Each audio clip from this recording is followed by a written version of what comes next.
due to advances in your agenda, I would say surgical and systemic therapies and radiation oncology. Given the low recurrence rates, long screening lead times in older women, and declining local recurrence, de-escalation of mammographic surveillance may be a safe proposal. So the aim was to see whether less frequent mammography is non-inferior to annual screening for breast cancer-specific survival in disease-free women aged 50 years or older 3 years after their treatment. So the study design was pragmatic, multi-center, randomized, phase 3, non-inferiority, open-label trial comparing annual mammography with less frequent surveillance in women treated for breast cancer. So they took all women who had breast cancer surgery or mastectomy, and the ones who had BCS, it was a 2-year presumption wanting to be more safer and cautious versus the ones who had a mastectomy. They look at a fairly normal incidence on the contralateral side, and they went up to a 3-year mammography. It was across 114 hospitals, and the intervals, so the women who underwent annual screening, it was a randomization of 1:1:1. The ones who annually had, they had around 9 of them, and those with mastectomy and BCS underwent 2 and 3 rounds of screening. Eligible participants were 50 years or older, excised, invasive or non-invasive breast cancer, recurrence-free 3 years after curative surgery, which was confirmed by a 3-year mammogram. Exclusion criteria was bilateral breast cancer, genetic mutations, LCIS, and previous breast or non-breast malignancy. Randomization was done 36 to 44 months after initial surgery, 1:1.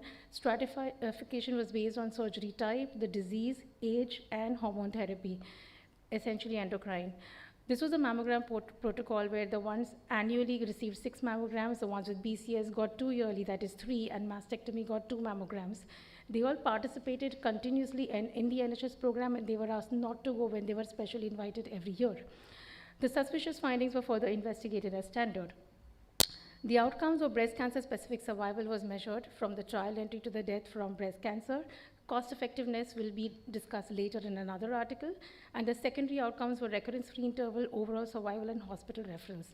This was a statistical analysis, and the results were between 2014 and 2018, 5,235 women underwent the randomization to annual or less frequent. Most participants were more than 60 years, screen detected asymptomatic tumors. They underwent BCS, had invasive ER-positive disease. Baseline characteristics were well balanced.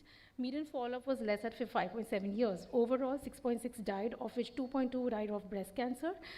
5-year breast cancer-specific survival was very high and similar, and there was non-inferiority that was seen. The 5-year recurrence-free survival and overall survival at 94 and 95% were also similar, confirming non-inferiority.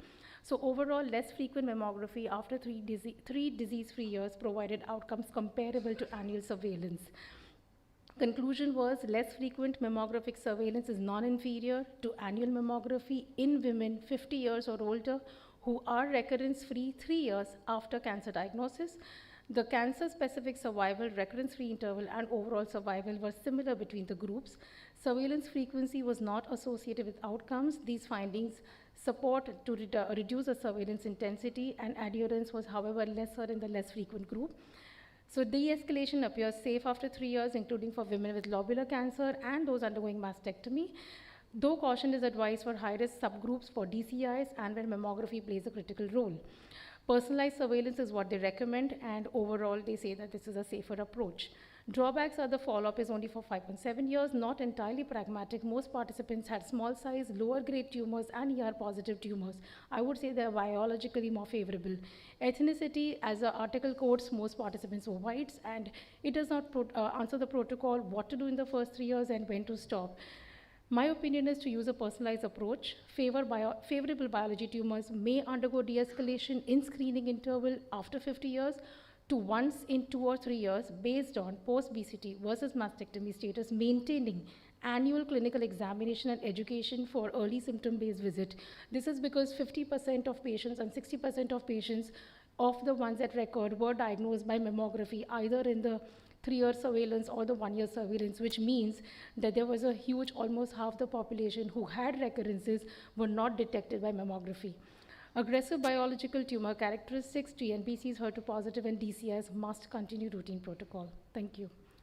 Do I continue with the second one? 2 minutes. Okay. So for 2 minutes, I will have an abbreviated version of what I'm talking. This is again a Lancet trial, which is BRAID trial as most people know of. It is comparing supplemental breast cancer imaging techniques. So the background is dense breasts, we know that they do limit optimal evaluation. And what are the techniques compared here was abbreviated breast MRI, automated whole breast ultrasound, and contrast enhanced mammography. So women aged 50 to 70 years attending the screening program who had dense breasts were invited for screening.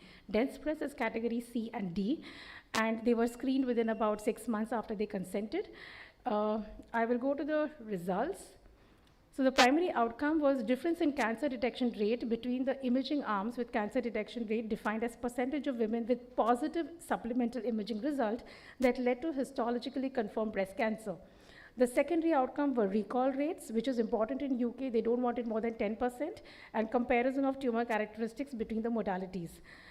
So the results were that out of total 9,361 women, median age was 56 years. They had a fair distribution across MRI, ABUS, and contrast mammo or SEM at around 2,000 numbers, and standard digital mammography at another 2,000 numbers.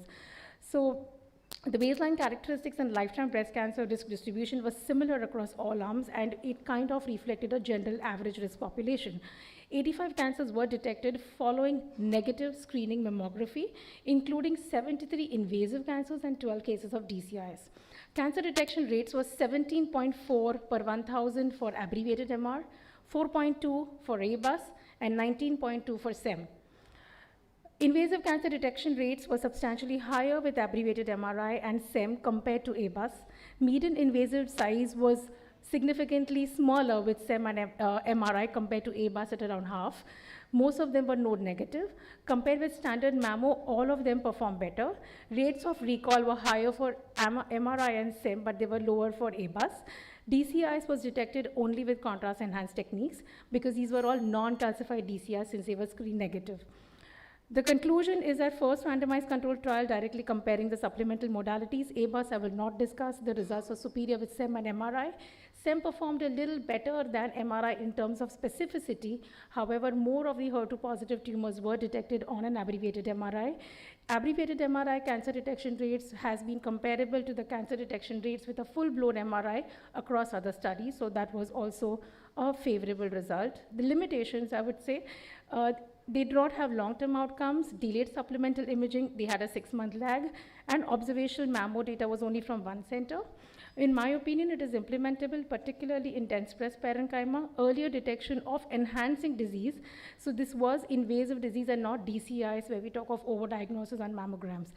It is a step towards de-escalation when we want to overall de-escalate therapies. Thank you so much. Thank you, Dr. Palak. And without wasting any time, I would like to invite Dr. Arundhati De, who is going to talk about two abstracts. One is the SHARE protocol, where they're comparing APBI versus whole breast, and the other is AVATAR, which is a SABRE in oligoprogressive breast disease. Over to you, Arundhati De. Take care of the time.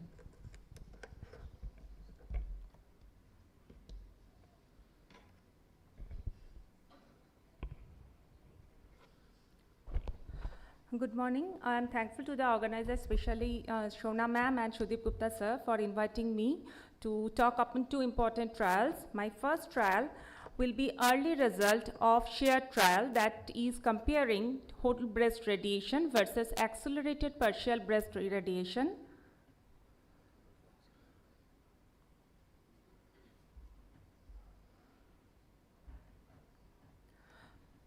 In women with early stage low risk breast cancer, they compared local recurrence cosmetic outcome and toxicity profile. Principal investigator was Yazid Belkacem, and it was a French trial. So what is the background? We know that locoregional management of early stage breast cancer has evolved a lot from maximum tolerable to minimal effective therapies, and mostly advancement in radiation therapy with limited target volume and hypofractionation led to accelerated partial breast irradiation concept. So this trial was a non-inferiority multi-center randomized French trial that compared whole breast irradiation versus accelerated partial breast irradiation. So what they did, they had taken into account patients aged more than 50 years who had early stage low risk breast cancer, that is unifocal PT1N0M0 disease with lumpectomy with at least more than 2 millimeter surgical margin. They were randomized in two groups, whole breast irradiation. The dose fractionation schedule was 50 Gray 25 fraction with optional boost of 60 Gray. With or without boost, patients were included, versus APBI, that is 38.5 Gray or 40 Gray in 10 fraction given twice daily. The primary endpoint was local recurrence, where secondary endpoints were grade 2 or more toxicity. Cosmetic outcome, keep in mind that cosmetic outcome were evaluated by both patients and treating doctors. So when the results came, median follow-up of 5.8 years. If we are comparing 3 years severe toxicity, APBI fares better and the difference was statistically significant. For severe skin toxicity also, APBI fares better with statistically significant difference. But if we are comparing non-skin breast toxicity, especially breast fibrosis, it was a bit higher in APBI arm, and with the patient number of around 1000 patients, the p-value was statistically significant. But there was no significant difference in both patient-reported and doctor-evaluated results of cosmetic outcome, though refracture incidence was more in the case of APBI. So to conclude, APBI showed reduced severe and skin toxicity than whole breast irradiation. Cosmetic outcome were similar in both the groups. Whole breast irradiation was less toxic when we are concerning about non-skin breast toxicity, mainly breast fibrosis. So to conclude, APBI is a good option, especially with first forward RT regime for selected low-risk breast cancer patients, though long-term control outcome are awaited. Coming to the second trial, that is STROKE 20.03 AVATAR trial, that is SBRT for oligoprogressive estrogen receptor positive HER2 negative breast cancer. It was a phase 2 multicenter trial. Coming to the rationale, to brush up a bit, oligoprogressive disease is a subset within the oligometastatic spectrum where cancer progression at a limited number of sites, specifically 1 to 5. The progressing sites represent resistant subclone of malignancy while the patient is still receiving active systematic therapy for advanced disease. To manage this, we can target this progressing lesion with locally ablative therapy like SBRT. That is a logical concept, so that current systemic therapy can be continued, which is still effective in controlling other metastatic sites. So what is the rationale? To reserve the use of next line therapies for future disease progression. So from August 2020 to November 2022, patients with age more than 18 years, histopathologically proven, ER positive, HER2 negative, oligoprogressive breast cancer patients were taken into account with radiological evidence of stable or responding to aromatase inhibitor or CDK6 or 4 inhibitor for at least 6 months. Primary endpoint was event-free survival that was connected from the time from SABR to stoppage of AI or CDK4/6 inhibitors for more than 1 month, or progression within less than 6 months, or more than equal to 3, or progression lesion. Secondary endpoints were progression-free survival, modified progression-free survival, overall survival, and treatment-related toxicity. So what was the results? With a median follow-up of 24 months, primary endpoint was met. So that's 47 patients remained event-free for more than equal to 6 months. If we are concerned about median PFS, it was 5.2 months. If we are concerning about median modified PFS, it was 9.9 months. Among the lot of patients, 44% and 36% of patients maintained systemic therapy unchanged for 1 year and 2 years respectively without any grade 3 or higher toxicities. So what is the conclusion? It was the first study that investigated the use of SBRT exclusively for oligoprogressive ER-positive HER2 negative breast cancer while still maintaining the systemic therapy. So it can delay starting more toxic systemic therapy that can still maintain an effective and well-tolerated treatment. To use it in our day-to-day practice, we need the results from larger randomized trial. Thank you. So, for the next speaker, we'll have Dr. Manjula Rao from APCC Chennai, and she'll be presenting three abstracts. So, one is second primary cancers after breast cancer in the BRCA population. The second would be breast cancer in young BRCA carriers and their clinical characteristics. And the third is again from India, which is present in the SABCS, bridging diagnostic gaps in LMICs with one-stop breast clinics from Chennai Breast Center. Over to Manjula. Thank you very much, Dr. Veda. Very good morning, everyone. At the outset, I would really like to thank Dr. Shona and Dr. Sudeep Gupta for so kindly inviting me here today to present these papers. So while Dr. Arundhati spoke about oligoprogression, I'm going to go to the basics, the papers that I've been asked to present. If we were to put it together, I could just call it from global population risks to local one-stop solutions. So the first paper, which I'm going to talk about, is secondary primary cancer risks after breast cancer in BRCA1 and 2 pathogenic variant carriers by Allen et al. That was published in the J Clinical On-Call. So we do know that second primary cancer risks after breast cancer in these patients with who are BRCA1 and 2 positive is quite uncertain. And this paper was the first population scale analysis that linked genetic testing to the electronic health records to quantify secondary primary cancer risks in patients who are BRCA1 2 positive following a breast cancer diagnosis. So they followed 25,800 women and 480 men with breast cancer who were tested for germline BRCA1 and 2 in the NHS Clinical Genetic Cancer Centers in England. This, they looked at patients between 1995 to 2019 until the second primary cancer diagnosis, death, migration, contralateral breast and ovarian surgery until 1 year hence, or 31st December 2020. The group estimated standardized incidence ratios using English population incidences, hazard ratios comparing carriers to non-carriers using Cox regression and Kaplan-Meier 10-year cumulative risks. So they had 1,840 patients who were positive for BRCA1, 1,700 patients who were positive for BRCA2. And when compared to the general population indices, they found that patients who were BRCA1 and 2 carriers, they had a higher incidence of contralateral breast cancers, including ovarian, colorectal, and pancreatic secondary cancers as well. So the BRCA1 carriers face a 33-fold increase in the ovarian cancer risk compared to the non-carriers. This was also the first study to robustly quantify significantly elevated risk for colorectal cancer in patients who are BRCA1 and pancreatic cancer for those who are BRCA2 survivors. While the hazard ratios are very high, if you look at the 10-year absolute risks, which is 16% for contralateral breast cancer in BRCA1, this provides us with the necessary context to consider prophylactic surgeries.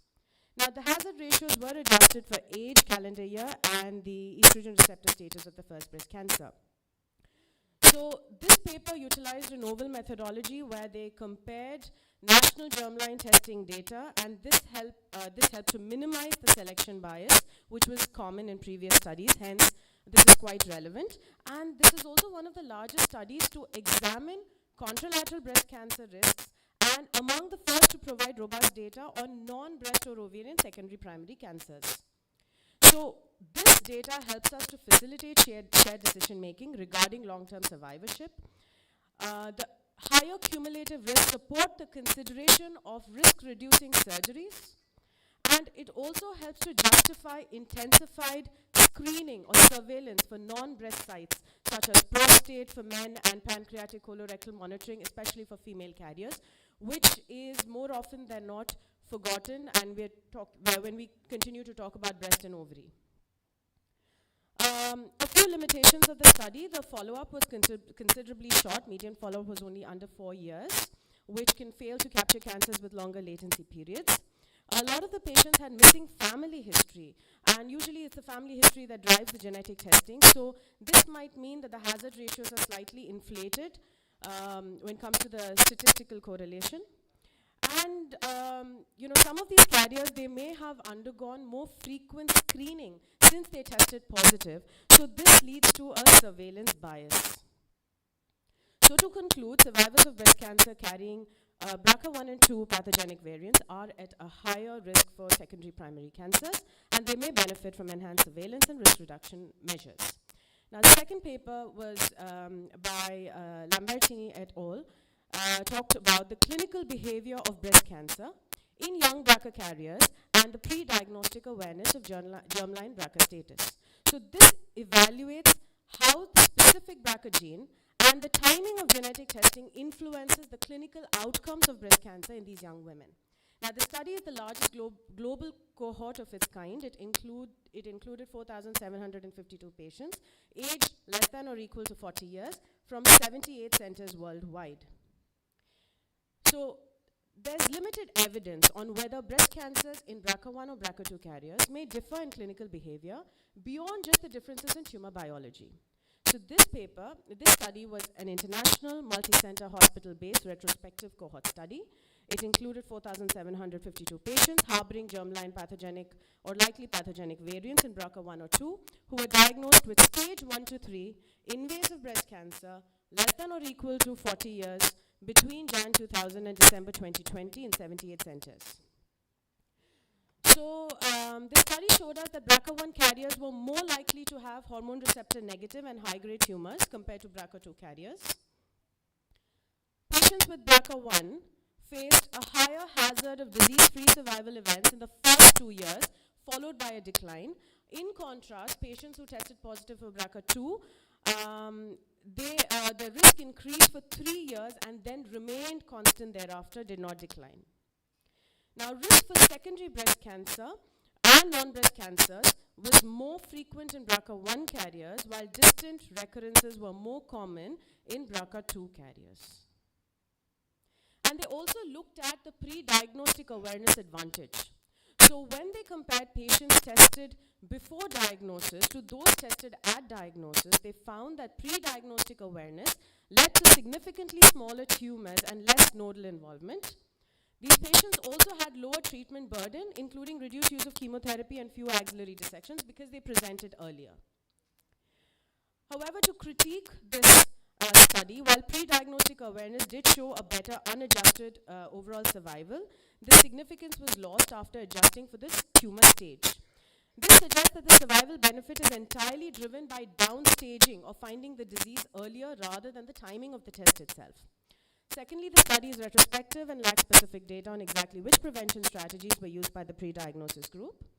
There is a potential bias where patients seeking genetic testing early may also be more proactive in health-seeking behaviors, which automatically improve their outcomes. So the clinical takeaway from this paper is it's important to identify BRCA mutations in healthy individuals, which is not just about future risk reduction, but fundamentally changes the trajectory of a potential cancer diagnosis. Now, this third topic, it's a poster that was presented at SABCS, and I'm very happy and proud to present this because this was done by very, very close colleagues of mine. So this is from the Chennai Breast Center in India, and we have the authors here in the room. So they basically looked at bridging diagnostic gaps in lower middle income countries and the real world functionality of a one-stop breast center in South India. Now, we do know that the diagnosis and treatment of breast cancer is known to be delayed in LMICs due to fragmented diagnostic pathways. Patients are often referred across departments, so there are multiple visits, delayed diagnosis, and many a times lost to follow-up. So this was a retrospective audit from a private clinic in Chennai where they demonstrated how the implementation of a one-stop breast clinic is feasible. It also talked about how they streamlined the process and improved the efficiency. So they looked at newly diagnosed breast cancer patients between January 1st and December 31st, 2024. They collected data with regard to patient demographics, imaging and its the imaging origin and the quality, the need for repeated evaluations, biopsy results, and diagnostic timelines, And the key outcome measures included rate of repeat imaging or biopsy, time to biopsy, and time to treatment. So 2,777 patients were newly diagnosed with cancer. Now, 11% of those patients less than 40 years were subjected to mammograms, and this was when they presented from outside, first presented to them. And 51% of those more than 40 years did not undergo mammograms. So this suggested suboptimal basic imaging. A lot of the patients, FNACs were used as pathological diagnostic modalities, almost 33%, and close to 2.5% of patients presented already having undergone an excision biopsy. Significant diagnostic upgrades were seen in 77% of the patients, and 25% of patients with external biopsies had a discordance and they required a repeat biopsy. Of these, close to 62% of them were malignant. So what was reported outside was false negative. So this highlights a potential for missed malignancies with suboptimal external evaluations and emphasizes the critical need for quality control structured diagnostic workflows like the one-stop breast cancer model. The median time for triple assessment in their center was 125 minutes, biopsy reports available within 72 hours, and all completed in a single session. So this shows that integrated pathways do allow for definitive treatment planning within 2 to 3 visits, drastically reducing attrition. And I think the takeaway from this is that, so this is real-world data from a high-volume one-stop breast clinic in India, which is an LMIC. So it can, we can implement this. It is achievable. Of course, data from a private center may not immediately translate to resource-strapped public hospitals without systemic adjustments, but a one-stop breast clinic is not about speed. It is more like a safety net that corrects suboptimal external workups and prevents missed curative windows. Thank you very much. Thank you, Dr. Manjula. The next speaker is Dr. Garvit Chitkara, who is a breast oncosurgeon, and he's going to talk about the primary and the secondary results of INSEMA trial and applied radiotherapy in these cohort of patients. Over to you, Dr. Garvit.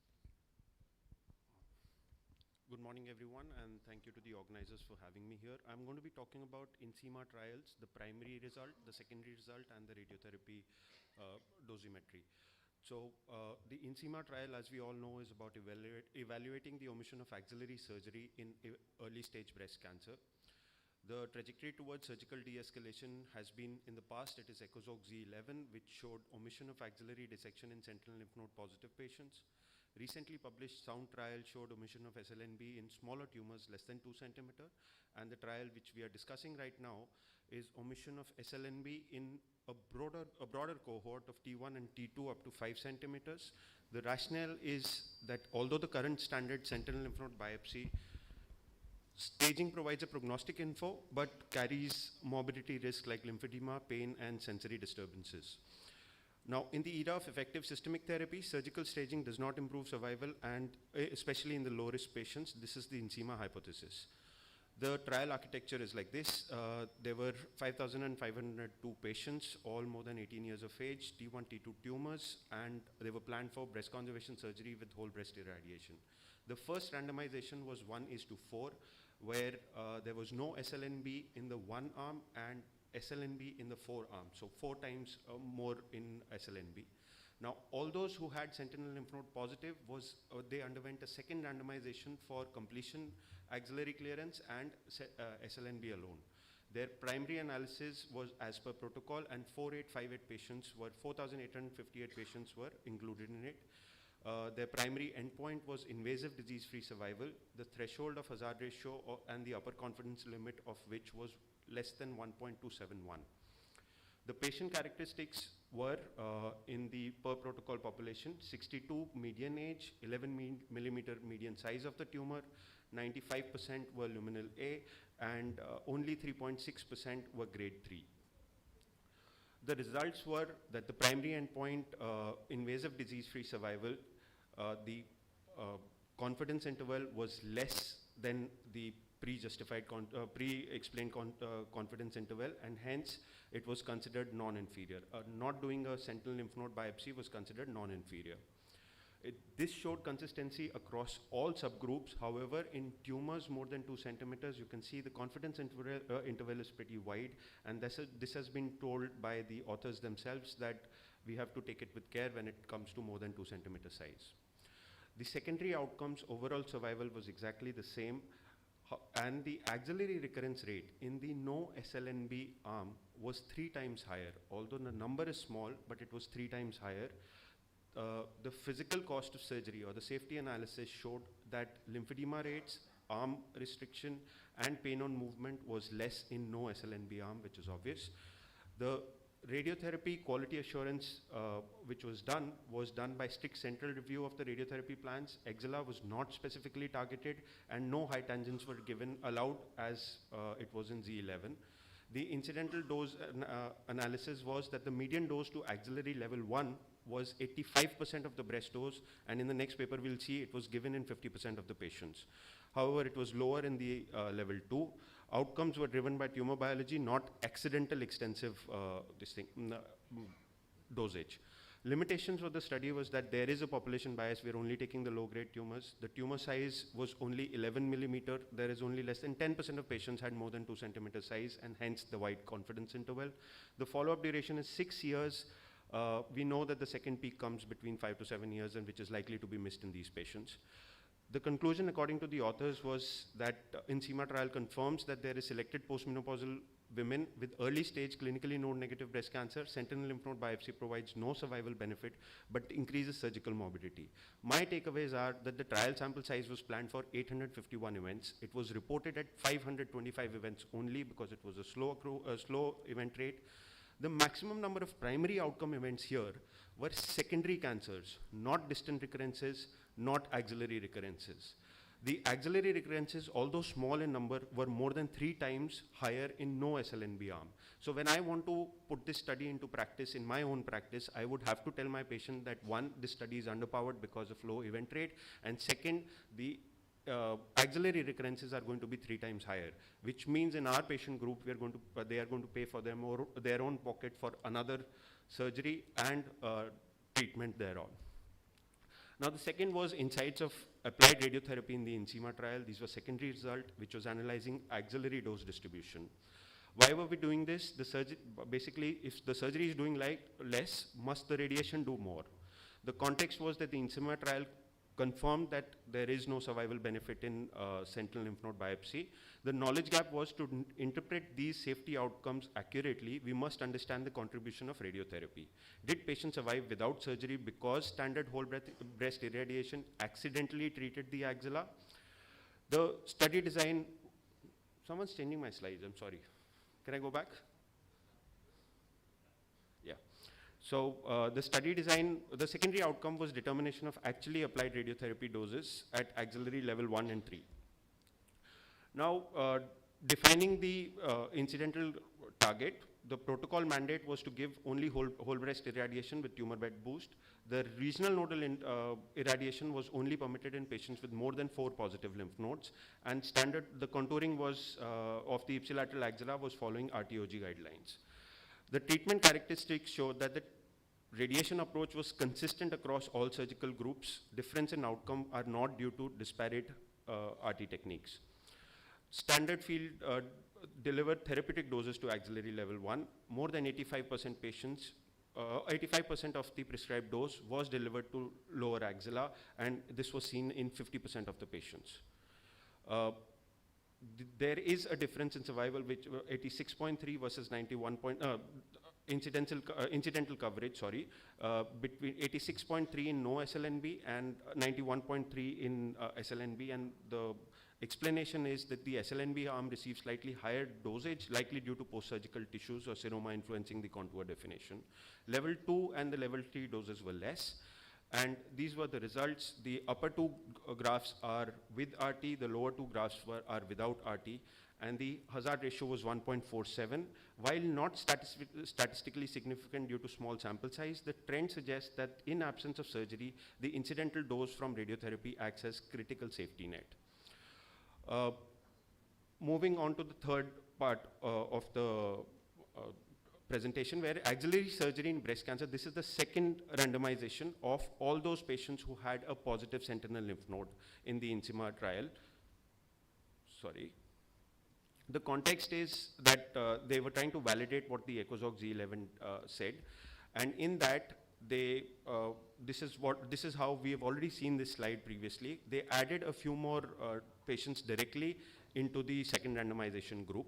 However, due to low recruitment, again, the numbers are small, 217 in the SLNB alone and 169 in the completion axillary clearance.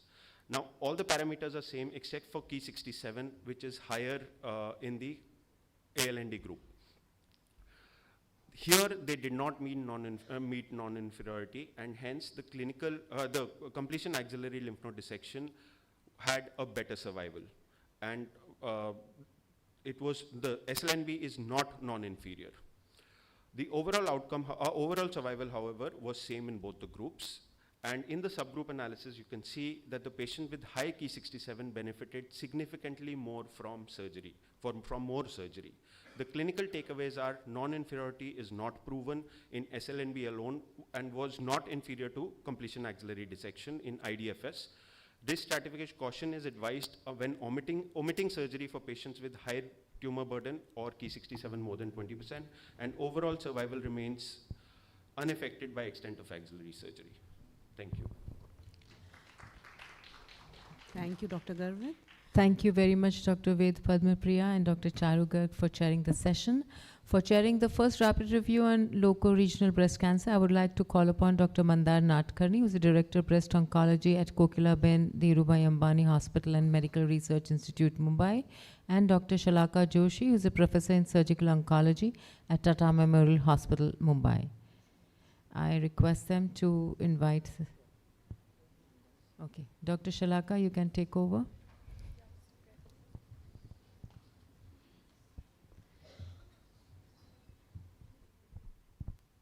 So, rapid review by Dr. Neeta Nair. It's a hat trick year or 5 years for you now? A little over 5. Shona last, huh? All right, thank you very much. This is a conference we all wait for, so very grateful to both Dr. Sudeep Gupta and Dr. Shona Nag for this opportunity. For those of you who aren't used to the rapid review, you've heard everyone talk about 2 or 3 abstracts in about 4 or 5 minutes. I'm going to do 8 in 10 minutes. We're just going to touch upon these because these abstracts are interesting but may not require as much attention as we'd like to give them. So the first, of course, is about understanding the role of AI in diagnostics, and we heard Palak talk about changing mammography timelines. We're now also talking about adding in shear elastography into an AI model. What they suggested through this study was that if you looked at an B ultrasound routine screening sensitivity specificity, the deep learning model, both in the training as well as the validation set, seemed to be better in terms of its sensitivity. And they concluded that it was something that reduced false positive rates, which is something we all struggle with for screening. You don't want to have to do more biopsies, and especially for patients who are BI-RADS 3 or 4. So AI is here, and I think it's going to stay, and we need to start understanding how to adapt it into our practices. The next couple of abstracts are more about trends and population-based data.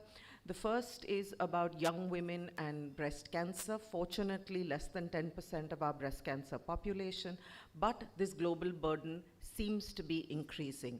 So this data set covered 204 countries, and the incidence across all age groups of what were defined as young women breast cancers seems to be increasing, and the largest increase in percentage was in women under 30.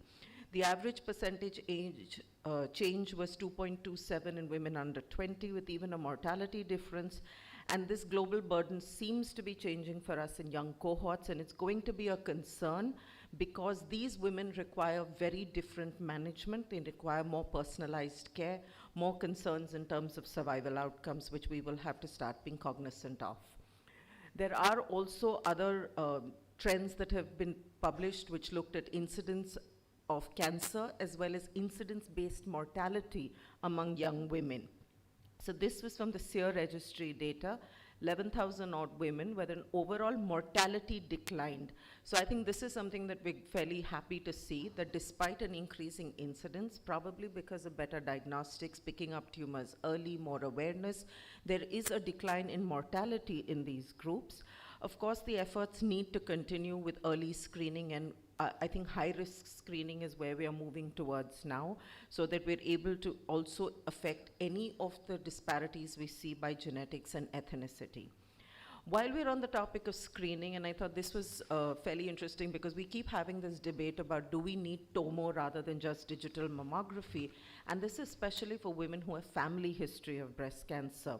So this was a comparative cohort study. It looked at digital TOMO synthesis versus digital mammography as a screening modality in women with family history of breast cancer. 2011 to 2018 with a 1-year follow-up, 20,000 odd women with a median age a little higher than we would have expected to see with women with family history.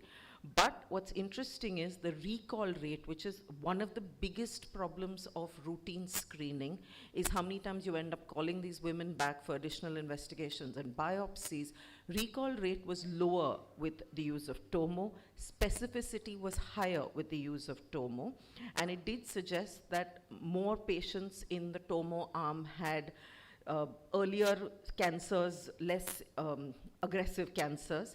So DBT screening did reduce both recall rates as well as improve specificity. And this was particularly in this group, which was more dense breasts, 1 first-degree relative, and we do need to start moving towards more personalized methods of high-risk screening.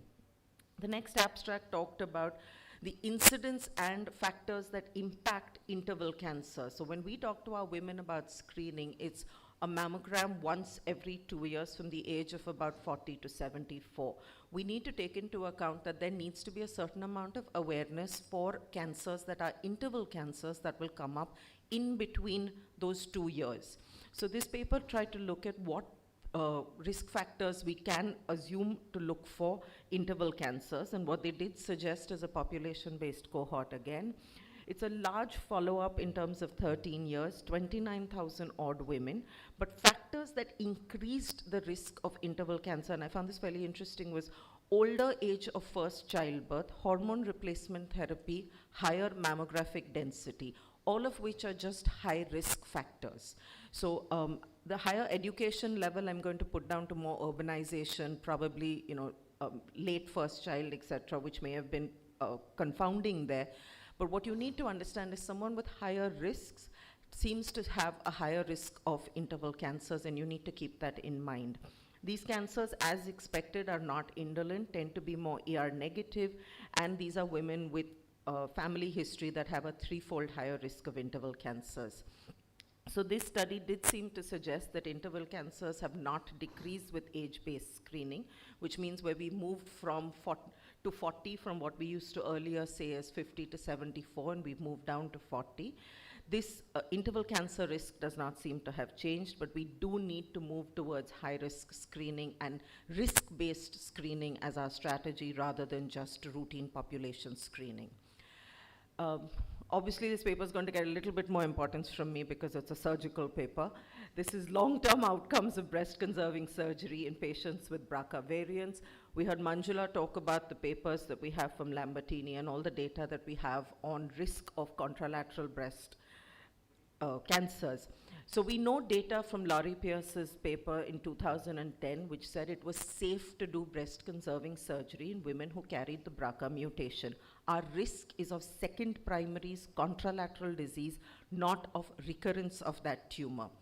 This retrospective cohort also suggested something very similar. It looked at women who were BRCA 1 or 2 carriers who had undergone either a BCT or a mastectomy with a follow-up period of 8.5 years, 575 women, no difference in oncological outcomes for women who had had a BCT or a mastectomy. Even in the multivariate analysis, there seemed to be no difference. I will unfortunately also talk to you about Lambertini's paper, which said that there is a mortality benefit by doing a risk-reducing mastectomy. So this tends to bring up a lot of issues, which says that on one side we're saying it's safe to do a BCT, on one side we're saying you must do a mastectomy and a contralateral risk-reducing mastectomy. So that brings us to the concept of shared decision-making. If your patient wants to currently deal with the current cancer at hand, it is safe to conserve if oncologically possible. The discussion on prophylactic procedures can happen once you understand tumor biology, and you would want to talk to her about risk-reducing procedures or surveillance as a continuum beyond that. The last two of the papers, one talked about nodal burden and oncological outcomes in women who have isolated tumor cells after neoadjuvant chemotherapy. This is a retrospective analysis from the Oncoplastic Breast Consortium study. Stage 1 to 3 cancers who had neoadjuvant chemotherapy and had persistent ITCs in the sentinel node. 3-year rate of axillary recurrence was their primary endpoint, 583 women. 74% were clinically node positive, 41% were better risk in terms of hormone positive, HER2 negative, and the mean number of sentinel nodes was 1.2. What's interesting to note is that the additional positive disease in the group that had ALND had only 5% macromets. With the way systemic therapy has changed, and because we do offer a lot more maintenance and we've done response adapted therapy for all our systemic, this 5% macromet did not seem to make any difference to the recurrence rates.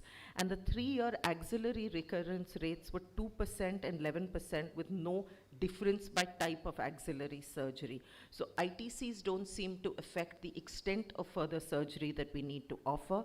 The nodal burden in this group was overall fairly low, and the omission of ALND after ITC seems to be an approach that we can consider. And I'm going to tell you, in a situation like ours, and you saw Garvit talk about INSEEMA itself, which is at an upfront setting, we need to take a lot of this information with a bag of salt, because our patient profiles are very different from what's in the study. Their patients are a lot more early cancers, lower risk cancers. We need to be more cognizant of the fact that we see a large proportion of locally advanced cancers. The last actually is just an introduction abstract where they're talking about a study, and this is a protocol paper that they've released, which talks of hypofractionated adjuvant radiotherapy, 1 versus 2 weeks in high-risk patients. So a lot of our centers have moved towards 1 week or the ultra-fast, the ultra-hypofractionated, I'm on my last slide, the ultra-hypofractionated regimes, but this is going to look at a 1-week schedule of hypofractionation, whole breast, and or regional radiotherapy against 2 weeks. Both post-mastectomy and breast-conserving surgery will be included in it, over 10,000 patients. So the way I see these abstracts as a whole is AI is here to stay, especially for screening. The incidence of cancer in young women seems to be increasing, though mortality does not seem to have changed much, and we need to move towards more high-risk based screening. Treatment options for young women do need personalized approaches. BRCA requires shared decision making and requires us to talk to our patients about both the benefit and risk of contralateral disease. ITCs post-chemotherapy don't seem to pose a recurrence risk, but again needs to be taken with caution based on your stage of presentation. De-escalation of local regional therapy continues to dominate the research in local regional therapy, but just to remind our medical oncologists, we're here to stay. Thank you. Thank you. Thank you, Neeta, for making them so clear to us. Thank you, Dr. Shalaka Joshi and Dr. Neeta Nair. Continuing with loco-regional therapy, for the next round of abstracts, I invite as chairpersons Dr. D.K. Vijay Kumar, who is a clinical professor and head in gynecological oncology at Amrita Hospital, Kochi, and Dr. Sudha Sinha, who is head of the Department Medical Oncology, Care Hospitals, Hyderabad. And may I remind the speakers, you have only 8 minutes for presentation of your abstracts. Over to you, chairpersons, to invite the first speaker. So I think without much ado, again, we'll start off. These set of abstracts are more about de-escalation, both in radiation and in axillary surgery and primary surgery. So can I call upon Sanjay for the first?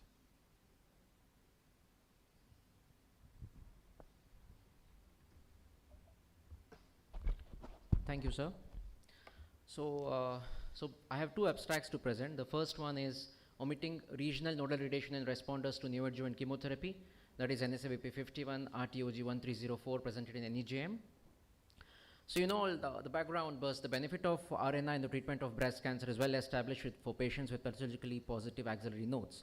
Now, with the increasing use of neoadjuvant, most of our patients do get NACT, patients who present with clinically node positive but becomes pathologically YPN0 after neoadjuvant. For such patients, no prospective outcome data showed benefit with RNI. So this lack of data has led to clinical uncertainty, variability in practice with respect to use of RNI due to positive axillary nodes at diagnosis after NACT, and both NSABP 18 and 27 showed multivariate analysis where PCR in the breast with YPN0 was significant predictor for lower risk for local regional recurrence. So this study tried to evaluate RNI would significantly improve the interval freedom from recurrence of invasive breast cancer in patients in clinically node positive who would become YPN0 after a neoadjuvant. So the design and endpoints, it's a prospective phase 3 multi-center randomized trial, T1, T3, N1, M0, pathologically proven axillary nodes who have completed 8 weeks of NACT with anthra and taxane-based chemotherapy, and the eligible patients were stratified according to type of surgery, hormone receptor status, HER2 status, use of adjuvant chemo, presence or absence of pathological complete response, to undergo RNI and omit RNI. And the primary aim, of course, was to look at the longer invasive breast cancer recurrence-free interval than patients who did not receive RNI, and secondary aim was to compare OS, local regional recurrence-free interval, DRFI and DFS. So if we look at the graph for the primary endpoint, there was no difference in local regional recurrence, invasive breast cancer recurrence-free survival, and there was no secondary endpoint, local regional recurrence-free, distant death made no difference with the addition of RNI. So in an exploratory analysis, the effect of regional nodal radiation based on stratified according to age, race, breast cancer subtype showed the results indicated that potential difference in the effect of nodal radiation in patients who were triple negative or hormone positive patients with HER2 negative status. And if you look at the limitations of this trial, yes, the median follow-up was very short, 59.5 months, hardly 5 years, may be insufficient to detect local recurrences, as we all know, especially in hormone receptor positive subtypes that tend to recur late. And observed rate of primary endpoint was 8.2, which was way, way less than the basis of combined analysis of NSABP 18 and 27 due to low event rate. And the patients with negative axillary nodes after surgery were ineligible for trial, even if they had isolated tumor cells. And one of the challenges you face in de-escalating, let it be radiation or surgery, is the potential for escalation of adjuvant systemic therapy. And this trial had only 1% of such patients who received adjuvant chemo. And been seen over the decades, over last 5 to 8 years, with the advancement of multiple drugs like dual anti-HER2, use of carboplatin, checkpoint inhibitors for TNBC, CDK4/6 inhibitors were never studied in this trial, would have probably made this trial applicable to more patients in the future. Now the conclusion, the author said the addition of adjuvant regional nodal radiation did not decrease the risk of invasive breast cancer recurrence or death from the patients who had negative axillary nodes after NACT. Using pathological response to neoadjuvant chemotherapy to optimize use of RNI expands the clinical utility of neoadjuvant approach, and patient follow-up continues for evaluation of longer outcomes. So my take-home message with this trial, so addition of adjuvant RNI did not decrease the risk of invasive breast cancer recurrence or death.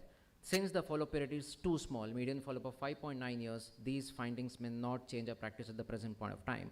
And interpretation must be very careful. This isn't a blanket no radiation trial. It is about omitting RNI radiation, not all forms of radiotherapy. Moving on to the second extract, I have the privilege of presenting this again this year, which I did last year. That was the Supremo trial. Post-mastectomy chest wall radiation effects on 10-year survival in early breast cancer.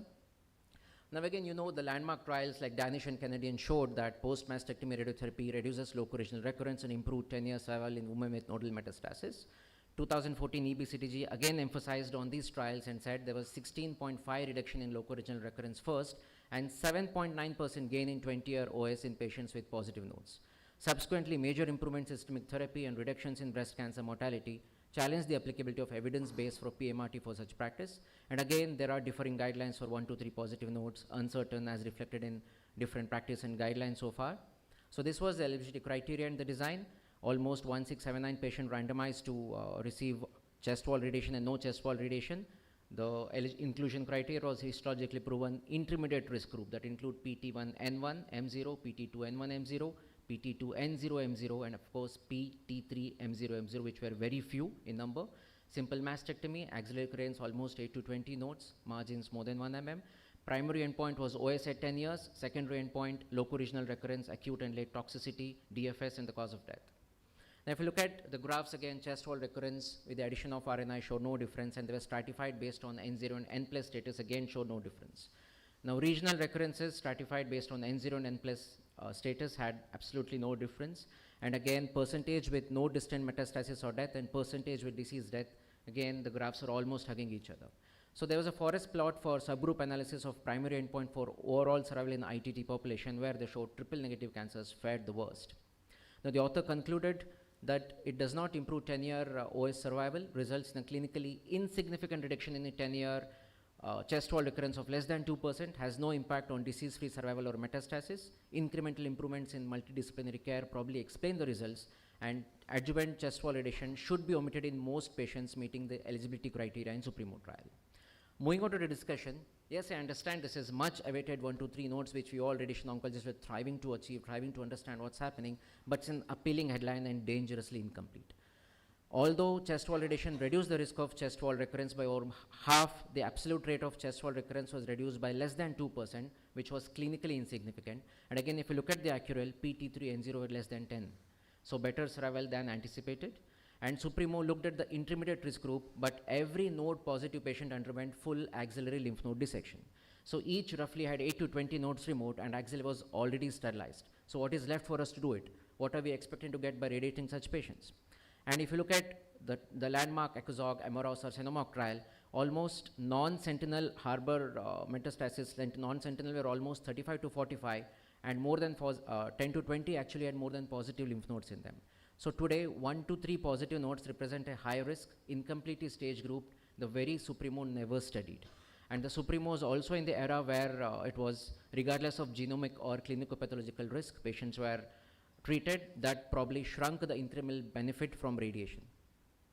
Now again, the nodal radiation was variable. Center's choice was to include or omit nodal fields, so it basically tested CWI for everyone, non-mandatory variably applied nodal fields. Now if you look at the EBCG data in Danish trial, they followed up almost for 10 years, the survival curves separated after 10 years. Now crucially, if you look at this trial, Supremo reported outcomes exactly at 10 years, effectively stopping the clock right before prior trial shows survival divergence.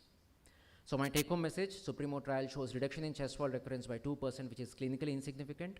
It is probably in an era where Supremo is an ALND era, chemotherapy heavy, lower risk trial using chest wall focused radiation, only 10 years follow-up. So in today's SLNB only, genomically triaged precision therapy era, post-mastectomy radiotherapy, or post-mastectomy regional nodal radiation remains the standard of care for most patients with 1 to 3 positive nodes. Thank you. Thank you. We invite our next speaker, Dr. Jay Ghosh from Sahyadri Hospital, Pune. He will be speaking about the marking techniques in target lymph nodes. And the second abstract is less invasive axillary staging enough for patients who become node positive to node negative after neoadjuvant. Good morning, everyone. Glad to be here. Thank you, Dr. Nag, Dr. Gupta, for the opportunity.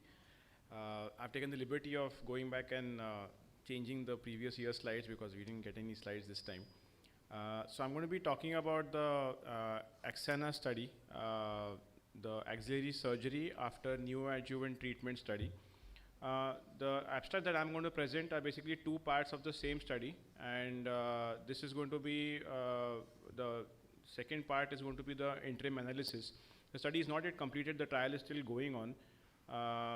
It's a 3-year follow-up at the moment, and they've reported 2 outcomes. So the first one is the comparison of marking techniques which they used when they gave the neoadjuvant treatment for these patients. So they analyzed about 2,596 patients. The background obviously that we know of is that we are trying to de-escalate axillary surgery, especially when the patient turns N0. So they've taken the population which was node positive to start with, and after systemic chemotherapy or neoadjuvant treatment, the patients turned N0, clinically N0, and then they stratified them into different groups.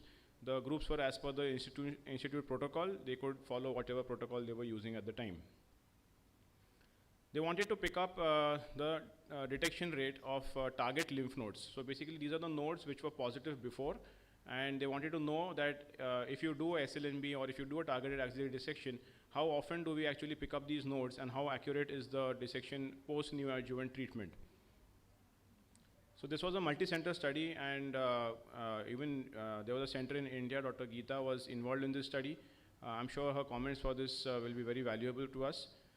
they used all the techniques available to that institute. So they didn't have any restriction that you have to follow a specific technique of targeted axillary dissection.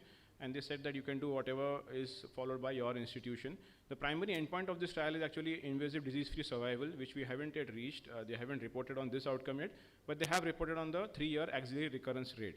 So comparison of NACT marking techniques, because they use multiple techniques, is a secondary endpoint in this trial.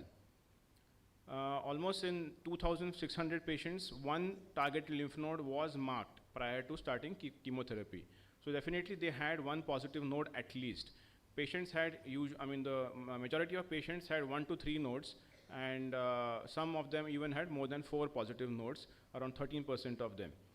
Many of these patients underwent sampling of the node, whether by FNAC or biopsy, which was done pre-chemotherapy, and they had a positive result, and then they went ahead from there.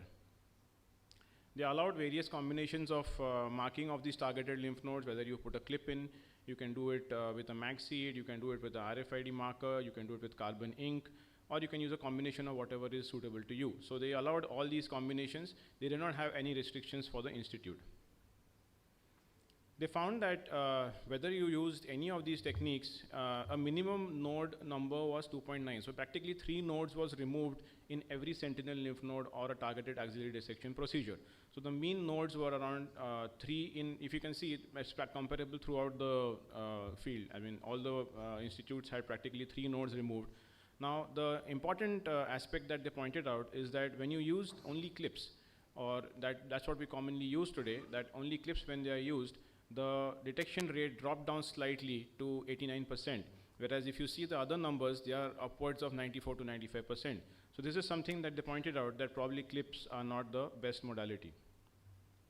So in their results, whenever a clip was used to mark the node, they found that the detection rate was slightly higher, and they found this to be statistically significant. If the patient had a large BMI, as in a patient was slightly obese, it was a difficult thing to find the targeted lymph node. And obviously, as the experience of this procedure increases in the institute, the chances of getting a positive node, chances of getting the accurate positive node will increase, obviously, as the time passes by. So these were the results which could have been probably predicted, but something which was surprising was that clips are not as good. So they recommended that use of probe detection or probe guided detection of the targeted lymph nodes is better than using clips. So this should be followed henceforth. And they had the facilities, so they could do those things. This is one of the largest trials which actually compares these multiple methods. So it gives us a fair idea that what are we looking at in terms of going forward when we are evaluating the patients who are going for chemotherapy, and we are considering doing a sentinel node after the completion of chemotherapy. The second part of this study was interim analysis, and they said that let's talk about the axillary recurrence rates. So the study was started in a multicentric manner, and they allowed all clinically node positive patients to be included. So it doesn't matter if the patient had 1 node or if the patient had 5 nodes positive, they could be included into this study. The patient had to be planned for neoadjuvant treatment. As we discussed, IDFS is the primary endpoint, and these were the co-primary endpoints, which was axillary recurrence-free survival, breast cancer specific survival, and the quality of life and arm morbidity. This was the flow chart in which they had the accrual. This is how they planned it, that the patient would have to be confirmed either by imaging or by having a invasive biopsy or a FNAC of the node, that the nodes has to be positive, either on imaging or on a histological diagnosis. And then the patient would go in for neoadjuvant therapy, and once they turned N0, they could be accrued into this trial. So the whole premise of this was that if SNB or a targeted axillary dissection procedure can be non-inferior to an axillary lymph node dissection at the end of their follow-up. So they based it on a 95% Cox confidence interval. One of the things that they have repeatedly pointed out is that their data quality was really maintained very well by the breast surgeons who were performing this trial. So this is something that they've repeatedly pointed out in their abstracts as well as the text that they've published. The recruitment started with 6,400 patients, but as the chemotherapy went on, residual disease was there in 1,100 patients, and only 2,700 patients actually become clinically N0. So they took in around 2,600 of these patients into this trial. If you see the characteristics of patients who underwent axillary lymph node dissections, as I said, this was left to the discussion of the institute which was practicing. If you look at the characteristics, you will find that the patients who underwent axillary lymph node dissection also had higher nodal positivity in the initial examination. So they also underwent more mastectomies. So you can see that the trend is that higher disease burden underwent more surgery, and a smaller disease burden underwent selective procedures like SLNBs or targeted dissections. I think this reflects also with the practice which is going to be on ground, that people who are operating are going to select these patients who are having a smaller disease burden and who eventually convert to N0 status for selected procedures compared to offering them axillary lymph node dissections or clearances. 3-year survival, 3-year axillary recurrence-free survival was almost the same, 99.2% versus 98.8%.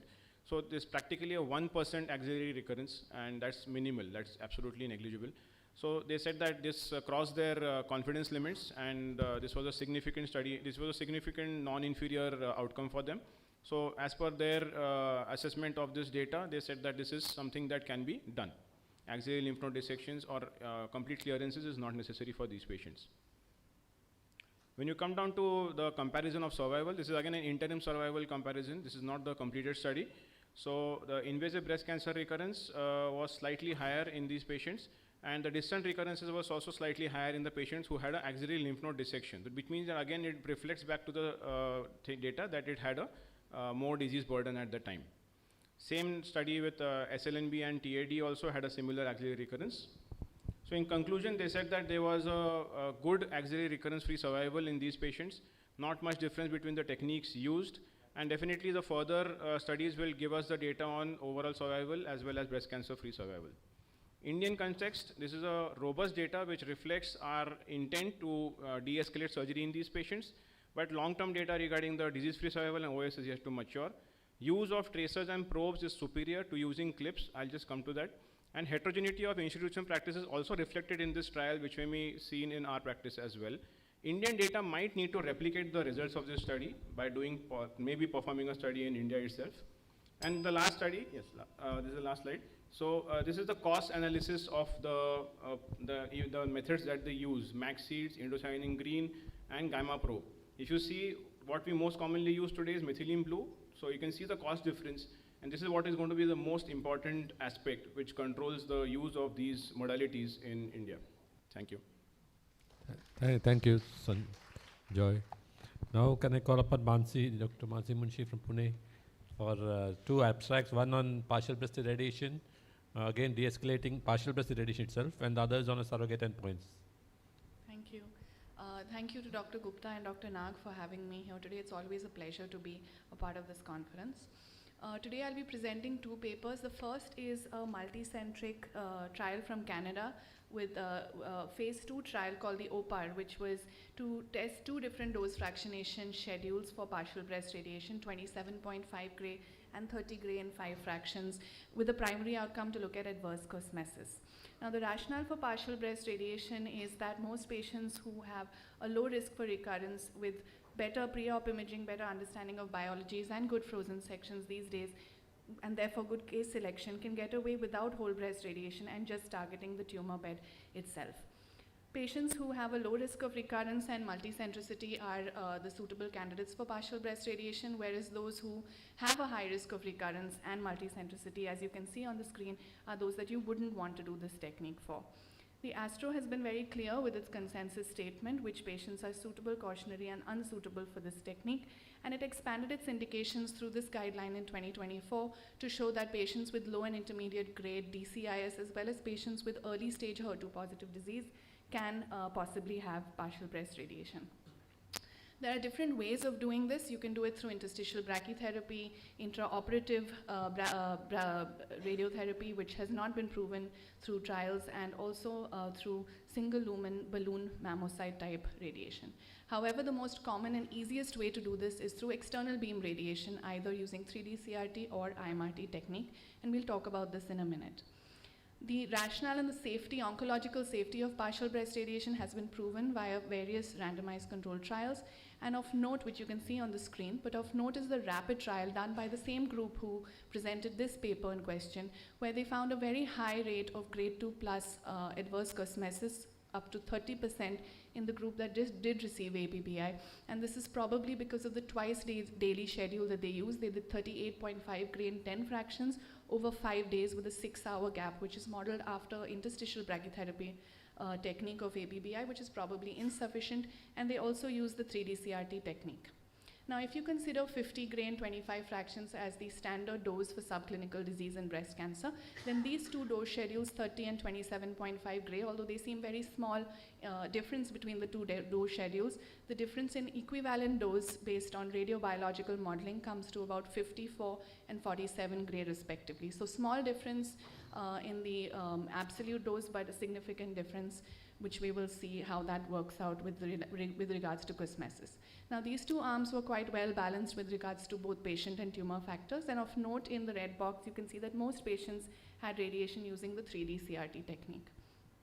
At the end of 5 years, they found that more than grade 2 adverse cosmesis was 11.3% in the 30 gray arm and 5.8% in the 27.5 gray arm. And the 30 gray arm also fared worse with regards to breast pain, induration, and any other toxicities. With regards to local, regional, and distant recurrences, both arms had very low event rate, and these were balanced as well.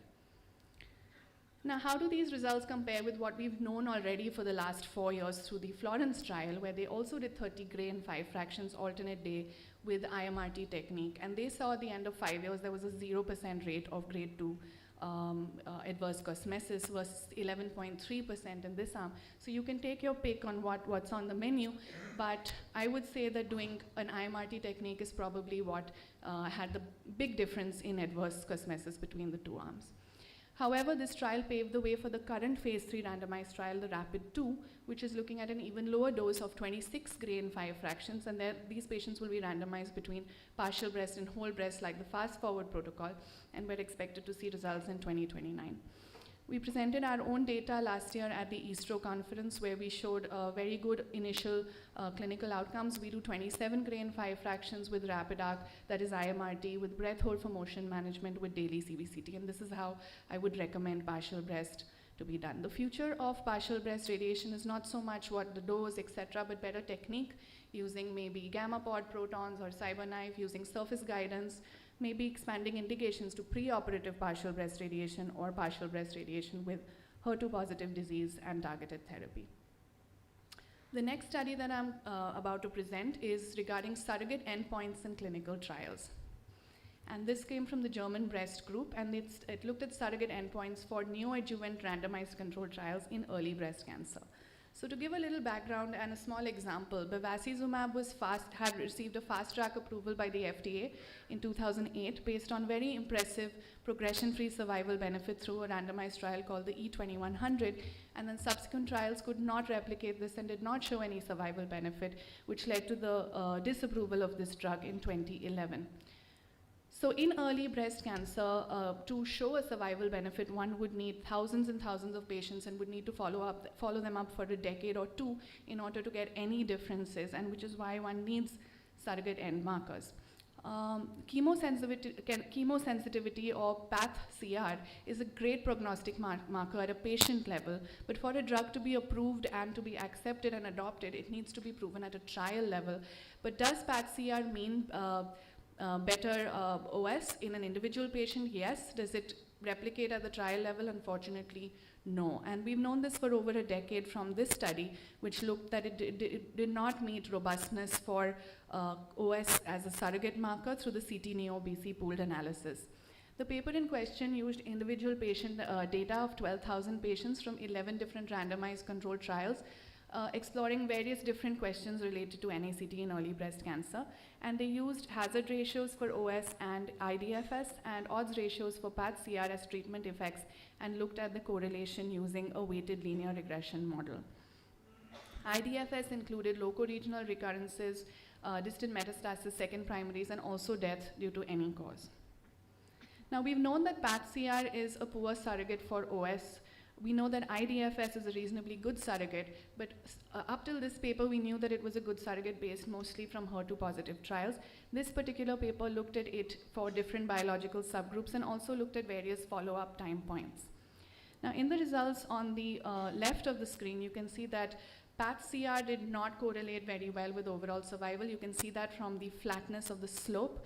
Whereas on the right of the screen, you can see that IDFS did meet the criteria for robustness as a surrogate marker for survival via the steep slope of the graph. Now, when they looked at various different patient and tumor characteristics for these surrogate markers, they found that for IDFS, it was most robust for triple negative subgroup, for grade 1 and 2 tumors and lobular cancers. And you can see in the blue graph on the left that none of the patient or tumor characteristics did PAT-CR meet the robustness criteria. If you look at various different time points for IDFS robustness as a surrogate marker for OS, you can see that you would need to follow up patients for at least 36 months in order for it to become robust. Now, something that we know, but which has been shown very beautifully through this paper, is that no matter what subgroup your patient belongs to, whether it's triple negative, HER2 positive, or endocrine or hormone receptor positive, if a patient has a PAT-CR, they're going to survive longer than a patient who does not achieve PAT-CR. So this is your individual patient level. I'm almost done. And why does PAT-CR not correlate very well at the trial level? It's probably because of the effect of adjuvant systemic therapy, which improves outcomes for non-responders. So my take-home message is that we must be wary of PAT-CR-based approvals. If you are planning to start using a drug in the clinic, then you need to also look at how long the patients in that trial were followed up for. For hormone receptor positive early breast cancer, there probably is no reliable surrogate for overall survival.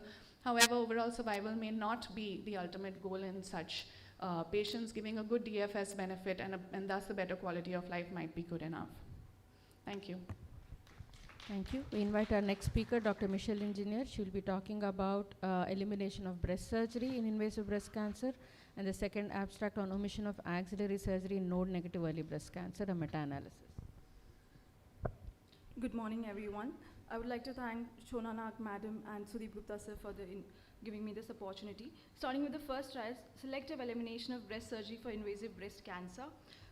Surgical resection has been the standard primary treatment for over a century. Neoadjuvant systemic therapy achieves a PAT-CR in up to 60% triple negative and HER2 positive breast cancer. Now the question is surgery necessary for exceptional responders who have no residual disease after NST?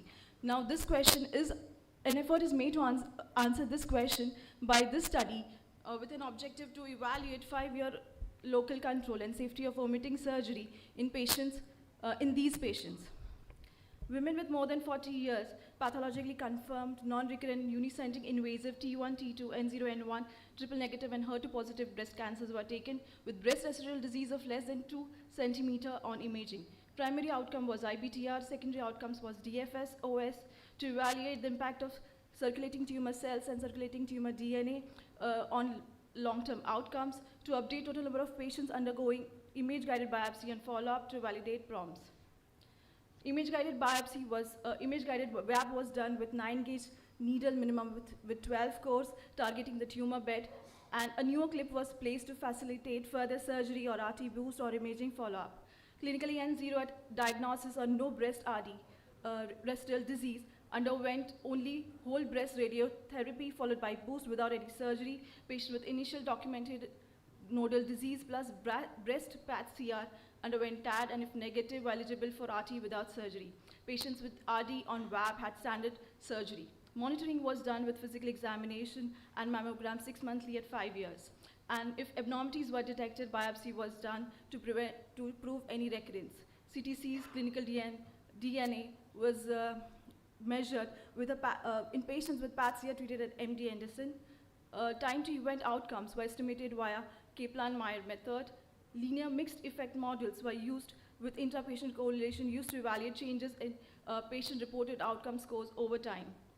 The sample size was 50, median age 62. HER2 positivity was seen in 58% and triple negative in 42%. 31 patients had radiotherapy without surgery. Breast PAT-CR was seen in 62% patients. All the patients with initial nodal positivity and breast PET-CR show no residual disease on TAD.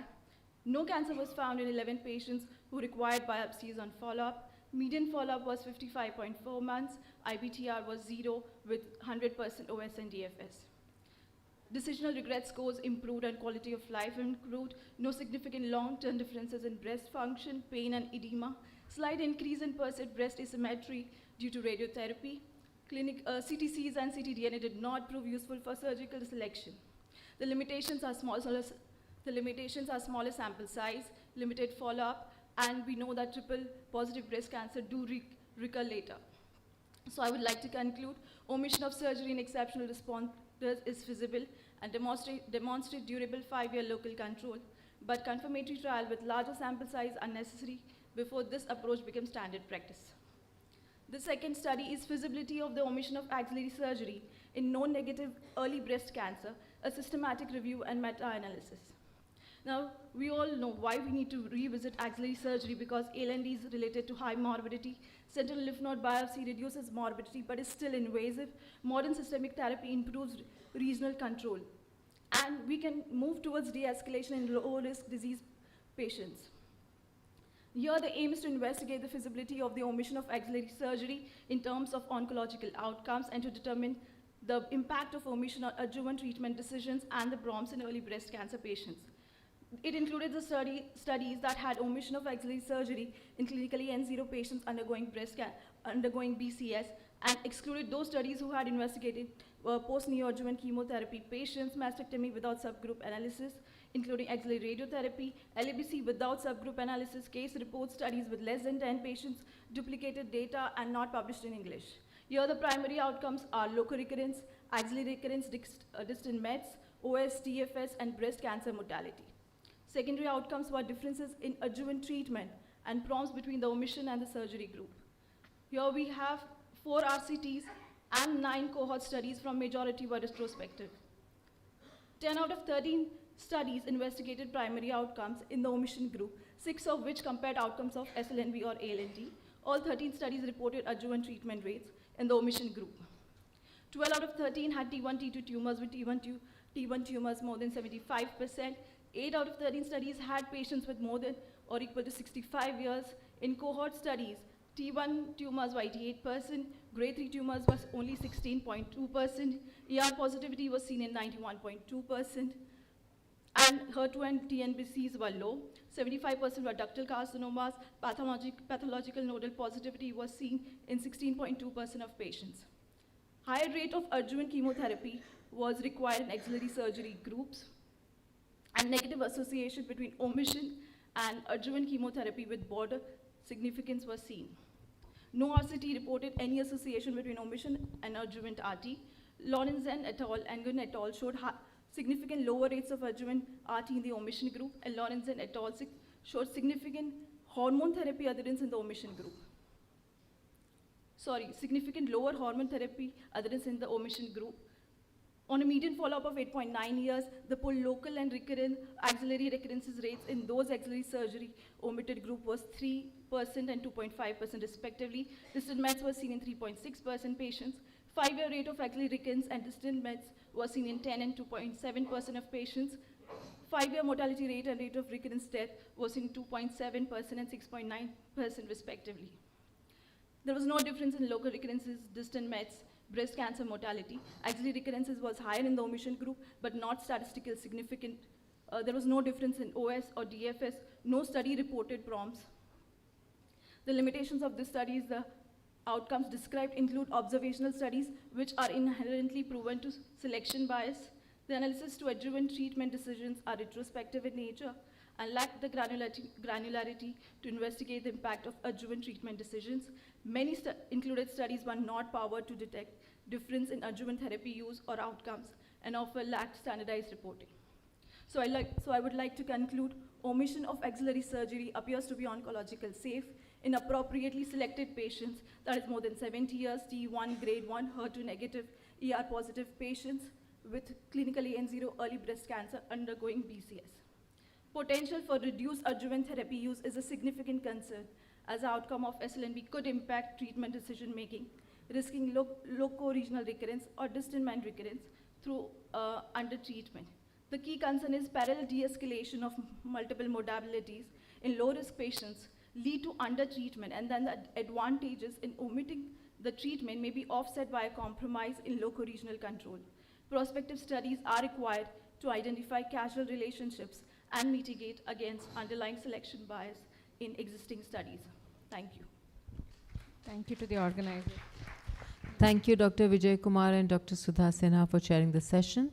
And now to chair the second rapid review on loco-regional breast cancer, I would like to call upon Dr. Pritanjali Singh, who is Professor and Head Department of Radiation Oncology at All India Institute of Medical Sciences, Patna, to invite the speaker for rapid review. So good morning. May I invite in the rapid review to continue Dr. Uttam Soni to present his 5 abstracts. Dr. Uttam Soni, please.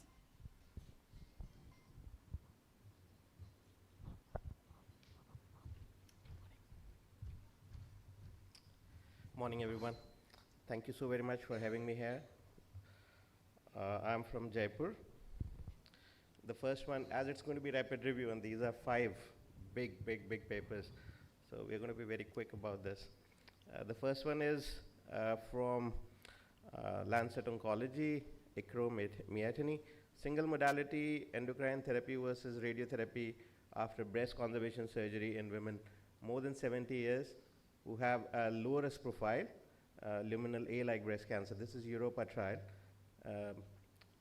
The aim is to compare the impact of radiotherapy and endocrine therapy as single modality treatments on HRQL and ipsilateral breast tumor recurrence rates in women aged more than 70 years.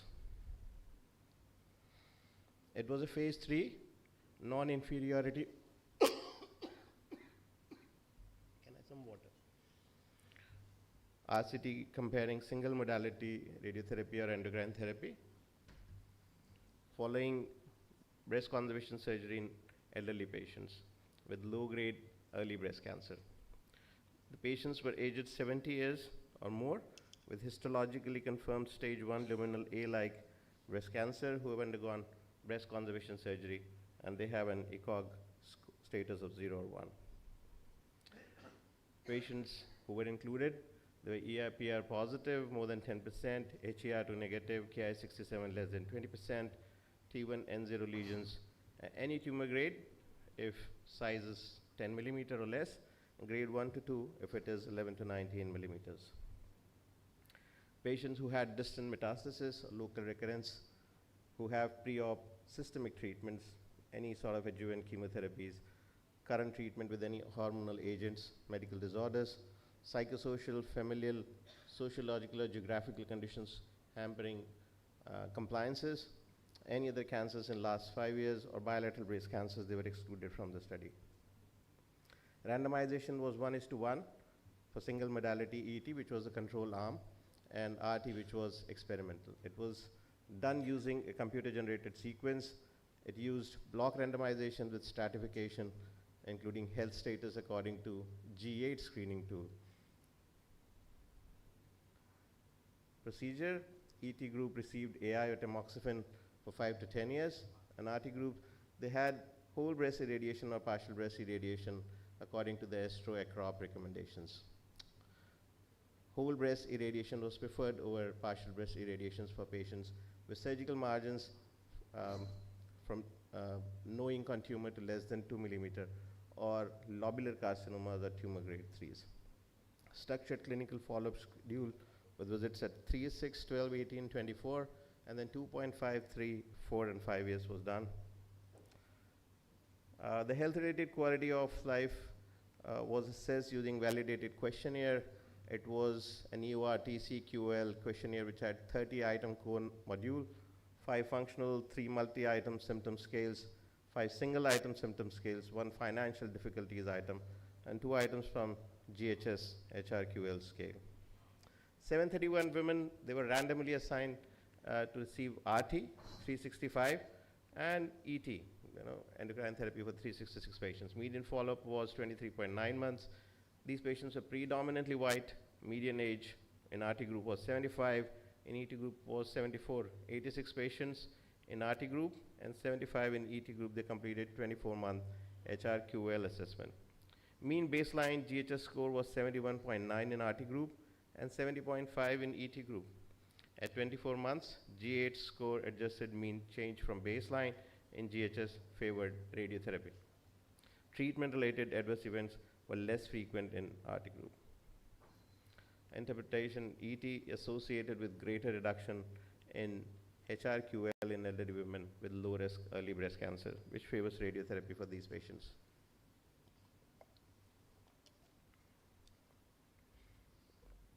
So this is the flow chart which they had. I won't be having time for this. Outcomes, co-primary endpoints were HRQL at 24 months and IBTR at 5 years. Secondary endpoints were local regional recurrence, contralateral breast cancer, distant metastasis, OS, and treatment-related adverse events. The second one is long-term outcomes of bilateral salpingo-oophorectomy in patients with personal history of breast cancer from Henderson, again from Lancet. Aim was to investigate the association between BSO and long-term outcomes in patients with a personal history of breast cancer. Data on women diagnosed with invasive breast cancer between 1995 to 2019 was taken from the data set in England. Data were linked to hospital episode statistics and APC data set to identify BSO delivery. Long-term health outcomes were selected from both data sets. Inclusion criteria: women diagnosed with invasive breast cancer between 1995 and 2019. Age group was 20 to 75 years. No history of previous cancer diagnosis. Patients who had history of hysterectomy or oophorectomy before date of breast cancer diagnosis, or women with bilateral breast cancer or unknown laterality of first tumor, they were excluded from the trial. Again, the flow chart. It was about identifying the long-term outcomes, which was all-cause mortality, total CVDs, IHDs, cerebrovascular incidents, dementia, depression, Parkinsonism, breast cancer mortality, non-breast cancer mortality, contralateral breast cancers, and second non-breast cancers. Follow-up started 1 year after date of breast cancer diagnosis. It ended at the first of outcome of interest, censoring or end of data collection. And there was separate analysis by age at surgery, patients who had BSO less than or equal to 55 years or more than 55 years. Again, the baseline characteristics in the chart. The analysis was done by Cox regression. Models were adjusted for age at breast cancer diagnosis, year of diagnosis, tumor size, number of excised nodes, M stage, grade, ER status, HER2 status, ethnicity, deprivation index, and Charlson comorbidity index. 5, 6, 8, 8, 8, 3 women were identified. 2, 3, 4, 0, 1 had BSO after breast cancer diagnosis, of which 8, 2, 4, 3 were more than 55 years, and 1, 5, 1, 5, 8, they were less than 55.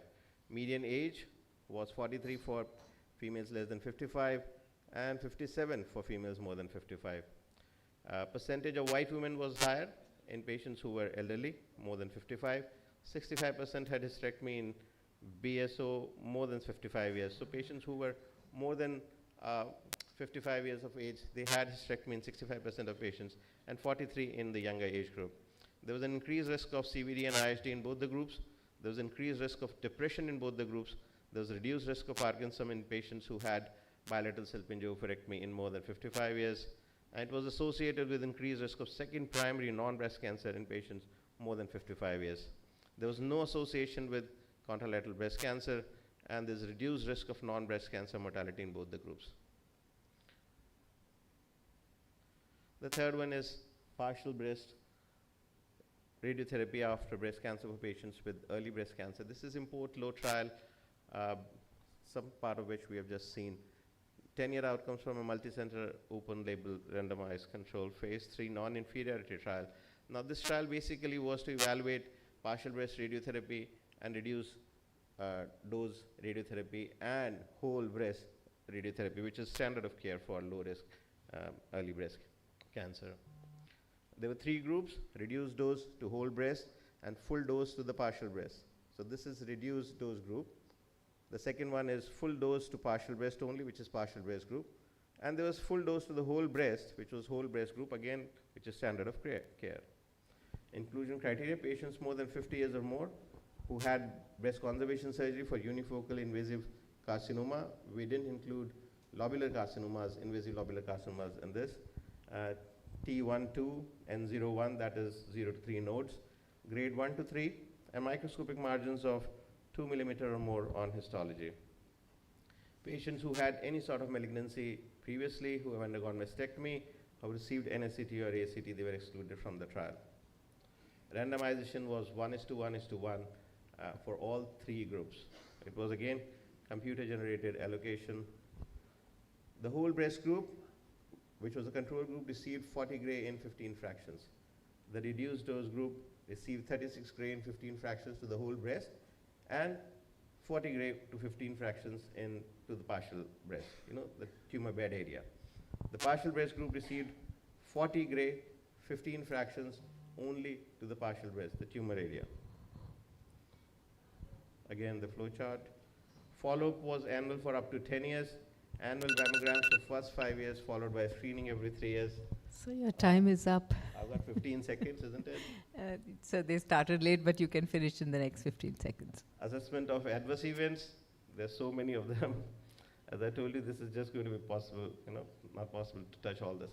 Outcomes: primary outcome measure was cumulative incidence of IBTR at 5 years. Secondary outcome: local recurrence, IBTR invasive, local regional recurrence. Analysis: I'll just straight away come to the result. PBRT and reduced dose radiotherapy is safe and as effective as whole breast radiotherapy in selective group of patients. Shall I stop here? So you'll have to, because we are already running late. Okay. Thank you so very much. Thank you, Dr. Uttam. Thank you, Dr. Pritanjali Singh as well. Continuing with loco-regional therapy, for the next round of abstracts, I invite as chairpersons Dr. Gaurav Agrawal, who's a senior professor and head Department of Endocrine and Breast Surgery at SGP GIMS Lucknow, and Dr. Sharmila Agrawal, who's head and director Radiation Oncology at Jaslok Hospital, Mumbai. And before I hand over the session, may I remind the speakers you have 8 minutes each. Kindly finish it within time. Thank you.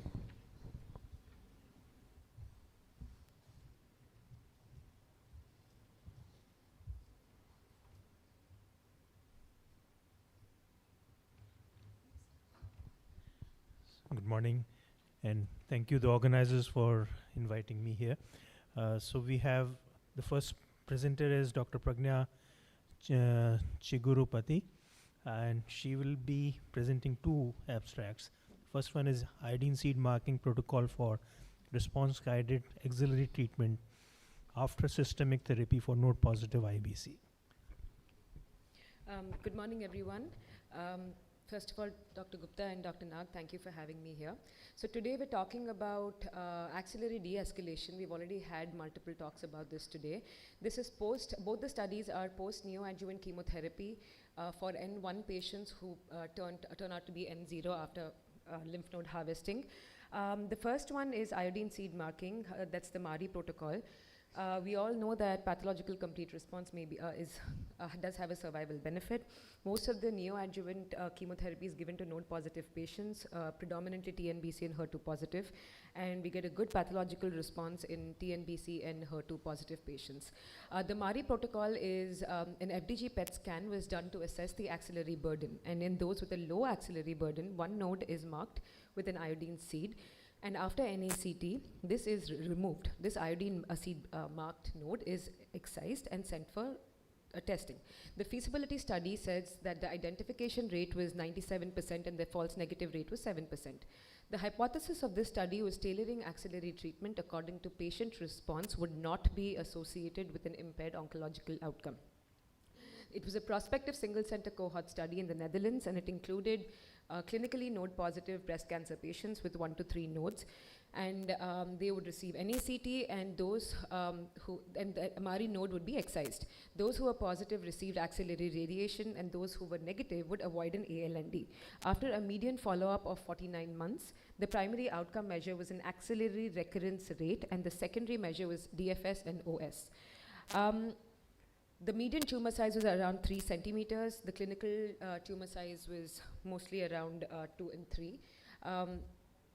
Let's also talk about the total number of patients of our interest were around 135 in the node negative group, and the BCT patients were 226. Let's remember that the adjuvant therapy was as per current protocol with capecitabine in TNBC patients and TDM1 and adjuvant abima or ribociclib. In a short follow-up of 49 months, the axillary recurrence was 0.7 in node negative and 2.3% in node positive. It was literally 0 in, for local recurrence as well as axillary recurrence. The DFS and OS were almost similar, but obviously the node negatives did better. But one particular point that we have to take into consideration here was FDG PET clearly underestimated cases in invasive lobular carcinoma, and those patients did not do well in this study. The author concluded that he demonstrated the oncological safety of omitting an axillary lymph node dissection. This was the first prospective study on response-guided axillary treatment after neoadjuvant chemotherapy. Retrospective studies were the one which were the main basis for this protocol, especially those studies on targeted axillary dissection. So do we have to give radiation or do we not do anything about it? TAXIS trial, Alliance trial, and as Dr. Joy already mentioned, the AXANA trial will give us more answers to this. The limitations of this study were that it was a single-arm, single-center experience, and it requires a lot of regulatory framework for radioactive seeds. PET is generally not available easily, and it also grossly underestimates lobular carcinoma. So the author concluded that response-guided axillary surgery is safe, and ALND and RT can be safely omitted. There is a shift clearly from anatomy to biology-based surgery, and this study is highly relevant in the era of de-escalation. The FNR in this study was more than targeted axillary dissection, but lesser than SLNB. But what about the residual nodes? Are they truly negative? The study does sound appealing to de-escalate, but it's not entirely feasible in our country. The exact subset, the receptor status is not defined, and it's not a randomized trial. There is no report on the quality of life or lymphedema rates, and also the exact definition of a low axillary burden is not defined.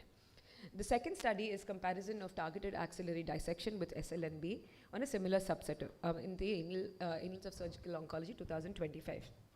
Again, node-positive patients were subjected to NACT, and those node-negative patients either had a sentinel node biopsy or a targeted axillary dissection.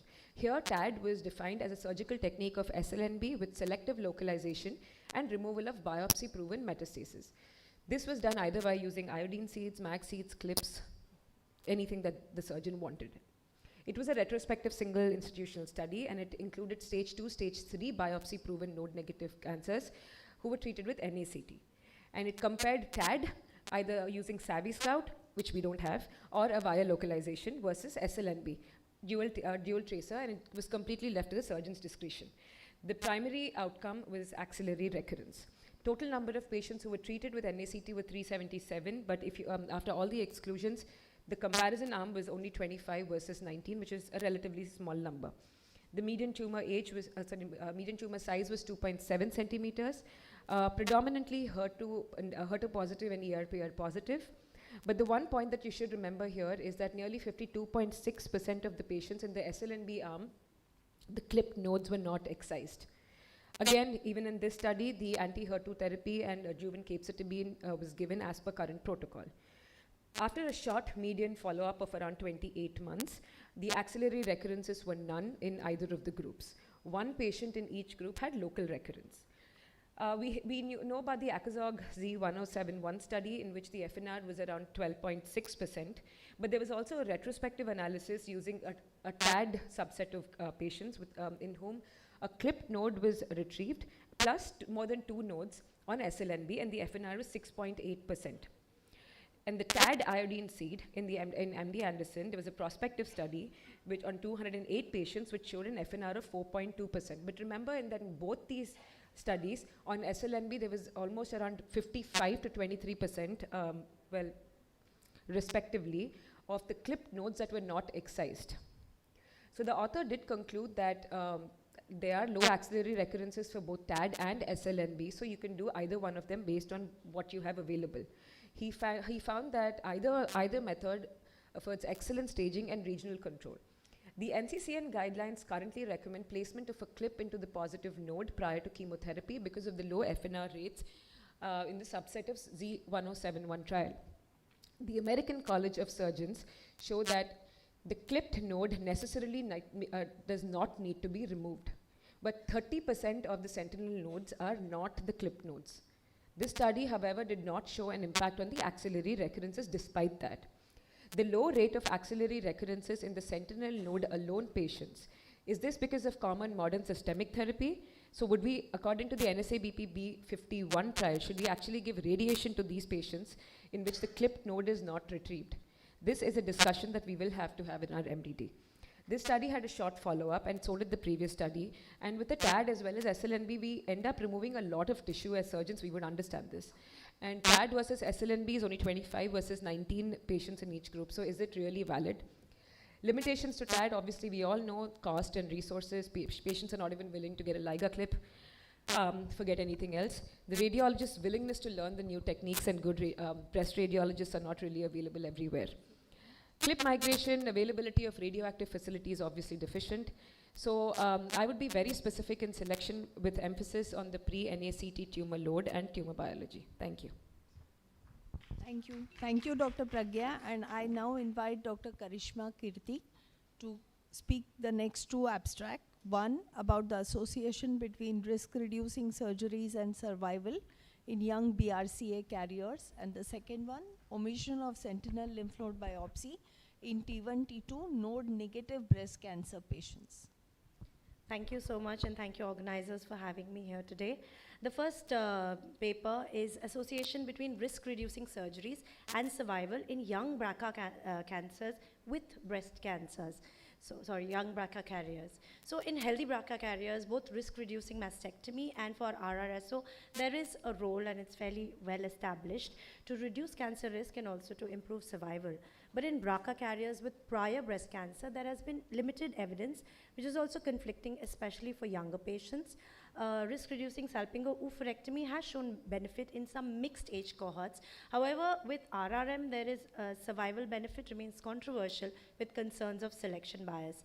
Now, counseling these young survivors is also complex because we need to balance, as we've talked about in the earlier studies, recurrence risk versus second primary cancers.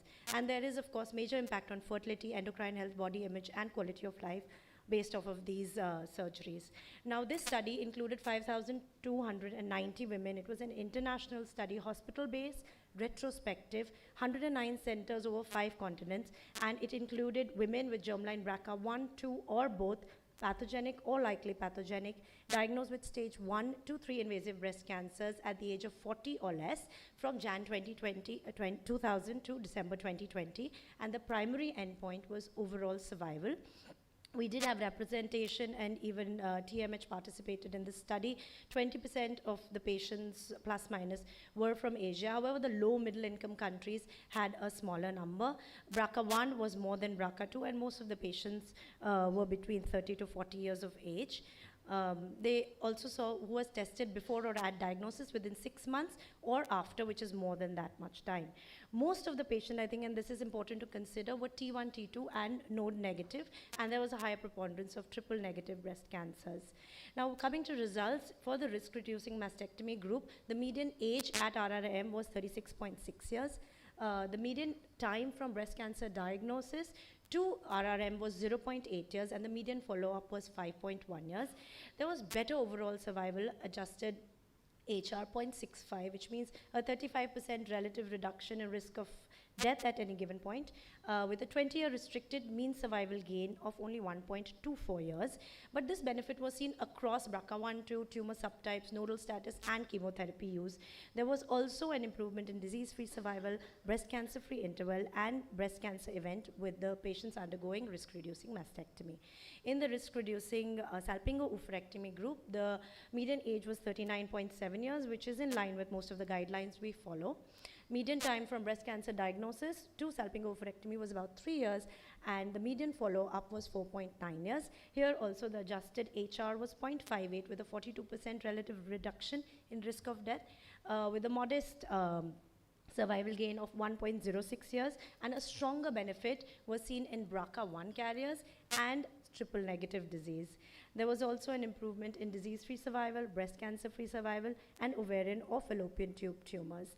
This is a very large data set across the world, real world population with very good statistical handling, and I think it's important that they have looked at overall survival rather than just incidence reduction. However, it is still a retrospective design, and there are going to be some confounding biases. There's going to be some selection bias, and this does not also come with any quality of life data. There has been some treatment heterogeneity, of course, across continents, and of course, over 20 years of time as well. My key takeaway would be that both risk-reducing mastectomy and oophorectomy are associated with improved overall survival in young BRCA carriers with breast cancer. Survival benefit is independent of tumor subtype and stage. However, we have to, again, most patients were T1, T2, and 0, and the absolute survival gain is modest, but clinically meaningful in a young population. However, what this does really is that when we counsel patients now who are young with breast cancer and BRCA positive, this is additional information we can give them, which will guide them with the shared doctor-patient decision making. The second study we look at is the Dutch Book study. We've talked a lot about de-escalation of axilla, and this is another such study.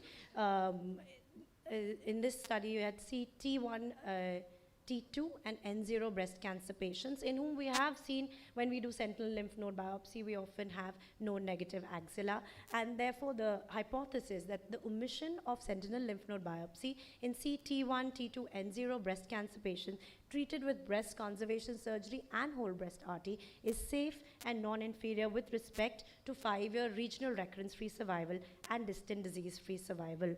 This is an abstract that was presented at SABS 2025.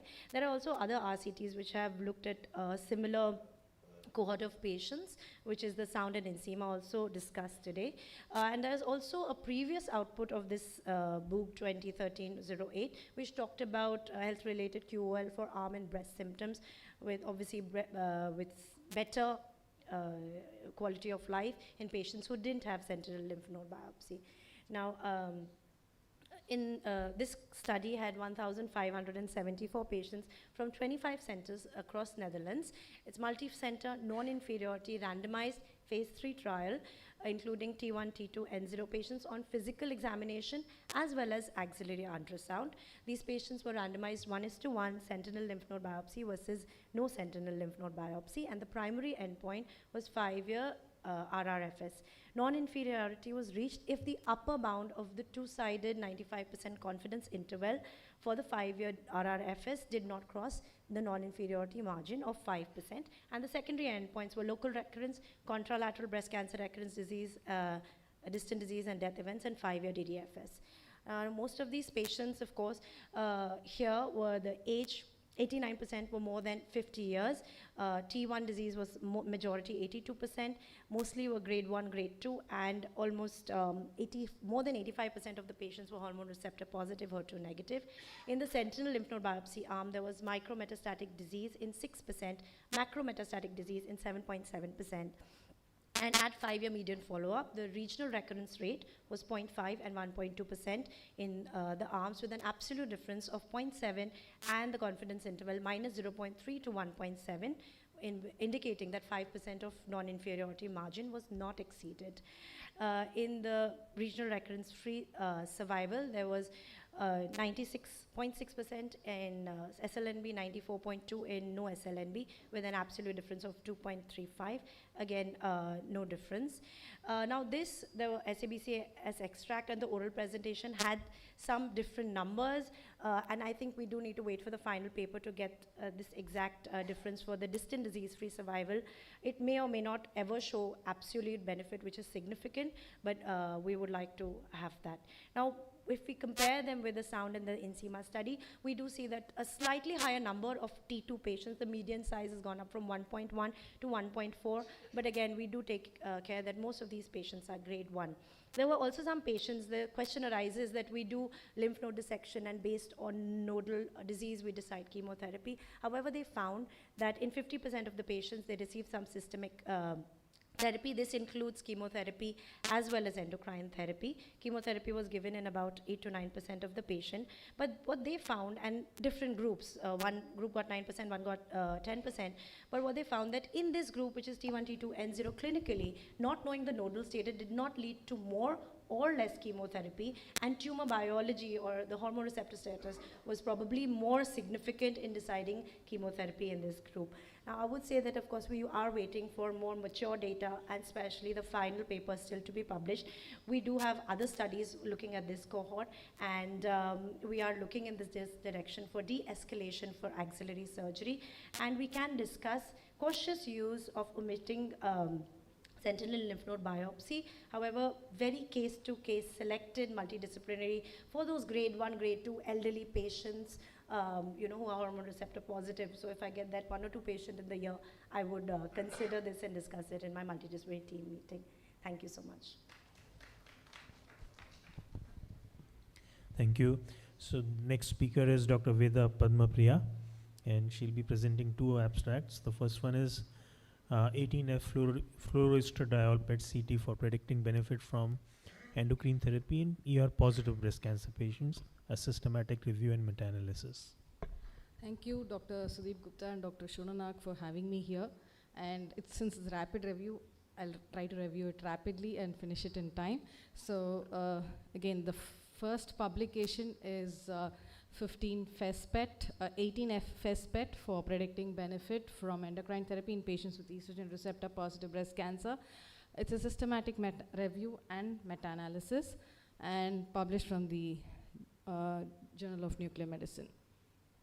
So the background is, 18FS is estrogen labeled with a positron emitter, 18-fluorine, and it can be intravenously administered, circulates throughout the body and binds to the estrogen receptor on ER-positive tumors. Now, the advantage of a FES-PET is you can identify the location of FES binding, just like you have, nowadays we do have PSMA and the FAPI. And so thus, FES-PET is a non-invasive whole body assessment of estrogen receptor, and it gives both spatial, and when it is imaged at multiple time points, it can give you a temporal heterogeneity of ER expression as well. So this has been utilized in predicting response to endocrine therapy, evaluating lesions which have been equivocal, and assessing ER status in lesions that are difficult to biopsy, and of course, staging of the disease. So they did a literature search of all the databases, PubMed, Medline, Ovid, Embase, and Cochrane, and they looked into multiple studies that that reported ER-positive breast cancer and women who received 18 FES-PET at baseline and received subsequent endocrine therapy.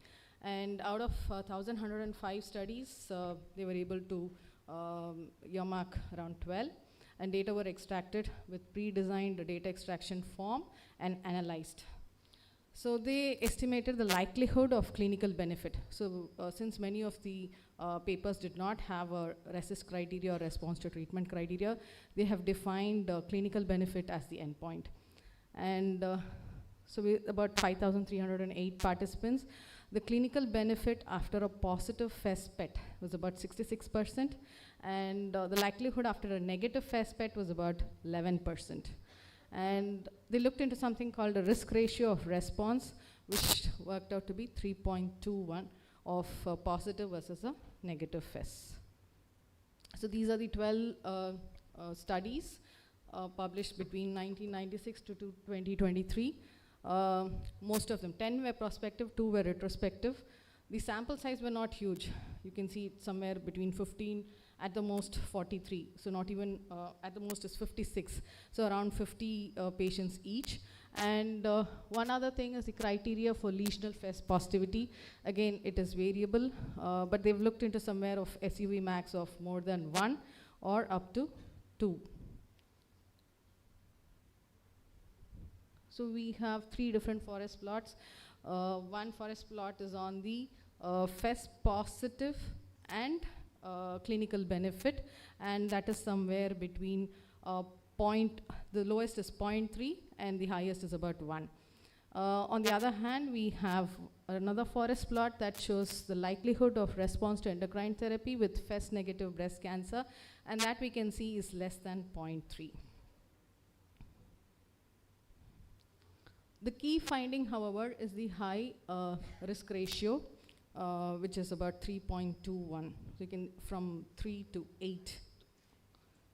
And indicating that patients with ER positive breast cancer are significantly more likely to respond to endocrine therapy with a positive pre-therapy FES PET CT than a negative FES PET. So the strengths are the rigorous vetting of large volume of references across many centers across the globe, increased statistical power to identify clinically valuable results, and improved precision of calculations of risk ratios.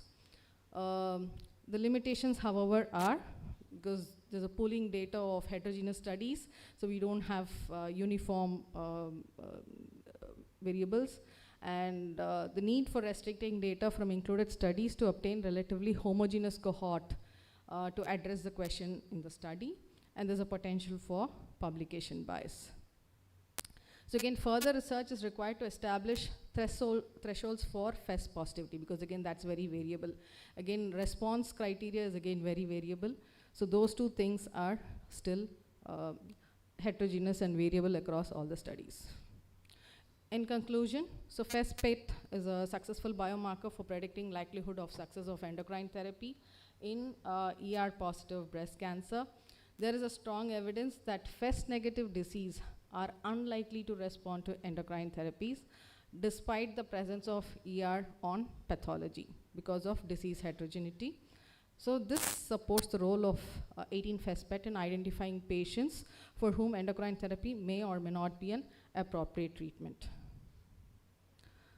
Coming to the second abstract, so this is an abstract, and it's basically on the effect of preoperative MRI staging on loco-regional recurrence in early stage breast cancer from the Alliance group.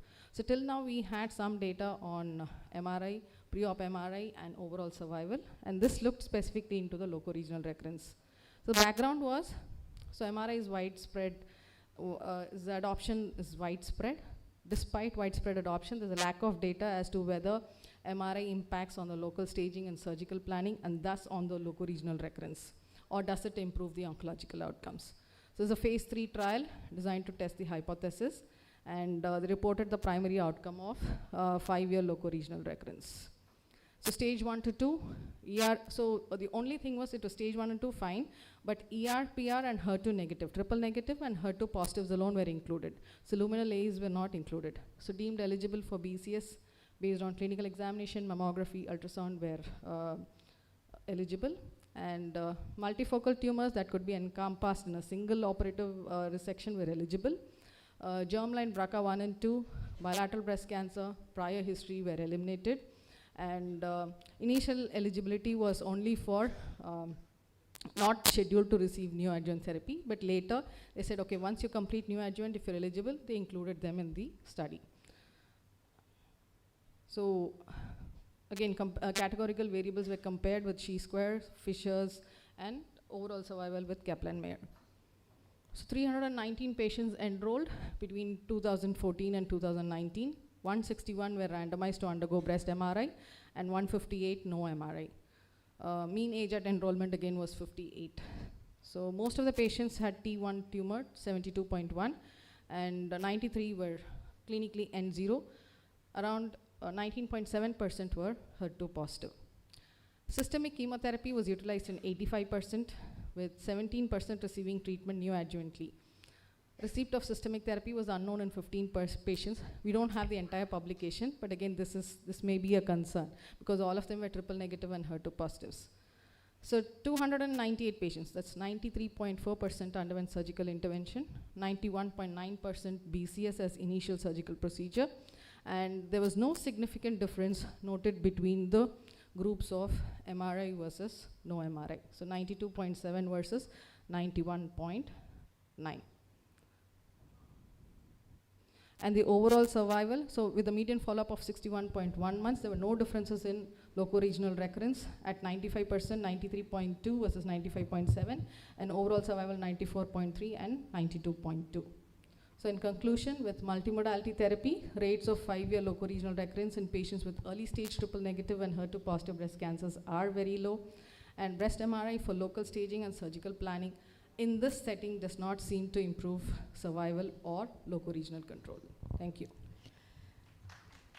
Thank you very much, Dr. Gaurav Agrawal and Dr. Sharmila Agrawal, for chairing the session. And now to chair the third rapid review in loco-regional breast cancer, I would like to call upon Dr. Arun Kumar Goyal, who is a senior consultant, surgical oncology and managing director at Andromeda Hospitals and Healthcare, Delhi. And I request him to please invite the speaker, who is already climbing the stage. Yeah. That's fine. Hello. Dr. Shalaka, I don't think we need an introduction for her. Rapid review, 5 presentations from SABS, and all 5 are in different domains, please. Eight. We'll try to cover 8 presentations. Yeah, they just increased it 2 days back. So the first 3 are related to management of axilla. This is a part of TAXIS study, which looks at, TAXIS is essentially a randomized control trial whether upfront or post-chemotherapy patients are randomized to get ALND versus axillary RT after a procedure called TAS, which is targeted axillary sampling. And this study looks at the adjuvant treatment decisions, whether they are different in the 2 groups, when the patients underwent an ALND versus when they had ART. So 500 patients analysis, 300 in the upfront surgery arm and 150 post-neoadjuvant therapy. And as you would have expected, there is no difference in the adjuvant decision making as per the randomization arm, whether you did ALND versus not. Similarly, post-neoadjuvant chemotherapy, maintenance targeted or maintenance treatment, there was no difference in decision making in the 2 arms. So essentially what they are trying to say is completion ALND did not impact treatment decision once you knew that the axilla is positive. This is another part of TAXIS study which was presented in SABCS, which is an analysis of the first 1,500 patients. Again, TAS is removal of sentinel, marked or palpable suspicious nodes. A median of 5 nodes were removed and 60% of them had an additional positive node on completion axillary dissection. What decided the additional positive nodes was the number of nodes on TAS, macro versus micrometastatic involvement, and upfront versus post-chemo surgery. So what TAXIS essentially does is heavily relies on palpation-guided removal of suspicious nodes. I'm getting a deja vu for low axillary sampling, or this could be even worse as berry picking. What is good about TAXIS is, of course, it's a large multi-center European study, looks at all molecular subtypes upfront or post-chemotherapy, and tells us that positive node is enough prognostic information and you can decide treatment based on that. However, what it doesn't tell you is that despite of being surgeon-dependent procedure, 60% of additional axilla was positive in the ALND arm. And you know, when you remove 5 nodes from the axilla in a non-systematic manner, the way the complex lymphatic pathways may be severed, I'm not sure if the lymphedema rates will be equal in the 2 groups, and we need to watch this space for that. Also, the primary endpoint of TAXIS is disease-free survival, and we need to wait for that data. We previously saw in node-positive axillary RT versus ALND in the AMAROS study, which had an equal axillary recurrence rate, a better morbidity profile in the axillary RT arm. But there was a 5% detriment in DFS and a 4% detriment in OS. In the 10-year updated analysis of AMAROS, which is obviously statistically not significant, it was also not the primary endpoint. So coming to the third part of axillary lymph nodes, we've heard a lot about sound, INSEMA, and the BOOK study since morning, where majority patients are invasive ductal carcinomas. Now, invasive lobular carcinomas are particularly notorious for being small and still having a nodal positivity, having multicentricity, etc. So in this retrospective analysis from MSKCC, they looked at 662 patients of invasive lobular carcinomas over a 17-year period who met the eligibility criteria of sound and INSEMA. That is, they were T1, N0, who had upfront surgery and who had a normal preoperative ultrasound. Majority 1.3 centimeter, classic type ILC, HR positive, low grade. And what was the nodal positivity rate was 17.5%. And the only thing that affected nodal positivity was lymphovascular invasion in the primary biopsy. I think this study is a fairly large study to tell us that yes, you can apply sound and INSEMA criteria in the ILC subset if these all other characteristics are met with. The second domain is screening and DCIS. I think Neeta also earlier said that risk-based versus annual-based screening trial, and this is a Wisdom randomized control trial from North America, which actually looked at the premise of the study is that we know that screening mammography diagnoses a lot of stage 1 disease, a lot of DCIS. The interval cancers are the ones which are bad ones, and there's a high biopsy rate whenever there is screening mammography. And fourthly, even America is saying that it is resource intensive to do screening mammography. So they randomized around 28,000 patients to get regular screening, which is annual mammography, versus risk-based screening. And they found that 10% women in the overall cohort had elevated or higher risk. The primary objective of WISDOM was to demonstrate safety measured as a non-inferiority rate of stage 2B or more breast cancers as compared to risk-based screening, and the criteria for non-inferiority was a cutoff at 50 stage 2B or more breast cancers per 100,000 person years, which is 1 per 2,000 women screened. And what is 2B is T2N1 or T3N0. The risk assessment was based on the Breast Cancer Surveillance Consortium version 2 model and a polygenic risk score beginning with 75 SNVs at the beginning and then ending with 126, which was variable throughout the course of the trial. 4 risk-based categories were identified: highest, who had a 6-monthly mammography and MRI; elevated, who had an annual mammo beginning at 40; average, who had biennial screening beginning at 50; and lowest, who were younger women and did not meet the criteria. So the BCSC model is essentially Gale's model, incorporating breast density and history of benign breast disease in that. This was validated in a cohort of women undergoing screening in Chicago. What they found was 21 versus 31 invasive cancers which were 2B or more in the two groups, the annual screening versus the risk-based screening. And of course, there was an incidence increase in the higher risk group, but there were no cancers in the highest risk in the study. They also met the non-inferiority criteria of less than 50 per 100,000 women of 2B or more cancers. However, the co-primary endpoint of biopsy rate was not statistically significantly different between the two groups. There were 4 times more number of biopsy compared to the number of cancers diagnosed. So risk-based screening seems to be the way forward, especially for us, where the entire population-based screening program may not be possible. However, you need to have a polygenic risk code, which is specially designated for that population. And also, such kind of BCSC we don't have in the Indian setting, and they also said that it underestimates obesity as a risk factor. So coming to now that you diagnose the DCIS, can we not operate on the DCIS and keep it under observation and just do tamoxifen monotherapy? This is an abstract including more than 40-year patients, nuclear grade 1 or 2, no common necrosis, ER positive, HER2 negative, and less than 2.5 centimeter highest diameter in any of the imaging modality used.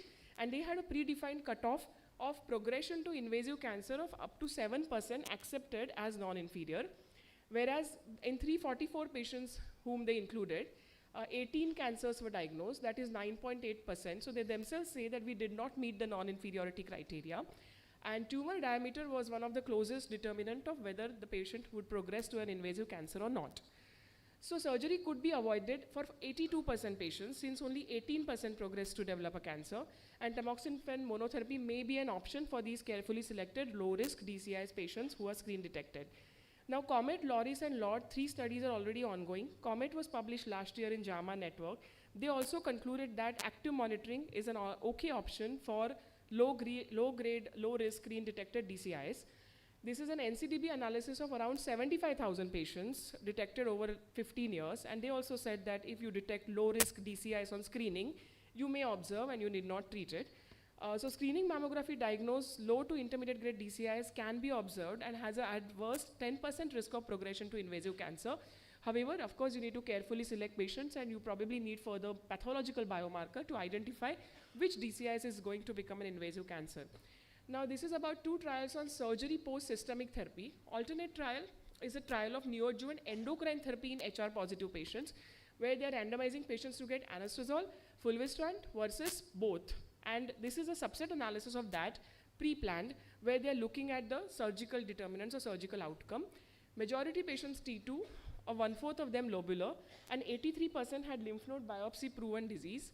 So what they are saying is that whenever there was a pre-NET needle biopsy proven positive axilla, and whenever there was a mastectomy planned, there was a higher chance of getting an axillary dissection. That means surgeons are biased towards doing BCT whenever there is an axillary radiation expected or whole breast radiation required, and you can avoid doing radiation if you do mastectomy. Also, more patients in the BCT arm were likely to end up with SLNB alone compared to the mastectomy arm. The number of positive nodes were around 80% of SNB had 1 to 2 positive nodes and 20% had 3+ positive nodes. What mattered was with 3 or more positive SNBs, there was a higher 3 plus more involved axillary lymph nodes in the completion axilla. So obviously the number of lymph nodes positive on SNB would determine the number of positive lymph nodes on completion axilla. What I do not understand is 75% of these patients were anyway eligible for BCT before NET. So that number remained at 70%. There is an issue with non-response in nodes in HR positive patients, we know that. And the surgeons are probably biased with a BCT versus mastectomy and pre-NET palpable positive node versus an SNB proven positive node to decide whether you need to do ALND or not. This study looks at using pembrolizumab and radiotherapy together in the preoperative setting. They intend to repurpose radiation therapy to increase the response to pembrolizumab-based chemotherapy, rather immunotherapy, by causing immune stimulation in early stage node positive breast cancer. So they randomize patients to get 0 gray, 9 gray and 24 gray radiation only to the primary in the preoperative setting along with pembrolizumab based immunotherapy with a primary endpoint of T cell infiltration found in the tumor biopsy done at 2 weeks after the radiation therapy. And yes, they were successful. Whatever the cohort of patient was, they found that the breast immunoscore improved after pembrolizumab was combined with radiotherapy, just 1 minute extra. And that was consistent for 24 gray. So there was a effect seen at 9 gray, but it was better with 24 gray, so it increased with the dose. And hence, even they looked at transcriptomic data and saw that there was some immune gene signature that was also elevated at that time point. So I would say that pembrolizumab acts as a potent immune radiosensitizer, and there is a concept of radioimmunotherapy. It's already proven in vulvar, urothelial and soft tissue tumors, and probably will come up in breast cancer as well. So lastly, the minimally invasive breast surgery enthusiast here can rejoice a little bit, because this is an outcome from Korea, the MARIS study, which is an 18-center South Korean study looking at the outcome difference in demographics between minimally invasive mastectomy versus conventionally done mastectomy, nipple-sparing mastectomy. And this is a cohort of almost 2,000 patients saying that minimally invasive breast surgery is not just safe, but better with respect to short-term surgical outcomes like Clavien-Dindo grade complication, grade 3 complication, 30-day complication, etc. And this difference even persisted in the matched subset. So good luck to all the robotic enthusiasts there, and thank you very much. I think great job, and since we are now for tea, or are we? No, sir. Okay. There is a scheduled coffee break at this point of time, but since we are a bit delayed in our schedule, so in the interest of time, we will continue with our sessions while tea and coffee is being made available outside. So you can step out for your dose as and when required and jump back in. And we will move to the panel discussion now. For chairing the panel discussion on loco-regional breast cancer, I would like to invite Dr. Tabassum Vadasadawala, who is an associate professor and consultant radiation oncologist at Tata Memorial Centre, Mumbai, and Dr. Uttam Soni, who is a consultant oncoplastic breast surgeon at Breast and Cancer Research Institute at Sita Devi Hospital, Jaipur. And as moderators, I'd call upon Dr. Vedant Kabra, who is the principal director, Department of Surgical Oncology for Fortis Memorial Research Institute, Gurugram, and Fortis Healthcare, Delhi and NCR, and Dr. Sanjoy Chatterjee, who is Senior Consultant Radiation Oncologist at Tata Medical Center, Kolkata. I quickly invite the panelists on board. Dr. Jessica Shah, who is a Junior Consultant Breast Surgery at Apollo Hospitals, Navi Mumbai. Dr. Namita Pandey, who is a consultant breast oncosurgeon at Breast Clinic and LH Hiranandani Hospital, Mumbai. Dr. Anupama Mane, who is a consultant breast surgeon at Ruby Hall Clinic, Pune. Dr. Akshita Singh, senior consultant surgical oncologist at Narayan Health City, Bangalore. Dr. Neha Chaudhary, who is a senior consultant and head breast oncosurgeon at Manipal Hospitals, Kolkata. Dr. Nupur Priya, consultant surgical oncologist from Balco Medical Center, Raipur. Dr. Animesh Saha, consultant clinical oncologist from Apollo Gleneagles Cancer Hospital, Kolkata. Dr. Vikram Maya, senior consultant radiation oncologist from Apollo Hospital, Bangalore. Dr. Sandeep Tay, senior consultant radiation oncologist from Apollo Hospital, Navi Mumbai. Dr. Rahul Mishra, who is a consultant radiation oncologist from Wockhardt Hospital, Baroda. Dr. Durva Kurkure, who is a consultant radiation oncologist from HCG, Mumbai. Dr. Revathi Krishnamurthy, associate professor radiation oncologist from Tata Memorial Hospital, Mumbai. Dr. Jyoti Arora, lead radiologist from Apollo Hospital, Defense Colony, Delhi. And Dr. Aparna Dhar, who is a senior director, hereditary precision oncology and genetic counseling from Max Healthcare, Delhi.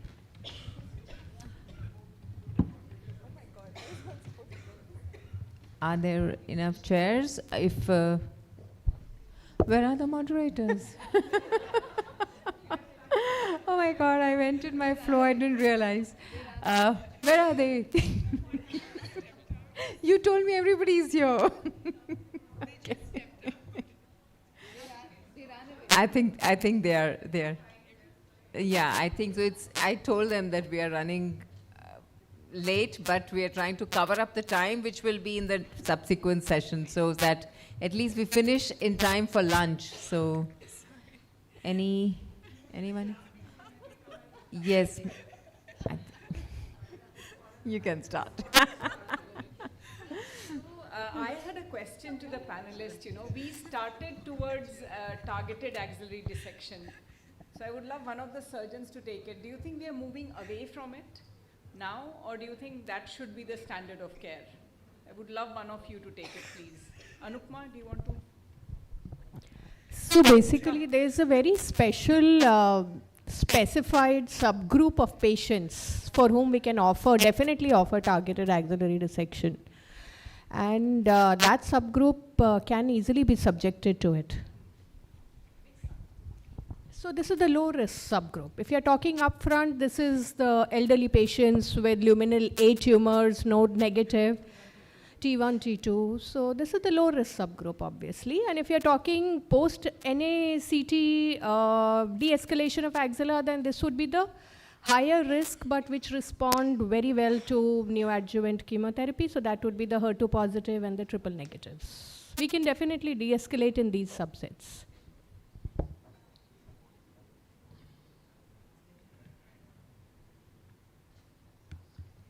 Very good morning, and thanks to Dr. Gupta and Dr. Shona for inviting us here to moderate, especially Dr. Shona, who considers me a quick fix. Thank you. Anyways, so Sanjoy, I think, has gone out for a cup of coffee because it was scheduled to start at 11:40. Since we have 7 minutes extra, I will utilize that in the panel discussion. Okay, so we have, can somebody call him please, because he will be starting the first study. So what we have made is, we have tried to make a flow out of it, and we'll mix and match and present it. So these are the esteemed panelists: surgical oncologists, radiation and clinical oncologists. We have a radiologist and a geneticist amongst us. So Sanjay was to start this, but can Dr. Jyoti comment on this? Dr. Jyoti Arora, what is your take on this study? Can we de-escalate as per the recommendation, or we continue with annual mammography? So it has to be a very carefully selected subgroup in which we can de-escalate, especially if it is like a dense breast, then we cannot afford to de-escalate there. But if it is a completely fatty breast, then in those, and depending on the tumor biology, in those particular subsets, we can think of de-escalating, but we need to have our own data before. We need few trials from the Indian subgroup and then make it a standard practice. So any of the clinicians here who would like to de-escalate, or you want to continue like this? I'd just like to add to that. I think the study had predominantly very older women there. I think their average age was 59, 60. We also see a lot more younger women, dense breasts. We're looking at resource limited settings in our country. We're already looking at women who don't follow up very well, and their follow-up is very, very short. They've just looked at 3 years. So before I put it into clinical practice, I think I'd probably stick to annual mammogram for now. Any difference of opinion from the panel? Yes. So this study had very low grade and good biology disease, and the females were 50 and above. So to follow it in our clinical practice, we need to have a pilot study or some data on the Indian subset. Generally, we have higher grade tumors, locally advanced cancer. So suddenly de-escalating at this moment is little bit trickier in Indian subset. So, when you look at this study, the question comes is that is screening mammography actually doing something? Because is it just picking up low-grade tumors, or the high-grade interval tumors, are they being picked up? And I think it is actually kind of following the same pattern. So in a patient where there's a high chance of recurrence, who's a high grade, a high risk, definitely I would not de-escalate.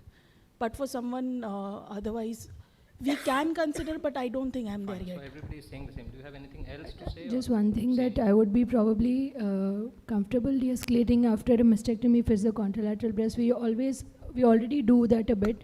We do it 1.5 yearly instead of 1 yearly if it is the contralateral breast. But if it is the ipsilateral breast, which is after BCS, it should be yearly is what we follow. For all patients. Yes. For those who are at a lower risk with tomomammo coming up, I would definitely deaccelerate, and I would like to do it after a gap of 1.5 to 2 years, depending on the risk factor. Okay. Thank you. So we'll move to the next study, and again I would request Dr. Jyoti to give her comments. So your first question is, are dense breast reported CND? I think now, at least in the metros, I see that happening with majority of the reporting. And how many would do additional imaging? This is, yes, a very difficult, whenever, we ask for, even for ultrasound, the mindset of patients is that, is it firstly, we don't have any problem, so asking for a second test becomes difficult for the patient to convince. But with the dense breast, and when we go for abbreviated MR, so what we have started to say is, the cost of abbreviated MR, if you're doing it alternate years, is coming roughly to if you're doing mammo and ultrasound every year. So because we have significantly brought down the cost of abbreviated, because the duration of the time required for doing the MR is reduced, so that at least the cost aspect has come down, and when we try, the pickup or the take-up for the abbreviated MR is still not high, and we need to talk more and more about it in the conferences so that we can ultimately be able to convince the patient. What about contrast-enhanced mammography vis-a-vis MRI? Can one replace the other? So both is Dr. Palak here, because she's doing contrast-enhanced? Just left. Okay.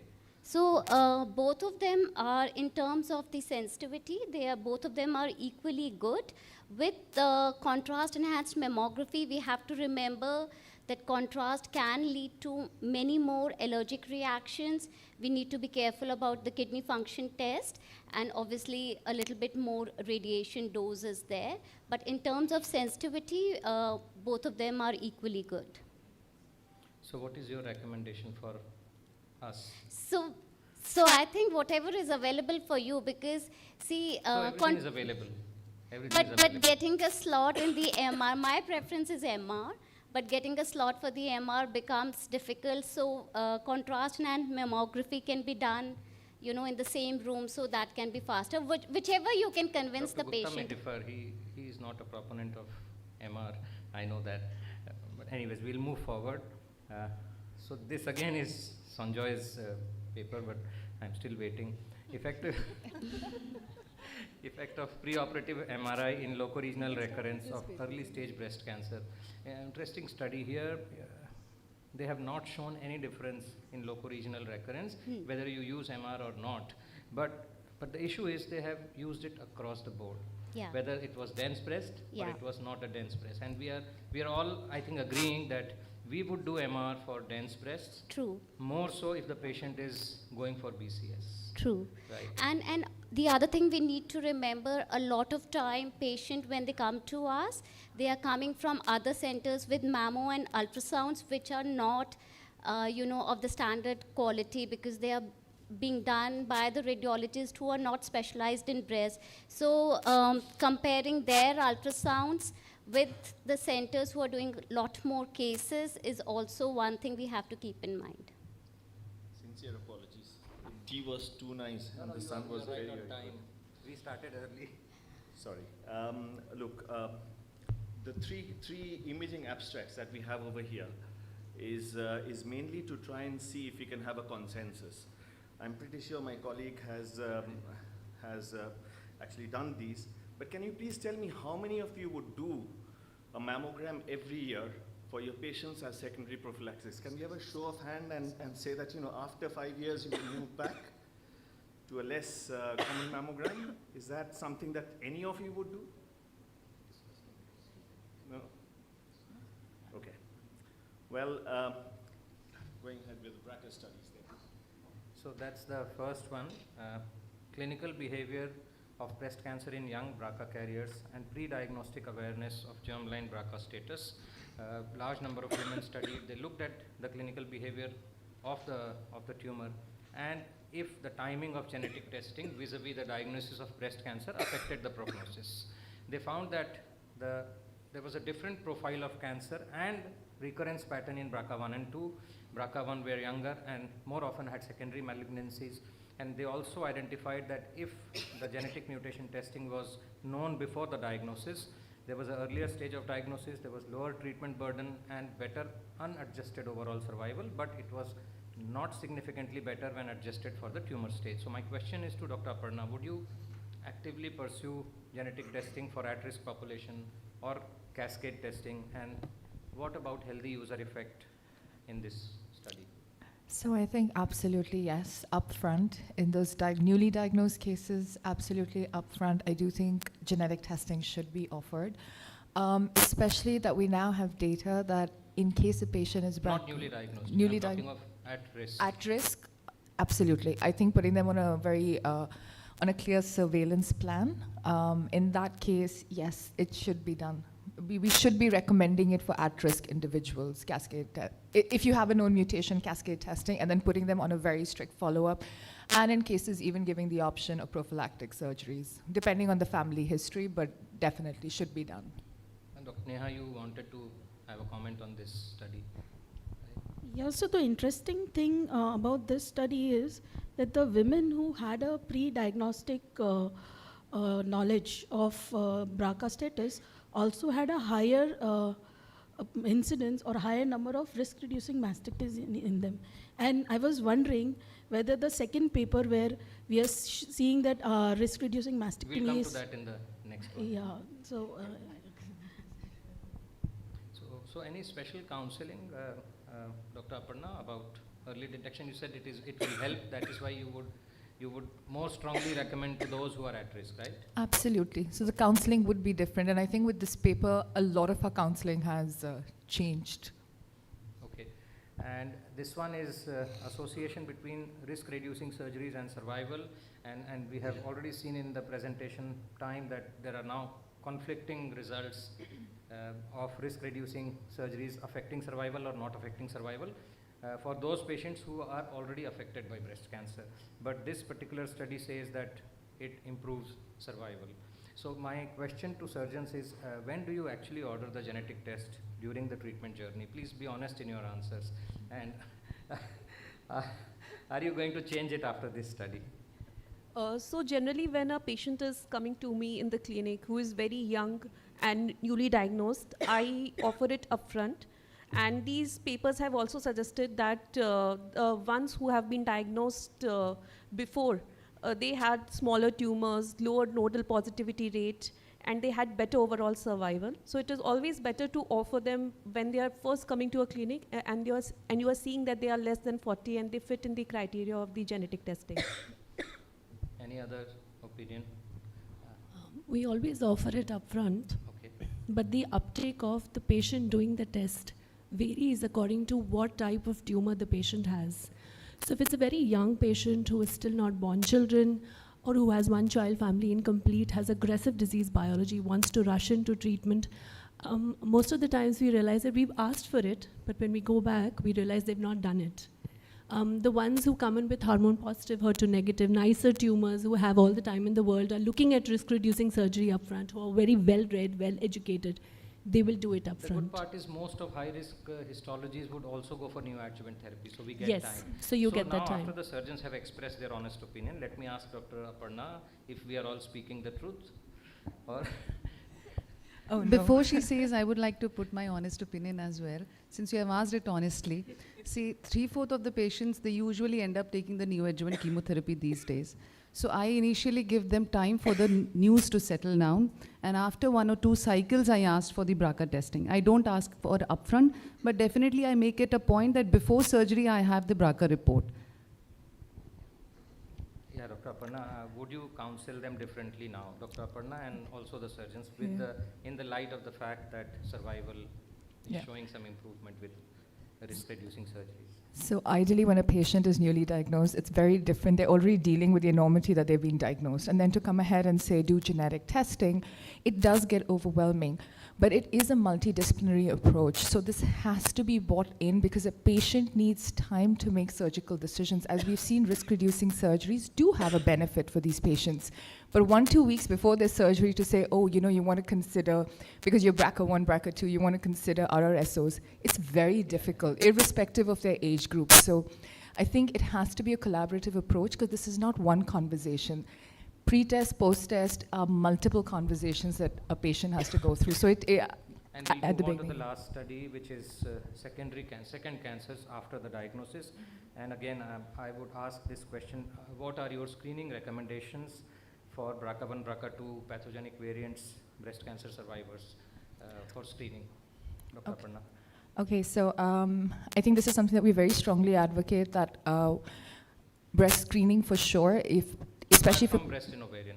Apart from breast and ovarian, then pancreatic cancers, I think we do tend to ignore them because the NCCN says that if there's a family history, if someone's been diagnosed. So can you give us specific Okay, tumors so and specific okay, entities, so specific recommendations? pancreatic, MRCP, EUS annually after the age of 50 or 10 years before if somebody younger in the family's been diagnosed. Colorectal, we don't have screening mechanisms in place right now, but if I do see a family history, then annual colonoscopy. And prostate. I didn't see that, yeah. And prostate cancers.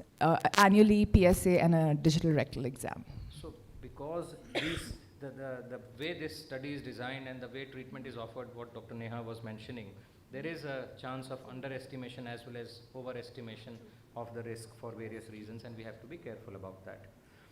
We also want to congratulate Dr. Selvi for this study, and which highlights the fact that there is a benefit of specialized breast care provided in whichever way, whether it is a one-stop or by a specialized trained person, and that's the need of the hour to provide better care.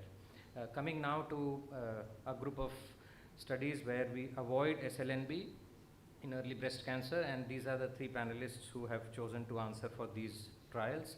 So we know that all these 3 trials are more or less similar. Even if they have included T1, T2, the median size is 11 in 2 and 14 mm in one of them, so it's actually more towards T1.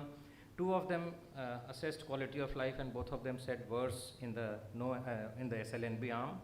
So my question is, they have said that SLNB is non-inferior and it is safe to omit in T1 hormone positive grade 1 or 2 over 50 years who are undergoing BCS.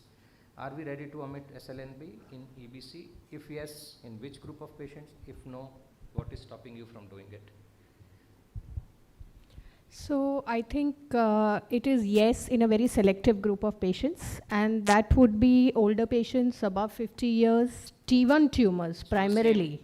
Same T1 primarily, not even T2, and of course luminal A types. Okay, the other 2, Dr. Jessica. So these studies, if you see, they had a radiologist which is breast specific.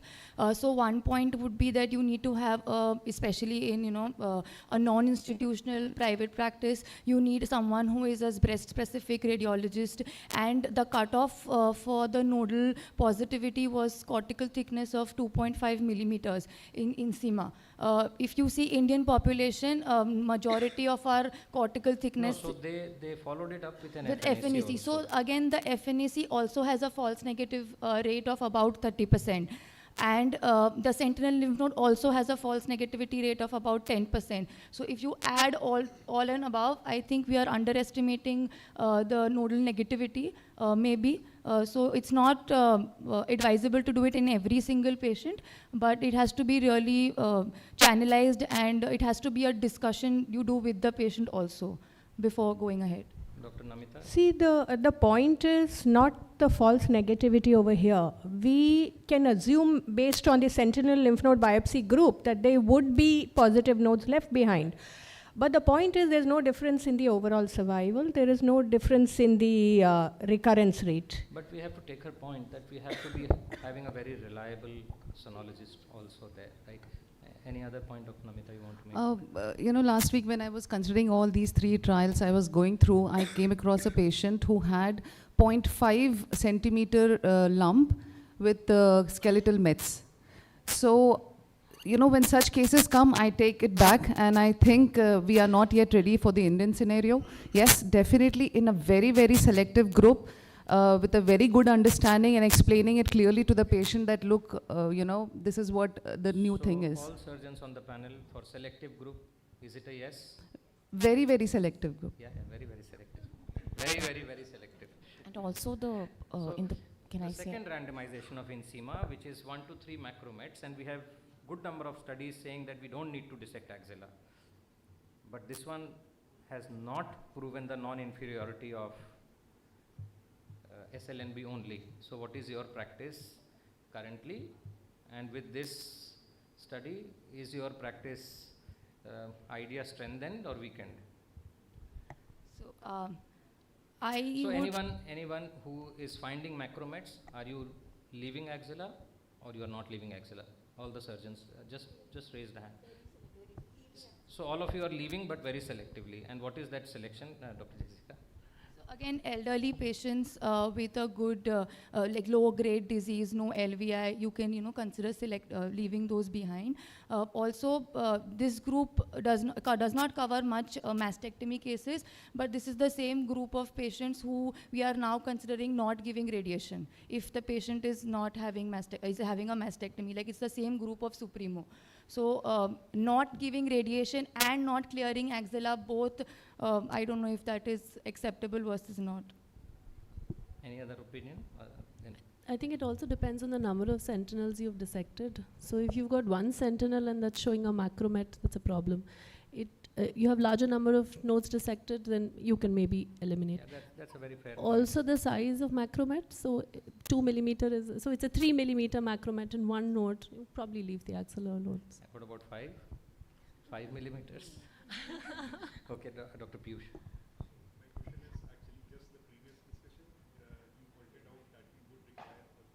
Radiologist to look at the node, the thickness of the node. Now with the second randomization, would you still agree to that point? You know, yes, a radiologist reporting which is fairly okay, would you not still accept, and you would still have those, you know, the skill set? So this has been for any sentinel node trial, you know. You have a negative axilla, only then you do sentinel node, and in the arm which was left or which was dissected later on, they found almost 11 to 15% positive nodes. So it has always been there. It has always been there. So look, when we are de-escalating surgery, when we are not doing an axilla, we always have to think about what dose the axilla is getting when we irradiate. Now this group of this group of patients were actually having a robust quality assurance. So what they did is they used just tangents. The usual forward plan techniques were actually recommended. And these patients were then said that, or were then followed up, and we now know what the dose they were getting to level 3, what dose they were getting to level 1 and 2. So I would like my radiation oncology colleagues to actually opine as to what they think on the quality assurance of the INSEMA study and how it would be applied, say, even in the very selected group of patients that they would get from their surgeons over here.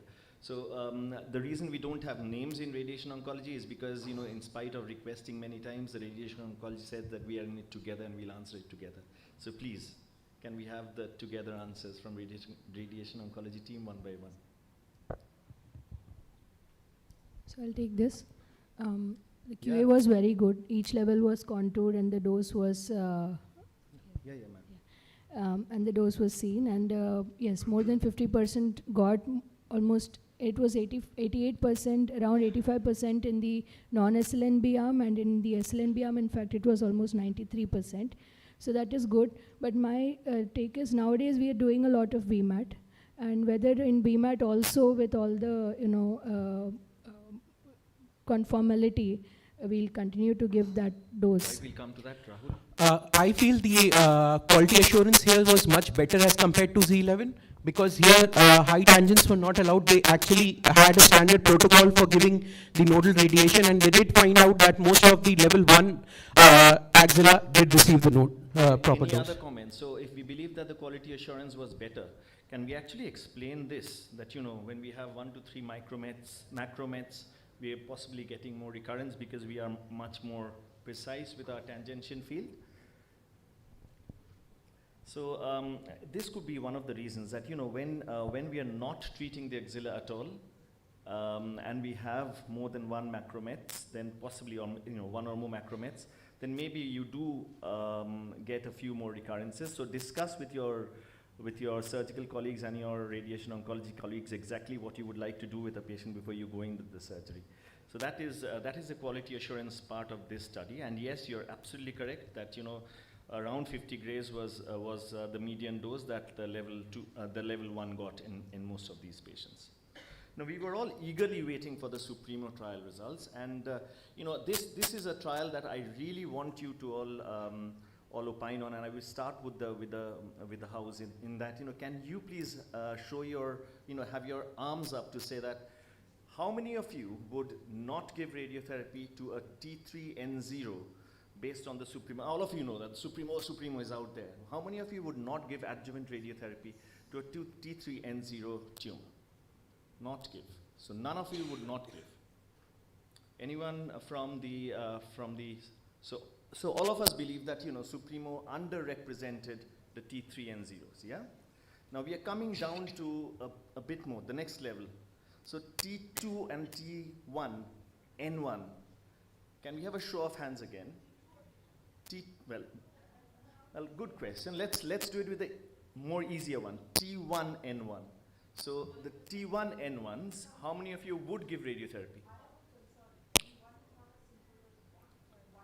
Okay, we'll come to that. So can we please have a show of hands as to N1, 1, 2, 3 nodes? I mean, Supremo had N1 in one club. So 1, 2, 3 nodes. How many of you would give adjuvant radiotherapy if it's a T2 tumor or T1 tumor? Sorry, we're talking about N1. So N1 in general. So now can we have a show of hands as to how many would not give radiotherapy? So we got one very senior consultant saying that he wouldn't, and you know, the trial results, if I can sort of tell you, significant number of patients were T1, N1, and they didn't receive radiotherapy, and there was no overall survival, local regional. Sir, you want to make a point?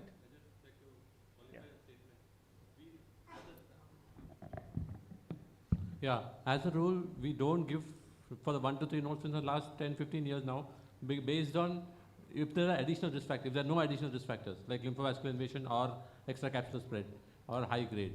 These are the things which make us give radiation for the 1 to 3. Did you say that you will not give radiotherapy? Will not give radiotherapy for if they don't have additional risk factors. Yeah, so if they have lymph nodes, you still believe they won't have the LVIs, okay. No, but at least the extracapsular invasion and receptor negativity, ER negativity. Fair enough.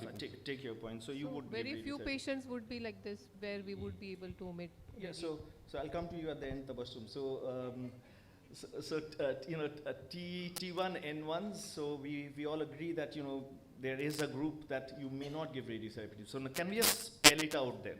Anita mentioned about 1 to 3 nodes positive. Now, is there anything else that you would like to bring up about Supremo? Supremo didn't really highlight all the molecular subtypes, so it was a bit diluted on that front.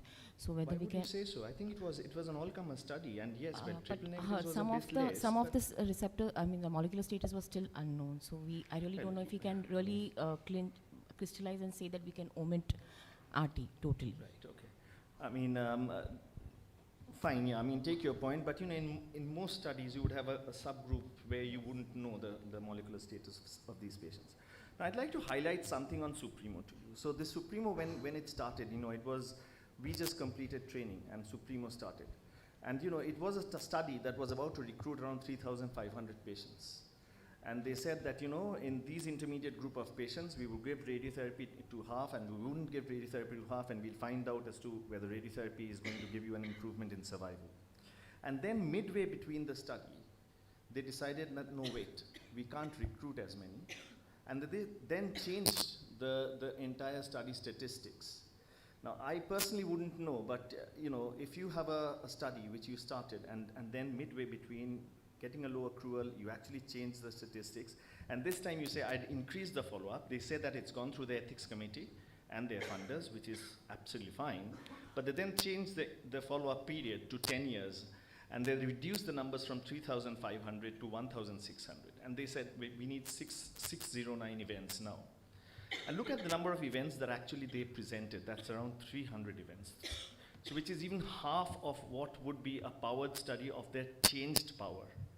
Now, to say that, you know, this study actually represents that there is a group that we would not be able to see a definite benefit is actually possibly a long shot. Would any of you disagree with you? Or disagree with me, no? Okay, so if it is a long shot, let's try and see if from this rich data, we can find out a subgroup, apart from the T3N0s, who we all believe should get radiotherapy. Is there any subgroup that we would not give radiotherapy to? Now, the N1s have a diverse population. So N3s, I'm pretty sure, you know, most of us would actually give N3s radiotherapy to, and the N2s radiotherapy to. And within the N1s, if it is 3 nodes positive, we would. Now, what is wrong with a 1 versus a 2-node positivity, you tell me? Now, if there's a 2-node positive, you would actually give radiotherapy, and if it's 1-node positive, you wouldn't give radiotherapy. Now, what is that, where is that data coming from? Is it just the pressure of a randomized controlled trial in NEJM that actually is telling us that, look, we need to do something and act, or is it real science that we are working on? This is what I would like my panel to comment on. Sorry. So there are many one comment other about the. Sorry. So we had from the EBCTG meta-analysis, we know for the node positive breast cancer, even 1 node positive breast cancer, there is overall survival benefit, and even for the early stage breast cancer patient. But if you see the Kaplan-Meier survival curve, the curve gets separated quite later, after 10 years or so, and here we have just followed up to 10 years. So probably we are missing more event. So again, you feel that it's possibly not something that we can take to practice. You're absolutely correct. You know, the EBCTCG, mainly powered by the Danish and the Canadian group, say that, you know, you do have increased local regional recurrence after 10 years. 20 years improvement in breast cancer mortality was shown, and this is a 10-year result of an underpowered study, so be very careful when you actually make your decision based on what just one study has shown. So coming to initial node positive, de-escalating to clinically N0, would you consider TAD or SLNB or some kind of de-escalation surgery, or you would still dissect axilla? So definitely for the subgroup which has responded very well from CN1 to now CN0 post NSCT, we would consider de-escalation. What form of de-escalation? So sentinel lymph node biopsy is the most common, but we are also doing TAD with the clip. Other panelists? Same here. I We would also have the same this. We also consider, if it's a good response, we can consider sentinel lymph node, obviously 2-dye technique. And we also have TAD, but with TAD again, clip placement is expensive. Not every patient goes ahead with clip placement. So out of 6 of you, how many of you are doing TAD regularly and others are doing SLNB? I think we should also mention the option of low axillary sampling here, especially if you don't have TAD available. So there are many studies for the TAD kind of situation where they found that sentinel node was outside the clip node, but then there is a study from MSKCC which said if you have dual dye at 3 and more nodes, you are good enough, you don't need TAD. And we had a very small study presented, but it also showed that TAD and SLNB are same. If we are marking the nodes, I think many of the techniques that were mentioned, actually some of them are not even available to us. So I still feel CLIP is not bad. 89% versus 94% is not such a big gap. And these are reds are actually the negatives of each of the tagging methods or marking methods. Can I ask a question, please? How Not to me, ask the house or ask your panelists. So how I face a very practical difficulty of finding the clips. Is it only my problem in the axilla finding the clips? So the bottom line is why to clip if you don't find it. So if it is a very superficial, just under the skin, and we can see it on the ultrasound, we mark it for our surgeons. But if it is like a higher BMI and a slightly deeper one, then I put a wire for my surgeon. Okay, so very quickly, MARI protocol. Sorry? No, not to you. You finished, right, Dr. Jyoti? Did I interrupt you or? No, you had finished. So if it is not seen on ultrasound, then we put a stereotactic one. Yeah, that's right. I heard that. Thank you. So very quickly from the surgeons, MARI protocol, are you comfortable following it? Anyways, iodine seeds are not available in India, so we can't do it. But if available, are you okay following the MARI protocol and then leaving it to radiation oncologists? This was a very underpowered study. It recruited only 350 patients. So following this MARI protocol will be difficult unless and until we have data on a big subset of population. Secondly, this is not available in India. Cost effectiveness is another point which has to be considered. There are other trials also which are looking at surgery versus radiation or nothing versus radiation. And once we have it, probably we'll have better results. Again, this was a study that actually was mentioned very nicely by a colleague when she was discussing, which said that if you just look at the PCR rates and then decide on outcomes, you actually are possibly looking at a very skewed outcome measure. People have, this was a meta-analysis looking at the German studies, and people have said that the IDFS is possibly a better way to move into it, and they said that at least a 3-year follow-up is required. With that in mind, let's move on to the NSABP B51, the neoadjuvant chemotherapy followed by a pathological complete response and then not giving RNI. How many of our panelists would not give RNI after pathological complete, Vikram? If there is a pathological complete response, I would avoid the axilla. Okay. Based on this study? No, before if the it's previous an N1 and you've got a pathological complete response, yes, you wouldn't. I would. Anyone who would? He said omit axilla. Sorry, ma'am. Did he say omit axilla? No. RNI, regional nodal. So axilla, internal mammary, SCF. No, I wouldn't. As of now, no. Tabassum, would you like to comment on this? I feel 5 years is a short time to comment on that, and additional morbidity of RNI is very minimal. And apart from this trial, there is loads of data available which is showing the benefit of RNI. So in this era, I mean omitting RNI as of now. Can I ask the radiation oncologist, for RNI you mean supraclav and internal mammary, or you also mean axilla? No, not axilla.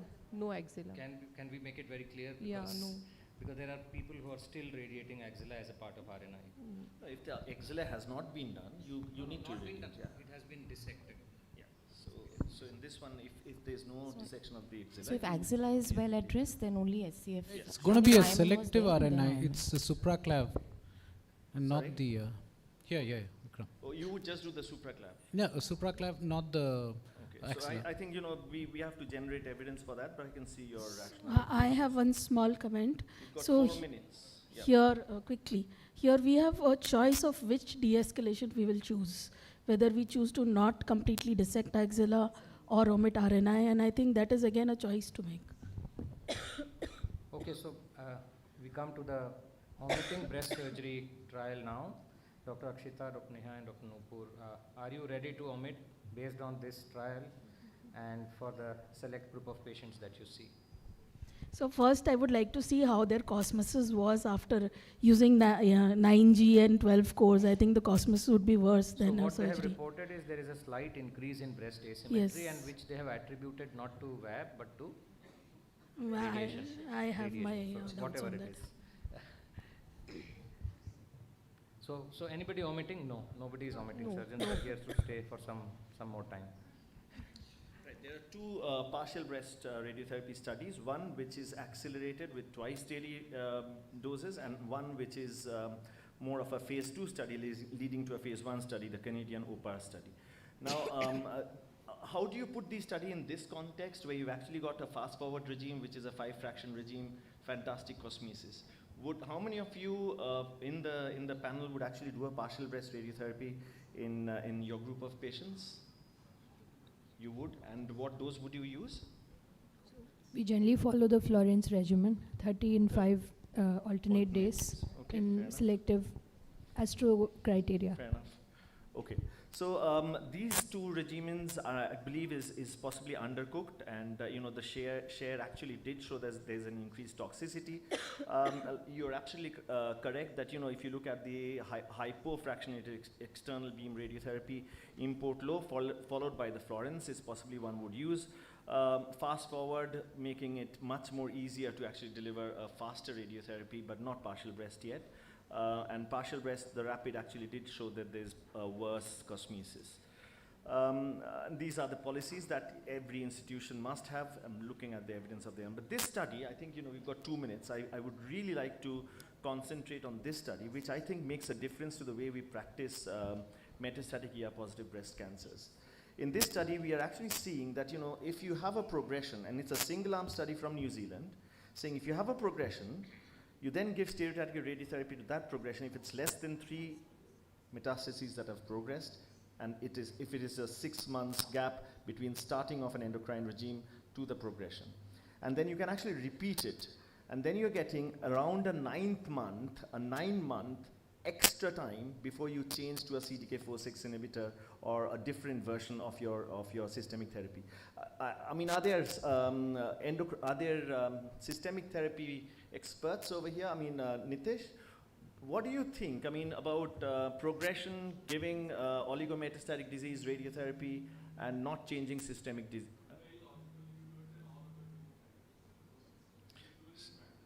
So I think this is the first one that actually gives us quite hard evidence for ER-positive breast cancer, and actually gives us around a 10-month extra time before we move on to a different regime.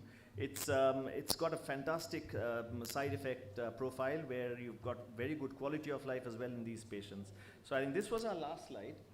And now, Tabassum, I really want you to tell us about the Supremo study and what your thoughts are about it, because it is a study that we actually face every day when we actually...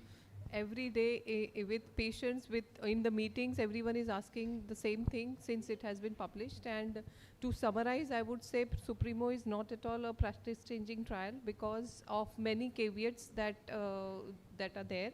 First of all, as you have already mentioned about the sample size calculation, and secondly, the axillary dissected patients are the ones which are now moving towards, now we have moved towards de-escalation, and applying those things in SNB patients is not really the eligible, according to the trial criteria, the patients are not eligible. And also there are 60% patients were one node and node negative.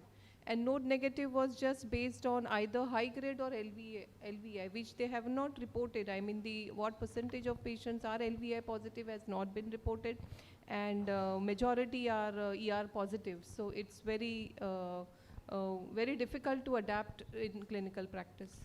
We're over time, we've finished. So ma'am wanted to ask a question with your permission. Just one, I mean, it's rather a comment. So the thing is, when we receive the patient who are eligible for the Supremo trials and they've been primed that you will not require radiation, sort of, telling them again that you need radiation is a big chore for us. And, putting the patients through this data is very difficult. Very good point. So it's a sincere request for the surgeons and the medical oncologists to not counsel.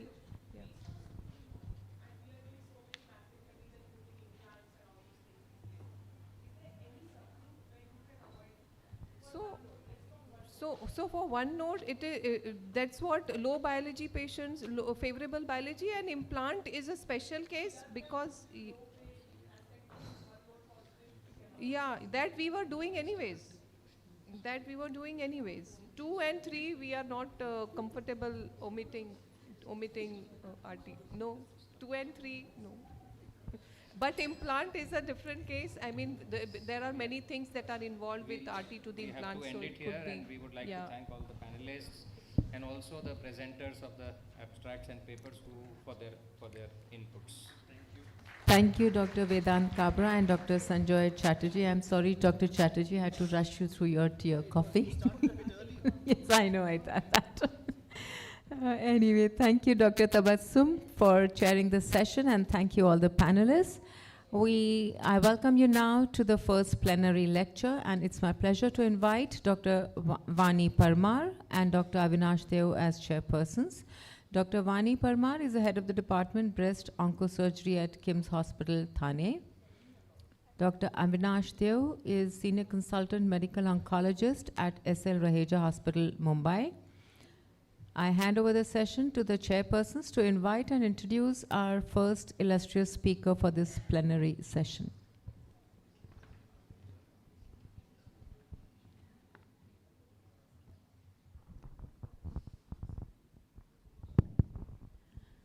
Good afternoon. We have the first plenary lecture for the day today, and it's my pleasure to introduce Professor Matteo Lambertini.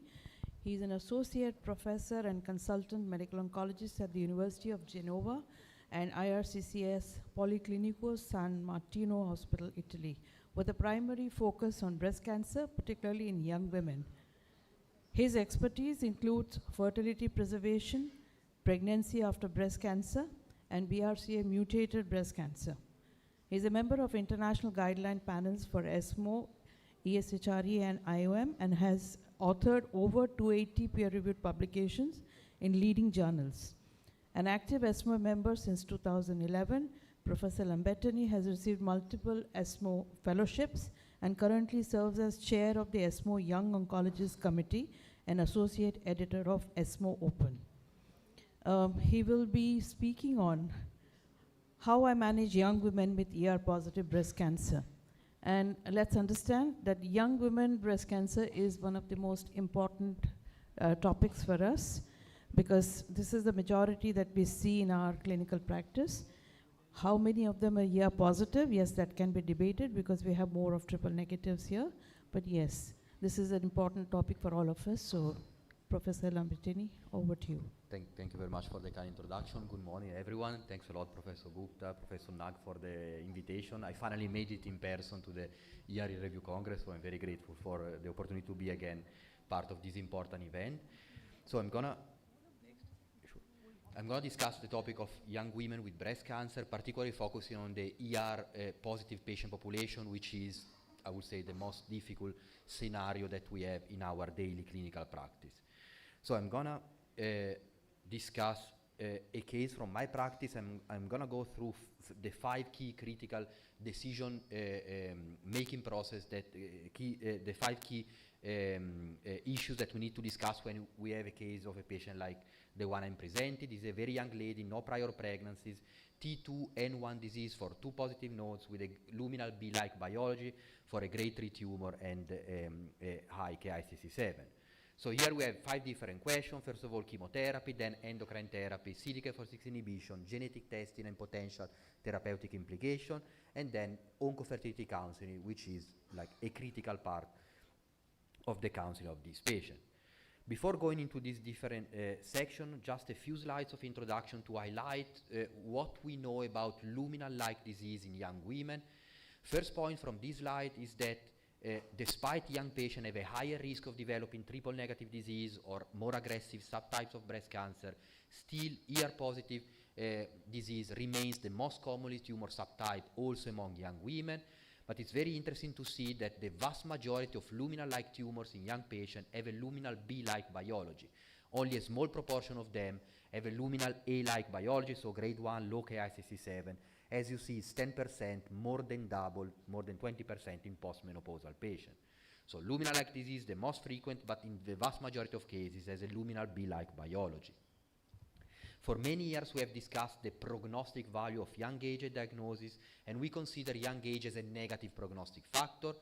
This is one of the largest studies that looked into this concept, and as you see on the right side of the slide, being diagnosed at a young age after adjusting for all the potential confounding factors, stage, biology, treatment, and so on, still being diagnosed below the age of 40 years is associated with 30% greater breast cancer mortality as compared to being diagnosed in the postmenopausal setting. However, the interesting news from this study, and then after this publication, there has been a lot of other studies confirming the same findings. The interesting part is that the negative prognostic value of young age diagnosis, it seems to be only related to the luminal-like disease. So if we have a triple negative case, HER2 positive case, we should not expect different outcomes between young women or older patients. If we have a ER positive disease, we may have detrimental outcomes as compared to postmenopausal patients.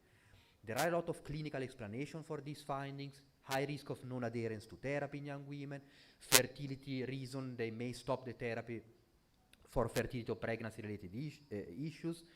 But another important reason could be biology-driven, because we do have data suggesting that breast cancer cases with ER-positive disease in young patients below the age of 40 years, they do have some transcriptomic and genomic differences that make them a bit more aggressive on a biological level as compared to luminal-like tumors in patients older than 40 years.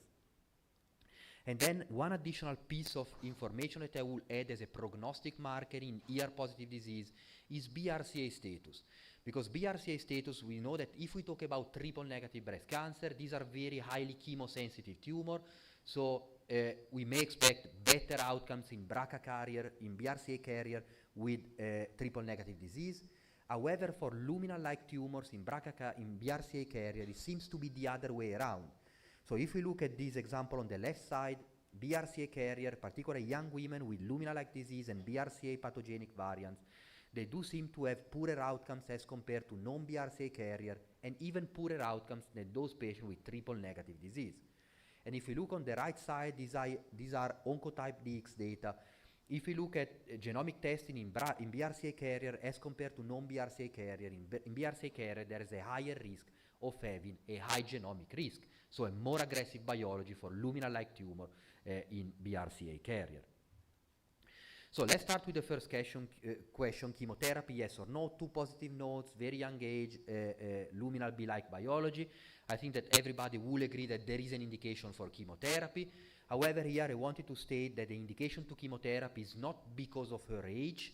Age is one of the factors that gets into the counseling, but we should offer chemotherapy in young women if there is an indication based on all the other parameters that we also use in postmenopausal patients, so nodal status, grade, KICC7, and so on.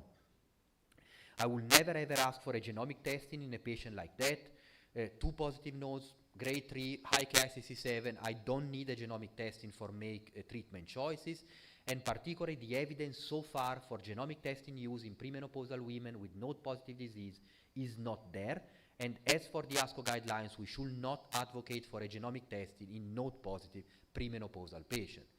In a postmenopausal setting, we may discuss in a case like that if to ask for a genomic testing, but I will not ask for a genomic testing in this woman. If she had a node-negative disease, this is another question, but in the case of N1 disease, premenopausal status, I will not ask for a genomic testing. Genomic testing in young women, they have prognostic value as for postmenopausal patients, so we should believe into the results of the genomic testing if we are talking about a case with N0 disease. However, here I'm using these slides to highlight 2 points. The first one is that if we ask a genomic testing in a young patient, there's a higher risk of a high genomic score, again related to probably more aggressive biology in this patient. And then it's interesting to see that if we ask a genomic testing in a young patient, it gets as a low recurrence score, low genomic risk, then we give chemotherapy anyhow. So why to ask for a genomic test if we want to give chemotherapy anyhow? And then if we have a low genomic risk, this test has prognostic value also in young women, so we should believe into these results. And then if it's a non-negative disease with low recurrence score, I will not give chemotherapy even if the patient is young. In the node-positive population and in the small portion of N0 disease, there is a gray zone if we need or not chemotherapy with the low genomic risk.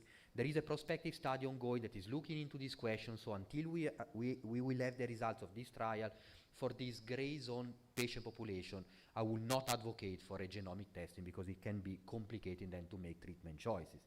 This trial is randomized into chemotherapy plus optimal endocrine therapy, so OFS, AI, with or without CDK4/6 inhibitor, based on eligibility to CDK4/6 inhibitor, because the point of the responder trial, the trial in node-positive disease, was that the benefit of chemotherapy in premenopausal women, we cannot exclude that this benefit is because of the ovarian suppressive effect of chemotherapy, because most of those patients receive tamoxifen alone, no OFS as part of endocrine therapy. So if we give OFS AI, we may not need chemotherapy in this low genomic risk group. In terms of which type of chemotherapy, we have just had a couple of years ago the publication of the EBCT-CG meta-analysis on the use of anthracycline taxane-based chemotherapy versus taxane-only chemotherapy. The overall message is that the TC regimen times 6 is equal to anthracycline, sequential anthracycline taxane-based regimen. In my practice, if I have a patient with a, I would say, intermediate risk of recurrence, mostly N0 disease, I may spare anthracycline-based chemotherapy. In a case of node-positive disease, luminal-like tumors, I'm still giving anthracycline-based chemotherapy. In particular, I'm still giving dose-dense anthracycline-based regimen, because there is an overall survival benefit in patients with luminal-like disease, node-positive and luminal B-like disease. And if you look at premenopausal women, there seems to be even a larger benefit for dose-dense chemotherapy, and there is an additional benefit of shortening the duration of chemotherapy, which is another very highly relevant clinical reason to offer it to premenopausal women. Adjuvant endocrine therapy, probably the most difficult choice we have in this field. So we do have three options: tamoxifen alone, tamoxifen OFS, AI OFS. These are the main trials that have looked into the benefit of adding OFS on the top of tamoxifen or comparing OFS AI versus OFS tamoxifen. And during 2025, we had the presentation of three of these, the updated data from three of these trials. I'm not going to go into the details of the different studies, but I'm going to give the final message also from the 10-year update of this trial. So if the main message is that for adjuvant endocrine therapy choices in premenopausal women, we need proper risk stratification, as we do normally in the adjuvant setting, but we need to stratify patient prognosis. For the low-risk patient population, there is no indication to escalate therapy. Tamoxifen alone is still the standard of care in this population. And here I'm talking about patients with T1 and 0, grade 1, grade 2 disease. In these cases, also in the ASCO update, there is no benefit of adding OFS for 2 years, no benefit of AI with OFS. If we go into the intermediate high-risk population, the higher the risk, the more the benefit with the addition of OFS and the combination of OFS plus AI as compared to OFS plus tamoxifen. So in my practice, and then like a very simple criteria to define, to stratify prognosis, using, for example, very young age diagnosis. Normally, unless it's a rare case of grade 1, very small tumor, in a very, very young lady, I will include OFS as part of adjuvant endocrine therapy, and also biology, grade 3 disease, another reason to offer OFS, I will say, in the vast majority of the cases. BRCA status, to me, this is also an indication for OFS, or risk-reducing salpingo-oophorectomy if you are talking about women around the age of 40 years. We do have data that OFS will improve outcomes in this population. And as I've mentioned, I tend to over-treat a little bit BRCA patient with ER-positive disease because of this data of a potential more aggressive biology. In my practice, when I'm in doubt which type of endocrine therapy to use, not the case I'm showing, but if I have other cases in which it's a bit more gray zone of intermediate risk, I do use this tool, which is freely available online. You put into this tool very simple criteria: T size, nodal status, ER expression, PR expression, KICC7, and grade. And based on all these clinical pathological features that we normally use in our practice to make treatment choices, we can have a more refined estimation of patient prognosis. So one side we can have patients with very, very good prognosis, a bit older, non-negative, low proliferative tumor, high hormone receptor expression. On the other side, patient very young, many positive nodes, large tumor, luminal B-like biology. So in these cases, if we apply the data from the SOFT-NTEX trial, we see very clearly that on the left side, patient with a low composite risk score, so patient with a very good prognosis, there is no benefit of adding OFS on the top of tamoxifen. So tamoxifen alone is still standard of care in this patient, no chemotherapy indication. On the right side, we see that in patients with intermediate high risk, there is an indication for chemotherapy, and the higher the risk of recurrence, the larger the expected benefit of OFS AI as compared to OFS tamoxifen. So in the intermediate risk group, I may use OFS with tamoxifen or AI, no major preference there. If the risk is very high, I will definitely go for OFS AI as compared to the other option.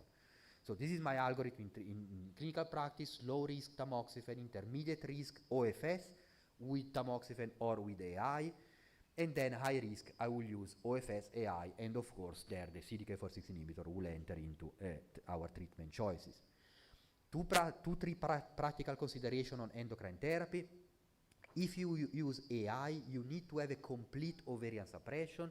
So if you're using a GnRH agonist, make sure during the first year of therapy that the estradiol level are in the postmenopausal range, because there is around 20% of the patient that despite optimal GnRH agonist use, they still have not complete ovarian suppression, like obese patients, very, very young ladies, those not receiving chemotherapy. These are risk factors for not having a complete ovarian suppression.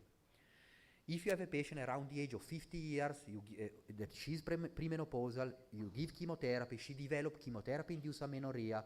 In this patient, do not start AI alone, because AI alone can actually do the other, it can work the other way around, so it can stimulate the ovaries to return to a premenopausal state. So in this lady, you have two options: or you give tamoxifen alone and you monitor, or you give OFS AI, knowing that you may overtreat some of them that may have developed a permanent chemotherapy-induced menopause.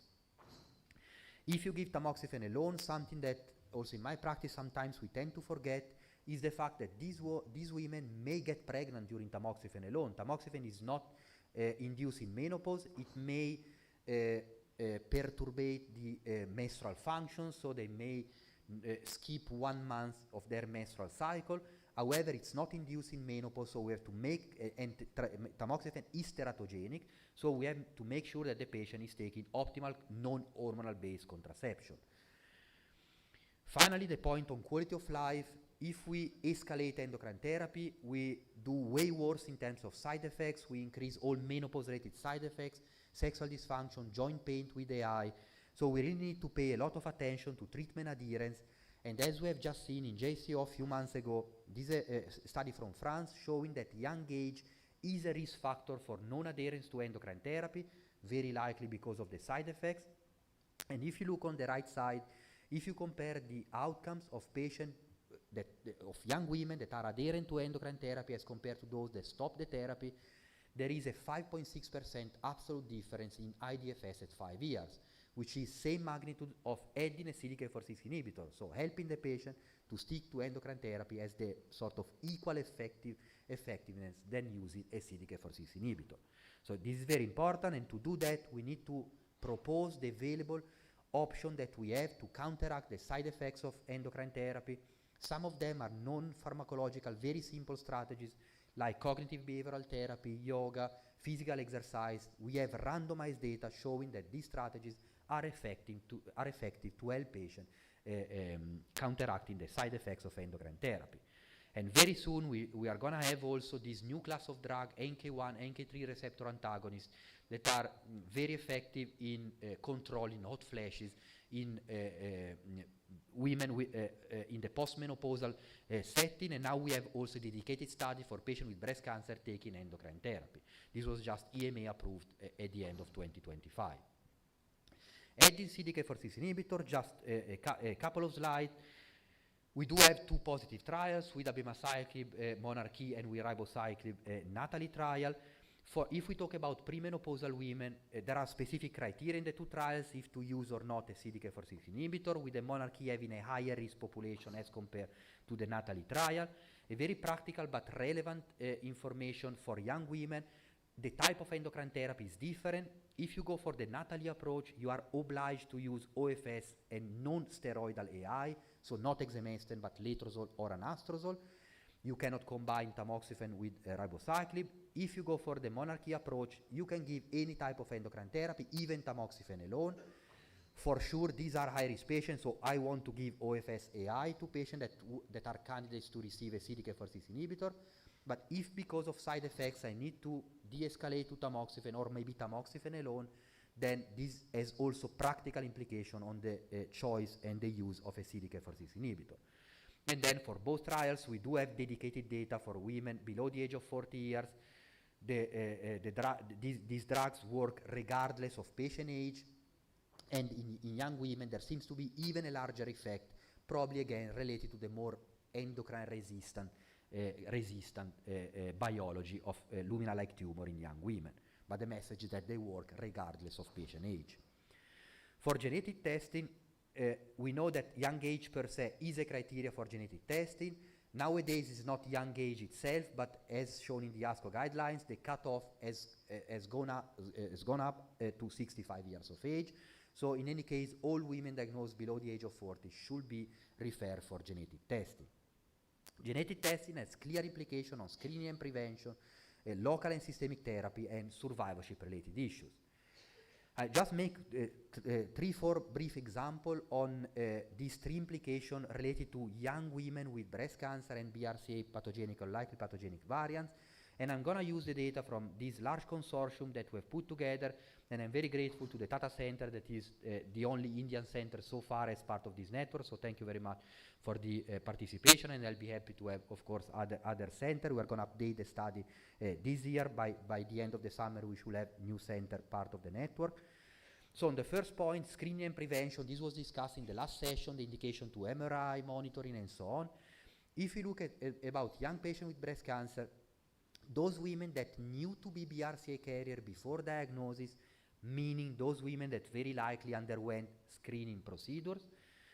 And if you compare clinical factors and outcomes to those that were tested for BRCA after diagnosis, so they did not do screening procedures, what we see is a more advanced stage for those that did not know to be BRCA carrier, larger tumor, more positive nodes, and more aggressive therapy, more use of chemotherapy, more use of axillary dissection. And on the right side, we do see better outcomes for those patients that knew to be BRCA carrier before diagnosis. After adjustment, there is no significant benefit in overall survival, meaning it's not the test per se that saved life, but it's the fact that knowing to be BRCA carrier will translate into doing all these screening strategies that do save lives. So it's very important to test the patient and also the relatives, because this can really save life. This has just been discussed, so I think we can be fast on the use of risk-reducing surgery in this patient. Oophorectomy, there is clear indication by the age of 40 years in BRCA carrier. For risk-reducing mastectomy, this is a bit more controversial. However, as we have just discussed, in very young women that got their first breast cancer diagnosis below the age of 40 years and that are also BRCA carrier, in this patient, we do see a significant improvement in overall survival with the use of risk-reducing mastectomy.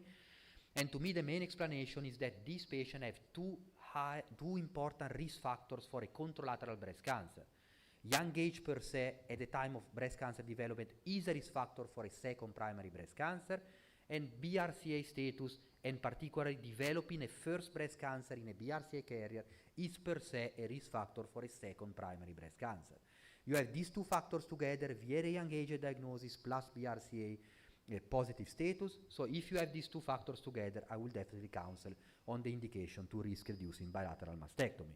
Of course, in this counseling, also the risk of recurrence of the patient will play a role, but overall, I will be a bit more pushing the counseling towards risk-reducing bilateral mastectomy in this special cohort of patients as compared to all other BRCA carrier.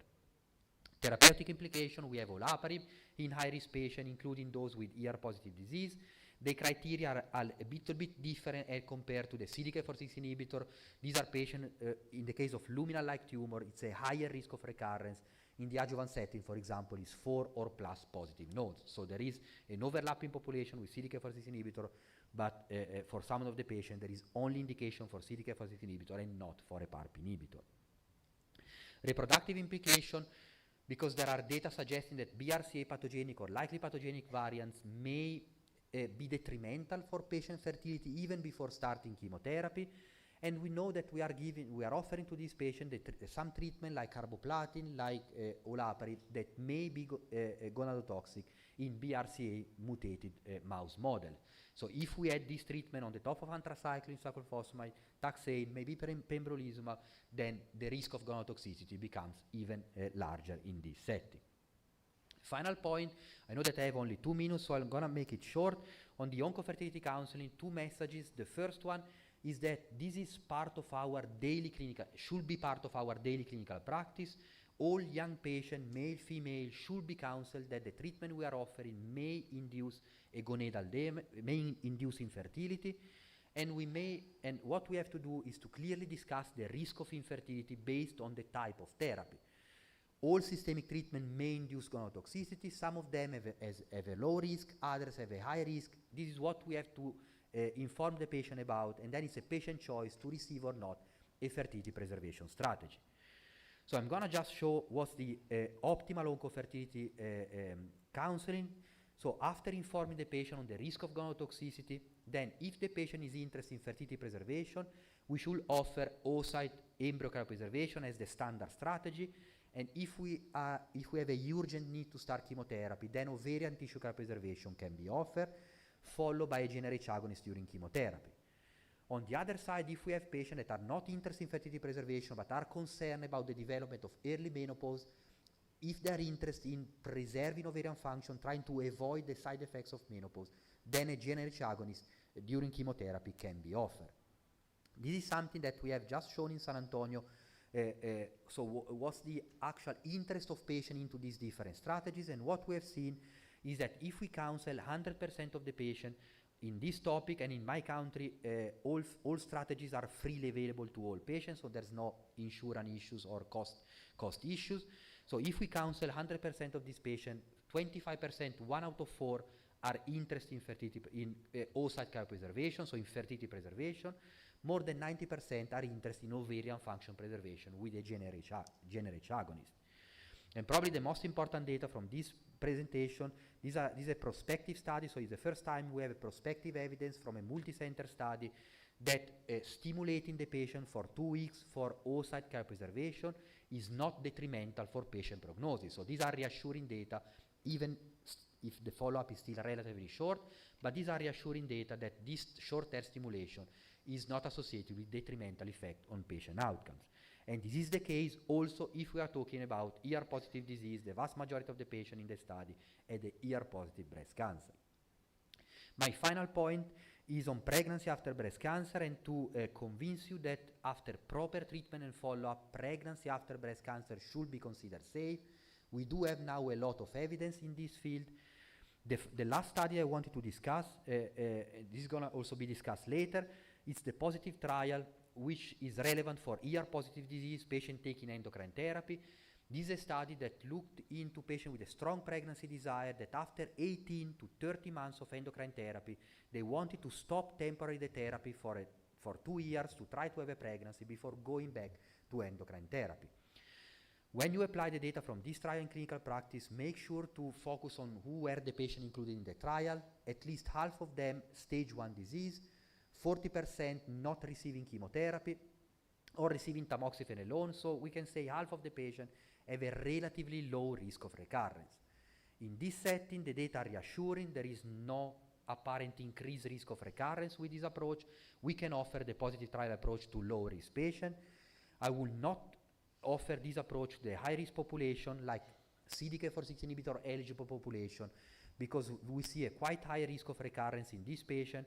And when I counsel this patient on the need to continue the endocrine therapy, I make sure to clarify that I'm not concerned on the pregnancy. The pregnancy is not going to increase the risk of recurrence of this patient, but this patient has a high risk of recurrence, and this is why I want to wait at least 5 years before counseling this patient on the feasibility to have a pregnancy. So going back to the case, again, very young lady, no prior pregnancy, not positive grade 3 tumor.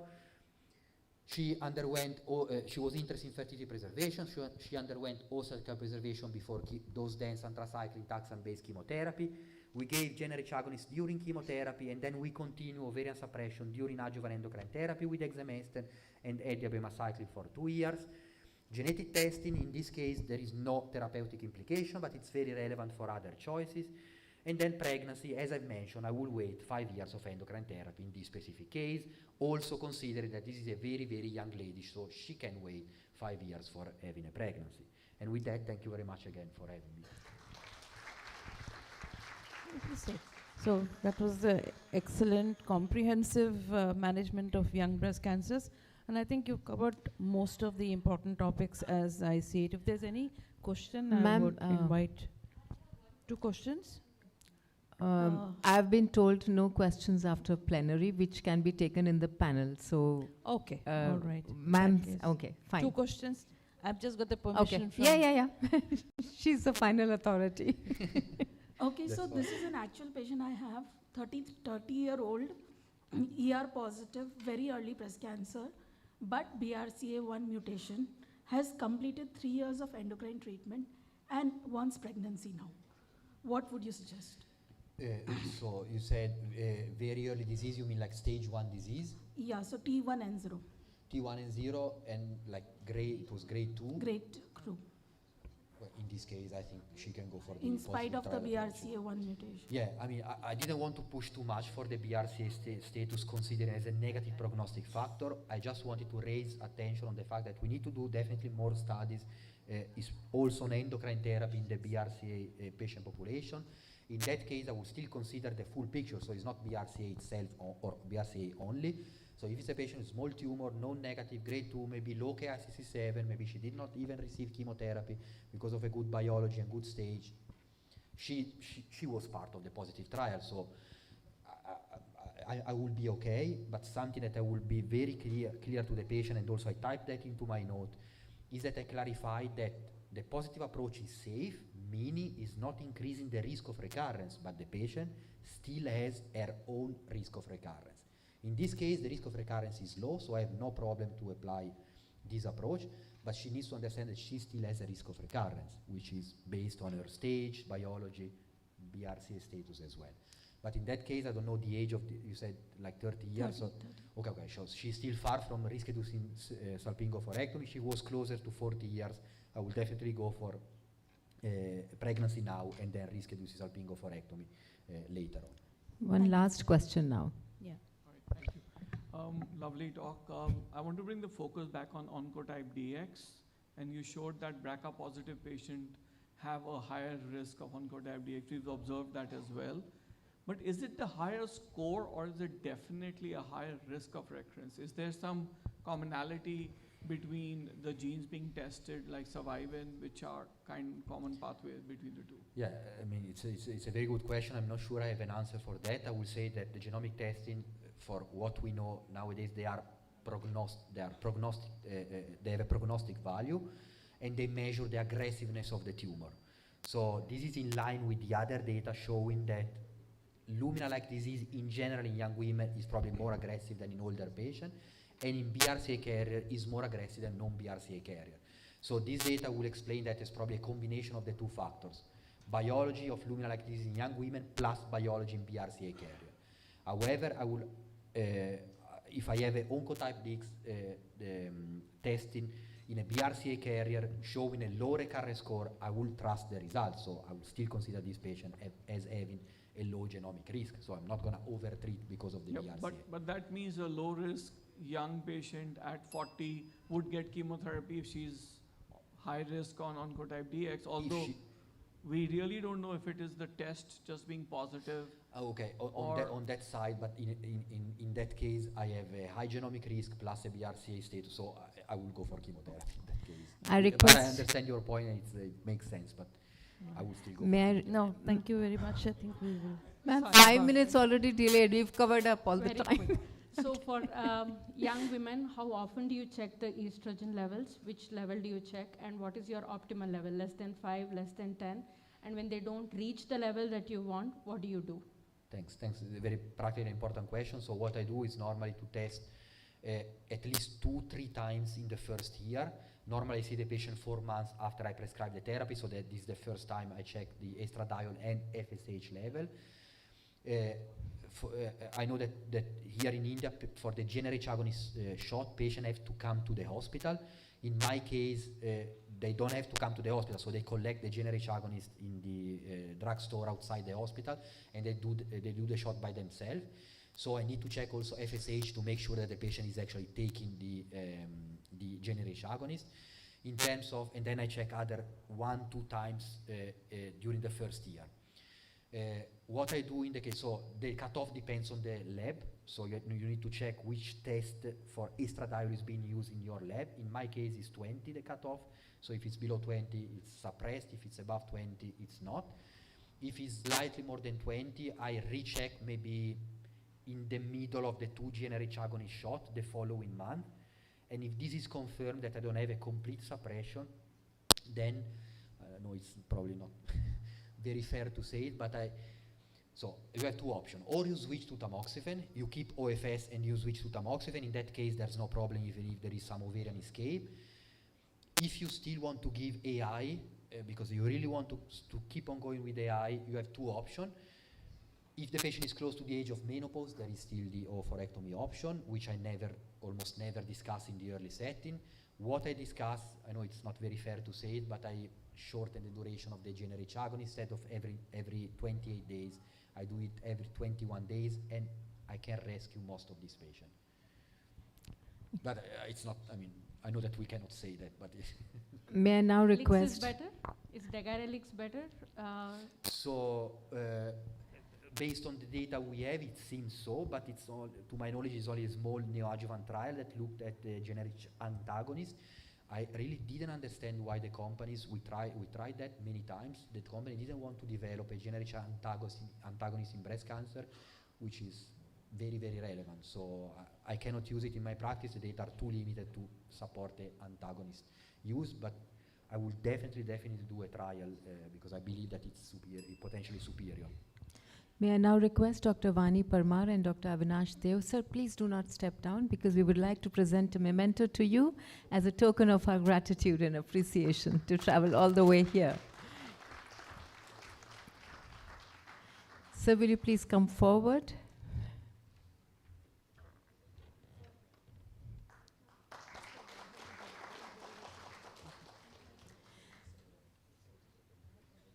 Thank you, Dr. Vani Parmar and Dr. Avinash Deo. And we move on to the next session, which is ER positive early breast cancer session. And as chairpersons, I would like to call upon Colonel P. Chitalkar, who is the Director and Professor of Medical Oncology at Sri Aurobindo Cancer Center, Indore, and Dr. Selvi Radhakrishnan, who is a leading consultant oncoplastic surgeon from Chennai Breast Cancer Center at Chennai. And before I hand over the session to the chairpersons, note to the speakers, you have 8 minutes to give your presentations. And at the AV console, the first speaker has come. The second speaker, if he arrives in time, we will take him. Otherwise, the third one. I'll inform to you. Okay? Thank you. Over to you, ma'am. The pre-lunch session on endocrine positive breast cancer to discuss the impact of ovarian function suppression with adjuvant endocrine therapy in young BRCA mutation carriers and the results of the positive trial. I welcome Dr. Rahul Kulkarni.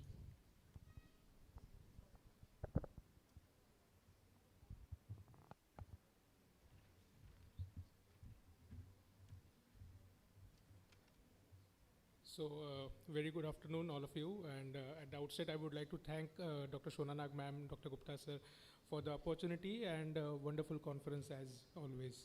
So I'm going to begin the session on ER-positive breast cancer, and I'm going to discuss two abstracts.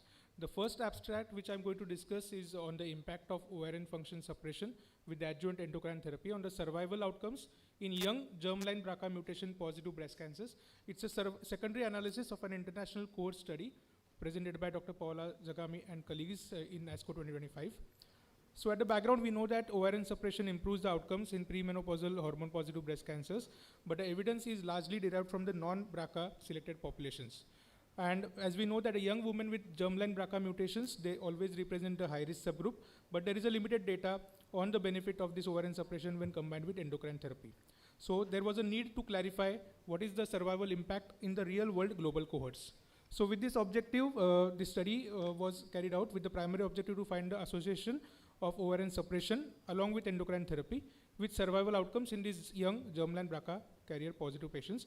The key outcomes assessed were DFS, breast cancer-free interval, and overall survival. This is the study design. It was an international multi-center retrospective cohort study. It was a hospital-based cohort from 109 centers worldwide, and patients diagnosed between 2000 and 2020, so around 20 years of data.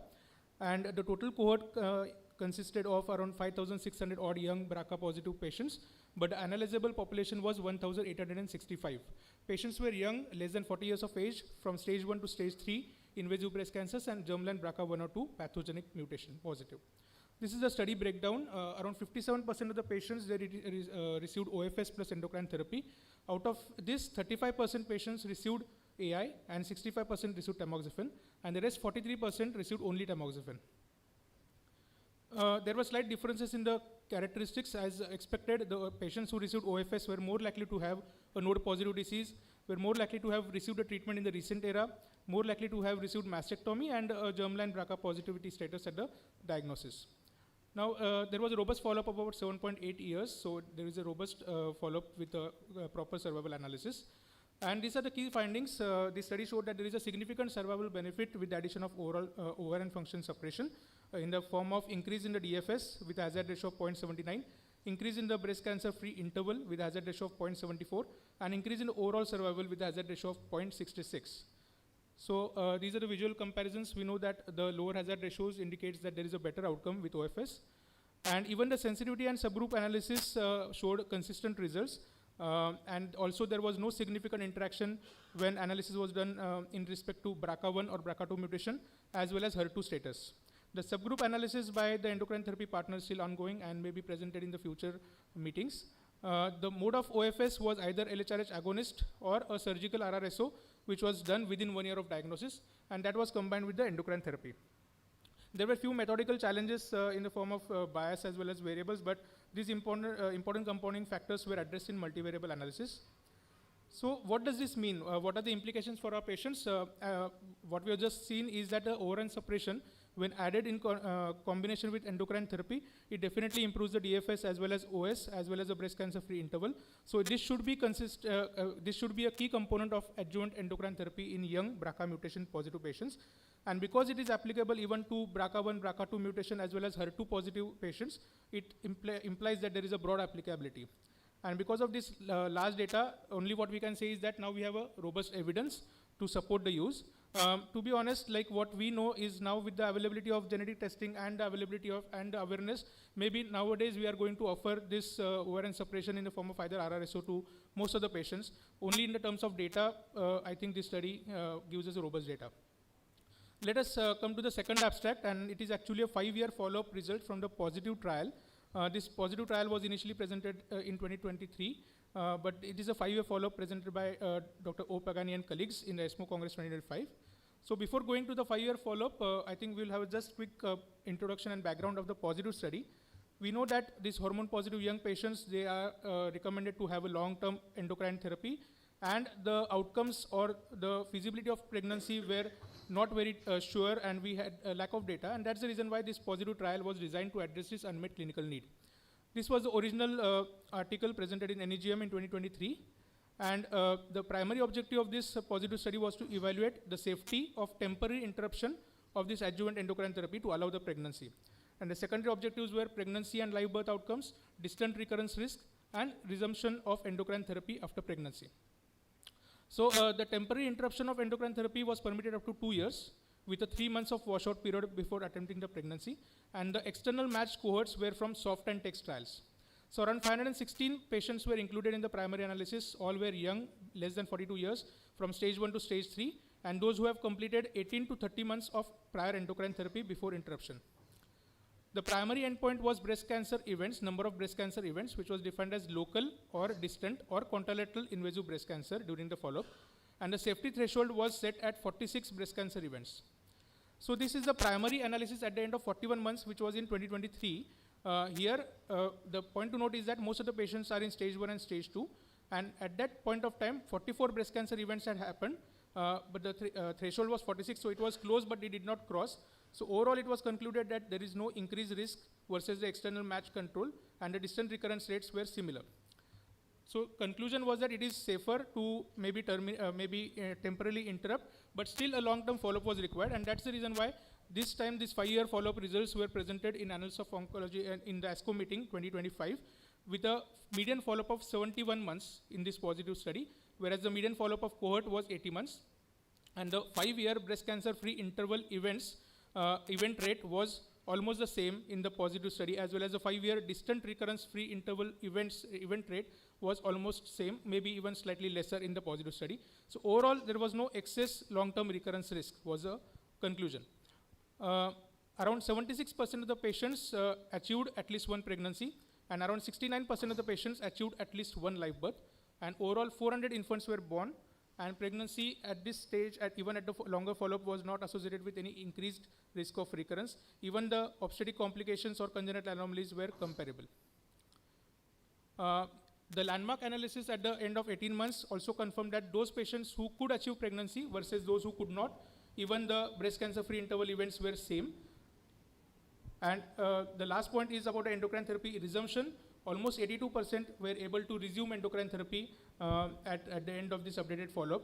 And this supports that this temporary interruption of endocrine therapy is feasible, and it does not increase the risk, either short-term or intermediate-term recurrence risk. It enables high pregnancy as well as live birth rates, and most of the patients were able to safely resume this endocrine therapy.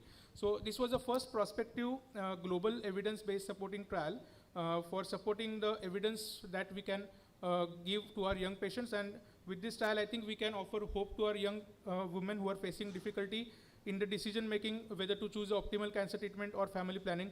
But at the end, I think still proper patient selection is the key, and we should be having a shared decision with our patients for better outcomes. Thank you. Thank you, Dr. Rahul. Our next speaker has arrived, ma'am. Is Dr. Kunal? Yeah, he's there. So Dr. Kunal Audio console, the next speaker is there, okay?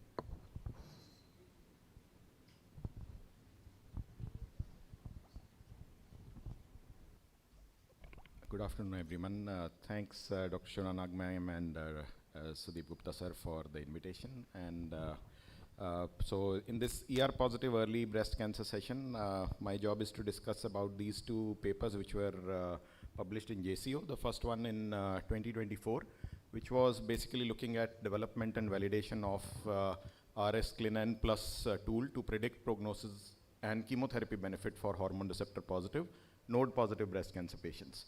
So the objective was to develop this tool to individualize recurrence risk and chemotherapy benefit predictions by menopausal status for patients with HR positive, HER2 negative, lymph node positive breast cancer by interpreting the recurrence score results with combining with the clinicopathological factors. So providing accurate risk estimates is always challenging. So predicting about future is always challenging when multiple variables collectively influence risk. And substantial variation in prognostic risk estimates for the same clinical scenario happen from physician to physician and also between the various genomic assays that we use. And these multivariable prognostic models can be used to reduce this variation and more precisely quantify the risk.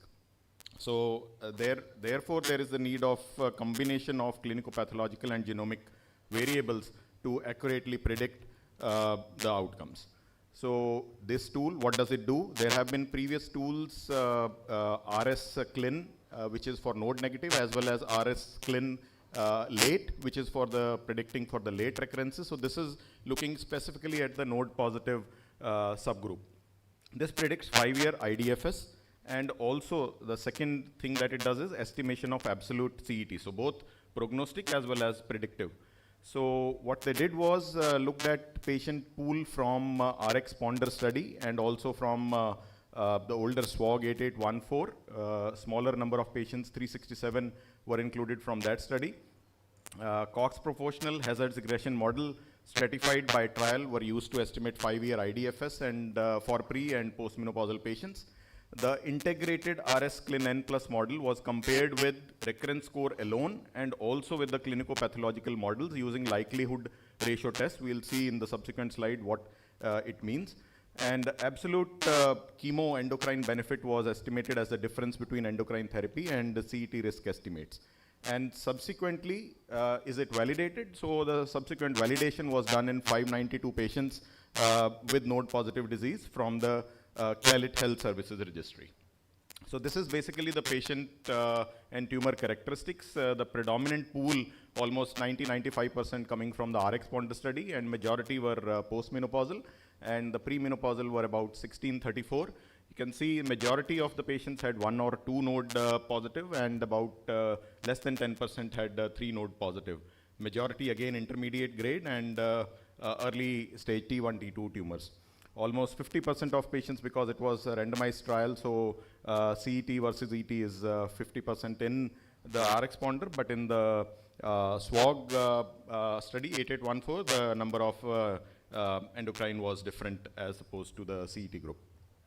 So coming to the results, the results we can basically see in 3 parts. One is the performance in pre and postmenopausal lymph node positive patients. So in the pooled trials stratified analysis of postmenopausal patients, RS result, which is the recurrence score, tumor grade, tumor size, number of positive lymph nodes and age were independently associated with IDFS. And RS result was the only covariate that had significant interaction with CET. This was in the postmenopausal, where it did not hold true in the premenopausal group. So this is the likelihood ratio chi-square test statistic, which basically is trying to tell higher the number, higher is the likelihood of it being prognostically relevant. So look at the group with postmenopausal patients. If we see only the recurrence score, the likelihood of it predicting the right prognosis is about 36%. And if we look at the clinicopathological factors, it's about 61%. And if we combine both, which is what this model did, the likelihood ratio went up to 96%. But the similar magnitude of benefit was not seen in the premenopausal patients. And the second thing that we were looking at, whether it is predictive of chemo response or not. So it did show that there was response could be estimated from chemoendocrine therapy in both the groups, but more so for the postmenopausal groups. In the premenopausal group, in 1, 2, 3 node positive, there was not much of difference, whereas in the postmenopausal group, as the number of nodal involvement increased, there was difference in the outcome. And again, as I said, the external validation of the study was done in 573 patients, and which were predominantly postmenopausal, and they showed that there was high concordance between the predicted and observed outcomes, thereby confirming the robustness of the model. So the strengths of this study are, it provides outcome estimates derived from high-level evidence generated by the prospective RX Ponder study, and this tool captures and integrates all of the prognostic information provided by clinicopathological covariates, such as age, tumor grade, tumor size grade, and number of positive axillary nodes, as well as the recurrence score, each of which provides independent and complementary prognostic information. So by integrating this predictive information for chemotherapy benefit, which is provided by the 21 gene RS, the tool can provide more accurate estimates of absolute chemotherapy benefit.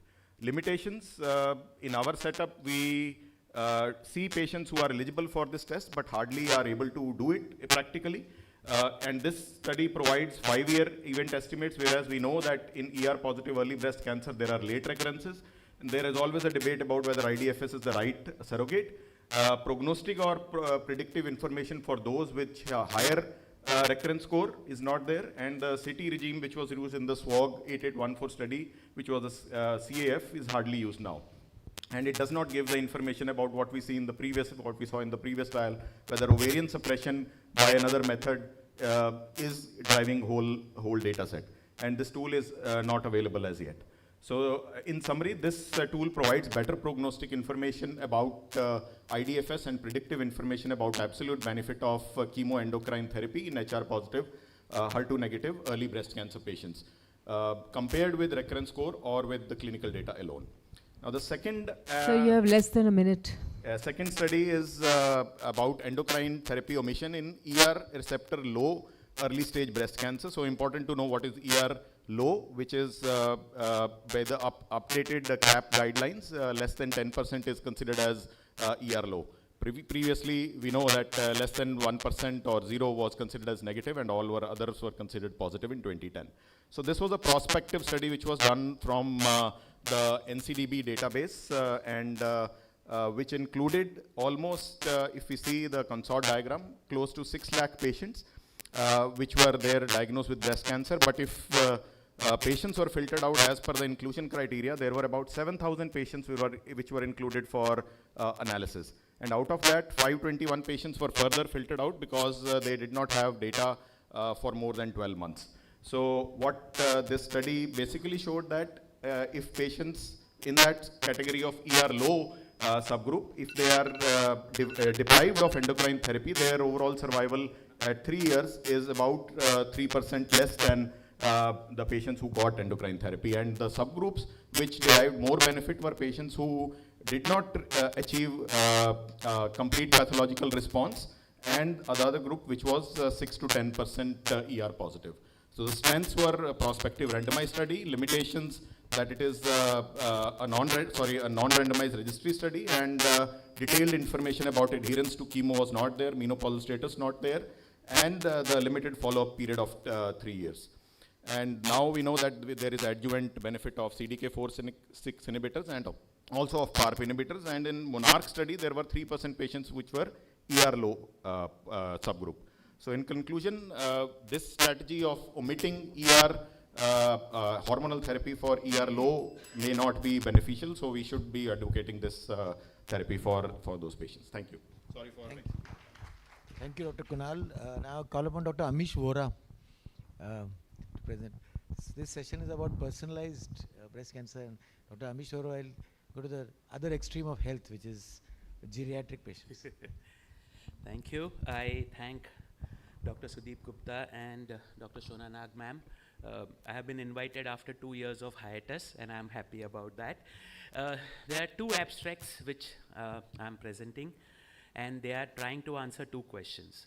The first is, should we add anthracycline-based chemotherapy or stick to TC in patients with stage 1-2, node negative, ER/PR positive, HER2 negative early breast cancer with high recurrence score? So if you have high recurrence score, you have node 0, you are worried, you are thinking, are 4 TC or 6 TC enough, or should we give complete 4 AC 4T? And the second abstract will basically answer that should we completely omit chemotherapy in elderly breast cancer patients more than 70 years of age, but high genomic risk. So this is the first paper which was published online on 17th of September 2025.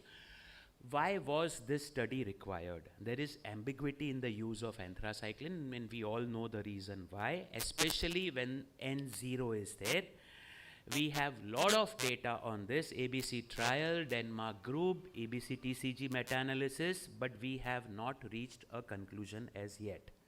So this group decided to take patient information and individual patient data from TAILORx. Which patient data was taken? All age groups, patients who were diagnosed as stage 1, stage 2, node negative EBC with HR positive, either ER or PR or both, and HER2 negative. They took the data of all patients where RS score on genomic assay was more than 11, And all these patients should have received chemotherapy in the form of either TC, AC, TAC or CMF. So there was a large number of patients based on the genomic score group. If you see 31 to 100, 39% in the overall pool of the patient which was there. The slide is not proper. RS score more than 31.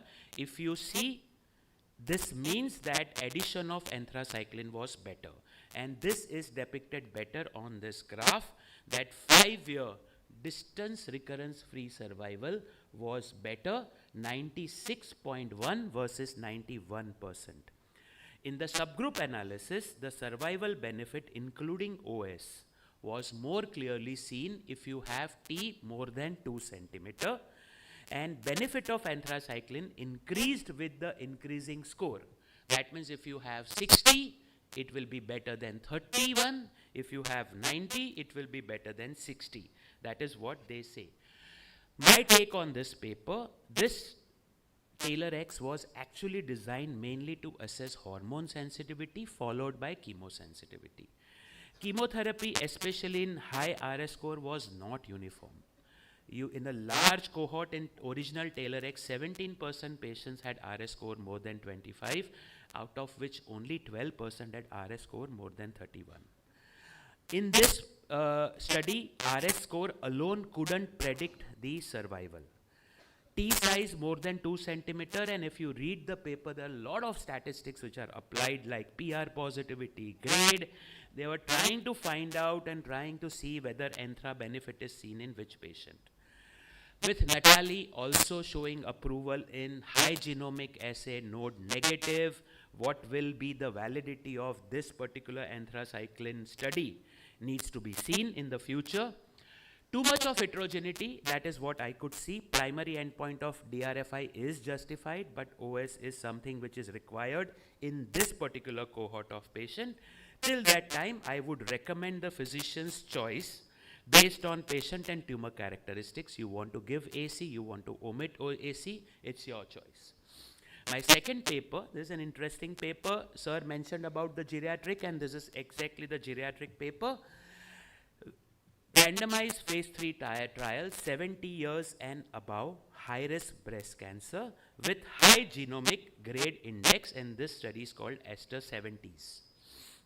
Again, rationale, in 2005, EBC TCG established and stamped the role of adjuvant chemotherapy in breast cancer. In that study, less than 5% patients were above 70 years of age. MIND-ACT had 0.8% and RX-Ponder had 11% of patients above 70. So this study was actually a very good effort of randomized control trial, which was started in 2012, France and Belgium, to answer this particular question: does elderly above 70 years of patients of breast cancer with ER positive, HER2 negative, irrespective of or whether you have high GGI, does addition of chemotherapy benefit? Patient population, any patient more than 70 years, any T, any N. Now this is where I am little surprised, because you have very high node and a 71-year-old fit patient. We all do give chemotherapy today. Surgery for primary tumor is must. No NACT was allowed. IHC ER positive mandatory, HER2 negative mandatory. RT-PCR of 8 genes by a company called Ipsogen in France. They did this grade index of genomic studies in all tumor samples. Any patient with high GGI randomized 1:1 in chemo versus no chemo. AC was allowed, liposomal A plus C was allowed, or DC was allowed. Finally, if you see, you had 430 patients in one arm and 530 patients in another arm. In terms of the geriatric scores, they were very well balanced. If you see, the 3 geriatric scores were seen. And in terms of PR negative, we had 22% patients who were PR negative. The curves were overlapping in all study groups. What it meant was that irrespective of T or N size, addition of chemotherapy did not benefit much, and in fact there were 5 deaths in the CT arm and there was 1 death in no chemotherapy arm. Now they said low GGI, but patient had T3N1 disease. Does chemotherapy help there? That was one of the question. And what they found that patients who were not randomized, those who had low GGI, fared better in terms of survival. That means if you have low GGI, straight away, don't give chemotherapy was the point. So conclusion of this study was in elderly women with breast cancer who has undergone surgery, has ER positive, high risk GGI, irrespective whether stage 1, 2 or 3, adjuvant chemotherapy in addition to hormone or RT does not improve survival. Last slide, my take on this study. Trial of this design could be done. I think we have to congratulate the authors for that. It's a randomized phase 3 controlled trial, women above 70 years of age. Well-balanced patient population. I couldn't find the discrepancy in the two population.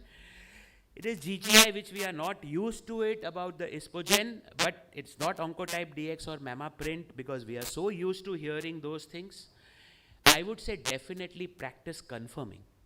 I don't want to give chemotherapy in elderly. I'm happy I have this in background. But I would need more biomarker data, especially in aging-related issues. Absolutely fit 72 years. Are you going to apply this study? There are a lot of question answers, but definitely practice confirming. With that, thank you so much. Thank you, Dr. Amish. Now I call upon Dr. Indraneel Ghosh to present his abstracts.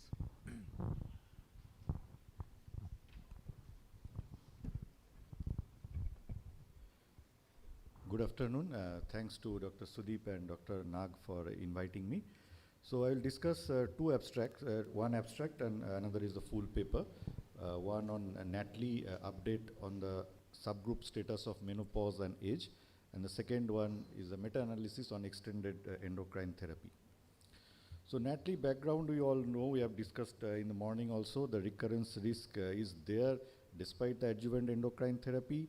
And Natalie already showed that the IDFS benefit is there with ribociclib plus non-steroidal aromatase inhibitor in stage 2, 3 HR positive, HER2 negative EBC at increased risks of recurrence, absolute improvement of 4.9% at 4 years. So this analysis presents the 4-year efficacy, safety and QOL data of ribociclib plus NSAI by the age and menopausal status. The design of Natalie, you all know about that. So if you see the baseline characteristics like performance status, Ki67 high, stage 3, N1 to N3 disease and T3, T4 were well balanced between the premenopausal and postmenopausal women. So there was no discrepancy in that. The IDFS in premenopausal at the updated analysis of median follow-up 44.2 months was 5.3% IDFS gain, and in the postmenopausal it was 4.6% absolute gain. So the benefit was equal in pre and postmenopausal women. If we look into the individual age group in the premenopausal, less than 40 years versus more than 40 years, you see the IDFS gain is 6.3% for less than 40 and 5.0% in the more than 40 years. So both younger and a bit elderly premenopausal gained the benefit.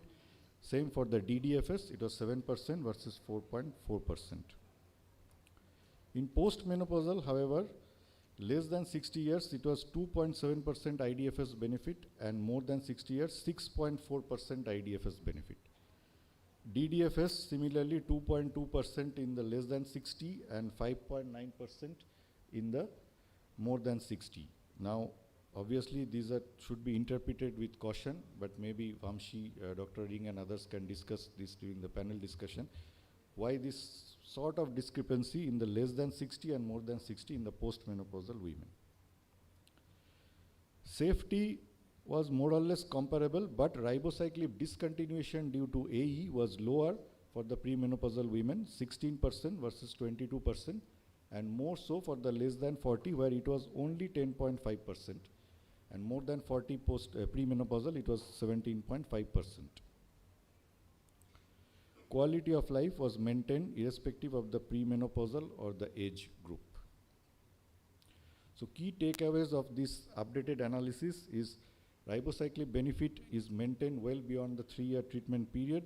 The safety profile was manageable across subgroups, The younger premenopausal patients were less likely to discontinue ribociclib due to AEs, and all groups across the subgroups had the maintenance of global health status and physical functioning. Coming to the second paper, it's extending the duration of endocrine treatment for EBC, a meta-analysis by EBCTCG of 12 randomized trials. So extending beyond the 5 years of endocrine therapy. Now most postmenopausal women do have ER-positive disease, and 5 years of endocrine treatment with tamoxifen or more effectively AIT reduces their 15-year risk of dying from breast cancer, but despite this, an appreciable risk of recurrence and death remains.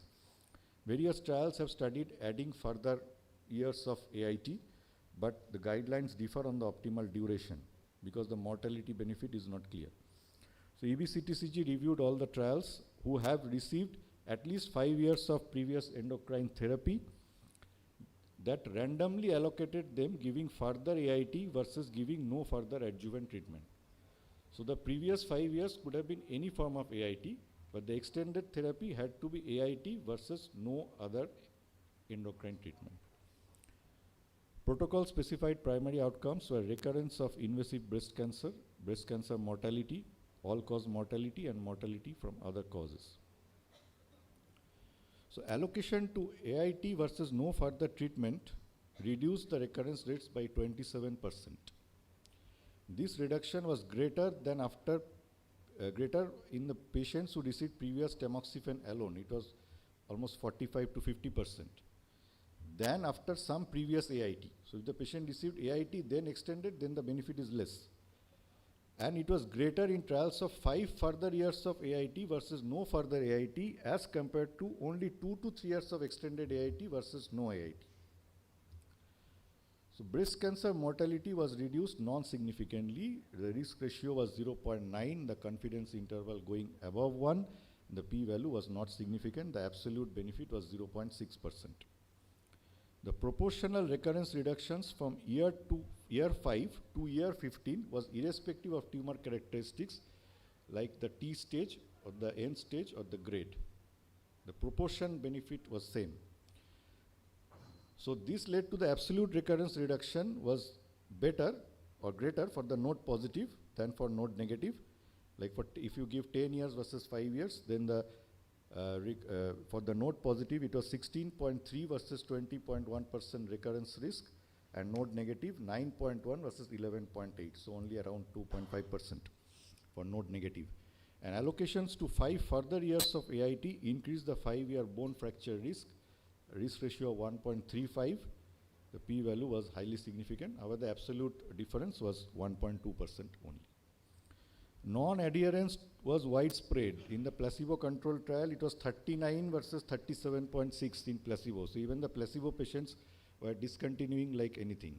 So if the adherence was better, then the result could have been better. The busy slide, only 3 groups are there. A group is previous tamoxifen for 5 years with no AIT. Then they are randomized to further AIT or no therapy. The second group B is previous tamoxifen and AIT of various durations, then further AIT. And the third group C was previous AIT for 5 years, then further AIT. So as you can see, the top group is having the highest benefit, those who received only tamoxifen before. Death, overall cerebrovascular, cardiac, and new primary cancer, these are almost same, as well as the total other causes of death. It was not different. The bone fracture incidence, as in the lower part of the graph, is higher for further AIT. So key takeaways, after previous tamoxifen alone, AIT immediately, that is within the first 3 years, reduced the recurrence rates by half. An effect which is greater than seen in the trials of further tamoxifen. We have data on further tamoxifen also after 5-year tamoxifen, but this analysis shows that the benefit of AIT is higher in those patients. More definite reductions in 5-year versus no further therapy as compared to 2 to 3 years versus no further therapy. And despite significant non-adherence, allocation to 5 further years of AIT in those who already received 5-year AI reduced the rates of subsequent recurrence and distant recurrence by 25%, still in the 5-year AIT group also. We need more evidence about the effect on breast cancer mortality. So far, we don't get the significant benefit. Excess of other cause mortality was not there. So ultimately, we have to decide about the absolute effects on survival, which depends on the remaining risk of death from the original tumor after giving 5 years of therapy, which largely depends on the nodal stage, and the life expectancy that would remain without breast cancer, which is more for the younger women rather than the older women. Thank you. Thank you, Dr. Indranil. I'll call upon Dr. Nagesh Sirshat from Pune.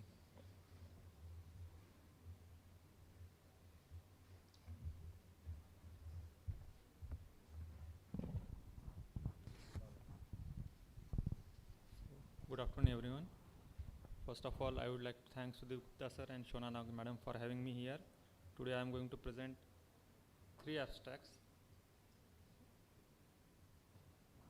3 abstracts in early breast cancer, hormone receptor positive, HER2 negative, high risk early breast cancer. First is primary overall survival from the Monarchy trial. The second and third abstracts are related to NATALEE trial, the final IDFS results from the NATALEE trial, and the NATALEE 5-year outcomes.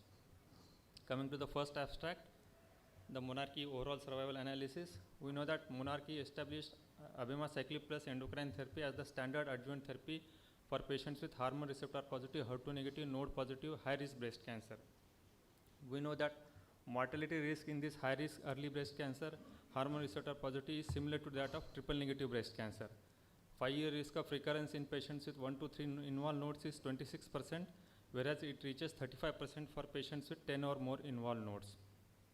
The initial analysis with a follow-up of 54 months showed that abemaciclib plus endocrine therapy has shown sustained and clinically meaningful improvement in IDFS, the primary endpoint of the trial, absolute benefit of around 7%, and there was benefit in terms of distant relapse-free survival as well, around 7% benefit. We know that because of the longer disease course in hormone receptor positive breast cancer, OS may take time to emerge, and we also know that improving OS in hormone receptor early positive breast cancer has shown significant survival, significant challenges demonstrating survival. Now, current analysis of Monarchy reports the overall survival results and updated estimates of IDFS and distant relapse-free survival with a follow-up of 6.3 years. All patients had discontinued abemaciclib for 4 years. 78% of patients were followed for recurrence and survival analysis for at least 6 years, that is 4 years after completion of abemaciclib treatment period. We all know the study design. Now, if you see the overall survival results, the estimated 7-year overall survival was 86.8 with the addition of abemaciclib to endocrine therapy and 85% for endocrine therapy alone with the absolute benefit of 1.8. If you see the benefit at 5 years, it was 1. At 6 years, it became 1.3, and at 7 years, it became 1.8.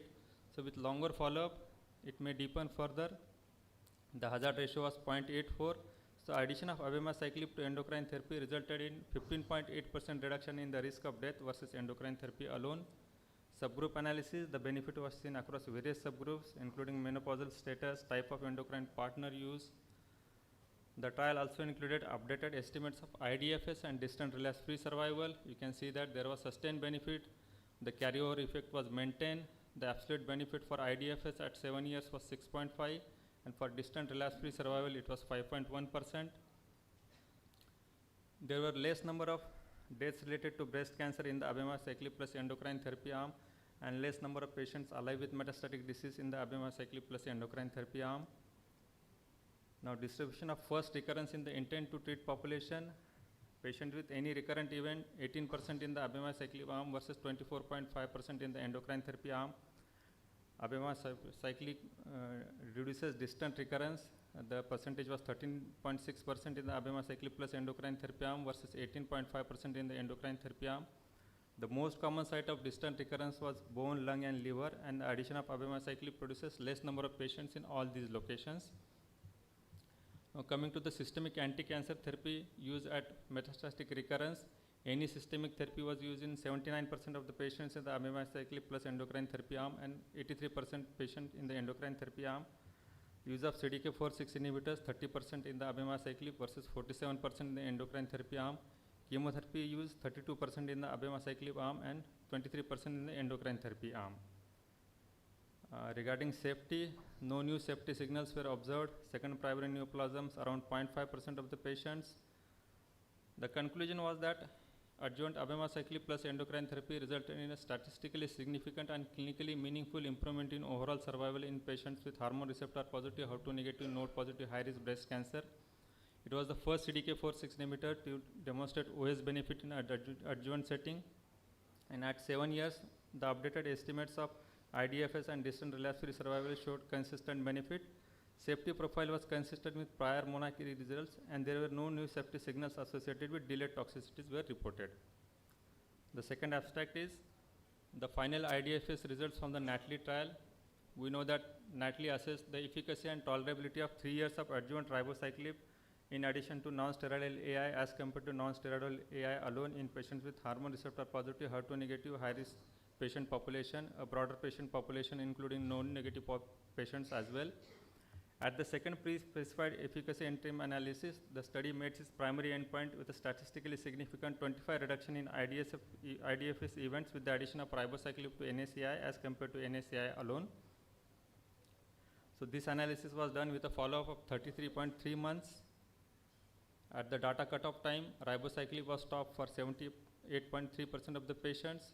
43% of the patients had completed 3 years of ribociclib, and treatment was ongoing in around 21% of the patients.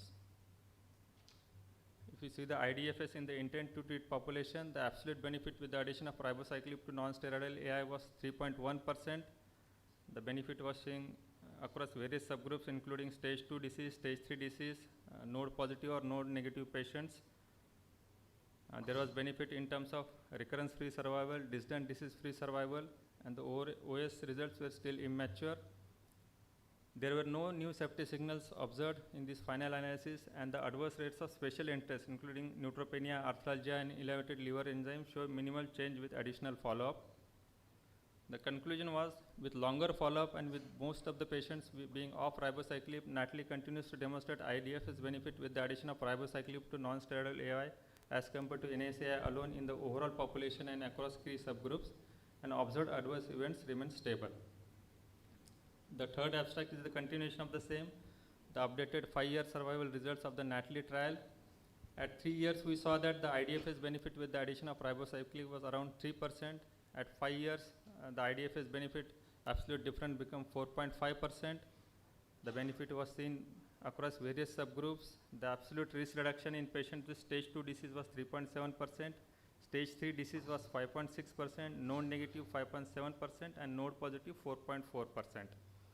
The benefit was seen also in terms of distant disease-free survival, distant recurrence-free survival, and overall recurrence-free survival. The OS, as OS continues to mature, numerical improvement in favor of ribociclib was observed. And the conclusion was with the 5-year follow-up, ribociclib plus NACI continue to reduce risk of recurrence beyond the 3-year treatment window, supporting its use as adjuvant therapy in patients with hormone receptor positive, HER2 negative early breast cancer. An ongoing positive trend for improved OS in favor of ribociclib plus NACI was observed. Thank you. Thank you, Dr. Shirshad. Now may I call upon Dr. Sir, we will defer that to post-lunch, okay, because the abstracts are still continuing and sir has not yet reached the venue, okay. So thank you, Colonel P. Chithalkar and Dr. Selvi Radhakrishnan for chairing the session, and it has been noted that administration of lunch therapy is indicated for management of hypoglycemia. So we have a lunch break, and please be back by 2:15 when we resume our post-lunch session, especially the faculty of post-lunch session, Dr. Nitesh Rohadgi, Dr. Jovita Daniel, Dr. Pankaj Goyal, please be back by 2:15. Thank you very much.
May I have your attention, please? We are about to begin with the post-lunch sessions.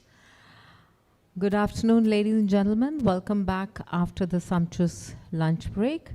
Continuing with the ER-positive breast cancer for the post-lunch session in the next round of abstract presentations, I invite as chairpersons Dr. Nitesh Rohatgi and Dr. Jovita Daniel. Dr. Rohatgi is a senior consultant medical oncologist at Jaslok Hospital, Mumbai, and Dr. Jovita is a senior consultant medical oncologist at MGM Cancer Institute, Chennai. Sir, will you please come?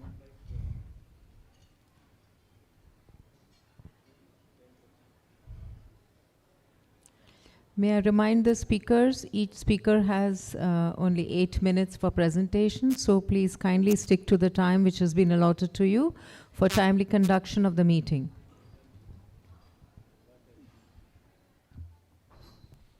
Thank you very much for having us here. Can we get on straight to Dr. Pankaj Goyal first to present the 2 abstracts, and then we'll take it from there. Thank you, Pankaj.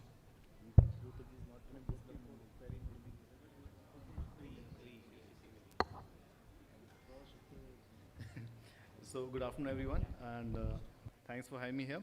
So we'll be going for this trial. I think it's an amazing trial in first-line hormone-resistant type of disease, INAVO 120. So we know the pathogenesis 3 key pathways in hormone receptor positive, which are driven by CDK4/6 and PIK3 pathways, and 40% of HR positive have these activating PIK3 mutations, which harbors a poor prognostic factor, and this is the mutation which is usually responsible for the early resistance and failure of the therapy, first-line therapy. So it was a double-blind, placebo-controlled trial evaluating the efficacy and safety of triplet INAVO, Palbo plus fulvestrant in patients with PIK3 mutated locally advanced metastatic breast cancer. Eligibility criteria, these were PIK3 mutated patients, and they had a measurable disease. They were tested by either tissue or the liquid DNA. Progression during or within 12 months of adjuvant endocrine therapy completion, and no prior therapy for advanced breast cancer.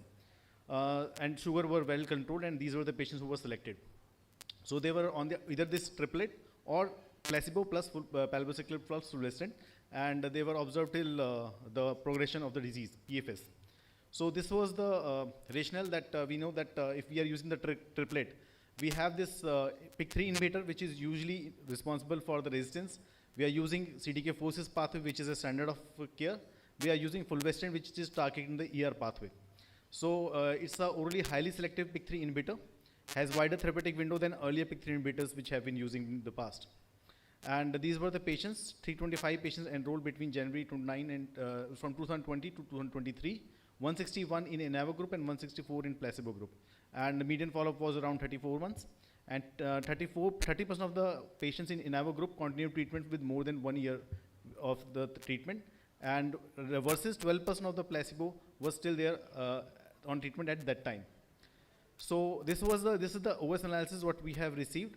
So latest we see the number of deaths in the INAVO group were lesser, 44.7% versus 50%, and median overall survival improved from 27 months to 34 months, and p-value was quite significant, 0.02.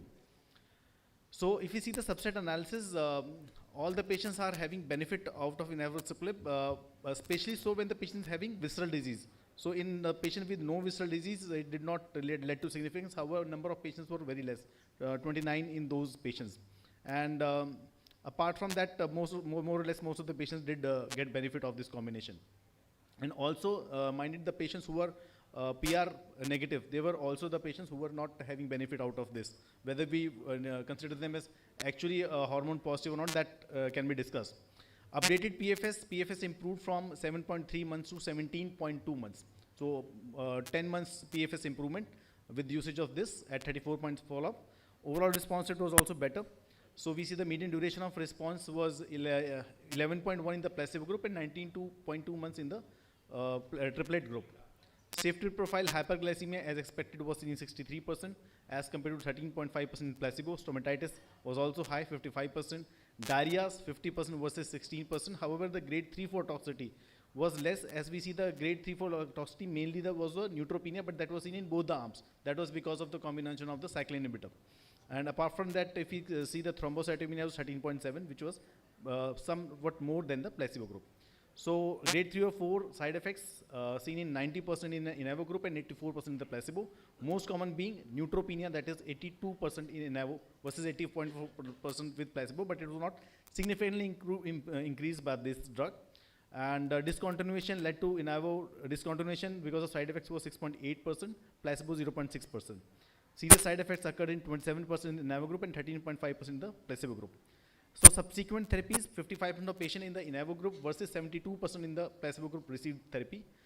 And the anti-drug conjugates in the subsequent lines, 17% in the INAVO group and 36% in the placebo group received the antibody drug conjugates. PIK3 inhibitors, also we see that subsequent usage was 6% in INAVO versus 10% in placebo. Now whether if there was an actual changeover, maybe if we are using it in subsequent lines, if it is having same OS, that still needs to be answered, because we see that not many patients in the placebo group received this PIK3 inhibitor in the subsequent lines. And fewer patients in the INAVO group required aggressive subsequent therapies like chemotherapies or ADCs. And improvement in PFS and overall response rate was maintained. On the longer follow-up, no new safety signals. And in future, we'll have Morpheus trial, which will be testing inavolisib with other CDK4 inhibitors also. With that, I'll conclude. Thanks a lot.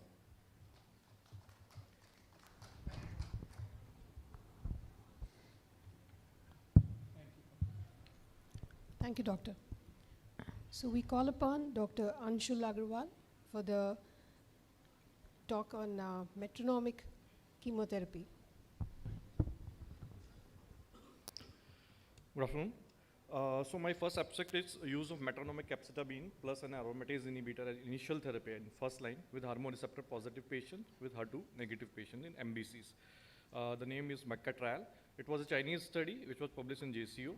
So majority of MBC, as we know that 50 to 70% MBCs are hormone positive and they usually develop resistance to hormone therapy. We have now succeeded by CDK4 inhibitor for the better PFS and OS. Now some novel combination strategies needed for improving survival. The effect of metronomic chemotherapy plus endocrine therapy have yet to be elucidated through a randomized phase 3 clinical trial. So this, as we know that metronomic chemotherapy is act as like an anti-angiogenic, which acts on the endothelial cells and which act on the tumor microvasculatures. It also causes immune modulation and mainly targets non-proliferating compartment of the tumor. So this was the study design. It was a randomized phase 3 clinical design in which MBCs, HER2 negative, HR positive MBCs were taken. Total 260 patients were taken, out of which 254 were analyzed. And primary endpoint was PFS and secondary endpoint was OS. So inclusion criteria is women aged 18 to 70 years. And if the patient are pre-menopausal or perimenopausal, then we have to give gonadotropin releasing hormone agonist. And RECIST criteria were used. PS was 0 to 2 and adequate organ functions. Exclusion criteria, if the patient has primary endocrine resistance, so they are excluded. And if the visceral metastases are symptomatic, or if there is uncontrolled CNS metastatic which need a treatment within 4 weeks. So they have received the treatment like capecitabine 500 mg TDS and anastrozole 1 mg, letrozole 2.5 mg, exemestane 25 mg. And efficacy and safety measures they evaluated according to the CTCA version 4.03. So these are the results. So majority of newly diagnosed patient was 26.2% in this study. And so more 61.9% patient was sensitive to ET and 38.1% patient had secondary resistance to ET.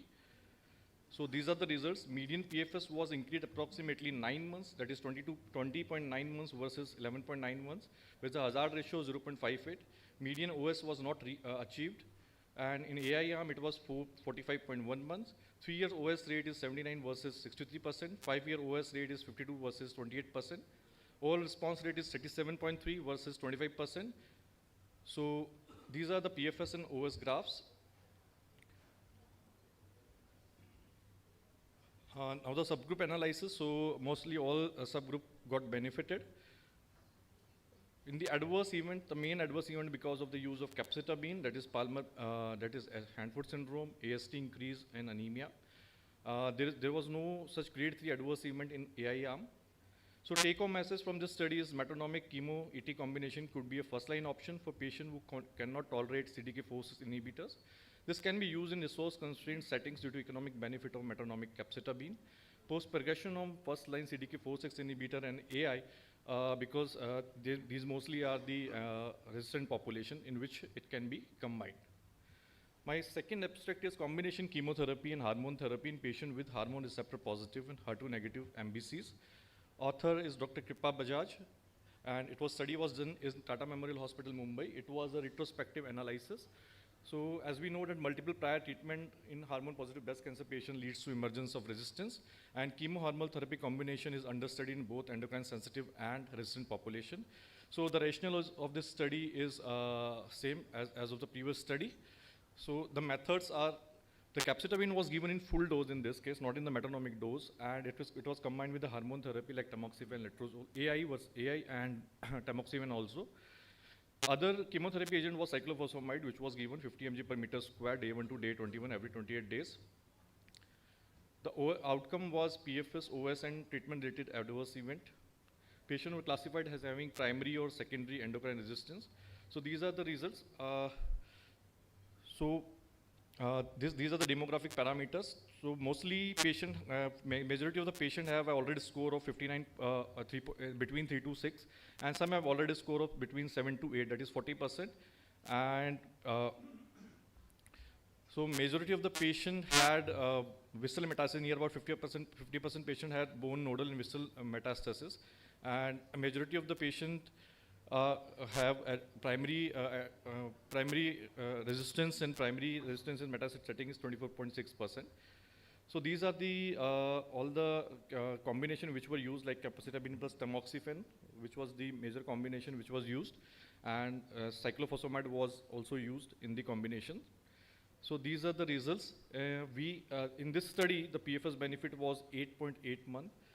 6 months PFS rate was 65.5%, 12 month was 36.5%. For overall survivals, 16.7 months is the median overall survival. 6 months overall survival is 81.1%. 12 month OS is 63.3%. So these are the univariate analysis and multivariate analysis. So ECOG, PS, and duration of recent hormone therapy is have the significant value in PFS and OS. In multivariate analysis, ECOG, PS in PFS and OS, and prior treatment in PFS was significant, and type of chemotherapy was significant in overall survival arm. So toxicities were grade 3 and more than 3 toxicities near about 10%. So combination chemo-hormonal therapy using capecitabine is an option which is well tolerated, but the randomized phase 3 trial is needed. Thank you. Thank you. Thank you very much for that. Can we have the next speaker, Dr. Shaunak Valme, please?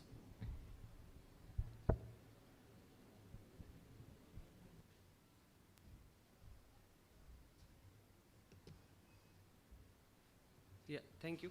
So today I'll be discussing 2 abstracts regarding vepdegestrant, which is a proteolysis targeting chimera or PROTACs. So the term chimera I first heard while watching Mission Impossible the Second. That's more than 25 years ago. So something that is depicted in sci-fi and now in real life today, that shows how far we've come. Chimera was a Greek mythologic animal, a fire-breathing monster with the head of a lion, the body of a goat, and the tail of a serpent. But how does that come into effect today? Treatment options beyond CDK4 inhibitors and AI have shown limited PFS benefits. Vepdegestrant is an oral PROTAC ER inhibitor, degrader, and it has shown encouraging clinical activity in heavily pre-treated patients. Its uniqueness lies in its ability to direct recruitment of ubiquitin proteasome-related degradation of the endocrine, of the estrogen receptor. Moreover, it has an iterative activity. The iterative activity means that it can be reused for another catabolic event. It can relink to another ER and have another ubiquitination reaction with it. This is in contrast to the other occupancy-driven mechanisms that we have for the pre-existing SERMs or the newer oral SERDs as well. So VERITAC-2 was a global phase 3 trial of vepdegestrant on advanced breast cancer patients that had prior received 1 CDK4 inhibitors with an endocrine therapy, One more additional ET was allowed with the most recent ET of at least 6 months. This was an orally administered drug compared to fulvestrant and stratified by ESR1 mutation as well as visceral disease. The primary endpoints was the PFS as assessed by BICR in the ESR1 mutated population as well as the overall population. Key secondary endpoint was OS, and clinical benefit rate and adverse events were also analyzed. The baseline characteristics were well matched between both the arms. We can see that 40% of patients did have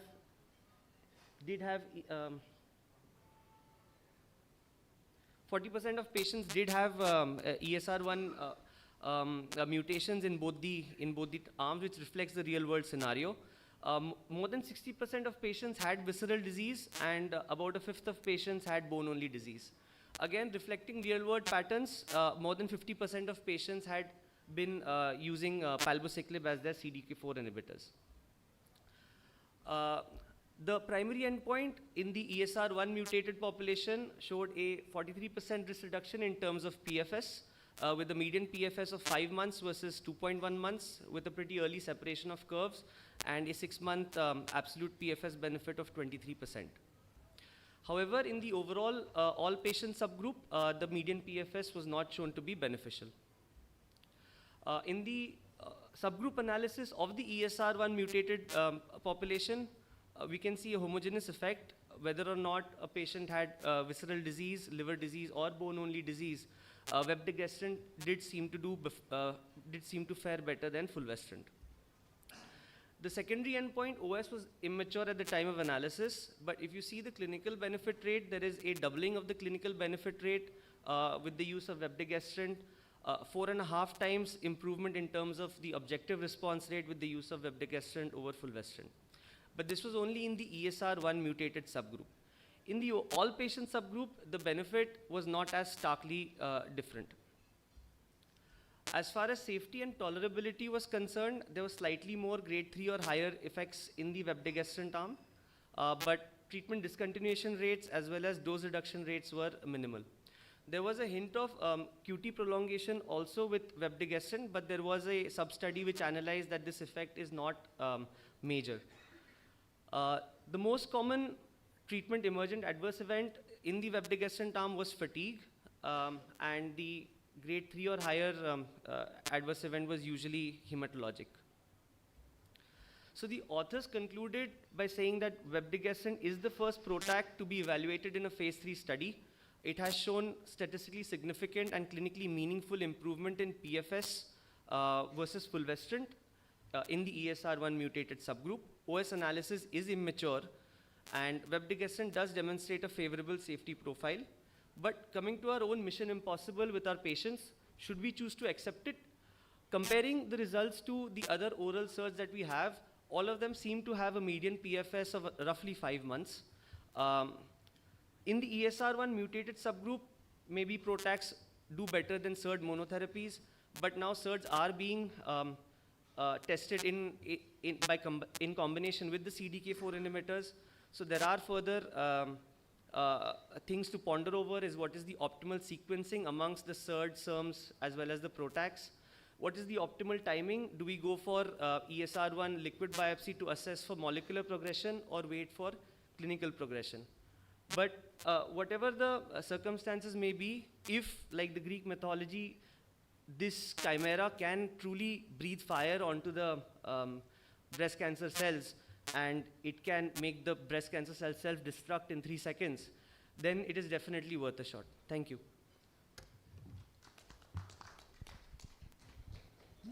Thank you, Dr. Shaunak. That was really interesting.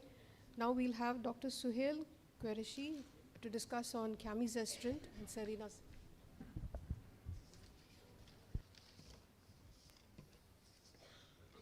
So thank you very much, Dr. Shona Nag ma'am and Dr. Sudeep sir, for giving me this opportunity.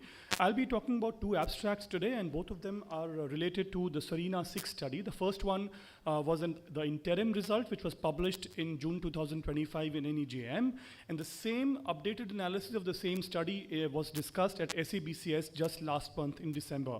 So that's what I'm going to be talking about. So this is my first abstract. First-line camizestrant for emerging ESR1 mutated advanced breast cancer. So we know that hormone receptor positive MBC is an increasingly molecularly adaptive disease, and often molecular resistance precedes the radiological progression. SERENA-6 asks a fundamentally disruptive question. Can we intercept resistance before the progression actually happens? So the rationale behind it is that ESR1 mutations are detected in almost 40% of patients at progression on AI and CDK4/6 inhibitors. And at this point in time, the AIs become virtually irrelevant and the SERDs still continue to work. So ESR1 mutation is not just a biomarker, it's actually a temporal event that opens up a therapeutic window which we can actually exploit. So while camizestrant, well, it's the next generation oral SERD, active against wild type as well as ESR1 mutant ER, and has a plethora of evidence behind it with respect to the SERENA studies that have been done in different settings before this. So this particular strategy of tackling the ESR1 mutation upfront has been tested, and the proof of concept was provided by the PADA-1 study with fulvestrant. This study, SERENA-6, tests whether the same strategy with a better SERD delivers a bigger win. So this is just perfection versus promise. So whether Vaibhav Suryavanshi lives up to what Sachin was, well, time will tell. So this is the trial design, and I'll just walk you through it. Very unique and robust design. Histologically confirmed hormone receptor positive advanced breast cancers with a preserved performance status, and these patients should have been on the first line therapy with AI plus CDK4/6 inhibitors for at least 6 months or more without disease progression. So these patients were first up taken up for a ESR1 mutation surveillance while on their therapy. 3,000 patients were screened, and upon this surveillance was done by ctDNA analysis every 2 to 3 months until disease progression or when ESR1 mutation was detected. At the point when ESR1 mutation was detected, the second screening happened, and at this point in time, it was ensured that these patients had no evidence of disease progression, they had an evaluable lesion by CT or MRI, and they had organ and marrow functions adequately preserved. That led to the randomization in a 1:1 fashion between the first arm, which was the camizestrant arm that was switched to camizestrant, while continuing the same CDK4/6 inhibitor, and a placebo was added in place of AI. The control arm had the same therapy to continue, which was AI plus CDK4/6, and a placebo for camizestrant, and the study was then continued. So basically, this is not a line of therapy trial, it's actually a strategy trial as to when to intervene. So the data was well matched across both the populations. Around 300 patients were randomized. Baseline median age was 61 years. 43% patients had visceral disease. ESR1 mutation was detected in the very first test in 53% of patients, whereas 47% had this in a subsequent ESR1 testing. The CDK4/6 inhibitors, Palbo was the predominant partner in almost 3/4 of the patients, and the randomization was stratified according to the disease site being visceral or non-visceral, the timing of ESR1 detection, the CDK4/6 inhibitor of choice, and the time from initiation of the first-line therapy to randomization. The primary endpoint was PFS, secondary endpoint was PFS2, OS, and objective response rates and safety, and the exploratory endpoint was quality of life. So the interim results announced that the trial met its primary endpoint of PFS with a delta of almost 7 months favoring camizestrant arm, and the curves separate right from the beginning with daylight between them and a hazard ratio of 0.44. This benefit was preserved across all the subgroups, whether ESR1 was detected early or later, which CDK4/6 inhibitor was being used, whether patients had visceral or non-visceral disease, or the time of mutation of ESR1 when it was picked up. But notably, a greater benefit was observed when ESR mutations were detected at the first test, indicating that earlier you intercept the disease, deeper is the benefit. The quality of life parameters also showed that the time to quality of life deterioration was 21 months with Cami arm and 6 months with aromatase inhibitor, thereby indicating a win even there. The adverse events were similar to what we observed with CDK4/6, and they were neutropenia. Photopsia was a unique side effect, but which was mostly grade 1 in the camizestrant arm alone, and bradycardia. Importantly, the treatment discontinuation was not very different, 1.3% for the Cami arm and 1.9% for AI. That brings me to my second abstract, which were the updated results in the exploratory analysis of the ESR1 mutation ctDNA dynamics. We've already seen the study design, and this was the updated PFS, a delta of 7.5 months in favor of CAMI versus the AI arm, and the time to first subsequent therapy also favored camizestrant compared with AI with a hazard ratio of 0.47. PFS2, so the switch to camizestrant led to a clinically meaningful prolongation of PFS2 as well, with a delta of almost 6.5 months in favor of CAMI. And the time to second subsequent therapy was also delayed by employing the camizestrant switch early. The switching to camizestrant also prolongs the time for requirement of chemotherapy or ADC as compared to AI, and the median chemo ADC-free survival was 22.7 versus 18.7 months, so a delta of 4 months here in favor of CAMI again. And this was interesting. The ctDNA dynamics with camizestrant, the ESR1 mutation allele frequency dipped to minus 100% at just 8 weeks compared to baseline, resulting in an almost complete clearance of the ESR1 mutant clone with camizestrant. On the other hand, with AI, this actually increased by 67%, and in fact, in 1/4 patients, it actually increased by 500%. We've already talked about the adverse events. So in conclusion, switching first-line endocrine therapy to camizestrant while continuing CDK4/6 inhibitors significantly extended the treatment benefit by delaying disease progression, prolonging the chemotherapy or ADC-free survival, as well as profoundly and rapidly reducing the ESR1 mutant allele frequency. But what are the challenges? And this is my take on the study. Are we treating a biomarker or the patient? Patients were, remember, radiologically stable, and this switch was purely driven by ctDNA dynamics. Patients are asymptomatic, and there was no radiological progression. ctDNA positivity does not always mean an inevitable progression. So are we risking over-treatment here? Is this scalable to real-world oncology? Is it ready for Monday morning practice? Well, time will tell. The caveats that there are serial ctDNA monitoring every 2 to 3 months, the cost, the access, the turnaround time, the low resource settings such as ours will all need to be watched out for. But precision oncology only matters if it can leave the trial and enter the clinic. So it is ready for prime time, not just there yet. Then finally, is this a camizestrant win or a strategy win? Would any potent SERD would have worked other than CAMI? We don't know, since there was a no head-to-head SERD comparison. The trial also had certain limitations. The OS is still immature. It requires serial ctDNA testing infrastructure. We still don't know the optimal testing frequency for ESR1 mutations in these patients.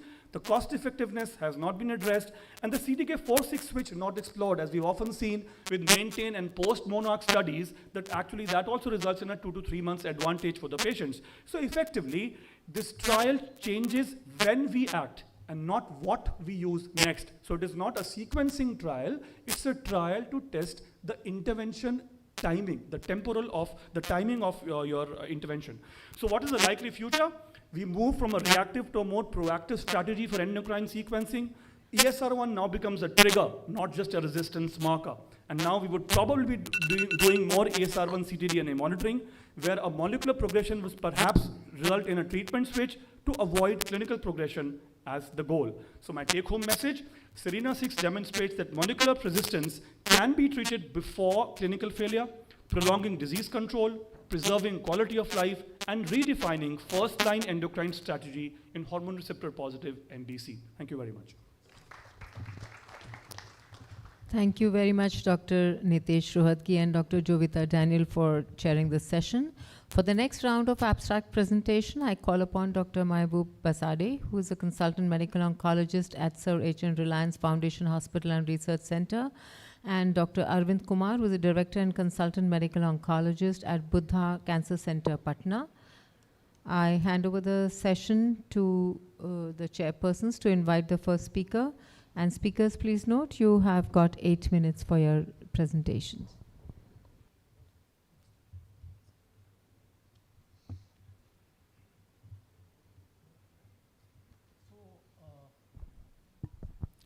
The first speaker is Dr. Jayant Gawande,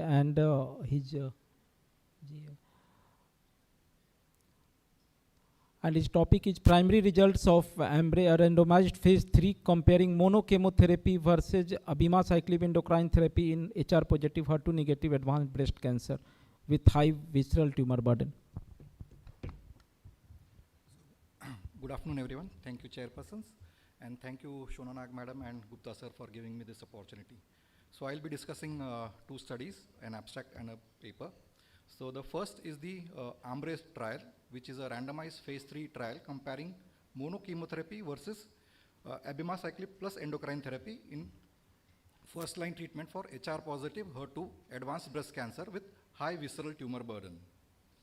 So there have been trials before this which have studied these questions, mostly the 3 trials, Right Choice, Padma and the Abigail, which gave us an indication that yes, combination endocrine therapy is better than chemotherapy in the first line. But all these trials were heterogeneous and used a very broad inclusion criteria.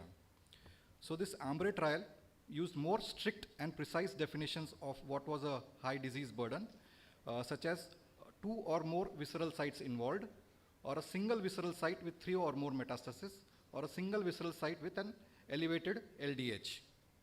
Patients were randomized to receive either endocrine therapy AI plus fulvestrant or fulvestrant with abemaciclib, or a single agent chemotherapy, which could be followed by maintenance endocrine therapy. The patients were randomized 1:1 to the 2 arms, and they were stratified according to the endocrine sensitivity, either a de novo stage 4 disease, relapsed after 1 year of adjuvant endocrine therapy, or during or within 1 year of adjuvant endocrine therapy, the planned chemotherapy which could either be capecitabine or paclitaxel, and the presence or absence of liver metastasis. To also look into the early responses, a baseline CTC count was done, and it was repeated after 3 weeks of treatment. The primary endpoint was progression-free survival in the intention to treat population, and the secondary endpoints were PFS at 24 weeks, overall response rate, disease duration of response, quality of life, and the others. The PFS was presented in this SABCS 2025. So if you look at the baseline characteristics, majority of the patients were post-menopausal. The criteria for high disease burden for majority was single visceral site with more than 3 lesions. 76% had liver metastasis. With respect to treatment in the chemotherapy arm, 2/3 of the patients received capecitabine, 1/3 received paclitaxel. In the endocrine arm, majority of the patients received an NSAI, 72%. Endocrine maintenance therapy was received 7% as a single agent, and 18% received a combination of endocrine therapy plus a CDK4/6 inhibitor. Coming to the results, there was a clinically meaningful and significant improvement in the progression-free survival with a hazard ratio of 0.67.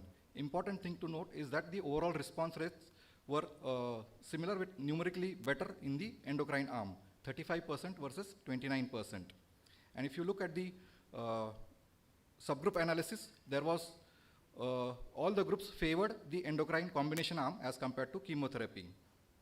If you look at the rapidity of response, which was studied by the CTC count, you can see that at 3 weeks, with patients who had initially elevated CTC count, 52% of patients in the combination endocrine arm had a reduction in CTC count as compared to 38%. So this early decrease in CTC count substantiates the superiority of the combination endocrine plus abemaciclib over chemotherapy. So the authors concluded, and also there were no new safety signals, the combination of endocrine plus abemaciclib should be considered as first-line therapy for patients meeting the AMBRE inclusion criteria.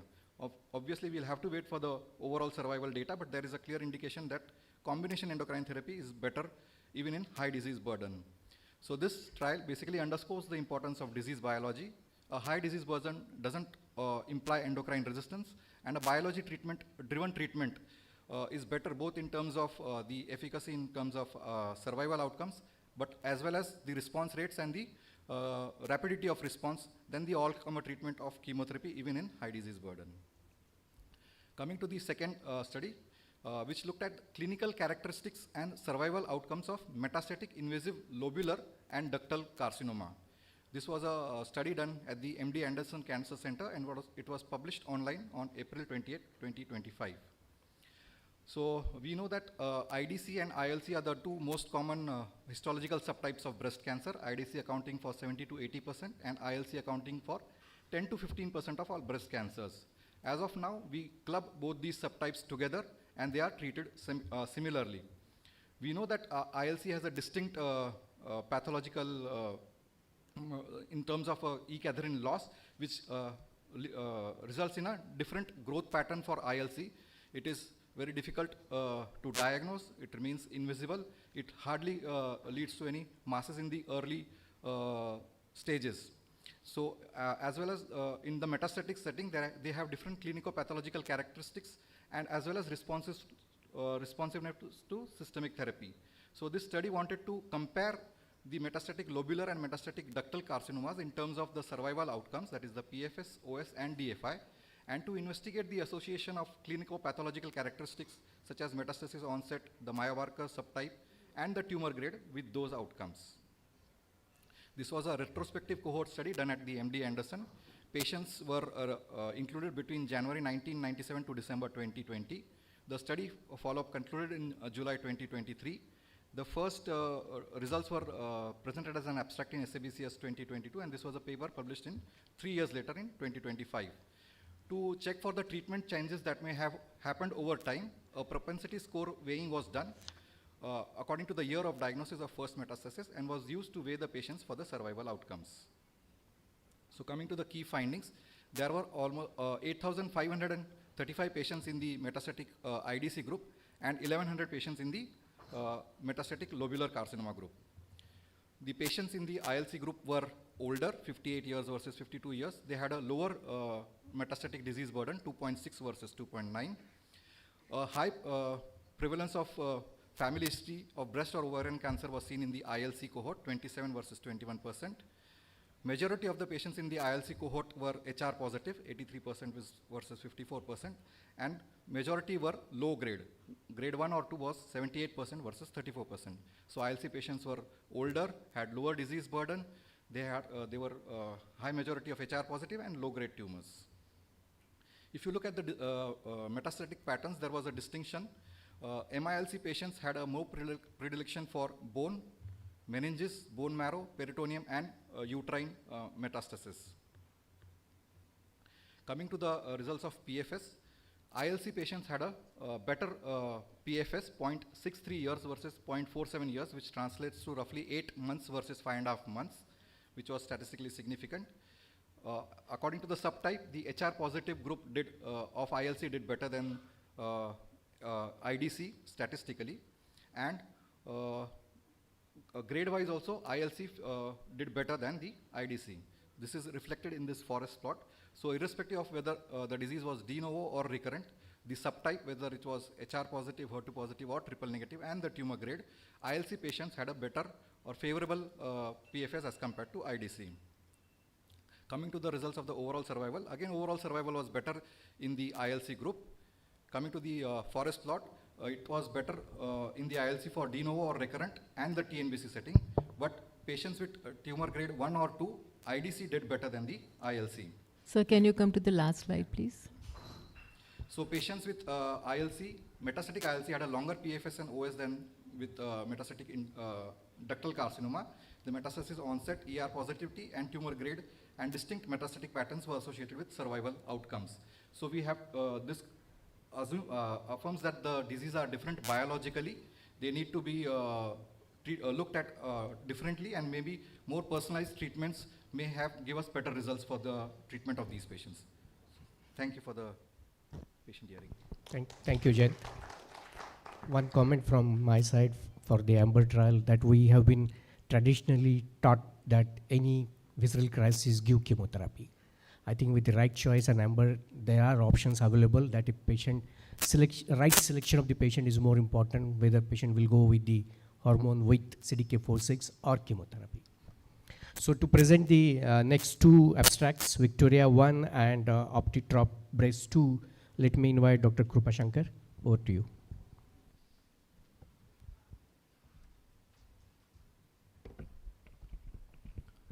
So very good afternoon and a warm welcome to everyone. At the outset, before I begin, I'm going to have to congratulate ma'am and sir for having put together this wonderful academic extravaganza year after year and churning it out. So and thank you very much for having me over as well. So I'm going to quickly take you through a couple of interesting abstracts. So I think we've come a long way from just the SERMs alone to the current era where we're spoiled for choices with PROTACs, SERDs, SERCAs, SERANs, you name it, all tongue twisters and acronyms. So selective estrogen receptor covalent antagonists, and again complete estrogen receptor antagonist, and proteolysis targeting chimeras. I think vepdegestrant is a class and example of a PROTAC, and all the others are oral SERDs. And I'm going to show you about dual PIK3 plus mTOR inhibitors as well. So, it's not just about being completely satisfied with just your hormonal therapy. So, this is a drug which is a new class of first of its kind, probably, PIK3 plus mTOR dual inhibitors, which is being combined with fulvestrant and palbociclib. So it's basically, you're looking at it even in working in even wild-type patients as well, because we know the PI3K-AKT mTOR pathway is one of those that's involved in cell cycle survival, regulation, and proliferation as well. And as you can see here, this has shown prior efficacy even in patients who have been pre-treated with CDK4/6 and even in wild-type disease as well, and apart from mutated patients. So I'm just setting the context there, but this was an interesting trial because almost all the patients had received prior CDK4/6 inhibitors, like I mentioned earlier, irrespective of whether they had primary or secondary endocrine resistance as well. And it was basically a doublet, triplet, and a single drug. So you had gedatolisib, palbo, and fulvestrant, gedatolisib, fulvestrant, and the control arm being fulvestrant alone, with an optional control was allowed as well. The primary endpoint being again PFS by the blinded independent control review. Baseline disease characteristics pretty evenly matched across the board. Around 80% had liver or lung mets, and like I said earlier, almost 100% had received prior CDK4/6 inhibitors, with ribo being the most common. And interestingly, if you look at it, primary endocrine resistance, less than 6 months, was only around 15%. So this was a positive trial, met its co-primary endpoint. Again, co-primary meaning that you got to meet both your endpoints. It's not like a dual endpoint where you just got to meet one. So co-primary, you're meeting both the endpoints. So again, median PFS, you're talking about an absolute delta of close to 7 months, 9 versus 2 months. And again, when you look at the doublet arm as well, it was 7 versus 2 months. Again, pretty significant, and close to 5 months absolute improvement in the delta. Well, again, subgroup analysis, like we always love to do, we keep nitpicking on it and keep torturing the data until it confesses to whatever we want it to confess to. But nevertheless, this is pretty interesting because you can see across the board with all the subsets, apart from probably the ones who had primary endocrine resistance, but I wouldn't probably read too much into it because, like I said earlier, only around 15% had primary endocrine resistance. But nevertheless, that's probably the only subset that didn't seem to benefit as much. The magnitude of benefit was much lesser. But otherwise, across the board, you could see that the triplet did much better, albeit the trial was not designed to compare between the triplet versus the doublet. You could only compare it with the control arm, which is fulvestrant. But again, just like how we do cross-trial comparisons, you're doing comparisons between the arms as well. Overall survival analysis, again, it's an interim analysis. The overall survival data is not yet mature, but it looks like the curves are staying widely apart as of now. And again, when you look at the censored interim overall survival analysis as well, again, there was a benefit, but nevertheless, you'll have to wait for the data to be mature before we actually claim that it has shown overall survival benefit as well. And the response rates definitely higher, close to 30% with either the triplet or the doublet as well, as opposed to just fulvestrant, which was the control arm. And the duration of response higher with the triplet was 18 versus 12 months with the doublet. And toxicity concerns, again, like as always we've known with the PI3K-AKT mTOR inhibitors, stomatitis, rash, diarrhea, and hyperglycemia, with stomatitis grade 3 being close to 20%, and again 5% being rash. So these were the most common grade 3 TRAs or treatment-related adverse events. So what does this tell us? Definitely, even in patients who have a PIK3 wild-type disease, this is definitely an option post-progression on CDK4/6 inhibitors, where you have a triplet of gedatolisib plus palbo and fulvestrant, or you could even do a doublet as well. So I think that definitely is an unmet need. When patients progress on prior CDK4/6 inhibitors, even you don't have to probably repeat a biopsy to pick up an ESR1 mutation. Irrespective of this combination does work. So what's changed? I think this is one slide which probably tries to summarize everything that's happened in the past, right after ESMO 25. So if you look at it, the most impressive ones are the Evera and the Victoria. And again, almost all these patients had received prior CDK4/6 inhibitors. And the Evera data, again, this is just again a cross-trial comparison where we're trying to look at probably if one is better. And the triplet, definitely, like I said earlier, irrespective of the PIK3 status, even in wild-type patients as well, and irrespective of the ESR1 mutation status as well, has shown a magnitude of benefit that's probably unmatched up until now. So those are the top two contenders, the Evera and Victoria, which are probably here to stay. So I think that definitely is, how far we have come. So I think this is probably one complicated treatment algorithm that we have as far as hormone receptor positive metastatic breast cancer is concerned. So I think it just tells you that you will have to probably look at doing a repeat NGS or a CGP even at progression, because we know ESR1 mutations are not driver mutations. You tend to acquire them when they progress. So it's worthwhile doing that. And again, the switch strategy as camizestrant and SERENA-6 as well, if you're probably taken with that data. So I think that's probably setting the ball rolling. That's it. And moving on to the next abstract, which is on ADCs. And yet another ADC and yet another tongue twister, again, saxituzumab deruxtecan. Well, I hope I'm getting that right. But nevertheless, we are already spoiled for choices as far as ADCs are concerned with TDXT, already there, Saxi and Dato as well. So yet throw in another ADC to that, which is saxituzumab deruxtecan. And this is probably not just confined only to your particular TROP2 targeting ADCs. Look at all these that are in the pipeline. The most promising probably is the B7H3 family of receptors. Remember, your PD1, PD-L1, CTLA4 all belong to the B7H3 family of receptors. And they're looking at ADCs and probably even cellular therapy or CAR Ts for solid tumors looking at targeting B7H3. MUC1, LIV1, and again CCAM, ROR, or the RTK orphan receptor kinase 1 and 2. So all of these are a work in progress, looking at even targeting folate receptor alpha and HER2 as well. And this is all in breast cancer. This is happening even in breast cancer. So that was my expression after having looked at all of these ADCs. But nevertheless, this was a very interesting phase 3 data, again looking at saxituzumab deruxtecan versus investigator's choice of chemotherapy in patients with metastatic HR positive and HER2 negative metastatic breast cancer. So what's different about this ADC? We know we already have a lot of ADCs which target TROP2. The linker is probably what's slightly different. It's got a unique functional, bifunctional linker, because otherwise, you get to see a cleavable linker with all the other ADCs. That's probably one. And then the cytotoxic payload is slightly different. This is also a topoisomerase 1 inhibitor, but a belotrican derivative. And again, we know that the response rates in this setting with chemotherapy alone are close to 15 to 20%, median PFS of around 4 to 5 months. But here, even in the phase 1-2 data with saxituzumab deruxtecan, you're getting to see a response rates of close to 30% and a median PFS of 8 months, and that's the press release. But nevertheless, now you have the entire data out. This is the OptiTrop breast O2 data, looking at saxituzumab deruxtecan versus investigator's choice of chemo, which could either be eribulin, gemcitabine, CAPE, or vinorelbine. A primary endpoint again being PFS, and the baseline characteristics were pretty evenly matched. The PFS benefit was doubled, 8 versus 4 months in favor of the saxituzumab deruxtecan ADC. Across the board, you could see that, across all subgroups, there was a benefit. Overall survival, again, the data is immature, not yet. Sir, last slide, please. Getting to that. The response rate is definitely much better, 40 versus 25. And again, toxicity, nothing much to write home about apart from hematological toxicities. ILD doesn't seem to be a concern with this, again, less to only around 1%. And so I think this is probably yet another ADC, that's joined them. And so how do you then choose between the ADCs? And this is my last slide. I think, HER2 low and ultra low, TDXT probably picks itself. You don't need anything else. But as far as, if you have triple negative breast cancer, hormone receptor negative, then probably it's saxituzumab govitecan. And probably if you want to look at something which is hormone receptor positive, then probably is where you would look at using saxituzumab deruxtecan or saxi-TMT based on the optics TROPiCS-02 data that we just showed. So that's probably it. And just one slide again looks at a cross-trial comparison between all of this. So, and this is your ESMO Living guideline as well, which tells you how do you probably sequence between the ADCs. Always look at choosing a different cytotoxic payload when you're looking at using one ADC after the other. With that, I'll conclude and say thank you all for your patient listening. Thank you. Thank you, Krupa.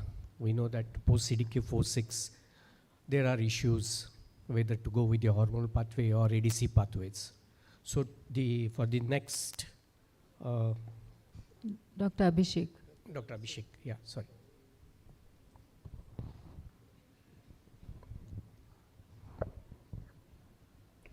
Thank you, chairpersons, and thank you, organizers, Shona ma'am and Sudeep sir.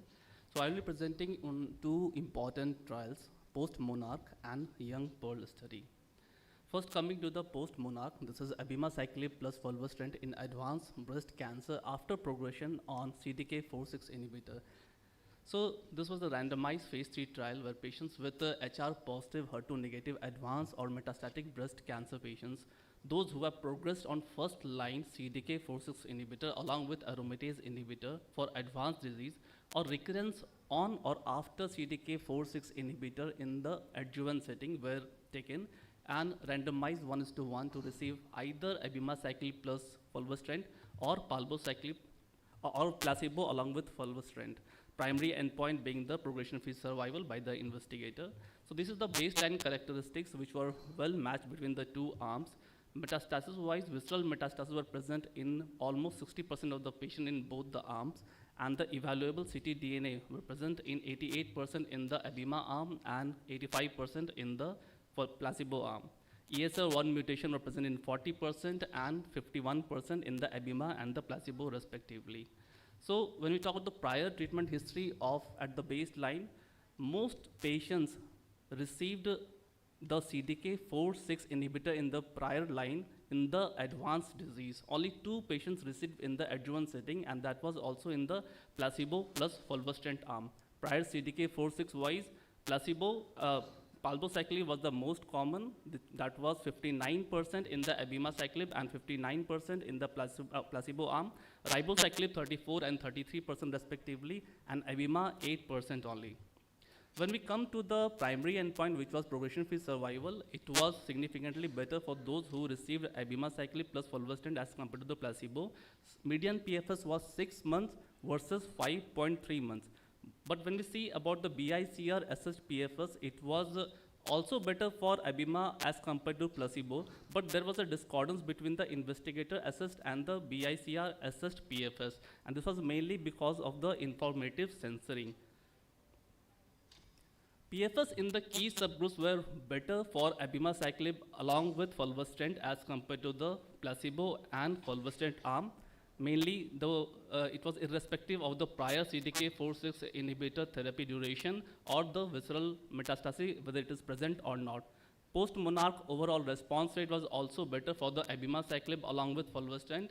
By the investigator, it was 17% versus 7% in favor of abema, and by the BICR, again, it was better for abema, it was 23% versus 8%. Safety-wise, there were no new safety signals for abemaciclib, and the dose reduction and discontinuation rate were higher in the abemaciclib along with fulvestrant arm as compared to the placebo. Dose reduction was 30% versus 3%, and discontinuation rate was 6% versus 0%. And one treatment-related death occurred on abema and fulvestrant arm that was related to pneumonia.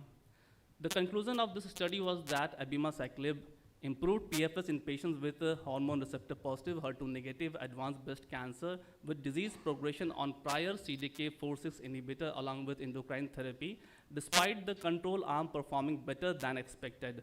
And the results was there was having a consistent benefit across multiple pre-specified and clinically relevant subgroups, including the key biomarker subgroups as well. Safety was consistent with the known abema profile. Coming to the next abstract, which is palbociclib plus endocrine therapy versus capecitabine in premenopausal women with hormone receptor positive, HER2 negative metastatic breast cancer. And this is data of the Young Pearl study, and it is a randomized phase 2 study. Patients who were premenopausal, hormone receptor positive, HER2 negative metastatic breast cancer patients who were already treated with tamoxifen or chemotherapy of only one prior line was allowed in this trial. Randomization was done 1:1 to receive palbociclib along with exemestane and leuprolide, and it was compared with capecitabine with a standard dose. The primary endpoint being the investigator assessed progression-free survival, and the key secondary endpoint being the overall survival. We'll be presenting the overall survival data here as well. Coming to the primary endpoint, the median PFS was better for palbociclib, exemestane, and leuprolide arm. It was 20.1 months, and in the capecitabine arm, it was 14.4 months. And in the updated PFS as well, the benefit of palbociclib was continued, the median PFS being 19.5 months versus 14 months. The advantage of adding palbociclib along with the endocrine therapy was consistent in most of the subgroup. This can be seen in this forest plot, And coming to the overall survival, there was no overall survival benefit of adding palbociclib, exemestane, and leuprolide as compared to the capecitabine. The median OS was 54.8 months in the palbo arm, and in the capecitabine arm, it was 57 months.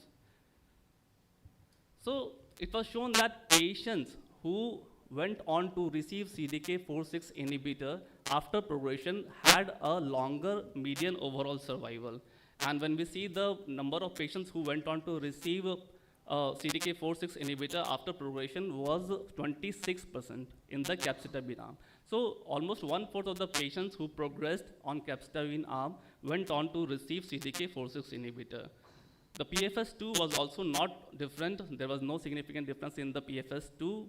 Palbociclib arm, it was 30.6 months, and capecitabine, it was 31.9 months.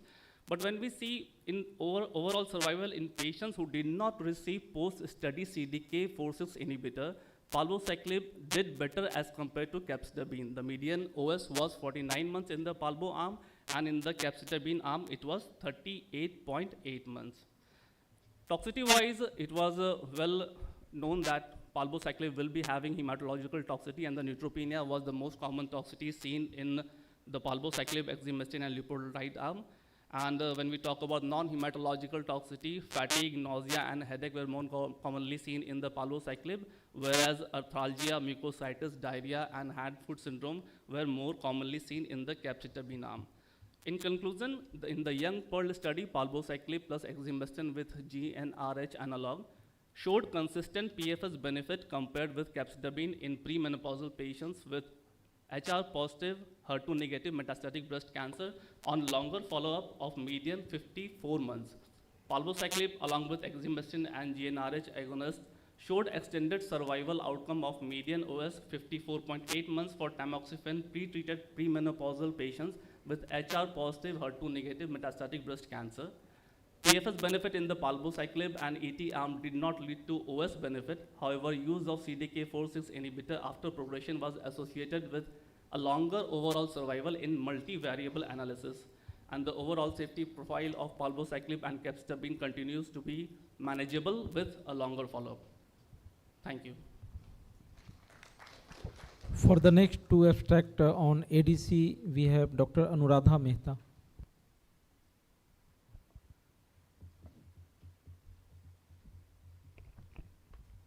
Good afternoon, everyone. I would like to thank Gupta sir and Shona ma'am for the opportunity. So I'm going to be discussing hormone-positive metastatic breast cancer subtypes, in which there are two studies of ADCs in this subset. So the first trial is ASCENT-07, which is on sacituzumab govitecan versus chemo as first line after endocrine therapy in hormone receptor positive, HER2 negative breast cancer. So in metastatic breast cancer, as we have the option of ET with CDK4/6 inhibitors plus minus a PIK3CA inhibitor as per in our study. And when it comes to progression on the first line therapy, we are spoiled for choices because we have too many targets, and then but most of them are unavailable to us. So the primary results of this global randomized phase 3 study ASCENT-07 were presented, and they included patients who must have at least of the following, like progression on more than equal to 2 previous lines of endocrine therapy plus minus target therapy for MBC setting, progression less than 6 months of starting first line endocrine therapy plus minus a CDK4/6 inhibitor, or recurrence less than 12 months of starting adjuvant endocrine therapy plus CDK4/6 inhibitor and no longer a candidate for additional endocrine therapy. No prior chemotherapy was allowed in this study, so all the patients were chemotherapy naive, and approximately 700 patients were randomized in 2:1 fashion to sacituzumab govitecan, which is an ADC, TROP2 directed ADC, and versus treatment of physician choice, which included capecitabine, paclitaxel, and nab-paclitaxel. The primary endpoints were PFS by central review, and by investigator review they were in the secondary endpoints, and the key secondary endpoints were overall survival, overall response rate, and quality of life. So actually they enrolled 690 patients, and the median duration of follow-up for these patients were 15.4 months. The baseline characteristics and demographics, they were well matched. De novo metastatic disease as at diagnosis was approximately 24 versus 21%, but majority patients had some visceral disease. When it comes to prior therapies, approximately 90% patients in each arm had ET with CDK4/6 inhibitor, and 16 and 15% respectively had less than equal to say 6 months of exposure to CDK4/6 inhibitors. So this study did not meet its primary endpoint of PFS by central review with a hazard ratio of 0.87 and the 12-month PFS rate of 80 versus 37%. The secondary endpoint, which was PFS by investigator assessment, there was a numerical improvement in the PFS with SG versus TPC. And in the subgroup analysis also, PFS among all the subgroups were consistent with the overall population. Coming to the overall survival, there was 27% maturity, and the data was not mature, but there was an early trend towards the overall survival favoring sacituzumab, overall treatment choice or physician choice. And when it comes to the subsequent anti-cancer therapy in the chemotherapy arm, 61% patients, they went on to receive some form of ADC, which could be the reason for the explanation for the trend towards overall survival being better in the sacituzumab arm. The overall survival rate was similar with the longer duration of response for sacituzumab versus TPC being 12.1 versus 9.3 months. And when it comes to the treatment emergent adverse events, most common were the neutropenia, leukopenia, and anemia. So they concluded that the PFS by central review was not statistically significant, though by investigator PFS was numerically better in the SG arm. And they also noticed an early trend in improvement of overall survival favoring sacituzumab over TPC at 27% maturity. The overall response rate continued to be similar between the both treatment groups, but the duration of response being 9 versus 12 months favoring the SG arm. Also, they concluded that the safety profile was manageable and consistent with the prior breast cancer studies, but because the study did not meet its statistical significance, only the trend towards overall survival was the positive side which we could take from the study. The next study is Tropion Breast 01, which is on another ADC. It is also a TROP2 directed ADC similar to sacituzumab, but has a linker of topoisomerase 1 similar to Enhertu. So this was a phase 3 study, and this was a randomized 1:1 trial. In this patient, they included inoperable and metastatic hormone positive HER2 negative breast cancer patients, but prior chemotherapy in this subset was allowed. 1 to 2 lines in the metastatic setting, patients were included with a good performance status, and they were randomized 1:1. Dato-DXd, which is datopotamab deruxtecan, was given 3-weekly interval versus chemotherapy, including eribulin, vinorelbin, capecitabine, and gemcitabine. And the dual primary endpoints were PFS by BICR as per RACIST and overall survival. So the primary results of this study were presented in 2023, which showed better PFS in the Dato-DXd arm, doubling of PFS approximately, and the final overall results were presented this year at ESMO. In the first primary results, which were presented in 2023, 732 patients were randomized, and of those randomized, median follow-up was 10.8 months, and at data cutoff, 2.5 times more patients were continuing treatment with Dato-DXd than compared to the chemotherapy. And they showed a statistical significant difference in median PFS, improvement in PFS compared to standard chemotherapy. The final overall results, survival analysis were presented at this year, but the dual primary endpoint did not meet the statistical significance with Dato-DXd compared to the chemotherapy, with the median follow-up of 22.8 months and the hazard ratio of 0.99. The median OS between the two arms were 18.6 versus 18.3 months.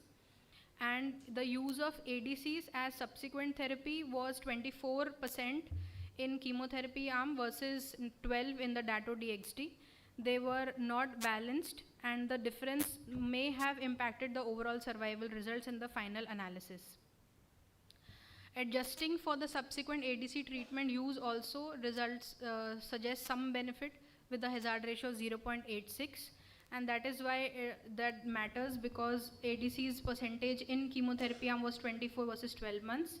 The median duration of response was 7.2 versus 6 months. And coming to the overall safety of the drug, compared with the primary PFS data cutoff, the safety profile was consistent. No late onset toxicities were observed. The rate of more than equal to grade 3 toxicities was less than half compared to the chemotherapy group, and fewer treatment related adverse events leading to dose reductions or interruptions with Dato-DXd were there, leading to discontinuations being similar in between the both arms. So the toxicity with Dato-DXd were more commonly related to the topoisomerase payload, which was stomatitis, and nausea was also there, though the neutropenia was lesser compared to chemotherapy. So they concluded that ROPA in BREST-01, it met its primary endpoint of PFS in the primary analysis, though the overall survival did not meet the statistical significance. Thank you.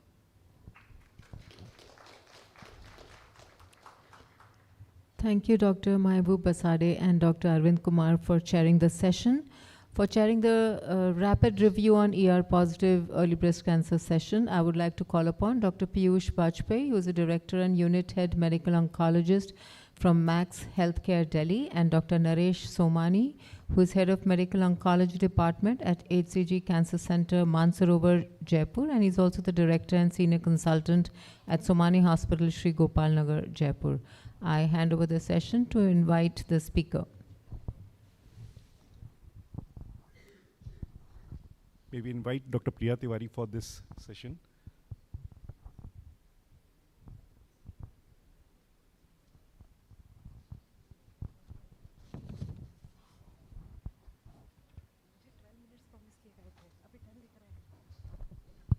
We'll request you to finish in the time, ma'am. We know a lot of presentations are there. Yes, yes, thank you everybody. Too many reviews actually, but okay, we'll go fast. So ER-positive early breast cancer, the first is we all know the text and the soft trial, wonderful studies, and now we have 15 years data. So such a commendable data set now we have. So this is what we see, that even after 15 years of analysis, the difference, especially in the terms of DFS, is actually maintained by the addition of OFS, either it is exemestane, whether it is tamoxifen. And yes, the exemestane group does better than tamoxifen. So yes, sustained benefit, reinforcing our confidence in this combination. And if we do a combined analysis for exemestane versus the tamoxifen group, we see the DFS, BCFI, and the DRFI continued as significantly improved for the exemestane with OFS versus tamoxifen versus OFS. So yes, the OFS strategies are here to stay. What about some other different kind of analysis? And this is something very interesting, estrogen receptor expression in residual breast cancer following neoadjuvant chemotherapy. Now we all know that there is a concept of ER low, 1 to 9%, 1 to 10%. But yes, there is data that the adjuvant endocrine therapy omission in these group of patients might cause inferior survivals, but this is mostly because if you have a residual breast cancer disease, and also if there is a higher baseline ER level, that is 6 to 10%. So this was a study to see that maybe there is a change in ER status in the patient who have ER negative disease or ER low disease, and maybe if you are missing giving a endocrine therapy there, that is what is causing this kind of inferior results. And this was a study just to see a difference after the NACT in the surgical specimen in the patients who have not achieved PAT CRs. It was regardless of HER2 expression, stage 1 to 3 status, 2009 to 2023 study. Now, but this was what was seen here. Out of the 995 patients, 52% had residual breast cancer disease, which did not differ significantly by ER status. However, what we see is that when the patient had ER negative disease, you see that up to 11% of the patient will have a change and increase in ER expression. So that is 6% patient actually had ER expression more than 10%. So ER negative is actually becoming ER positive disease. So as per my understanding also, and what I gather from this study, that yes, if a patient has not achieved PAT-CR status and he has a ER negative or ER low, maybe you should always repeat your ER on a surgical specimen. So yes, overall, because in terms of giving them an endocrine therapy and offering them a better chance of survival, combining all the results. Now again, a very important study, adjuvant dose-dense chemotherapy in hormone receptor positive breast cancer. Now we understand now that there's just a lot of talk about different kinds of hormonal therapies, and maybe patients with ER positive disease are not benefiting from chemotherapies, also maybe in the lymph node positive disease also. So this was a very good analysis from the CALGB C9741 analysis.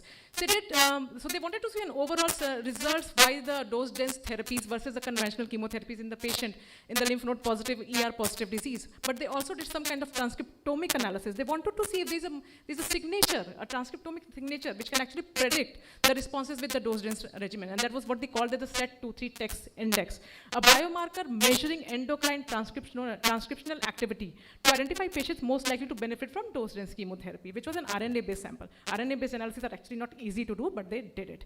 So yes, overall, we have now 12 years analysis results. So again, this very credible results. Dose-dense chemotherapy improved DFS in overall study population by 23% and overall survival by 20%. So benefits seen for both ER positive and ER negative subsets without significant interaction between treatment arm and the ER status. Now, they did find that the low SET23 status was highly prognostic, also predictive improved outcomes with the dose-dense chemotherapy. We also see a lot of clinical parameters, isn't it? The tumor status, the proliferation-driven other signatures. But here what they found, this SET23 status was actually the most prognostic and the predictive compared with the other parameters also. So, but yes, there was some difference regarding the menopausal status, though the benefit was seen irrespective of the menopausal status, but absolute benefit favoring dose-dense therapy was more pronounced in the post-menopausal setting, interestingly, with estimated 10-year DFS of 70.1 compared with 63.8% for conventional therapy, and pre-menopausal setting 77.2 versus 74.6. So at 12 years follow-up, this study actually confirms sustained long-term benefit of adjuvant dose-dense chemotherapy for node-positive breast cancer, ER-positive disease, and SET23 identified patients with ER-positive patients benefiting from dose-dense chemotherapy, but the problem is it's a retrospective analysis, so we will need a further validation for this marker to actually use in the clinical setup.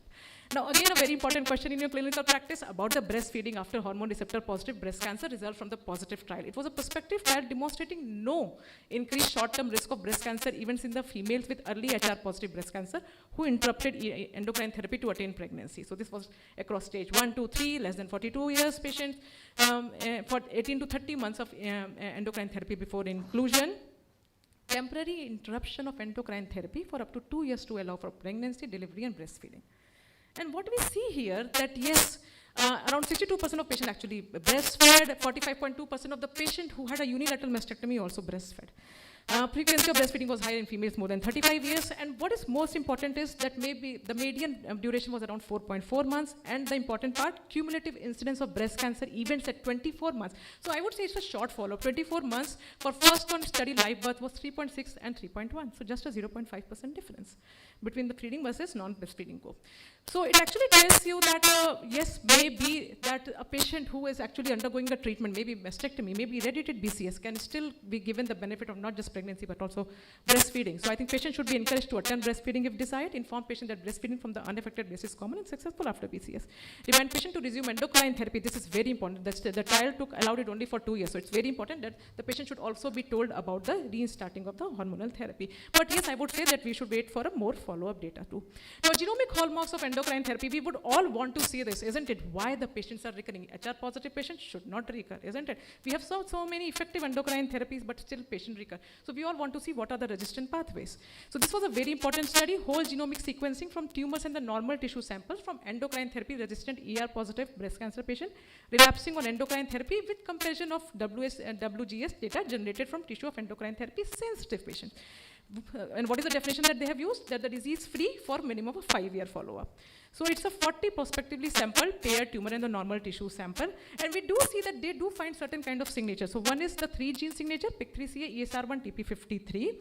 The kind of PIK3CA mutation is also very important. Sometimes you see a lot of PIK3CA mutations even in the endocrine sensitive population. But yes, here the pathogenic mutations were higher in the endocrine resistant pathways. Also interestingly, they found impaired DNA double strand break repair. So we only talked about them in the context of TNBCs, but here it was also seen.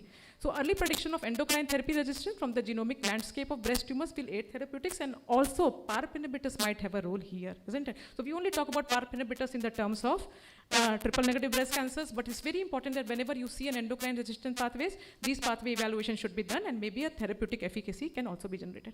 Now, very important drug, giredestrant, a tongue twister. If you want to keep a safe password, this is the term for you, versus standard of care endocrine therapy as adjuvant treatment for patients with ER receptor positive, HER2 negative early breast cancer. So yes, these drugs are moving fast. They came in metastatic setting. Now they are moving in the adjuvant setting. lidERA breast cancer trial. It is a potent next generation oral SERD and full ER antagonist designed to drive deep and sustained inhibition of ER signaling, both ligand dependent and ligand independent. This is the trial that schema you are seeing. Pay attention to the patient population. Stage 1 to 3 anatomic, stage 1 to 3 disease, PN0 and PT1 greater than 1 centimeter with grade 3 or Ki67 more than or equal to 20%. Or high score on the genomic assay, or PT4N0 or node positive disease, both pre or postmenopausal females allow at least 5 years of treatment duration and 1:1 randomization versus giredestrant and the standard of care endocrine therapy with either tamoxifen, anastrozole, letrozole, or if you choose exemestane. The primary endpoint was IDFS, and we do see that yes, it's actually, you can see a difference here. The stratified HR is 0.7. The drug is actually benefiting more than the usual standard of care medicine, and the benefit was more with the tamoxifen group. You see if the comparison with the AI versus tamoxifen, you see a bigger benefit. There was a trend towards overall survival, but we won't talk about that much because the overall, the maturity is still not that much that we should look in that seriously to the overall survival. Now, importantly, not major side effects actually. So there were not major treatment interruptions or treatment discontinuation as compared to the usual standard of care, and the common side effects are arthralgia, hot flashes, headache, mostly because of the hormonal therapy that we usually see. So this is what it is now. Overall, the results support giredestrant as a potential new standard of patient with HR positive, HER2 negative early breast cancer. Another study, the genomic landscape of hormone therapy resistant HR pathway, similar to the one I talked about just the one study back. This was again a study to characterize genomic landscape of HR positive breast cancer in patients with hormone therapy resistant and sensitive phenotypes, similar to the one genomic study that I talked about. This also actually took into account doing a DNA, a liquid DNA, plasma derived circulating tumor DNA from the resistant and the sensitive pattern, though the number of patients were quite small. Now they did find, so they just again wanted to see why there's a difference between the sensitive population and the resistant pathways, what happens when the tumor evolves from the primary tumor site to the resistant tumor sites. And they did find that yes, in the patients who are having hormone resistant disease, mutation burden tends to increase in the relapse sites compared with the treatment naive samples. They did find a lot of driver mutation and actionable mutations. And importantly and interestingly, they found in there's mutations, the actionable mutations, not only in the primary, in the tumor tissue, but also in the liquid biopsies. Also, if you follow up the patients, the 19 patients with ET-sensitive disease in remission at the time of sample collection, if you do a ctDNA, you follow this up, you do find driver mutations, and some of the patients actually, in this study, 2 of the patients actually relapsed. So yes, the ET-resistant HR positive, HER2 negative breast cancers are polyclonal, acquired actionable alterations can be seen at the relapse, and the moderate depth ctDNA successfully identifies many clonal mutations, targetable mutations, suggesting a role for liquid biopsy monitoring in these patients too. Thank you. Thank you very much, Dr. Priya. You did an excellent marathon. Thank you. You can breathe now, ma'am. Wonderful presentation. It's a Gagar mein sagar. Thank you, Dr. Piyush Vajpayee and Dr. Naresh Somani for chairing the session. And now for the rapid review on ER-positive metastatic breast cancer session, I invite Dr. Vikas Asati, who is a consultant medical oncologist from Indore, Madhya Pradesh, to invite our speaker.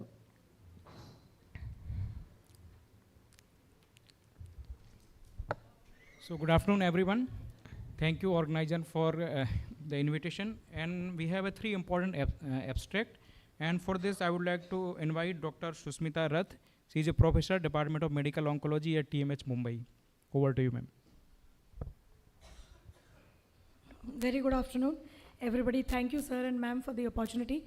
As we move ahead with the management of ER-positive metastatic breast cancers, that advent of targeted therapy and new molecules have changed the landscape of treatment. So I will have 3 abstracts based on this regard. The first one was presented in 2025 ASCO annual meeting. This was the trials were announced MA40 FINNER study by the Canadian Cancer Trial Group. Basically, it was a double-blind, placebo-controlled, randomized phase 3 trial of fulvestrant and AKT inhibitor ipatasertib as treatment for advanced HER2-negative estrogen receptor-positive breast cancer following progression on first-line CDK4/6 inhibitor and aromatase inhibitors. So regarding this study, there was also, as we all of us know, there was a landmark CAPItello 291 study which did show the benefit of capivasertib and fulvestrant over fulvestrant alone in advanced estrogen-positive MBCs. And there also, there was a robust data of benefit in PFS by using capivasertib.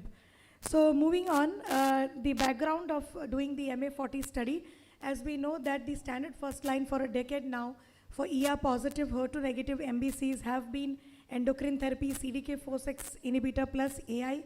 However, once a patient progresses on the first line, the second line is somewhere the research needs to be done. So alterations in PI3 AKT pathway genes, as we know, is a common mechanism of endocrine resistance. Either it could be a de novo or acquired resistance and an escape route, after which, after a median of 2 years, we know that the patient slowly progresses on first line CDK4/6 inhibitors and AI. So ipatasertib is a potent and selective inhibitor of all AKT pan isoforms, AKT 1, 2, and 3. And the MA14 trial basically tried to evaluate the efficacy and safety of AKT inhibitor ipatasertib versus placebo plus fulvestrant in metastatic breast cancer setting immediately post-progression on first-line CDK4/6 inhibitors and AI. Now moving on to the MA40 FINNER study trial design. Study population includes stage 4 ER positive, HER2 negative breast cancer, prior line of systemic therapy with CDK4/6I and AIs. They should have a good PS and measurable disease. The primary, they were randomized CDK4/6 and AI progression to randomization less than 4 weeks, and foundation 1 liquid cell-free DNA assay was done for stratification. They were randomized 1:1 to either ipatasertib and fulvestrant or to placebo and fulvestrant. So ipatasertib is orally 400 milligrams day 1 to day 21. Stratification factors were PI3, PTEN, AKT alterations versus wild type, and primary and versus secondary endocrine resistance. The results or the objectives, the primary endpoint were PFS by the RECIST criteria version 1.1 in intent to treat population, and key secondary endpoints were PFS by blinded independent central review in intent to treat population, and also PFS in the AKT pathway altered cohort, OS, adverse events, and quality of life. So moving on, once we look into the baseline characteristics, the baseline characteristics were well matched. The median age in both the cohorts were around 59 to 60 years. Majority were females. They did include 3 males in the study. Most of the patients had good performance status. De novo MBCs were around 40% in both the groups. Moving on to the site of disease, visceral metastasis, lung and liver involvement were present in around 66% of patients in both the groups, and the duration of prior CDK4/6 inhibitors was more than 6 months in 90% in both the groups. Now, after using the foundation 1 cell-free DNA assay, AKT alterations were found in around 44% of patients, and wild type was seen in 54% in ipatasertib and fulvestrant group, and around 56% in placebo and fulvestrant group. Now, so the as already shown that the primary endpoint PFS in the intent to treat population, there were around 197 events. The trial with a median follow-up of 15.2 months did show a benefit in median PFS of 5.32 months in ipatasertib arm versus 1.94 in the placebo arm. The hazard ratio of 0.61 and p-value of 0.0007 statistically significant was an encouraging and promising result shown by Stephen Chia et al. And published in JCO 2025. Secondary endpoints, as I mentioned earlier, PFS in the AKT pathway altered cohort was also in the IPAT arm, it was 5.45 versus 1.91 in the placebo arm. P-value was also statistically significant. Moving on to the secondary endpoint, that is the PFS assessed by the blinded independent central review, also showed an improvement in PFS, median PFS 9.07 in the IPAT arm versus 3.71 in the placebo arm, with a p-value two-sided 0.0177. So obviously all the results comes with some amount of adverse events and toxicity. With the previous use of capivasertib and fulvestrant, we do know the common toxicities which are encountered with the use of AKT pathway inhibitors. Adverse events of primary concern were of GI origin, grade 3 to 4, which we need to look at when we are prescribing ipatasertib. Along with fulvestrant would be grade 3 diarrhea, nausea, hyperglycemia, rash, fatigue, vomiting, anemia, mucositis. So we did have a trial in TMH which we completed shortly pharma trial under Sudeep sir, and the patients could tolerate ipatasertib, except the incidence of hyperglycemia and diarrhea, which I saw in some of the patients. So moving on to the grade 3 adverse events, as I mentioned, they were obviously higher with ipatasertib, around 37.1% versus 27.4%, 16% versus 0, diarrhea, fatigue 3% versus 0%, vomiting 2% versus 0, rash 2% versus 0. Treatment discontinuation due to adverse events in the ipatasertib versus placebo arm 6.5% versus 0.8%. So the trial shows some positive, promising approach for our second line for HR positive MBCs. Ipatasertib plus fulvestrant significantly prolonged PFS compared to placebo fulvestrant in patients with hormone receptor positive MBC post progression on first line CDK and AI. This combination improves PFS, although statistical and clinically meaningful. It will be a potential and immediate next line options for us in the clinics. And of course, the additional analysis could continue and further research will be warranted. Now, Ma'am, you have less than 1 minute left for 2 studies. So you abstract choose. number 2 was comparing clinical benefit of TDXT and SG in a large cohort of HER2 negative MBCs. This is a real world data, of course, comparing TDXT and SG. 4,000 patients, HER2 low, ultra low and null subtypes were studied. Real world data were obtained from insurance claim, and the main idea was to compare the time on treatment. So as I would just come to the main this thing, that as we know that in HER2 ultra low and low, TDXT time on treatment was significantly longer than sacituzumab govitecan. The effect was highly significant in HR positive cohort. In HER2 negative subset, both SG and TDXT had comparable, and we know that SG fared better. The last one was, I'll just take, the last meta-analysis was impact on BRCA mutation on treatment outcomes of endocrine therapy and CDK4/6 inhibitors in HR positive breast cancer.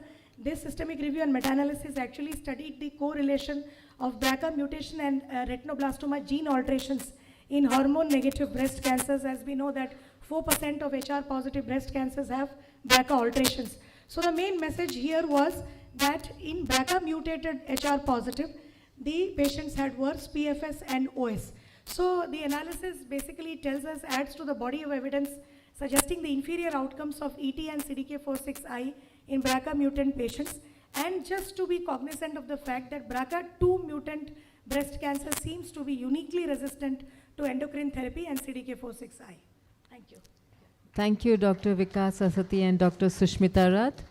Ladies and gentlemen, I welcome you to the second plenary lecture of this meeting, and to chair this session, I would like to call upon Dr. Sevanti Limaye and Dr. Chirag Desai.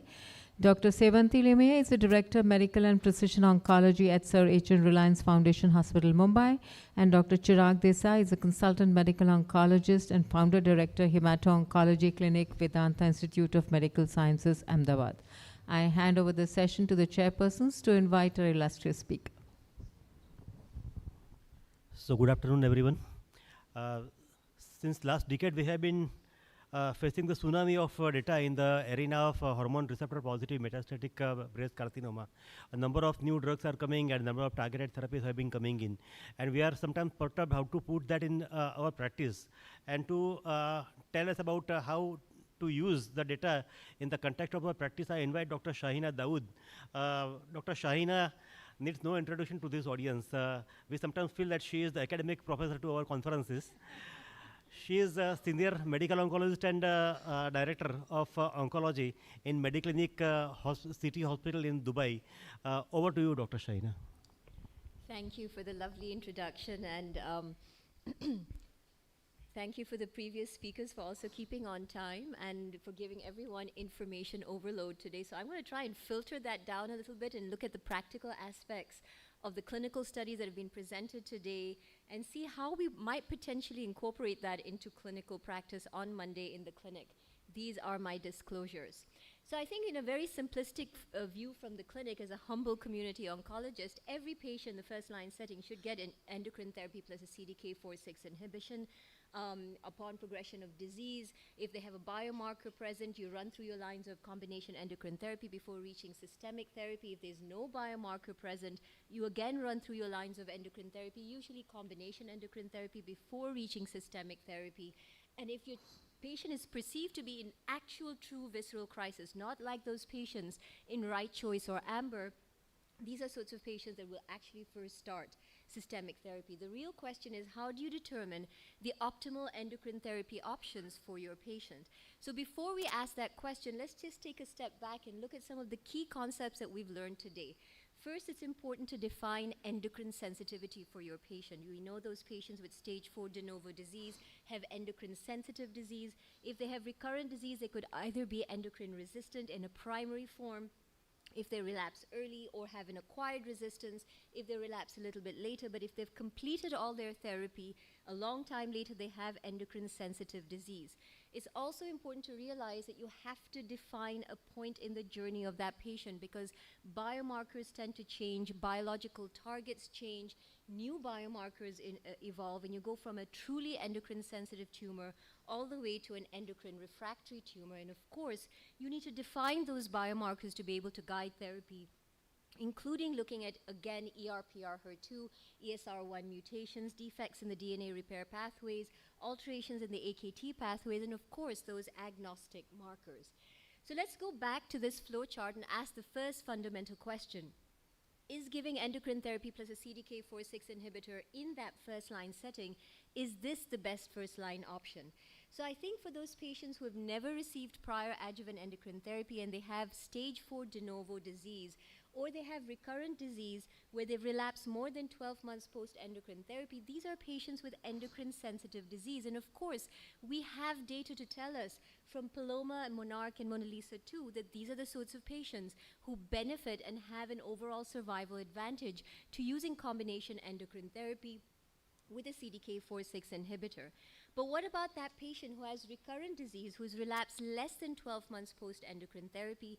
This is the sort of patient who has endocrine-resistant disease, where you need to define whether they have a PIK3CA mutation or not, because we do have results from the INAVO 120 study that took these patients, early relapsers, who had had a PIK3CA mutation, randomized to getting either triplet therapy with INAVO, Palbo, and fulvestrant versus a doublet with Palbo and fulvestrant. And I want you to look at this table where it says almost 50% of these patients had only received tamoxifen and nothing else in that adjuvant setting. Very early results at a median follow-up of 21.3 months. You could see a very nice separation in the Kaplan-Meier curve. There was an improvement in PFS of about 7.7 months, with a very early indication that we were going to see an overall survival advantage.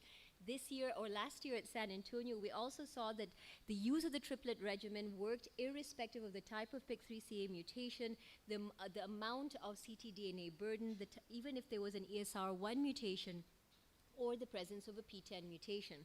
Last year at ASCO, Komal actually presented the overall survival results, telling us that this agent now is associated with a very early overall survival advantage, despite the fact that a good percentage of the patients in the placebo group actually went on to receive a PIK3CA inhibitor in that second line or beyond setting. And now look at the subgroup analysis. The patients who are getting tamoxifen alone in that adjuvant setting were also benefiting from the use of the triplet regimen. So for me, there's no doubt that INAVO 120 is practice changing. You simply cannot beat an overall survival advantage. It also tells us you need to test for a PIK3CA mutation as early as possible, or you need to target it as early as possible. But in my mind, many questions remain. Does duration of disease-free survival actually matter? You have those patients who've been on endocrine therapy for 10 years. Is palbociclib the best partner? Is fulvestrant the best partner? What do you do in the presence of an ESR1 mutation? And is sequencing therapy going to provide you with the same advantage? And ultimately, how will the use of adjuvant CDK4/6 inhibitor actually impact outcome of these patients? So coming back to the chart, I think those patients with a PIK3CA mutation will definitely get INAVO, while those patients without a PIK3CA mutation will go on to get a CDK4/6 inhibitor plus endocrine therapy. The next question is, once a patient has progressed on first-line therapy, what are the issues to consider post-progression? Well, type of therapy may be dictated by endocrine sensitivity. We know that progression-free survival can actually help you here. Single-agent endocrine therapy is associated with a modest benefit, as we've seen from all the abstracts that have been presented. You need to ask the question, is the tumor still expressing estrogen receptor? It is also important to look for targets and think about combination endocrine therapy. And of course, the question, can you continue a CDK4/6 inhibitor beyond progression of disease? So let's look at this question. What biomarkers are you going to consider, and how are you going to treat, and when in that cohort of patients that actually does have a biomarker? Let's start off with those patients with an alteration in the AKT pathway. We do have results from the SOLAR-1. I just love showing this slide because this was the first time that we'd actually seen that targeting this pathway actually was associated with a PFS and an OS advantage with the combination of alpelisib and fulvestrant. Of course, we've all seen the results and the data from the CAPItello 291 trial that looked at the combination of capi plus fulvestrant versus fulvestrant alone. And you can see in the overall population and in the AKT altered pathway, there was a PFS advantage, irrespective of whether you had prior exposure or not to a CDK4/6 inhibitor. What about the ESR1 mutation pathway? The question we ask here is, where do oral SERDs actually fit in patients who've got an ESR1 mutation? We've seen multiple studies that have addressed this question. EMERALD, that looked at elacestrant versus physician choice of endocrine therapy. SERENA-2, that looked at camizestrant versus physician choice of chemotherapy. And of course, AMBER-3, that looked at imlunestrant versus physician choice of endocrine therapy. In all three trials, oral SERD in a patient that has an ESR1 mutation, you can see that oral SERD was superior to physician choice of endocrine therapy. However, the benefit was modest, and the biggest problem that we faced with single-agent monotherapy was that big drop in the Kaplan-Meier curves that you see very, very early on.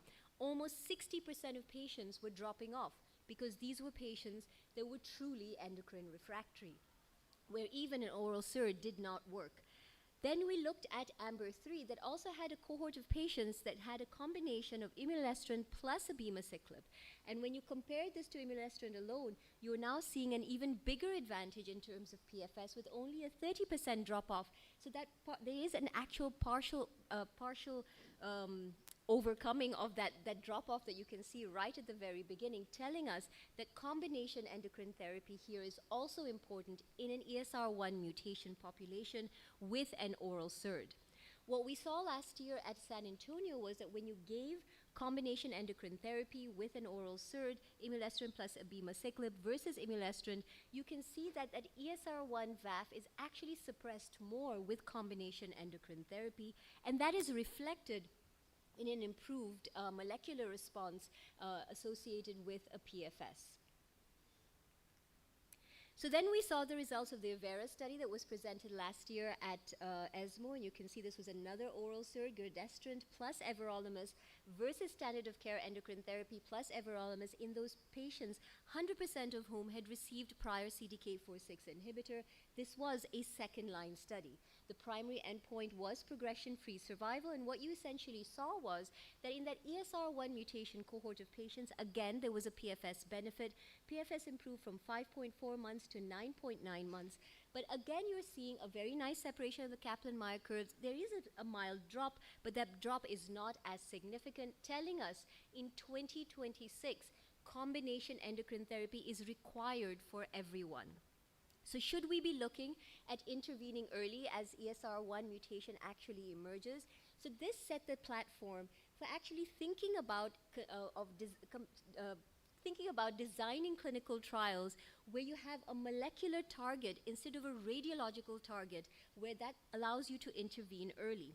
So in the traditional sense, we give our patients AI plus a CDK4/6 inhibitor. We know that at some point in that pathway, they're going to have molecular progression of disease, but we switch at radiological progression. That's where we give combination endocrine therapy to radiological progression.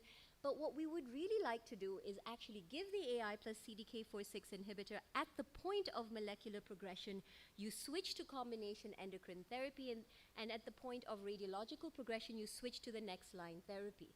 The advantage of this is that you delay radiological progression, you delay the time to chemotherapy, and it allows for early intervention before patient drop-off, that drop that you see in the Kaplan-Meier curves. The added potential advantages, perhaps you would get also a longer progression-free survival. And in 2026, perhaps we need to be starting to think about the definition of endocrine resistance in a molecular sense rather than waiting for radiological progression.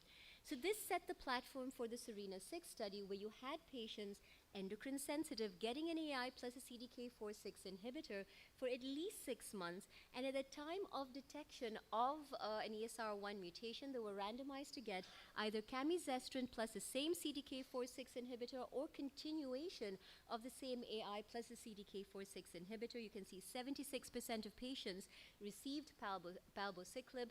The primary endpoint was progression-free survival. This is what we saw at the plenary session last year at ASCO. Very nice early separation of the Kaplan-Meier curves. No drop-off is being seen. There is not a 67.7 month, but a 7.4 month improvement in the progression-free survival. And in terms of PFS2, again, a very nice separation of the Kaplan-Meier curves. But remember, at radiological progression, crossover was not allowed in this particular trial. Last year at San Antonio, we saw some of the translational work that was presented for SERENA-6. You can see that the combination of camizestrant plus a CDK4/6 inhibitor profoundly reduced the ESR1 allele frequency within 8 weeks, where it was substantially increased when you continued an AI plus a CDK4/6 inhibitor. Now you have AMBER-3 that looked at combination oral SERD with a CDK4/6 at the time of radiological progression, and you have SERENA-6 that looked at it giving an oral SERD plus CDK4/6 at the point of molecular progression. Let's conduct a thought experiment and actually look at these two strategies. If you look at the experimental arm of SERENA-6 from molecular progression to radiological progression, PFS is 16 months. If you took the control arm of SERENA-6 of AI plus CDK4/6 from molecular progression to radiological progression, PFS is 9.2 months. And if you tagged on AMBER-3 of imlunestrant plus Abema, the PFS is 11.1 months. So if you computed it all together, the total PFS of AMBER-3 would be potentially 20.3 months, outperforming SERENA-6. So why are we using SERENA-6? We're using SERENA-6 because that drop-off, that 30% of patients who have truly endocrine refractory disease would not be there with SERENA-6. So you are allowing switching of therapy at molecular progression. It reduces the probability of treating a patient with complete ER independence. And I think the most important lesson that you learn from SERENA-6 is that the earlier you use a target, the better the outcome. Now, what is the best strategy in the presence of a co-mutation if a patient has a PIK3CA mutation plus an ESR1 mutation? This will be an important problem as we begin to treat our patients with multiple lines of therapy, where you can see ESR1 mutation actually is an acquired mutation. And you can see co-mutations can increase from 4.4% to 8.2% to 17% to almost 20% as you treat your patient on multiple lines of therapy. From the EMERALD study, we know that elacestrant works in those patients with a co-mutation. From AVERO, we know that giredestrant works in those patients with a co-mutation. And we know from CAPItello 291 that in those patients with a co-mutation, either in ESR1 or no ESR1, the combination does work in those patients with a PIK3CA mutation. So again, co-mutations, you can use either targeting the PIK3CA mutation pathway or using ESR1 as your target. This was a very nice network meta-analysis that has been recently published that I'd like to look at, specifically looking at those patients who've got an alteration in that AKT pathway. Almost 20 randomized clinical trials were included in this network meta-analysis. What was cool about this analysis is that the authors were able to show that if you have a co-mutation with either a PIK3CA or an ESR1, targeting either pathway, you get a very, very similar benefit. So I think you need to think about actually taking these patients to your MDT and actually thinking about what is the most appropriate pathway to target. The next question to ask is, what about those patients who don't have a biomarker? How are you going to treat these patients? Well, we know that fulvestrant monotherapy has a modest benefit. In a biomarker-driven cohort, combination endocrine therapy is the way to go. But what if a biomarker is absent? Well, we do have some data to tell us, and this was a nice prospective study that looked at the combination of fulvestrant plus everolimus in patients who had progressed on a CDK4/6 inhibitor, and you can see that the combination of fulvestrant and everolimus was associated with a PFS of 6.8 months and an overall survival of about 38.2 months. So it works. The combination of fulvestrant and everolimus works, and it works well in that resistance setting post-progression on CDK4/6, but can we do better? Well, we do have results from the post-MONARCH trial that's telling us post-progression on a CDK4/6, you could potentially use abemaciclib. And we also know from a meta-analysis that when you're trying to use a CDK4/6 re-challenge route, it's probably best to use a different CDK4/6 rather than using the same CDK4/6 in the first and second line setting. The Victoria-1 study looked at gatalicib plus fulvestrant plus palbociclib plus minus palbociclib in those patients who had a PIK3CA wild-type disease, and you can see that when you use that triplet regimen and compared it to fulvestrant, you had a very nice, very good PFS of 9.3 months versus using fulvestrant alone at 2 months of PFS. We also know from AMBER-3 that you could potentially use imlunestrant and abemaciclib in those patients that do not have a biomarker with either an ESR1 or a PIK3CA, telling us that this combination can go beyond those patients who have biomarkers. And then, of course, we have the results of the ELEVATE study that was presented at San Antonio last year. This was a phase 2 trial that took patients irrespective of their biomarkers, and these patients were chemo-naive that had received 1 to 2 lines of prior endocrine therapy and were given elacestrant plus various other combinations. So when you looked at the combination of elacestrant plus everolimus, you got a very decent median progression-free survival of about 8.3 months, irrespective of whether patients had ESR1 mutation or a PIK3CA mutation, including those patients with wild-type disease. And then, of course, those patients who had a combination of elacestrant plus abemaciclib, again, you got a very decent median progression-free survival of 14 months, again, irrespective of the biomarker. Now, what about those patients who would have received adjuvant CDK4/6 inhibitor?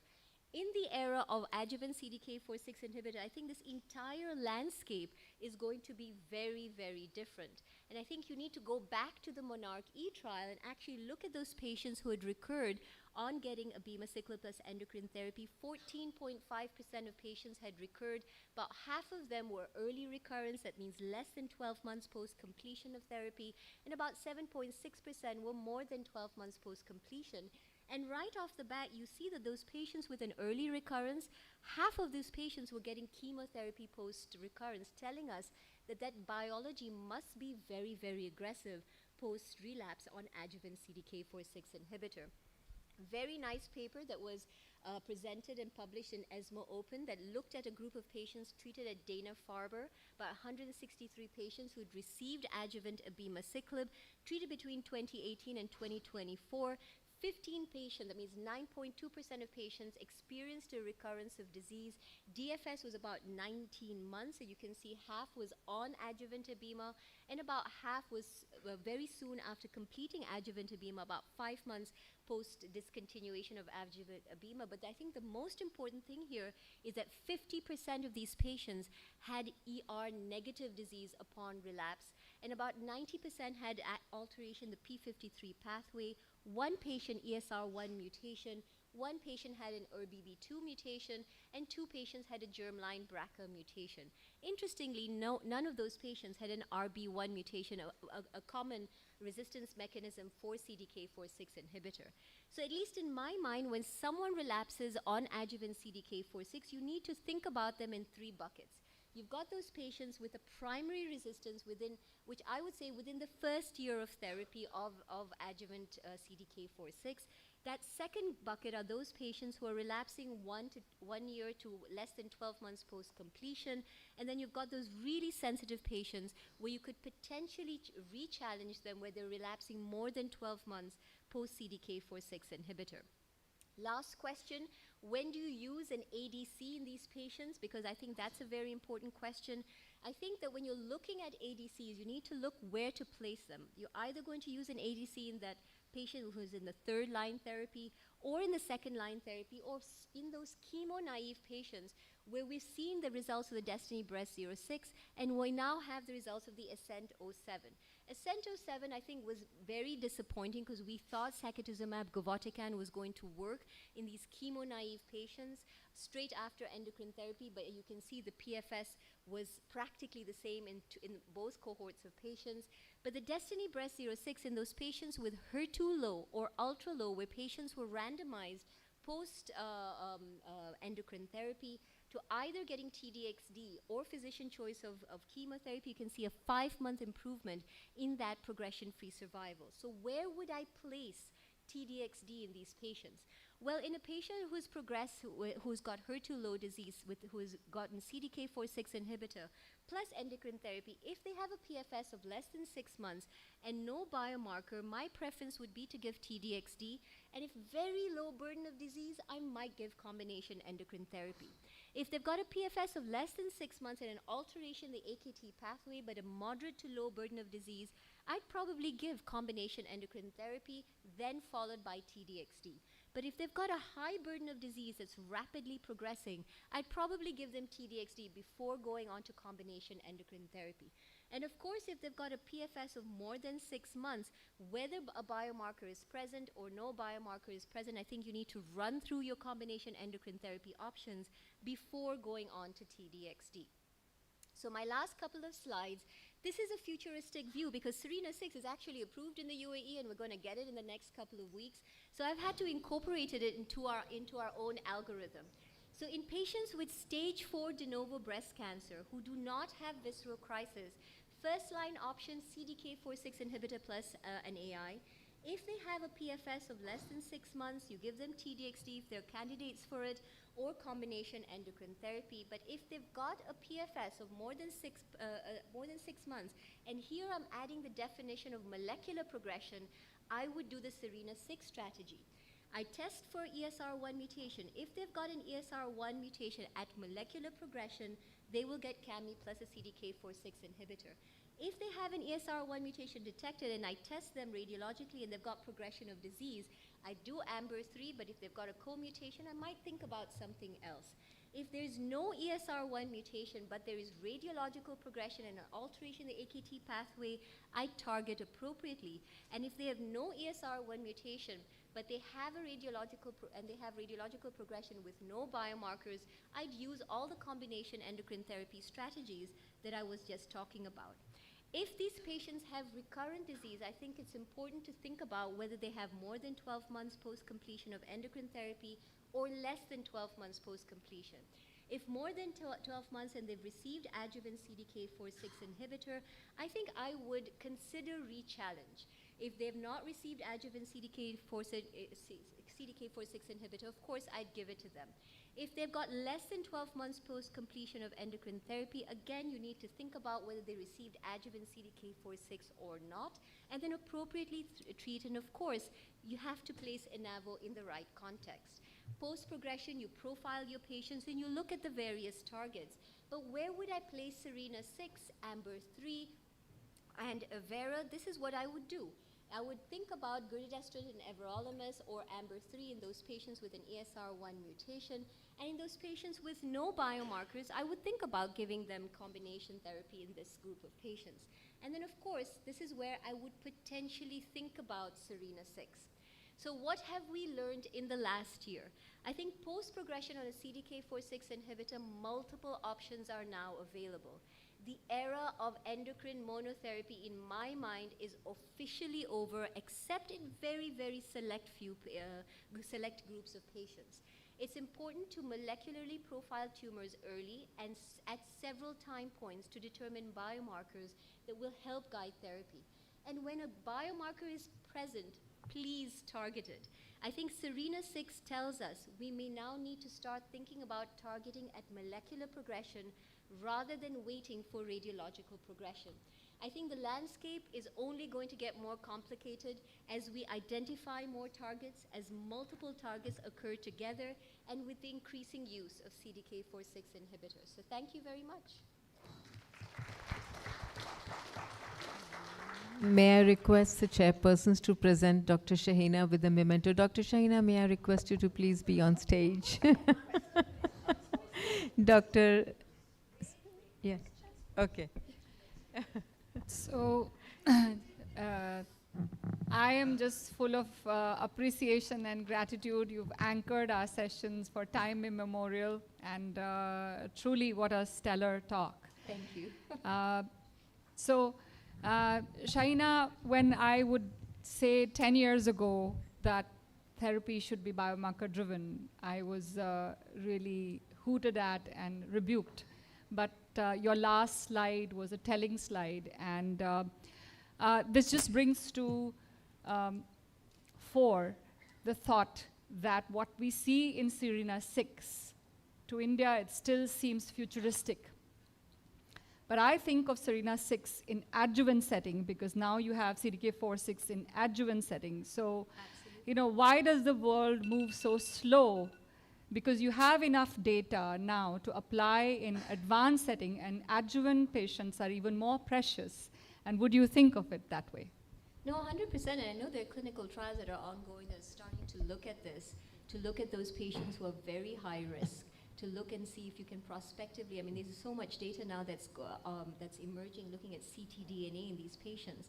We're going to start to pick up ESR1 mutations. We're going to start to pick up increasing VAFs in patients who've got a PIK3CA mutation. I mean, I have a patient right now who was driving me crazy for 2 years, because I tend to do CEA and CA15-3, and when I'm monitoring these patients, and I could see a CA15-3 going up.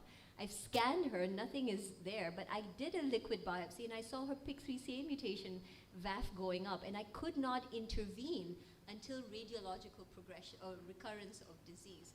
So I think we're reaching there. I think it's not going to be long. I think SERENA-6 set the stage that we need to start to think about molecular progression or molecular recurrence prior to radiological progression or radiological recurrence.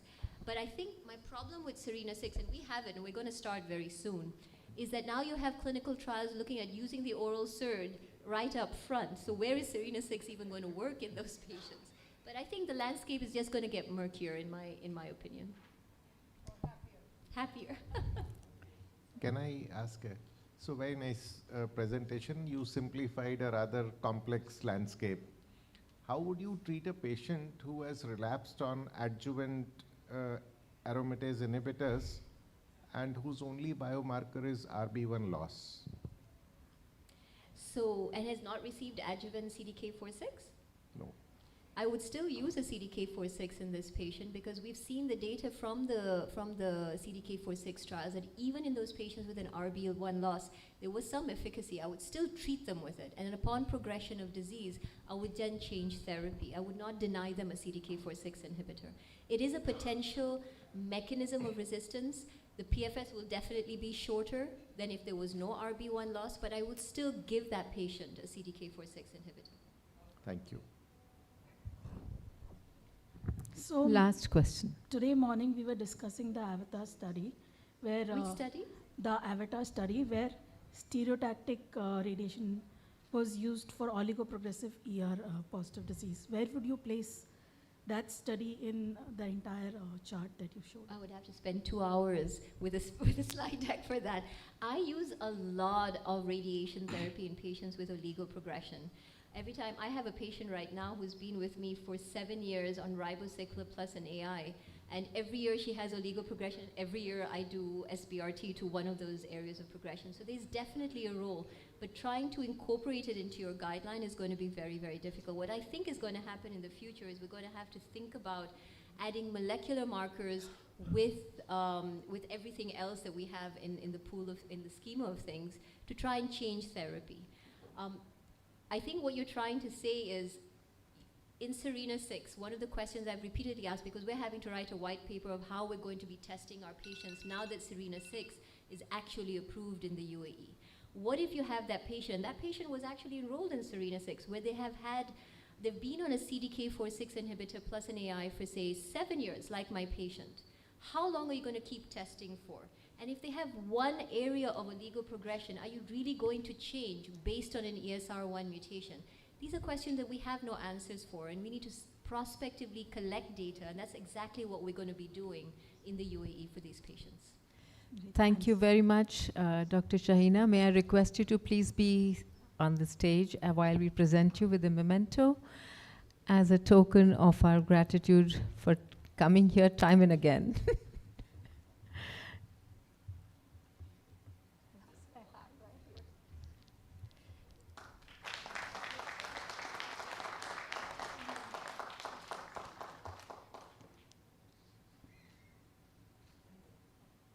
Thank you, Dr. Sevanti and Dr. Chirag Desai, for doing us the honors.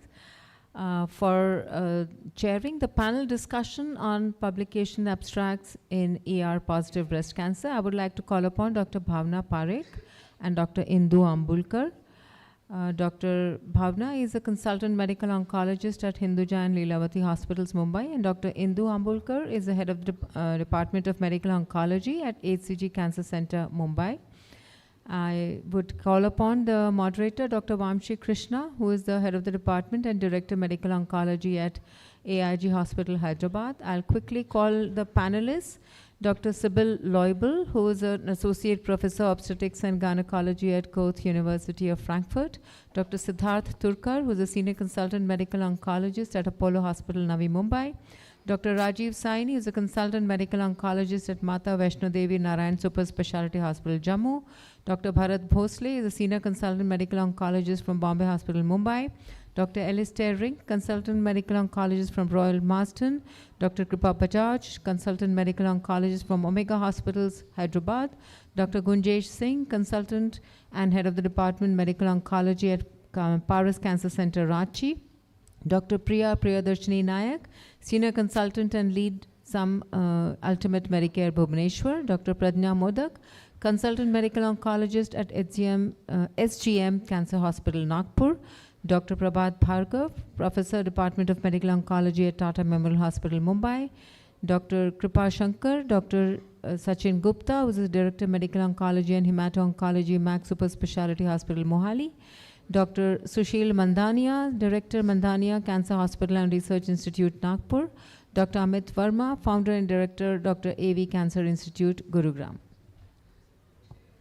So, good evening, everyone. And as you can see, we have a very, very loaded and eminent panel. We have to discuss 25 abstracts, and I have 14 panelists to help me do it. When that happens, this is how I feel. But yes, we will soldier on. And since the organizers have cut down 5 minutes, we will be very fast and rapid, and I might take the liberty of interrupting my panelists if they are talking more. So please bear with me on that. So let's start off straight. Too many abstracts to discuss. I have divided into adjuvant, metastatic HER upfront, and metastatic post-CDK, and we'll divide like that. I have notably omitted Natalie and Monarch because frankly we have heard a lot about it over the past few months. So at the end I will request Dr. Sybil and Dr. Alistair to give their comments if we have time on these two very important abstracts, but I think we have discussed these trials pretty much threadbare. So I think that's about it. Right, let's start off straight. The role of anthracyclines in high genomic risk and node negative. So if I could just start with whoever is at that end, I cannot see. Yeah, Dr. Pradya, right? Or Dr. Priya? Please go ahead. So do you use anthracyclines in high risk, high genomic risk, node negative? No, generally I don't use in my clinic. Yeah, okay. But looking at the data coming up, in high risk cases like where like the genomic score is like some more than 31, okay. We can. So you believe in this paper which said that if there is a high risk more than 31, you would like to use it? Yeah, we can give it a try if data are coming up. Give it a try. Yeah, we can. You have to use anthracyclines, giving it a try 4 doses with all the toxicities, right from mucositis to whatever else is there. You believe it or not believe it? You would give it. Okay, perfect. Next is, I can't see from here. Yes, Prabhat. Yes, I would give. I would give. You would give it. Very good. So in this paper, when they looked at the TAILORx, this is, remember, a post hoc analysis. It was not a design or a planned analysis. So it did demonstrate survival benefit if you added to patients who had RS more than 31 and more than 2 centimeters. So very clear, more than 31 as well as tumor size more than 2 centimeter. Dr. Alistair, what would be your take on this? Should this become a standard, or would you still say, because giving 8 doses of chemotherapy for a subgroup like this, is that acceptable? Or would you like to divide this into, say, a premenopausal, postmenopausal, or any other divisions? Well, I very much support giving an anthracycline in this setting, and a dose-dense manner. We'd usually do this. I mean, these patients, quite a lot of them, obviously luminal B, have as poor prognosis as some of the patients we see with triple-negative breast cancer, so I would tend to treat them aggressively, assuming they haven't got a contraindication. And this is backed up by the meta-analysis we've seen published as well. Perfect. So, panelists, show of hands, how many for anthracyclines? How many in this setting? Excellent. We have consensus. Great. What about this paper, which is exactly opposite? It said more than 70, you have a genomic high risk, don't give any chemotherapy at all. You're talking of on one side giving anthracyclines to everyone, making 8 doses, and then this paper which says don't give any therapy at all. So Dr. Sushil, you have 2 papers. So actually, when we go across that paper, they had taken all the patients, node positive, node negative. So that was a generalization based upon the age, that was the age. But having said that, there is one niche area where this patient is more than 70, high-grade disease, very bulky node positivity, very good general condition. This is that area where might be tempted to give chemotherapy. Okay, so you don't stick strictly to the 70 years, you would like to do the probably CGA and then decide. So next to Dr. Sushil. Bharat. Yeah, I agree with Sushil. You have to do a patient assessment rather than relying only on the genomic score. Dr. Sibyl, final word on this. What do you take? Would you agree with this broad statement? Because only 40% of these patients had a frailty index of less than 14. They suggested only 4 cycles of chemo. Grade 3-4 toxicity was 34%. So more than 70, frail, would you be happy not to give any chemo even if the risk score is high? No, I think it's a too broad statement. I think we need to individualize it, and we need to look at the frailty of the patients. A 70-year-old patient can be biologically 80, she can be biologically 60, 65, and I think we have to adapt to that. We have to look at her generally survival without the breast cancer, and then adapt the adjuvant therapy to that. So just a follow-up question, they have done the GGI score using a different kind of thing other than the Oncotype DX. So is this acceptable? Some 8 gene panel they have used, is that acceptable in your view, or should you stick to the TAILORx? No, I think it's acceptable. Perfect, very good. So again, show of hands, how many above 70 fit patient you would still go with chemotherapy, or you're taking an age cutoff from the panel? How many would go with chemo still? Okay, wonderful. So we are getting consensus on few things, and again, it's not just the biological age, it's your CGA, it's your performance, it's your fitness, and at least I think in India we are seeing fit 75-year-olds as well. So it's not like we used to say anything above 65. Yes, sir. So all the panelists said that they will somewhat disregard this data. Yeah. Can I ask anybody, can somebody quote any data to say that there is a good overall survival advantage of using chemotherapy in this patient population, provided they are fit? So this is the paper which was just shown before, which said you have high RS score. But this is not age. This is not age. This is not age. So just now we are talking of age. Correct. So that paper is not relevant here. Dr. Alistair, I'm you can asking, answer in older patients, in this sort of a situation, is there a clear survival advantage of using chemotherapy? I think you've raised a really important point. The point I was going to make about this study is the primary endpoint was overall survival, not invasive disease-free survival, which we're more used to seeing, right? And that's when the issue of competing causes of mortality might dilute the benefit we see from chemo. So I don't think there's much prospective data, there's retrospective data, but as you say, it's much stronger in the more chemo-sensitive groups, such as triple-negative and HER2-positive. But as everyone's saying, we've got to tease out what the risk of death from competing causes in by CGA, looking at the patient to work out what their potential benefit is from chemo. So age does actually make a difference, because the older one gets, the higher is, on an average, the higher is the chance that there will be a competing cause of mortality. And it is possible and likely that in this paper, the failure to see a survival benefit is precisely because of a competing cause of mortality. And would anybody argue that competing cause of mortality leading to a net zero survival gain is something that one should disregard? I mean, this data is quite strong.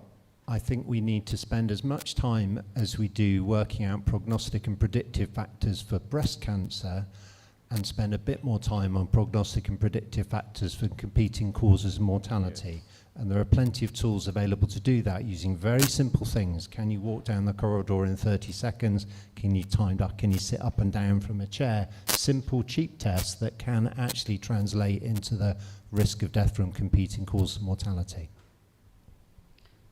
So the next paper, so this is about that, and the next is about the duration of adjuvant ET, 5 years, more than 5 years, or switch. So Dr. Sachin, what would you do? Give it for 5 years and then continue beyond till 7, 10, whatever?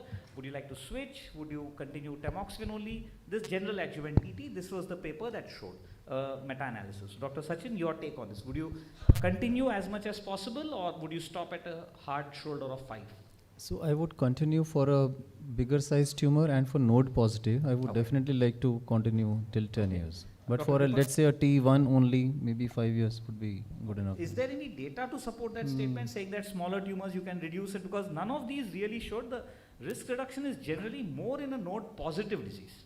But 1 node versus 3 node versus 10 node, I'm not sure it's a very strong data. So Dr. Kripa, your take on that. Would you stick like he says, or if the patient is tolerating, forget the non-adherence and other part, but if the patient is tolerating, would you just continue? Yes, if patient is tolerating, I would like to continue. If the patient is taking tamoxifen prior, I would like to switch her to the AA. Okay, Dr. Sibyl, final words. I think we have been talking of this duration for the last 15, 20 years. So end of the day, I think pragmatic approach, if patient can take it without problem, just continue. Is that the right way to go about it? Or? Well, my view is the higher the risk, the longer the treatment. Fair enough. That's one way of looking at it. Excellent. So again, in this paper, the risk reduction was there of 27% if you increase the duration. So again, I personally also agree with that. If the patient is tolerating and has a higher risk, just go ahead. I'm using 7 years now, but borderline people can give it to 10 or whatever. I think we have data to support anything. Great. Yes, Dr. Priya. CDK4/6 to reduce the recurrence. So that also we should consider, because that is also reducing the recurrence. So I prefer 7 years rather than 10 years. 7 rather than 10. Fair enough. Like I said, you're never going to get, I think, a straightforward trial in this setting. So it is pretty much there. Right. What about, sir? Yes, please, sir. We would love to hear from you. So for this, So for this extended adjuvant treatment, the breast cancer mortality there was no significant difference. And we are not even talking about all-cause mortality. So can somebody just explain why there isn't a signal for either breast cancer mortality or all-cause mortality, and is the data good enough to continue the endocrine therapy in most patients beyond the 5-year time point? I think I might have been a little bit more reluctant than some of the other panelists to continue treatment. I think there is a reduction in risk, but about half of the reduction in risk is reduction in risk of local recurrences or new primaries, which are curable with further surgery. So your actual benefit in terms of risk and distant recurrence is probably an absolute benefit of 2%, something like that. So we've got to treat 50 people for 1 to benefit. Not wishing to be controversial, but so that's quite a lot of people, and it's quite a lot of bone thinning, and it's quite a lot of day-to-day toxicity. So yes, we should certainly consider it, but it's treating many for a few to benefit. So Dr. Alistair, can I ask you a then provocative question? How do you identify the 2 people who will benefit? Is there any way to do it right now? So there are a number of complex and expensive genomic tools, and I think Breast Cancer Index is one of them to do it. A simple way you can do it, there's an app you can do it, it's something called CTS5, which is available as a free algorithm, includes nodal status, size and age. Essentially you can plug it into an algorithm and that will predict your risk of recurrence over 5 years. I'm not saying you shouldn't give it, but I think it is somewhat more nuanced than perhaps we're suggesting. Good. So we have a little bit of dissonance here. Great. ET interruption for pregnancy. This was the positive study. A very good study, I would say. So, Dr. Siddharth and Dr. Rajiv, one of you can take this. Agreed with this? Is this now a kind of standard of care? So in fact, we are interrupting hormonal therapy earlier before this study also, but now we have data to support our strategy.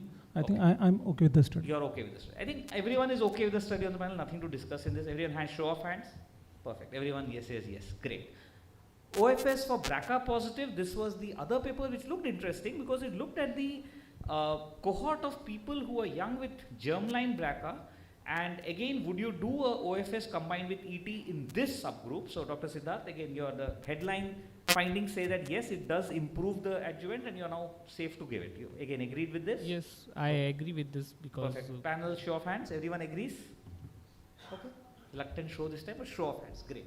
So let's move on from the adjuvant to the metastatic HR positive MBC, where we can use endocrine therapy or targeted therapy. You have first line using the CDK inhibitors with the endocrine therapy.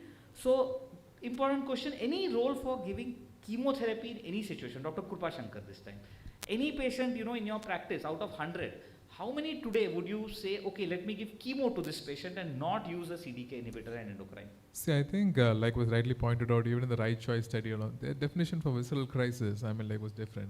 When you have in the Indian scenario, somebody presenting with a large volume of disease, very symptomatic, and in visceral crisis, my go-to regimen would still be chemotherapy. So I'll ask you, can you define this visceral crisis for me? What is a visceral crisis?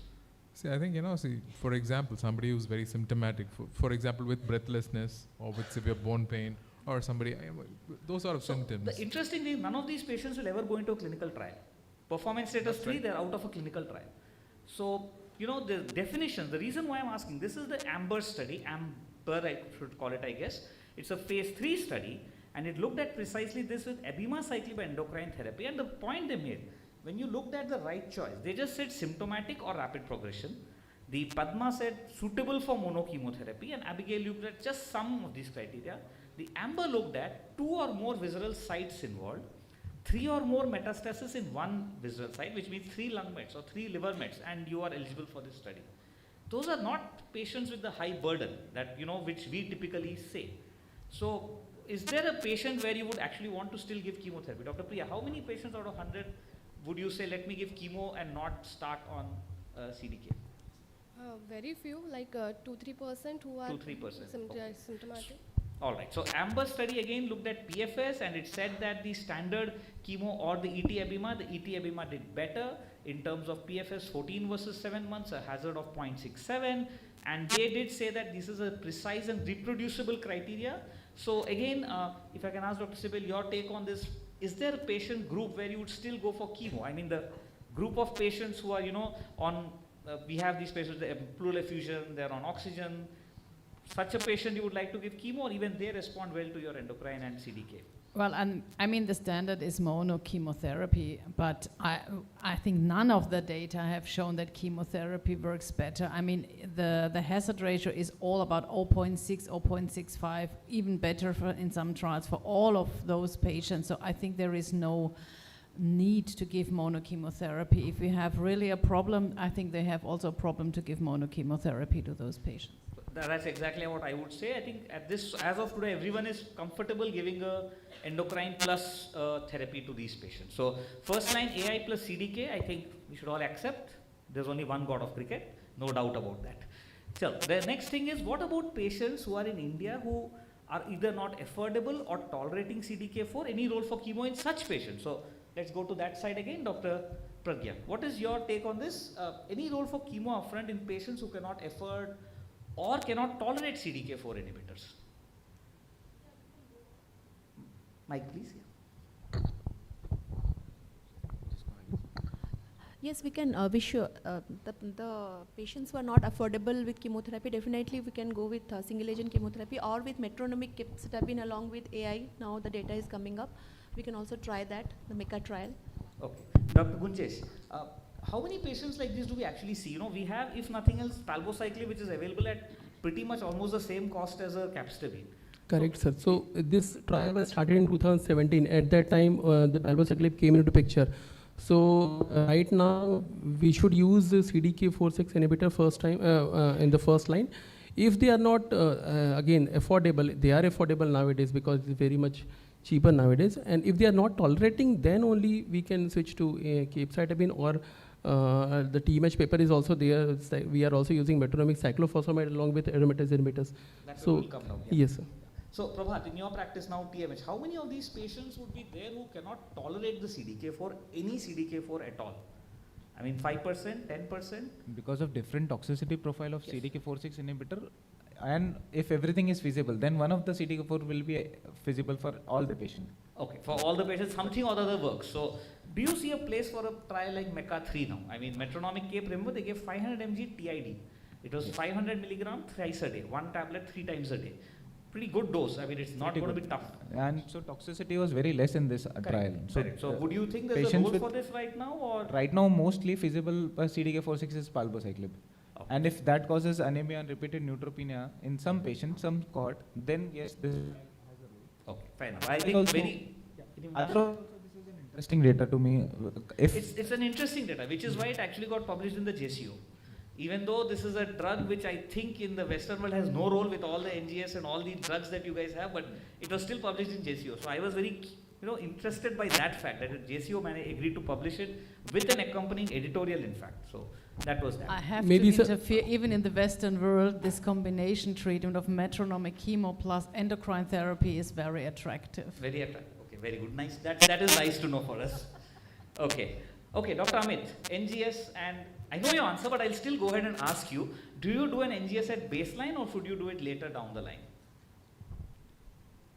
So I normally prefer early at the baseline and then on progression all the time, actually, whenever possible, yes. Okay, so so again for all of us, which are the mutations that you want to see at a baseline that would make a difference in management?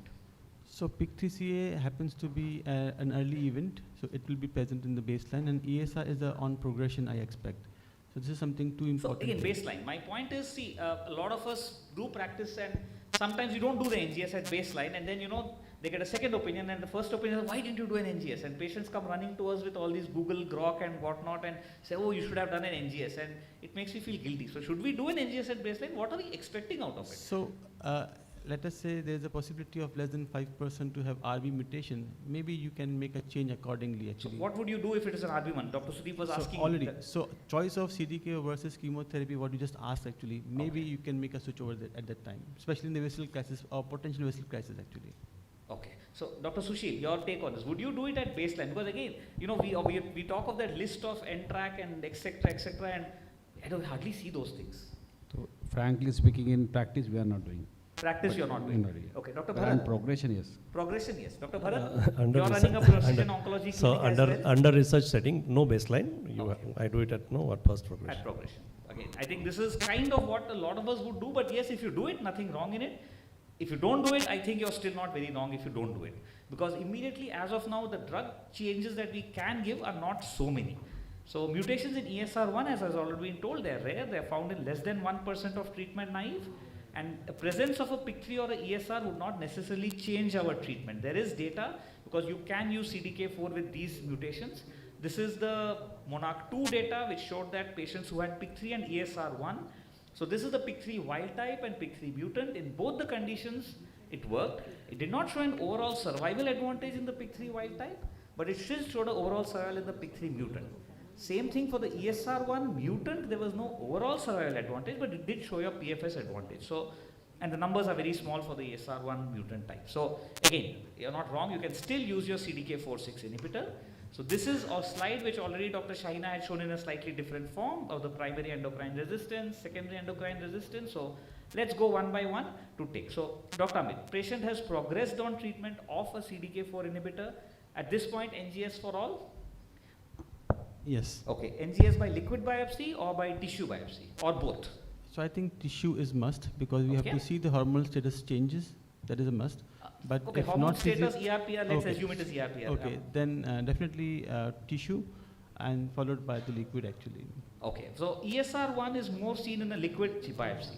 So that's the reason why I'm putting this. Dr. Sachin, if you can also join, what would be your take? Because ESR1 is supposed to be better picked up on a liquid rather than a solid. So would you do a liquid or would you do both? I mean, given everyone wants to do everything, but practically. Yeah, ideally speaking, both would be a golden thing. But a tissue would be must because we have to see, look at ER, PR, HER2, all those factors again we have to see. So tissue would be a very important thing here. All right. So Dr. Kripa, you will, what panel would you do? That's the next question which I would like to ask. Would you do a limited ESR1 panel? Would you do a CGP, which is huge and covers everything? What would be your choice? I would like to do only limited panel. Only two things what I look at is PIK3CA as well as ESR1. Depending on that, AP10, AKT, no? No. No? Okay. Dr. Bharat. So basically, when you go for liquid, you need to know what mutations you are going to miss, and if you should be very clear if they are negative, you have to do a biopsy. Now, what are the sites where the disease relapses? That is very, very important. The depth of response with the first line, the duration of response also matters, and that's why I go for solid liquid combination if the patient affords. So all these caveats make us just throw the kitchen sink at everybody, even though not everybody can afford it or easily do it, because like a biopsy is not always easy to do it as well. So Dr. Alistair, outside of a clinical trial or, would you advocate both wherever feasible, or one is good enough? So when a patient first relapses, you try and get a metastatic biopsy to confirm ER, HER2, etc. But we wouldn't do an NGS at that point. And at progression, usually after a first-line CDK4/6 inhibitor, we usually do a liquid. Looking for a slightly more extensive panel than that, but those are the most important things we're looking for. Perfect. So I think this is the reason I put these, because these are the main ones actionable, but you're right, we usually do a bigger panel and we try to get as much information as we can on these things. Okay, so let's talk ESR1. I mean, since morning we have been talking about it. So Dr. Rajiv, ESR1 today we get, what would be your choice of treatment if an ESR1 mutant comes up? Progression on CDK4/6. So if the ESR1 mutation was present, then definitely we should use this as in without radiological progression, as in SERENA-6. We have camizestrant. Okay, we'll come to camizestrant. Okay. Fine. So you would like a SERD. So okay, the reason why I'm bringing this out because we have lots of SERDs. There are now 4 or 5 that I am aware of, that and more are keep coming in. Now the data is very interesting. When you look at, for example, the EMBER-3, this was not really given as one of them, but EMBER-3 looked at imlunestrant with combination of abemaciclib.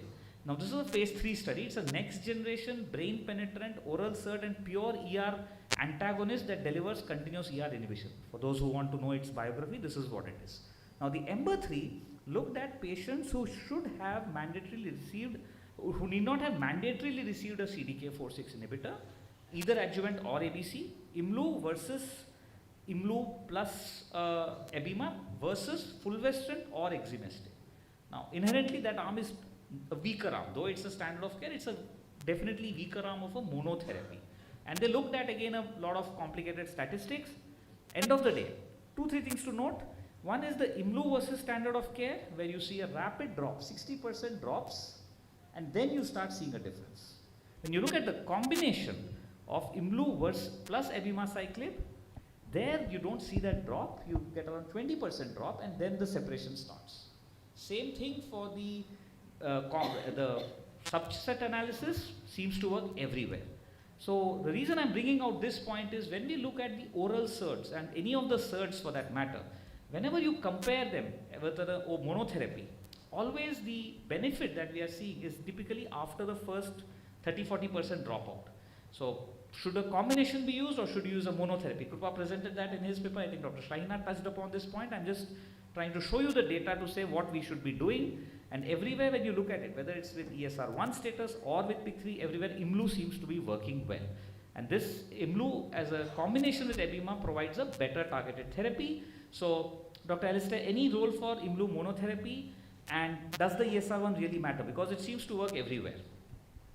Yeah, so we don't have access to imlunestrant. We've used quite a lot of elacestrant and don't have the luxury of being able to continue a CDK4/6 inhibitor. So my only reflection is the response rates to the oral SERDs that I've seen are not high, so you just have to pick your patients as carefully as you can to try and predict who those patients who get the early drop-off you're referring to are. So by which I mean looking at their disease-free interval, or if they'd have, or progression-free interval if they'd have first-line treatment, and looking at the volume of their disease to try and identify those where you've got room, so that if they do have a drop-off, you can rescue them with an alternative therapy. So again, OS is not yet there. So we are there. We are getting these different kinds of things called time to chemotherapy, chemotherapy-free survival, etc., etc. But hard OS is not really there. Is what we have. So this is the data again for IMLU, abema versus IMLU. in ESR and without ESR1, again you see that Imlunestrant seems to do a better side. Dr. Sibyl, is it a positive clinical trial? It is statistically significant. Is it a positive clinical trial? How would you put this? It's a very complicated clinical trial, and we have to be very careful how we interpret the data, because the combination treatment combines in all patients Imlu versus Imlu plus Abema, and we know that monoendocrine treatment is worse than the combination with the CDK4/6 inhibitor. That's not a surprise. It was a very small group and a very small comparison. The main comparison in this trial is Imlunestrant versus Fulvestrant, and Imlunestrant was better than Fulvestrant and exemestane than the chemotherapy than the other endocrine treatment, especially in the ESR1 mutant. That's why the label for Imlunestrant is as monotherapy in ESR1 mutant, because that was the main cohort. If that's the right decision, we can discuss that. Okay, so this is the other trial, the Giredestrant with the Evera BC trial. Again, they looked at the investigators, so the PFS in the ESR1 mutant, and again, remember, there's a combination. Of course, you're using everolimus, which is not many fans, let me put it that way, at least for, I think in the hall, not too many fans of Evro. So it again showed a PFS advantage in the ESR1 mutant population. In the intent to treat, it was there, though not as good. So again, are all oral SERDs the same? I think we just don't know the answer. This is the Elacestrant paper now. I put this because mainly a lot of WhatsApp chat groups in our oncology seems to suggest anyone gets a progression, just do ESR1, give Elacestrant. And when I look at the data of Elacestrant, you know, patients should have received prior CDK4 inhibitor, could have received. Standard of care is just ET, and look at that, it just crashes, you know, till 50 there's an absolute crash. And your PFS is somewhere around 3 months versus 2.7 months. So Elacestrant is, I don't know, I'm not sure it's a great drug to really push for, and if somebody wants to launch it in India, we're going to use it tomorrow. I'm not sure. Dr. Alistair. We tend to restrict its use to those patients who've had at least a year on a CDK4/6 inhibitor, and that there is a little bit of data within the appendices support that. Correct. I have not put that data, but what Dr. Alistair is talking about is a post hoc analysis which said that if they had received at least 12 months of CDK4/6, they tend to do better. The FDA has approved it, so you know, we are all, anyone who wants to follow FDA, you're good. But you know, the benefit really is kind of difficult to swallow. Dr. Krupa, I mean, Elacestrant is available tomorrow, and then you give it, and you have 3 months you're progressing. Half of your patients progress in 3 months. See, I think, I mean, like Reddy said, like, there are other ways in which you can Other actually ways.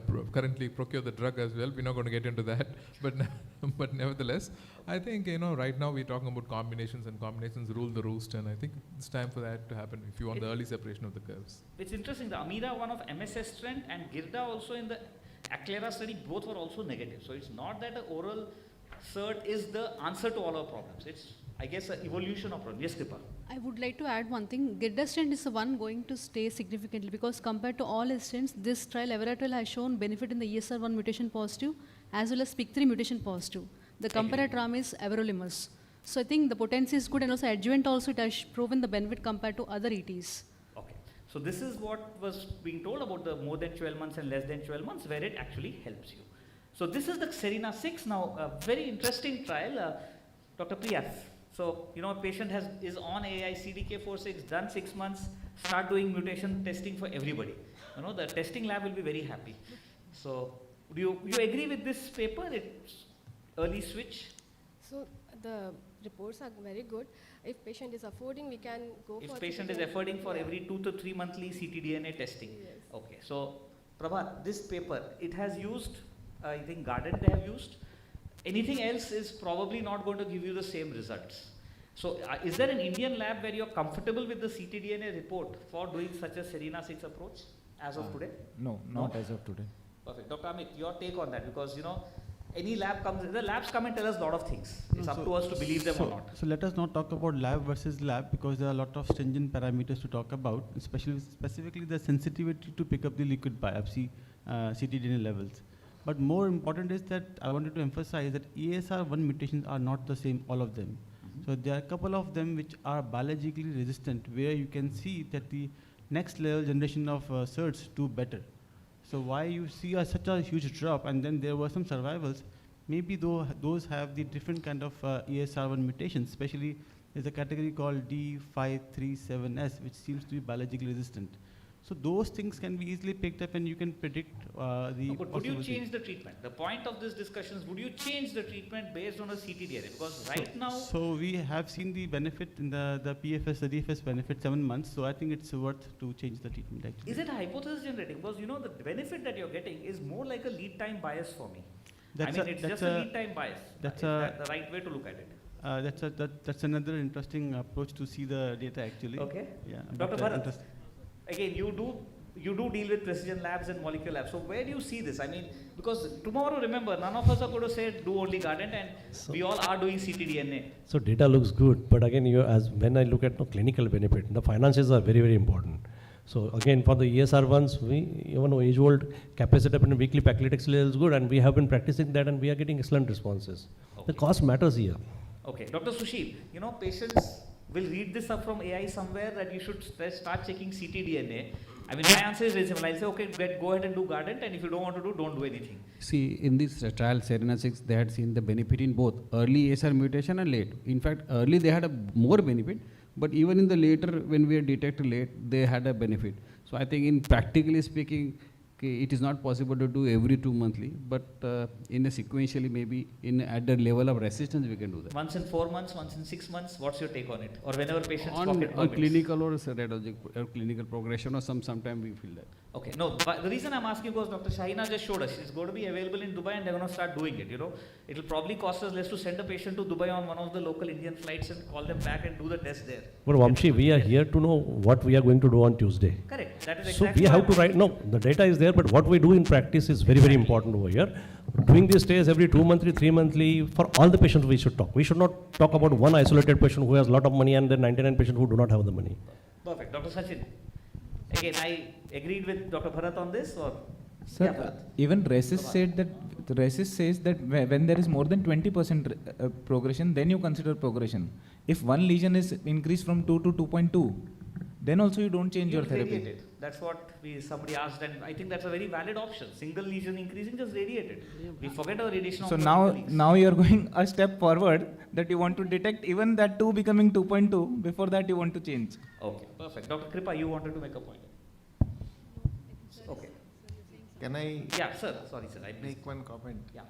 One is that actually there is no lead time bias here because in both the arms, the left boundary of the progression-free interval is counted from the same time point. That's one thing. Correct. The second thing is that in this sort of a study where you are changing a treatment based on a blood test when not only is the patient asymptomatic but there is no radiological progression. I want to ask the panel, would overall survival be especially important in this sort of a setting? So it's Or are we only gaining time on CT scans or on scans here? Anybody? So it's a molecular progression technically right from PADA trial. It is the data is enticing. This one is more consolidated data.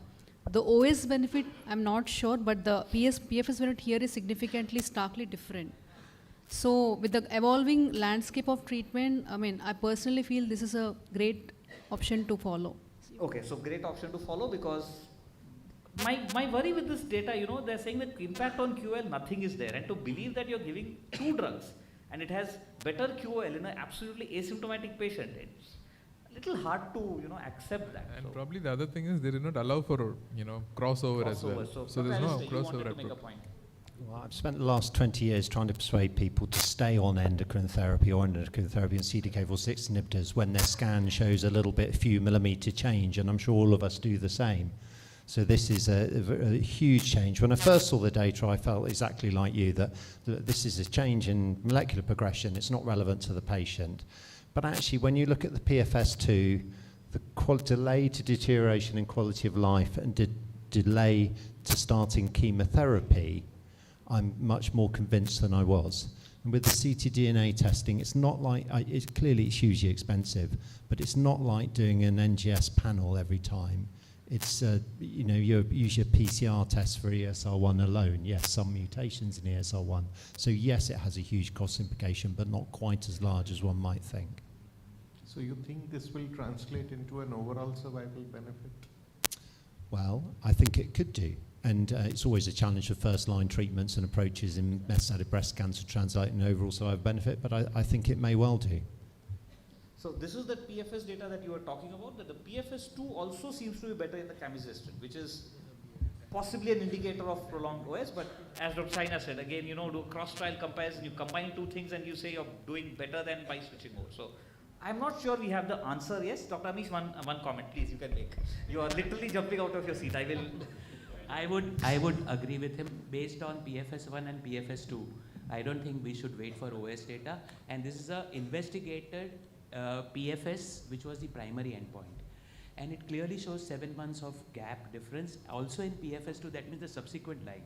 I think good enough data for us to... Now we just need to wait for camizestrant in India. I think that's the bigger job right now. We don't have the drug, so we'll do the ctDNA but don't give the drug.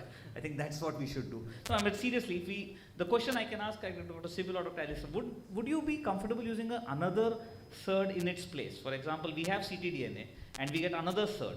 Would somebody use the same combination? Because I don't think all the SERDs are the same. Dr. Sibyl, what's your take on that? Well, probably not all SERDs are the same, but all SERDs have shown that they work in ESR1 mutations. So I think we could replace, because the SERD, it's a proof of concept study that this concept might work. Although we would like to see more patients having crossed over to the control arm to really be sure that there is an early switch is really the thing to do, because I think it brings also some psychological problems to the patients. And there was this nice discussion by Angela De Michele about this trial, and I think she got the right point, and I think we also should take that into account. If the patient is willing to undergo every 3 months or a ctDNA test, I think all these things needs to be discussed, and the different toxicities of the SERDs as well. That's why they are different as well. So I think a lot of Indian patients anyway get used to doing 3 monthly PET CT, whether we want to or not. So probably, you know, a ctDNA, they will not be very unhappy to do it. So, you know, possibly. So this is another thing which I found interesting. You know, if you give this camizestrant, your ctDNA levels drop. So it does show that, yes, camizestrant is targeting the ESR1. ESR1 is potentially a driver, and that's what's working. So, you know, again, I think I have to say I was the same opinion. This is not a good trial, but then you see this data, you start to slowly get convinced a little bit. Not fully, but a little bit. Post CDK4, this was the Victoria study. Again, Victoria 1 looked at a triplet versus a doublet. Again, looking at gedatolisib plus fulvestrant. It's a PAM50 inhibitor, a pretty straightforward triplet versus doublet. And again, it showed that the triplet did well.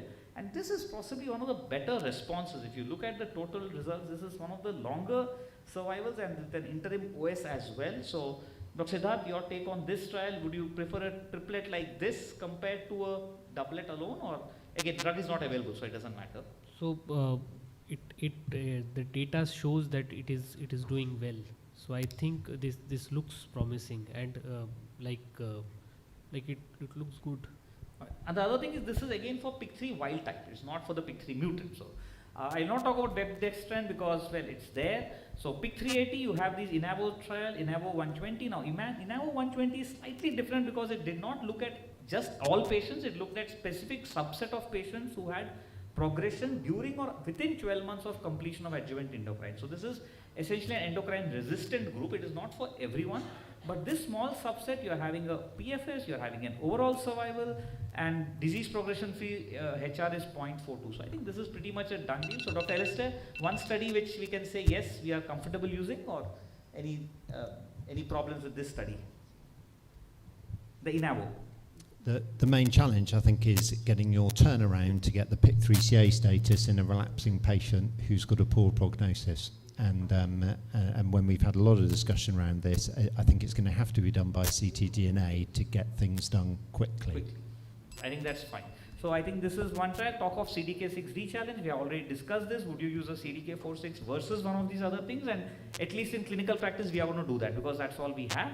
This was from the post-MONARCH study, which again showed that the hazard ratio was better, again, irrespective of the mutations. So combining chemotherapy and ET, I would just request 1 minute because it's an interesting paper. We have the first author on stage as well for this, wherein you used a combination chemotherapy of cyclophosphamide or capecitabine with AI in patients who were previously treated, combining the chemo and endocrine therapy. So Dr. Priya and Dr. Krupa, your take on this? Is it still a good combination for India tomorrow? Yes, for India, it's definitely, we are in practice also using capecitabine fulvestrant. on progression.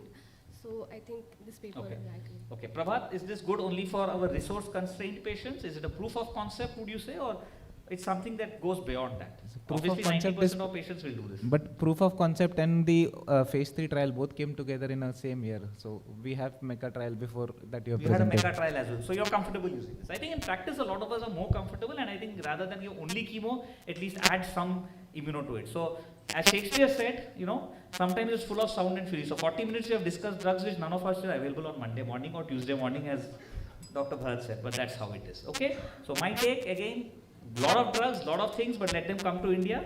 ADCs are also there, which will come in mostly rapid progressors. So thank you very much. Thanks to all the panelists. Thank you very much, Dr. Vamshi Krishna. I also thank Dr. Indu Ambulkar and all the panelists for this session. We quickly move on to the next session, which is a rapid review on translational abstracts. And to chair this session, I would like to call upon Dr. Manisha Singh, who is the head of the Department of Medical Oncology at Mahavir Cancer Institute and Research Center, Patna. Dr. Manisha Singh.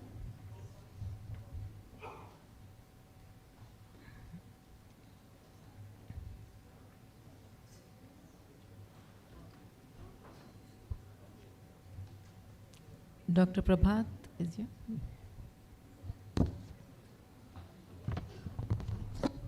So a very good evening to all of you. So without much ado, let's start with a rapid review, and the speaker is Dr. Prabhat Bhargava. Welcome. Good evening, everyone. Thank you for the opportunity. My topic for today is rapid review on translation abstracts. So in short, what I can say is the summary slide is that PCSK9 germline variation in the blood leads to increased chances of metastasis. Something different we always see in the tumor. What are the mutation which leads to poor biology? Here they have tried to find that maybe some people have genetic variation which leads to them being more susceptible for metastasis. They've second abstract shows has tried to find out high yield germline testing in rare subtypes like metaplastic variant of breast cancer. ctDNA, how useful and how can we use it, is from a prospective study, real world evidence from where they have tried to see whether ctDNA can guide us what future therapy should be there for our hormone positive breast cancer.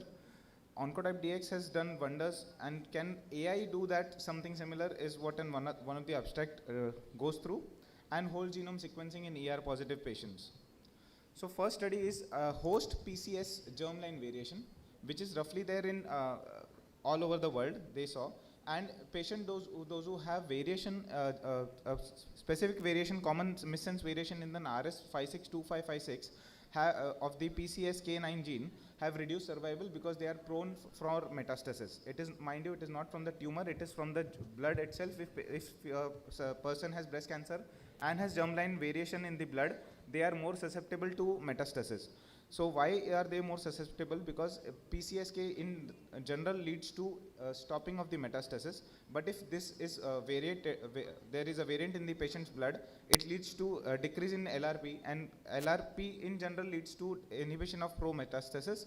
So if PCS is variant in a patient, is mutated in a patient, then it leads to increased LRP, decreased LRP, and decreased LRP leads to pro-metastasis. So via the genes XAF1, USP18, ISG15 and others, and so on and so forth. And they also tried whether inhibiting PCS can lead to reversal of metastasis. So they tried in mice model with evolocumab, which showed that if you can inhibit the activity of the mutated PCSK9, then you can prevent the development of metastasis in patients. So the inherited PCSK9 status modulates breast cancer metastasis, and progression outcomes is in part predestined at birth itself maybe. Another is metaplastic breast cancer, or the mutation profile of patient with metaplastic breast cancer. So in general, even I used to think metaplastic breast cancer would be TNBC, but here metaplastic breast cancer had roughly HER2 positive disease also, and ERPR positive also, and various type of metaplastic, whether it was biphasial, epithelial, pure sarcomatoid, or fibromatosis type were there, and they found roughly increased prevalence of germline mutation, roughly 16% of total germline mutation, and variance in 21% which is high prevalence compared to a non-metastatic breast cancer, metaplastic breast cancer patients. So metaplastic is more often TNBC, but not only TNBC. And germline prevalence is seen to the tune of 16.8%. So if you see a metaplastic, high chances that patient has a germline variant, some germline mutation there. Their median age at diagnosis was roughly 53 years. BRCA1 was the vast majority of all the PGVs, and implies that PARP inhibitors have potential in patients with metaplastic breast cancer.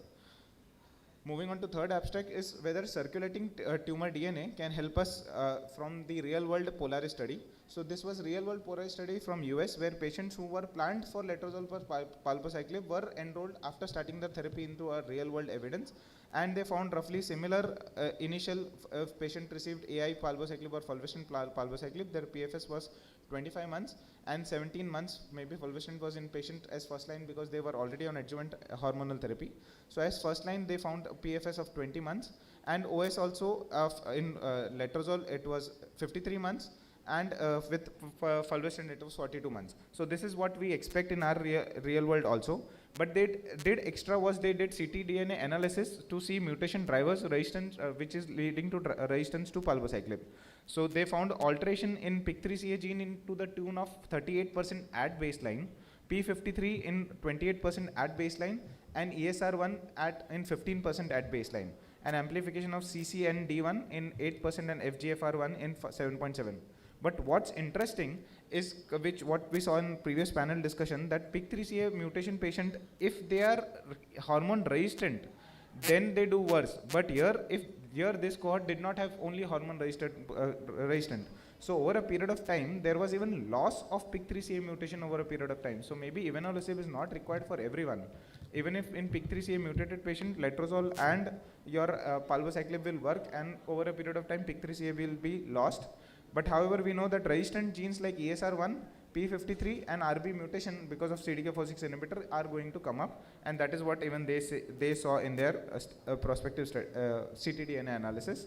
ESR1 those who had at baseline ESR1 mutation obviously did worse compared to those who did not have a mutation at baseline, and similarly for PIK3CA mutation, CCND1 amplification and FGFR1 amplification. So patient with mutated ESR1 at baseline had a PFS of only 12 months compared to 22 months on the wild cohort, and same is true roughly for CCND1 cohort.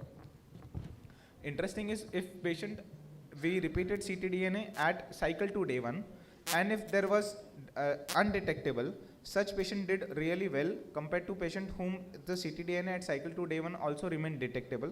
So ctDNA clearance may guide us whom to escalate therapy to drugs like evenolizumab or other things. A hypothesis generating from this translation abstract would be my thought process. And they could see that even the VAF variation where that was decreasing, they had showed more PR compared to where there was less decrease, they obviously progressed. Next abstract was to identify patient with low relapse rate despite high estrogen receptor. So this is where can we use AI in our, so they used AI patient who underwent surgery.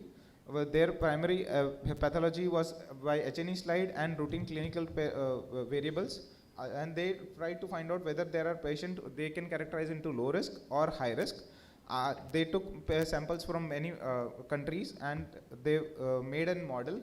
By Cox model fitting binary cutoff was then, and they locked down their model.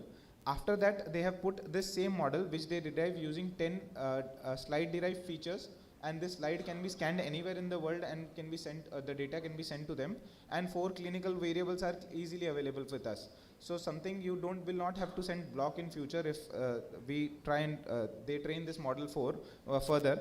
And what they did is in UNIRAD and CANTO trial, they applied their data, what they developed a model, and this were already a prospective studies that we know. In these patients, they applied their model and tried to prospectively validate it, and they could successfully show that in the patient whom they have assigned as low risk, this is the blue line, their distance relapse-free survival, you can see at 5 years only 1.8% relapse, and at 9 years only 4.6% relapse, compared to the high risk that they have assigned into high risk moderate high risk category. So at 9 years in their low risk, in the prospective cohort of Canto and UniRad, also they showed at 9-year disease relapse-free survival is 95.4%. So maybe simple test with where you can scan it, and what they have shown. What I liked of this forest plot is also that they have taken patients of nodes more than 4. Even in them, in this 22 patients, 22 were assigned into low risk, even when more than 4 nodes, and still only 2 out of the, 22 relapsed. So node may not matter if you have an AI which can assist and guide you. Till now we know the node is the best prognostic marker. Patient will have poor biology and we will give chemotherapy to them. But if AI can assist us, and if this model is developed further, we can find out maybe patients who are at low risk in spite of having heavy nodal burden. They saw that there was 100% concordance, whatever scanner that they use, and there was 96.9% concordance between the different tumor blocks and pathological laboratory protocols. So sparing 20% of patients from cost and toxic associated with further treatment escalation can be there if we use this into our day-to-day practice. Whole genome sequencing was done. This is one of the largest data of 25,000 patients roughly from UK for whole genome sequencing. They tried to develop a prognostic model also. Even again, they also tried in ER positive patient also. And how simplified I could present is in ER positive HER2, if you have to decide whether patient is high risk or not, check whether patient is P53 driver. If it is there, then it is clearly an high risk disease. If there is not there, then check for structural variations. If they are also there, then check for SBS 2 or 3. If yes, then patient is high risk. If there are no structural variations, then patient may be low risk. And if there was SBS 2 or 3 is also not there, then patient will become low to moderate risk. And then they validated into the Swedish model, prospectively validated into ScanB validation cohort, and they could show that what model they developed from 2,500 patients could be applicable in the Swedish cohort. They found out roughly 27% of patients will have some mutation even in ER positive cohort. So maybe this can be done in all subtypes of breast cancer patient. But obviously more number of patients will have some targeted mutation in triple negative, and HER2 we already know they will have HER2 mutation. So precision medicine, actionable mutation was there in roughly 27% of patients, but translational fact was there in 15% of more patients if you do whole genome sequencing. And so maybe it is still at the experimental level and not for valid use in all patients. Can viral etiology, we somehow know that many cancers are viral driven, but if our patients has poor hygiene during chemotherapy, we say keep good hygiene, but maybe even when they are not having chemotherapy. So viral routine chest infection can also lead to increased proliferation of dormant cancer cells, is what they have shown in the mouse models, that if there was influenza A virus infected into mouse models with dormant cancer cells, there was roughly 100 to 1,000 times increase in the metastatic burden at 15th day post inoculation itself. And this was, they showed it in lab that there was significant increase in Ki67 in HER2 positive cells. So maybe infection, we should keep overall away from infection for our all cancer patients, irrespective whether you are giving chemotherapy or not. And the pathway is obviously IL-6 driven. There is increase in IL-6 due to viral infections, and thereby more CD4 positive cells which suppress CD8 cells which otherwise keep our cancer cells dormant, and that is why this leads to more recurrence of infection. And this is already proven that during COVID, roughly 8.5 times more cancer mortality was there in UK Biobank. SARS-CoV-2 infection doubled the mortality. We thought it was maybe because patient did not reach hospital and other things, but it may be because they got infected themselves. And lung metastasis also increased if in Flatiron database that breast cancer survival show significantly higher risk of subsequent lung metastasis post-COVID. Another abstract is on CanAssist breast, where they tried to show concordance between CanAssist we know is an IHC based test, and they use 5 IHC biomarkers, and they have 3 clinical parameters: tumor grade, size and nodal status. And it has already been retrospectively analyzed in many countries, but this is a study where they want to see if in 107 patients which were already characterized by Oncotype DX or MammaPrint, they were again reanalyzed by Oncotype DX into low risk and high risk, and patient they showed that there was good amount of concordance if patient had low risk disease and oncotype DX, and it was even there with can assist breast, and similarly for mamma print.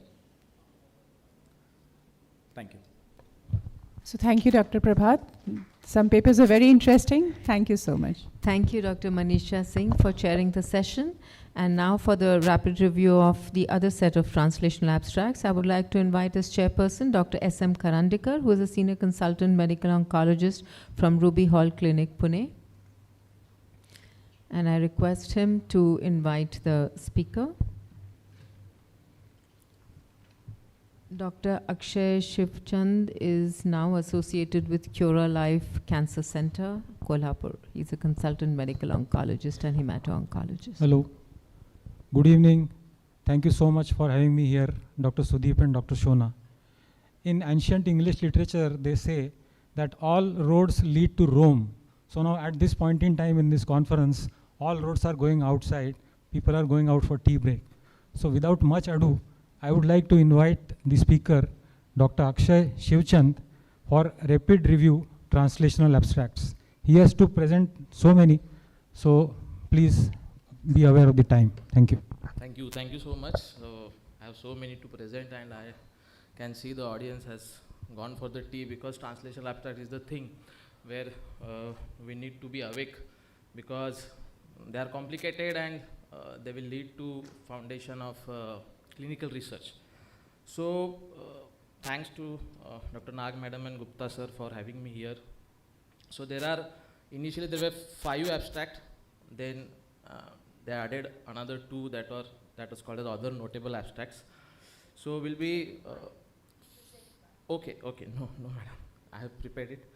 Okay. So there were 2 abstracts from Annals that talking about BRCA mutation in population and as well as in young patients with the breast cancer. So there were 2 abstracts associated with BRCA gene. Again, there were 3 abstracts who talked on circulating tumor DNA, the prognostic significance of early on treatment evaluation of circulating tumor DNA in advanced ER positive, HER2 negative breast cancer. The another plasma assay of methylated DNA marker detects recurrent metastatic breast cancer. The third one, whole genome sequencing powered circulating tumor DNA sequencing for breast cancer detection. And those were 2 other notable, trastuzumab deruxtecan resistance via loss of HER2 expression and binding. And we all hearing since morning Serena. So Serena Williams, not Serena Williams, Serena 6. So coming to these 2 abstracts. So because they are complicated, I got the help from the AI, so that is artificial intelligence. So coming to first, so precision in prediction, the impact of variant type and location on the breast cancer risk. It was a high resolution analysis of the carrier consortium data based on the Akamendisa et al. Study.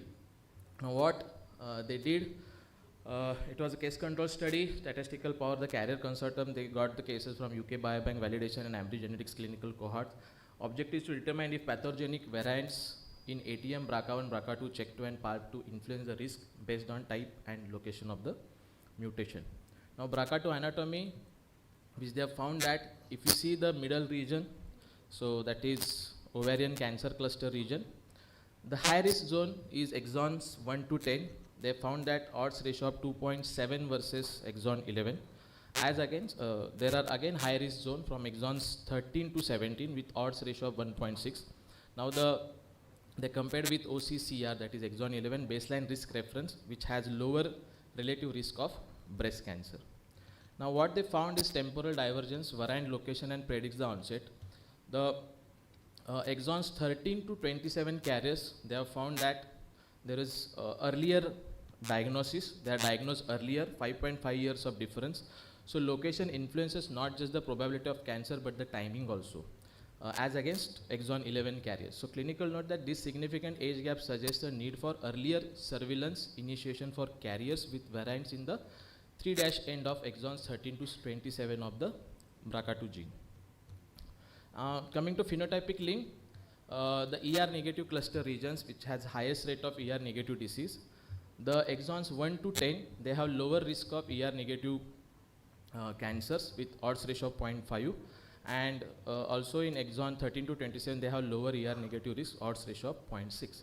So BRCA exon 11 represents a distinct ER negative cluster regions, and protein truncated variants outside exon 11 are significantly less likely to drive ER negative phenotypes, a finding validated in high risk clinical cohorts. Now coming to CHEK2 also, if the missense variants are there, they have significantly lower breast cancer risk, and splicing variants, they have highest risk among the all recurrent variants. The truncating variants, they have standard high risk. Now this is the crux. So don't just look at the BRCA, look at the where the BRCA2 mutation has located, which will give you an idea and which can translate into production of a newer risk model which has precise risk profile, the tailored screening, frequency and preventive measures. Coming to second one, which had looked at genotype phenotype correlations in young BRCA carriers. They are patients less than 40 years. So analysis of variant type and location on survival outcomes, DFS and OS. So what they did, the BRCA BCI collaboration, the global cohort of young patients less than 40 years. We heard in the morning also.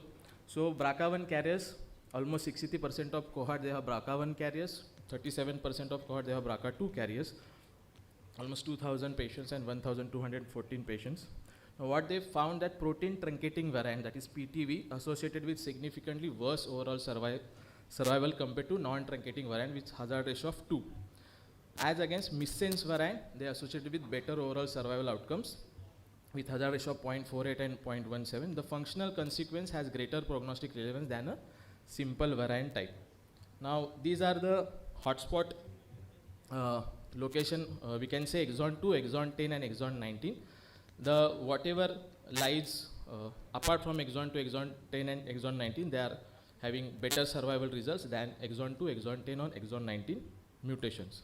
Now coming to BRCA2 also, exon 10 carriers, they are diagnosed at the age of less than 30 years, almost 26%, significantly younger onset than other exons. And survival risk for OCCR, they are worse disease-free survival compared to exon 10 variants. So exon 10 drives early cancer development, but exons 15 to 26 drives more aggressive recurrence and disease progression. The overall survival, significant correlation with variant type. So baseline tumor pathology, so genetic variants act as an independent prognostic factor separate from histological presentation. So next time if the generic BRCA positive level is insufficient for young patient, precision medicine requires distinguishing between high risk truncating zones versus lower risk missense variants to optimize patient monitoring.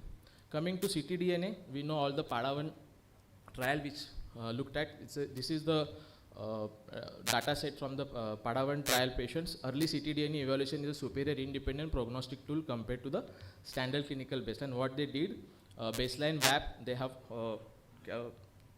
looked at baseline VAP, day 28 sequencing. When the VAP increases, the driver mutation increases, this causes early resistance. When VAP clearances, the patients have better prognosis. So they did, so almost 369 patients, ER positive, HER2 negative, paired somatic sequencing at the baseline on the treatment on the day 28. Primary objective is distinguish responder versus non-responders. Now they have found that the number of driver somatic mutations serve as a marker for tumor complexity. Every additional driver mutation correlates with poorer outcomes. So PFS hazard ratio of 1.13. If you see, the dynamic VAP evaluation identifies molecular resistance earlier than standard imaging. So if the VAPs goes on increase, it is a critical red flag. The patient showing VAP increase in driver mutation face significantly worse outcomes. Now, these are the 4 gene mutation. Not all VAP increase are equally predictive. Specific gene involvement drives the resistance phenotype. Now, what is the clinical implication? Rising VAP in these specific genes, TP53, CDH1, MAP3K, and P10, is a strong biological signal of treatment failure. It provides a granular molecular warning what precedes radiological progression. Coming to these methylated DNA markers, detects the recurrent metastatic breast cancer. We know the clinical gap is current monitoring relies on the protein markers or tissue-dependent circulating tumor DNA, which are expensive and complex. Reliance on the primary tumor tissue limits the applicability. So what they found that they developed a 16-marker methylated DNA marker, which utilizing the Telcos multiplex platform for a plasma testing. And the result, they are almost 95% sensitivity in discriminating metastatic breast cancer from benign controls. So same, section 1, the current standard, they looked at MDM approach. So these are the discovery pipeline. So they finally concluded that 16 final markers, so final optimization for the plasma panel as a telequest platform. So what they found, so protein biomarkers tested in the same patient cohort showed significantly lower diagnostic ability. The top single MDM alone provided better discrimination than the standard protein panel. So it's a promising tumor agonistic tool for recurrence detection, high accuracy, almost 95% sensitivity, superiority over CA15-3, CA125. Clinical utility offers a reliable method for detecting metastatic recurrence without the need for archival tissue. Coming to whole genome sequencing, we all know this is something next personal platform for the molecular residual disease, MRD dissection. So it's a, we know this is a legacy assay, leave nearly 20% of the baseline disease unseen. So if you see the sensitivity gap of around 18.4% of patients, which other methods like digital PCR or whole exome sequencing, they have limit of dissection, detection up standard assays of 100 ppm. So can we go below that and detect whatever missing patients of disease burden? So yes, so they looked at 1451 variants tracked and whole genome sequencing approach to maximize the signal. So what they found, unprecedented sensitivity captures almost 98% patient. So in a cohort of 50 pre-treatment patients, the whole genome sequencing powered assay successfully detected ctDNA in 49. So 98%. So almost 100% sensitivity with 100% negative predictive value. If you see, even the dynamic ctDNA clearance correlates with the disease-free survival. So there was a 15 months median lead time. They can pick up before the radiological or progression or imaging of symptoms. So coming to this, trastuzumab deruxtecan resistance, we all know what to do after TDXD. TDXD has evolutionized the management of HER2 positive tumor destined to get TDXD eventually. But what happens when the resistance occurs? So almost the emerging challenges, despite of high response rate, PFS varies. We observe patients with the rapid progression less than 3 months and those with the acquired resistance. Why does the drug stop working? So whether it's an internalization failure or it's a resistant to DXD. So they found that it's a problem with the receptor level. It's a delivery failure. They got the biopsies done and they found that V597 mutation.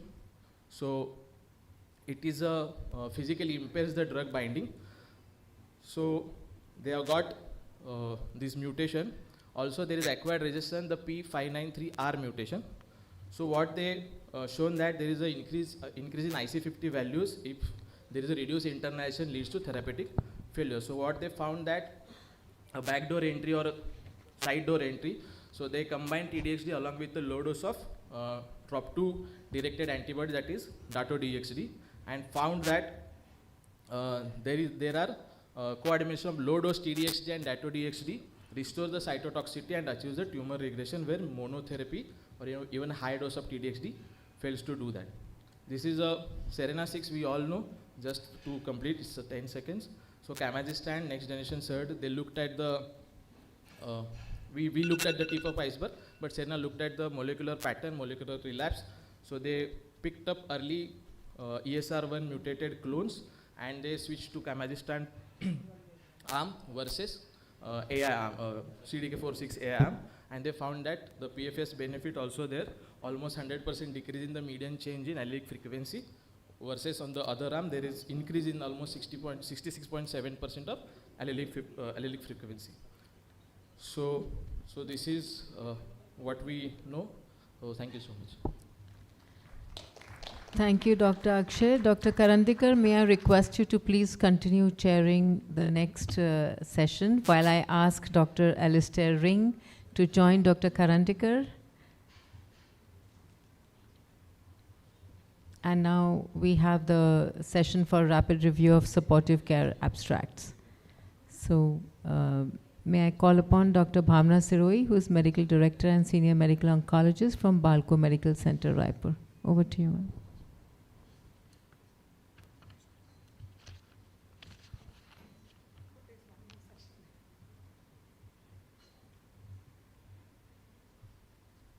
Good evening, everyone. Thank you, Dr. Shona, Dr. Sudeep. I think this meeting is more special for me this year because for the last 1 decade, I think I've not been able to attend Jaipur Literary Festival because year in review and this happens on the same day. But this year it happened last week, so it's wonderful. So I'm going to discuss the supportive care track and the wonderful abstracts to mainly dealing with cancer survivorship and what actually really matters to our patients. We've heard about the Destiny 09 study. The combination of trastuzumab deruxtecan, I'll say TXD, plus pertuzumab led to a significant progression-free survival advantage. I'm presenting the PROMs, which used these tools up to 27 cycles. And basically, looking at the PROM endpoints, the time to deterioration in pain between the arms, TPH and TXDP, was same. Physical function was maintained in both the arms, more than 80%. Fatigue was the same. Overall treatment tolerability was the same. ILD was 12% as expected in TXD. The GI side effects with TXD were slightly more, but there was a lesser deterioration in skin and mucosal symptoms, mainly relating to nosebleeds and swelling. So my take home with this study is TXD pertuzumab will need chemoport. Of course, there is a financial toxicity and ILD involved as well.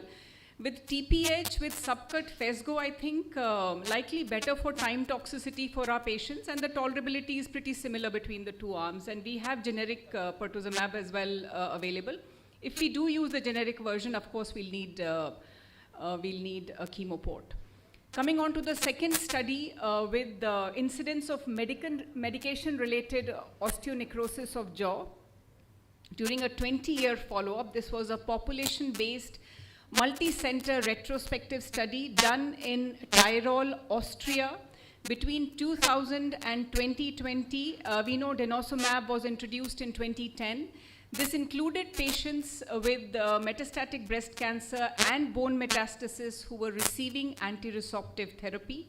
The incidence of MR-ONJ was almost 9% in 639 patients, and of course lesser as expected in triple-negative breast cancer and more in hormone receptor positive patients.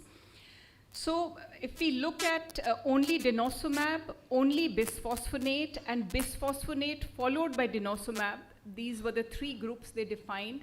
As you can see, there was better overall survival with denosumab, but there was increased risk of osteonecrosis of jaw. So I think the take home here is dental exam should be on the pre-treatment checklist and patients should have an annual dental review. In this study, this was retrospective, town in Austria. The type of bisphosphonate was not mentioned, and of course we know, with issues with bioavailability of oral bisphosphonates, I don't know how many of you have used clodronate, but we used it a lot. Alistair may remember at the Marsden with Trevor Poles, he had a big study. And the nitrobisphosphonate, we know zoledronic acid does have a survival advantage when given to early breast cancer patients.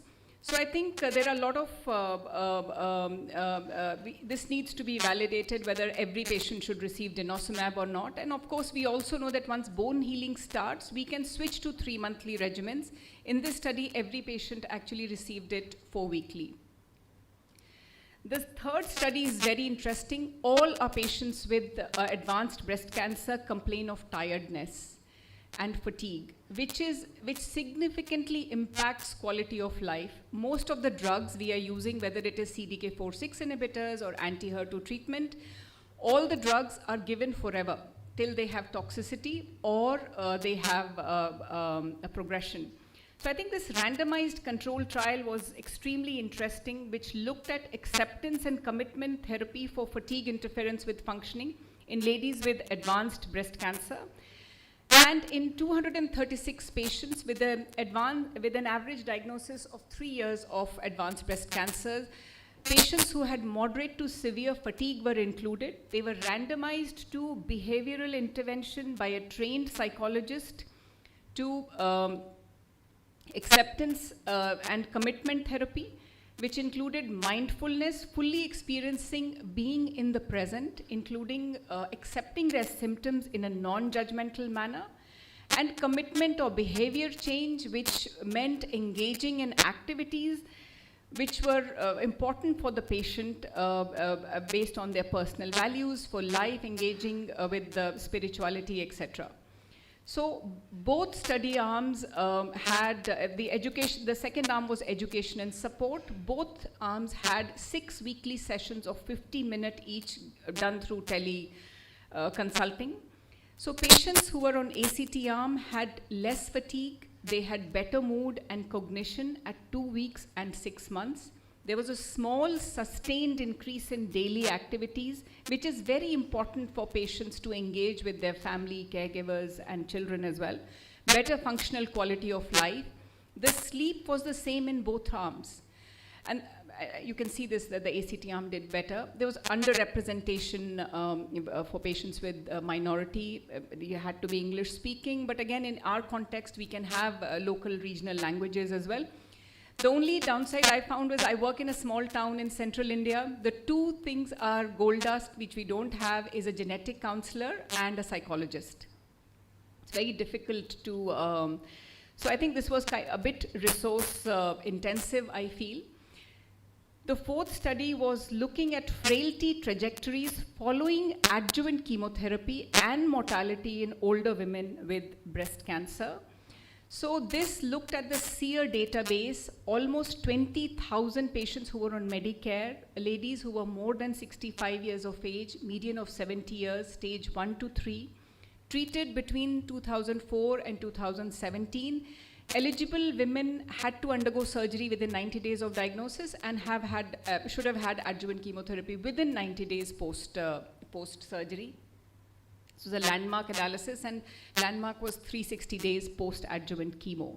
And they looked at this Foro Frailty Index, which is a validated claims-based proxy measure, has 20 indicators, looks at various social and demographic factors as well. And they divided the patients into robust, resilient, and non-resilient. Women with non-resilient frailty trajectories were older, had higher disease stage, and more comorbidities as expected. And what they were able to show that most of the patients, 94%, were actually robust and resilient if they were considered for chemotherapy, which is expected. That though claims-based frailty trajectories during this period of adjuvant chemotherapy correlated with 5-year mortality. I think the take-home for me from this study is most women considered for chemo in our practice as well have a good performance status and organ function. There is a selection bias, of course, in this study. The most important take home is geriatric oncology is very important. We must do comprehensive geriatric assessment or EHR derived frailty indices. The newer EHR models have these built in actually. And I'm extremely happy and proud that Dr. Vanita Narona runs a fantastic geriatric oncology program at Tata Memorial Hospital. Any of you, those who really want to put this into practice in your centers. The next study is, I think, long-term effects of prenatal exposure to anti-cancer treatment, especially chemotherapy. Is very important. So this study looked at long-term development of 12 and 15-year-old children after maternal cancer diagnosis. And this is an international network on cancer, fertility, and pregnancy, prospective and retrospective study, multi-center, done in Europe, US, and Canada. Children were followed up at all these intervals, but this study focused on 12 and 15-year-olds children who were prenatally exposed to their mother's treatment. I think this study fills a very critical gap and is reassuring to see normal cognitive, behavioral, cardiac, physical functioning in these patients. The onset of puberty was within normal range in this study. Chemo brain, chemo fog is very important side effect of systemic therapy, and it's a tough side effect for each of us to deal with in our clinics. So donazepam is an acetylcholinesterase inhibitor. We know it's effective in Alzheimer's disease. This was a phase 3 placebo-controlled trial of donepezil for treatment of cognitive impairment of breast cancer survivors following adjuvant chemotherapy. The study participants had to have self-reported cognitive difficulties, and they had to have received at least more than or equal to 4 cycles of chemotherapy. And basically this study showed that there was no meaningful benefit in patient-reported cognitive function, and in fact it had higher rates of side effects. Our focus should remain on exercise, nutrition, Nintendo, Wordle, or cognitive rehabilitation, exercise, lifestyle, sleep and stress management. The last study, I think Matthew discussed this in his study. Most of our ladies who've had chemotherapy and endocrine therapy, they have vasomotor symptoms, 90% of them. And about a half of the patients, based on one study, actually discontinue endocrine therapy, which leads to adverse outcomes. Currently, for vasomotor symptoms, we recommend lifestyle changes, CBT, acupuncture, there is some evidence, exercise, yoga, hypnosis, and off-label use of all of these drugs. So this study randomized patients to elinzanetant, I'll call it ELISA, and placebo for 12 weeks, and after placebo 12 weeks, they were entitled to crossover to Elinza. And by week 4, this is a fantastic study, I think, 61% of women on Elinza had reduction of daily frequency of vasomotor symptoms. I had a text from a patient. She says, I know that I can live and I have a life now once I switched her over from letrozole to tamoxifen. So we know how our ladies struggle. They had better sleep and quality of life. Though with this drug, there was increased somnolence, fatigue, and diarrhea. So I think this is practice changing, but we still need more information on menopausal status, type of endocrine therapy, and efficacy of Elinza. I think important, robust evidence should have clinical benefit, be cost effective, should impact outcome, but also, we must make sure it's not perpetuating health disparities under the guise of precision oncology. Thank you. Thank you, Dr. Bhavna, and thank you, Dr. Alistair and Dr. S.M. Karandikar for chairing the session. We now have abstract publications presentation in HER2-positive breast cancer, and to chair this session, I would like to call upon Dr. B.K. Mishra, who is a Deputy Director, Homi Bhabha Cancer Hospital and a Consultant Medical Oncologist at HBCH and MP MMCC Tata Memorial Center, Varanasi, and Dr. Meenu Walia, who is the Chairman Medical Oncology at Max Healthcare, Delhi. And I hand over the session to the chairpersons to invite the first speaker. All the speakers have 8 minutes, so kindly stick to the time which has been allotted to you. So, thank you for kind invitation. Now I'll invite Dr. Sachin Gupta to start the presentation, and the topic of this session is the publication in HER2-positive breast cancer. Thank you, Dr. Sudeep and Dr. Shunana, for putting this up together year and year again and giving us this opportunity. So shifting gears, we have now, so my talk is on basically de-escalation strategies in HER2 early breast cancer. So this is from West German study group. So they have 4 trials. So this article is about the first 3 trials. So this is neoadjuvant de-escalation therapy in HER2 positive. So pooled analysis of 3. So this has been happening over and over again. Anthracyclines versus not giving anthracyclines, then giving adjuvant trastuzumab and comparing with anthracyclines versus taxanes. So these strategies are being done to decrease the toxicity and to decrease the duration of treatment as well. And a lot of things have been done in using dual anti-HER2. So we have neoadjuvant train to Trifina trials, and also ADCs has been used, TDM1 and now TDXD also, although we are not going to talk about TDXD in this. And there's Neosphere trial, and Fergin was another study where after looking at PET scan response, further stratification was done whether to give chemotherapy or to continue only anti-HER2 treatment.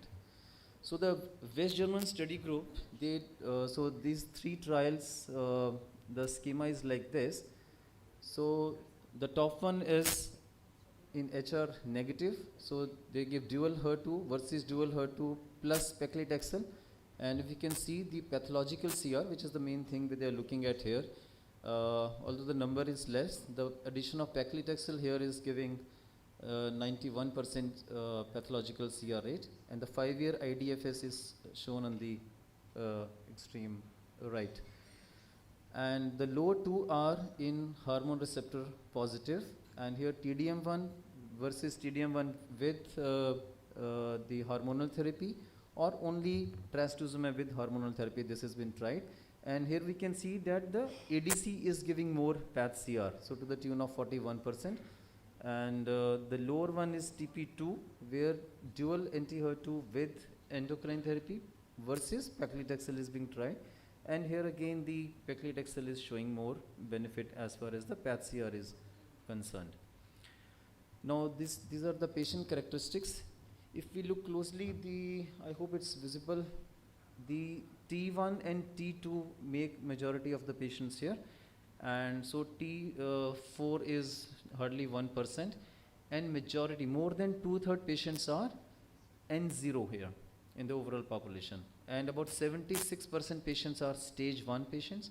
And low down, if you look at the path CR status, in the non-chemo group, less than, let's say, 1/3 achieve path CR only with anti-HER2 therapy, whereas in the paclitaxel group, 2/3 achieved path CR. And the trialists they can use adjuvant chemotherapy according to their will, and 88% people in non-neoadjuvant chemo, they received adjuvant chemo, and even after path CR. So in the non-chemo group, even after path CR, 63% patients had received adjuvant chemotherapy. So with this background, we move ahead. Now this is the 5-year IDFS, where the chemotherapy, which is shown in the red line, and the blue line is the non-chemotherapy group. So the 5-year IDFS is 96 versus 88%, with hazard ratio of 0.56. And these are the 5-year distant disease-free survival, 96 versus 92. Hazard ratio 0.66, but p-value again not significant. And these are the 5-year OS estimates, 97.8 versus 96.8%, hazard ratio 0.88. So the curves are almost matching. Now this is the path CR versus non-path CR group, where the 5-year IDFS is 95 versus 86. And these are the 5-year OS estimates, 98.8 versus 95.8. So between path CR and non-path CR, the OS difference is like this, and the hazard ratio 0.49, and p value is almost going to significant. Now the chemo-free arm, so where chemotherapy has not been used in the neoadjuvant setting, when adjuvant chemo was given versus not given, so trialists were free to choose whether they give, but majority had received as such, but there was no difference. So this suggests, although the number of patients were less, but not giving chemotherapy after achieving path CR in non-chemo group in the neoadjuvant setting did not make any difference, so it was equal. So there is some prognostic score they have devised, so which included ERBB2 gene, the proto-oncogene MYCN, and a single gene signature for immune response modulator IDO1, and also looking at T and N status. And so the prognostic score identified a group which were nearly 50% of the tumors with 60% path CR rate. So there is positive impact of neoadjuvant chemo on IDFS low group versus the high group. I'll just come to this. So there is HER2-DX score also, which can predict the pathological CR for HER2 positive. So now this is the path CR according to the prognostic scoring. So 18% versus 60% in low, and 47 versus 80% in the high. And if you look in the low PS, low prognostic score, the difference with chemotherapy is, it's making more sense if in the low prognostic score, but in the high it doesn't make any difference. So but it has some limitations. So the use of various N2/HER2 therapies, power is not enough, less number of patients, and even after path CR, a lot of chemotherapy has been used. So, but we can still conclude that there is some excellent survival after PAT-CR to neoadjuvant chemo, and so this lays groundwork for further de-escalation strategies. So this is a possible strategy. So now the other trial is for the HER2 enriched early breast cancer, where immunotherapy has been used. Now this is very interesting for anti-HER2 treatment combining immunotherapy. And so here the PAM50 scoring was done, and HER2 enriched patients were taken. And so they gave Pembro with trastuzumab and pertuzumab 3 weekly into 4 cycles. And then they studied. So in a high residual tumor, they did a biopsy also, and otherwise these patients were subjected to surgery. And I'll just skip this. So 70% N0, and majority patients were stage 1 and 2. And the endpoint was PAT-CR. And if we look at PAT-CR, so although less number of patients, so 47% of 43 patients by central assessment achieved PAT-CR, and 52% of 46 with the local pathology.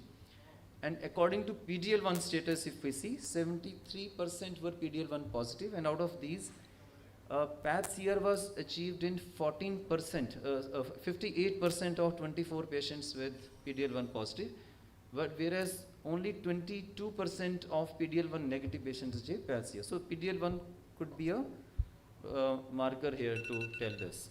And Last ctDNA, slide. yeah. So ctDNA positive patients also did receive less PAT-CR.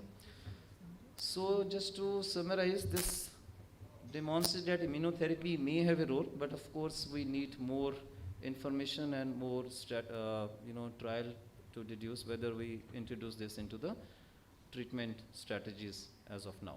Thank you. So excellently covered, Dr. Sachin. Probably we are now moving towards biologically based therapy in HER2 positive and de-escalation, not practice changing at present, but yes, paradigm shifting, and the way we are thinking, the thought process is now probably going to change in the future. And we now invite Dr. Jovita Martin for the next.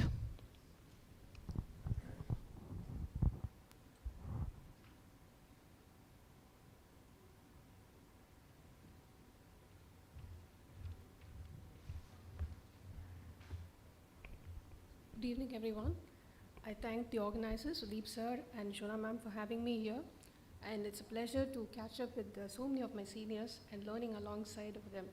So I'm going to quickly go through the TULIP and the EMERALD trials.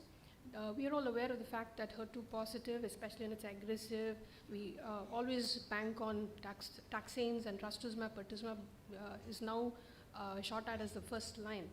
Now, there needs to be improvement for later lines. And as of now, we do have ADCs. And just to recap, we have the ADCs like, Emtansine, which has a payload of 3.5, and deruxtecan, which has a payload of 8, which is maximum, and duocarmazine, which is 2.4 to 2.8. Now, this particular trial, TULIP trial, is a phase 3 randomized trial, which was on pretreated HER2 positive metastatic breast cancers. Duocarmazine versus physician's choice. Randomization was done at 2:1. And the dosing was 1.2 milligram per kg IV every 21 days. And the tumor evaluation was done 6 weekly from randomization for 42 weeks, and then thereafter 9 weekly. The data cutoff was in March 2021, and the primary endpoint here was the PFS, and the secondary endpoint was OS and PFS. This trial was between 2017 to 2020, and it was conducted in 83 sites, basically in 11 countries, Canada, US, and Europe. So now looking at the baseline characteristics, which is actually randomized as 2:1, based on the different kinds of HER2 regimens that were given prior, more than 2 lines, the kind of positivity of HER2 low or high, estrogen receptor positivity, and also the brain metastasis. We see that in the subgroup analysis, which was centrally reviewed, the median PFS was 7 versus 4.9 months. So this was statistically significant an improvement for the ADC, and it has shown a biological activity. But when we come to the OS, though numerically it has favored duocarmazine, 20.4 months versus 16.3 months, we see that the hazard ratio is 0.83 and the confidence interval has crossed the line of unity. Therefore, it becomes non-significant. But when we look at the reduction in the target lesion, it is 70 versus 58, which is actually in favor of duocarmazine, and also the clinical benefit rate is 38 versus 32%. Now, when we look at the forest plot, we see that numerically it looks like it is in favor of the ADC, but the HRs are clustering around the line of unity and the confidence interval is overlapped. So this is the reason why we call this insignificant in terms of the translation of OS. So basically this trial turns out to be an exploratory one, not practice changing. So in spite of having a robustness of the primary analysis, the subgroup finding is hypothesis generating only. Let's look at the toxicities. We have different profiling of toxicities here. We have ocular toxicity, which is around 53%, and there's a high discontinuation rate because of ocular toxicity, 35.4% versus 5.8% with respect to the chemotherapy arm. ILD is in 1%, pneumonitis 6.6%, so the discontinuation rate due to pneumonitis is 5.2%.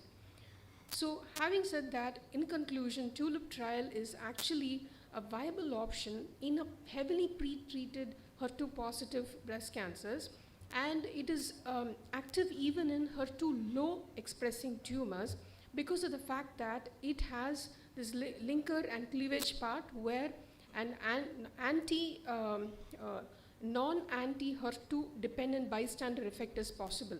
So that's the reason why this has some effect, but the limiting factor is the ocular toxicity. And we have seen that deruxtecan has largely superseded duocarmazine, and it remains a proof of concept and a potential option for alternatives that are exhausted. Just a quick recap of the PFS which we have got through the trials.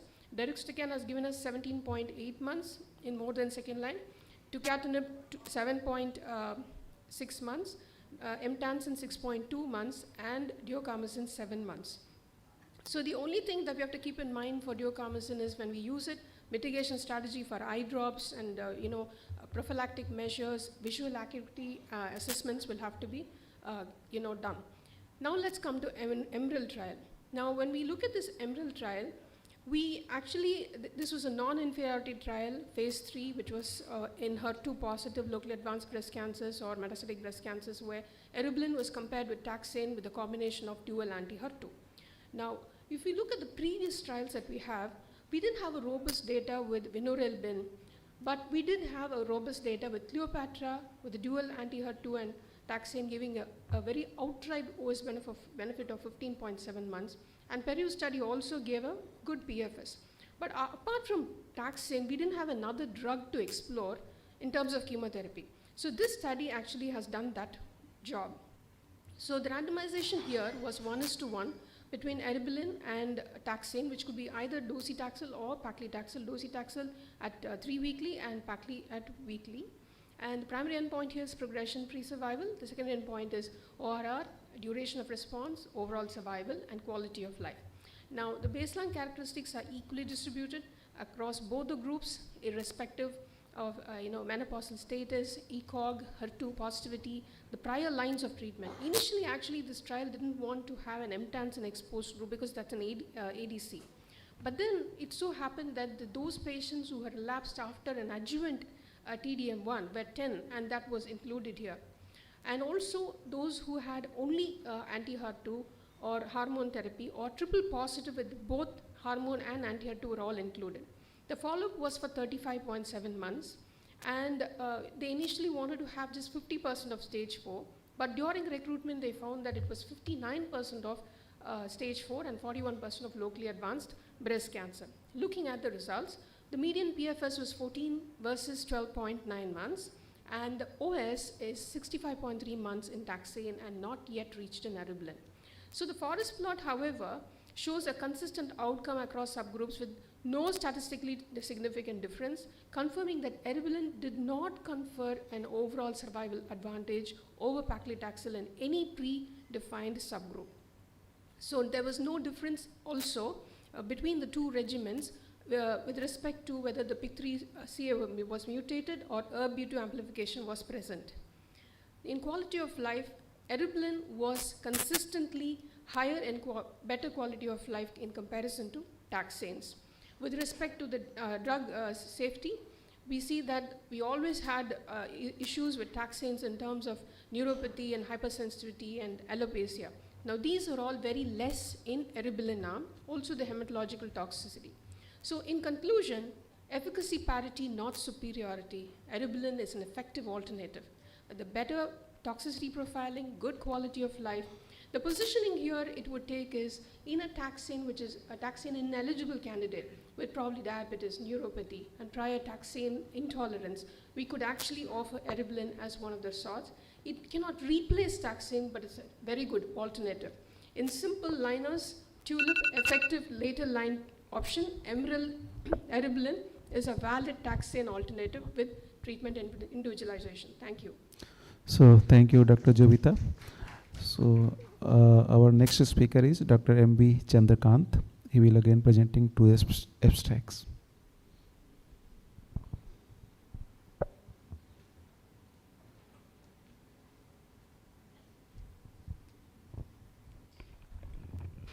Thank you, sir. So I'll be presenting two abstracts. Both of them are practice changing. One is TDXT re-challenge after pneumonitis. Another one is pertuzumab re-challenge after progression. So both practice changing studies probably on a Monday morning. So well, before we go ahead, we should know why TDXT causes pneumonitis. TDXT has a lot of heavy payload. So therefore, and it has a cleavable linker. Because of that, this particular drug gets into circulation, and now the problem is the pulmonary alveolar macrophages which are there. So when these payloads get into these macrophages, they engulf it and then they release it. When it releases, it causes a lot of fibrosis and inflammation in the pulmonary alveolus, and this causes what is called as ILD. So if there is an already inflamed lung, for example a COPD or an asthma or previous immunotherapy or radiation exposure, or the creatinine clearance is less, the chances of TDXT lung injury are higher, right? So with this background, when you give TDXT, we do not wait for the symptoms to develop to pick up pneumonitis. What we do is 6 to 8 weeks CT chest. That is the best way of picking up pneumonitis proactively.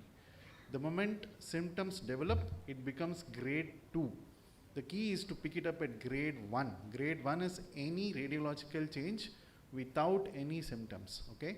So when you pick up this grade 1 pneumonitis, and then once it resolves, can you re-challenge it? That is what the question is answered in this trial. So this is basically a real world US cohort. These had 712 patients, and in that around 65 of them had pneumonitis. In that grade 1 was in around 50 of them. Now majority of them were breast cancer, and they had received at least 3 lines of treatment before. And now, so once there is grade 1 pneumonitis, okay, grade 1 is what? You found a CT evidence of pneumonitis, but patient has no symptoms. This is grade 1. When you get a grade 1 pneumonitis, if you give steroids, the recovery is within a month. If I am not giving steroids, it can be up to 3 months. Therefore, all grade 1 pneumonitis, you treat with steroids. If you use that, you will have faster recovery and a greater chance of re-challenging them with TDXT. Therefore, grade 1 pneumonitis, do not ignore. Treat with steroids, try for recovery within a month, and try for re-challenge. Well, so what did they do? So these guys went on to re-challenge even after a grade 1 pneumonitis, after they made a recovery. On re-challenging, what happened? What happened is this, so around 61% got dose reduced, and on re-challenge, they went on to take this drug for another 7 months. That is the long PFS, and 1/4 of them, like 26%, developed grade 1-2 pneumonitis only.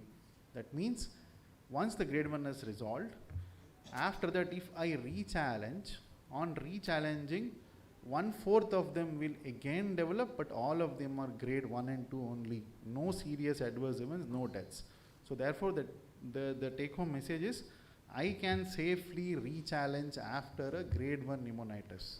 If the recovery is within a month, same dose. The recovery is more than a month, maybe a reduced dose.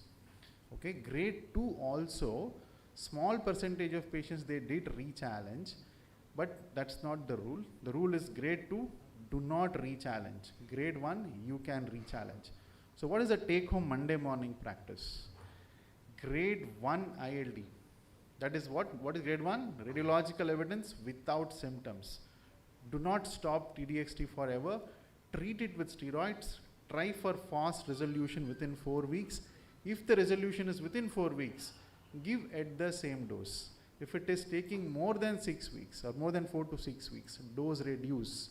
If you re-challenge, the chance that it will recur is around 25%, 26%, 1/4. And if you re-challenge, you are likely to get a median PFS of up to 7 months. Grade 2 ILD, do not re-challenge, permanently stop it. Okay, so this is the algorithm for how to manage ILD. Then comes pertuzumab re-challenge. This is called PRECIOUS study, and this is actually precious in our practice because majority of our patients do not have the opportunity to get into TDXT because it's expensive. Okay, so this is really precious because pertuzumab is affordable to some extent nowadays. So what did they do? They were all pre-treated patients, all metastatic breast cancer, previously got pertuzumab, trastuzumab, and then TDM1 and then progressed, but they could not get access to TDXT. Okay, so 2 arms.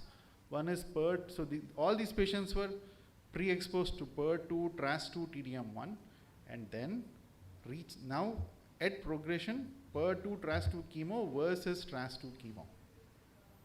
Pertuzumab was not there. Okay, so majority of them received 2 to 3 lines of therapy, and the PFS and OS were the endpoints. So the overall survival is like 36 versus 26 months, 10 months difference with a hazard ratio of 0.73. That is in those patients who have got PERT2 TRAS2 first line, TDM1 second line, and in again some TKI third line, and after that you can go ahead and re-challenge with PERT2 TRAS2. In whom does it work well?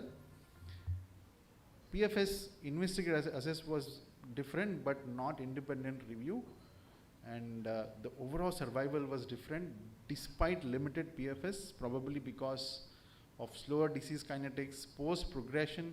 The difference in getting TDXT subsequently was around 10%. So that alone cannot explain this magnitude of overall survival difference. So this is the 18 versus 26.9. That is the difference in TDXT after progression. And the benefit is more if previously PERT2 worked for more than 180 days, 6 months. So where does pertuzumab retreatment fit today? Okay, if someone cannot get access to TDXT or cannot get access to tucatinib, in those patients, you can re-challenge with pertuzumab and pertuzumab again. It will work again, provided previously it worked for more than 6 months. Okay, in those patients, you can consider pertuzumab re-challenge. Okay, 2 studies. So first take home message is TDXT. Do not wait for clinical pneumonitis. Do 6 to 8 weekly CT chest on grade 1 pneumonitis. Start steroids. Aim for resolution within a month and start TDXT again, re-challenge at the same dose. If you do so, there is a 75% chance that it will not recur again. And pertuzumab re-challenge, PRECIOUS study, PERT2, TRAS2, then TDM1, and then again you can re-challenge provided they don't have access to TDXT or tucatinib. By doing so, you are able to have a magnitude of overall survival that is really significant. Thank you. Thank you very much, Dr. Chandrakant, and I also thank Dr. B.K. Mishra and Dr. Meenu Walia for chairing the session. Ladies and gentlemen, we now come to the last session of today, And it's my pleasure to invite Dr. John Crown, who is an eminent medical oncologist and academic leader from St. Vincent's University Hospital at Dublin, Ireland, to discuss the risk of recurrence in patients with HR-positive, HER2-negative early breast cancer and efficacy of CDK4/6 inhibitors in patients with HR-positive, HER2-negative early breast cancer. Over to you, Dr. John Crown.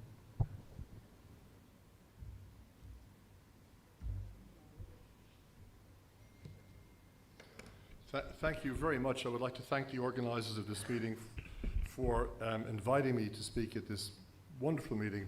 I'd like to thank Dr. Shona and all of the other organizers. I'd like to wish you all a very happy Republic Day holiday weekend as well. It's been a great pleasure visiting this wonderful country.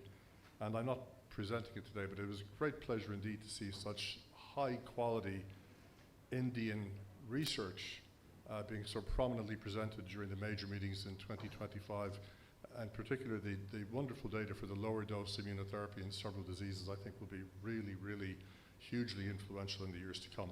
I'm really focusing in the talk today on the NATALEE trial. I will mention the data from the other adjuvant trials as well, which I had the privilege of presenting on behalf of my other investigators at the ESMO meeting in Berlin in October of this year. I presented the 5-year data on the study. You all have all seen earlier presentations of the data on various event-driven analysis. My attendance at this meeting and my trip to India is sponsored by Novartis. We have seen improvements in the adjuvant treatment of hormone receptor positive HER2 normal breast cancer over the years, and they have been due to differences in subtle improvements in endocrine therapy, in chemotherapy, and also more recently from the bisphosphonates. So I won't be going into any detail in any of these. Obviously, the last new category of endocrine therapy we had seen in the adjuvant setting were the aromatase inhibitors, which really generated data in the adjuvant setting approximately 20 years ago. Right at the end of 2025, we saw our first data for a novel SERD, giredestrant. I will not be presenting that today, but again, very exciting. There have been slow incremental improvements as a result of chemotherapy as well. But the real interest has been to see ER-positive breast cancer now being targeted with molecularly targeted drugs. Of course, it can be argued we've been targeting estrogen receptor-positive breast cancer with molecularly targeted drugs for more than 40 years, because tamoxifen is a molecularly targeted drug targeting the estrogen receptor, a target which was identified in 1959 by Elwood Jensen. The story with ribociclib really began with some very interesting preclinical data which was generated in the lab of Dr. Dennis Slayman at University of California in Los Angeles, and in particular a young Irish doctor, Dr. Neil O'Brien, who did his PhD with us in Dublin and is now a key member of Dr. Slayman's translational research team in Los Angeles. They studied in this very large panel of cell lines ribociclib, which was at the time a newer CDK4/6 inhibitor. They'd already worked with palbociclib at this stage, and what they found was marked inhibition of growth of the breast cancer cell lines, especially, as you can see here, the yellow ones, which were estrogen receptor positive. It's interesting to note that the original intent of the research with the CDK4/6 inhibitors, which of course are drugs which are active on the cell cycle, was to look at them in the more aggressive subtypes of breast cancer, and in particular HER2.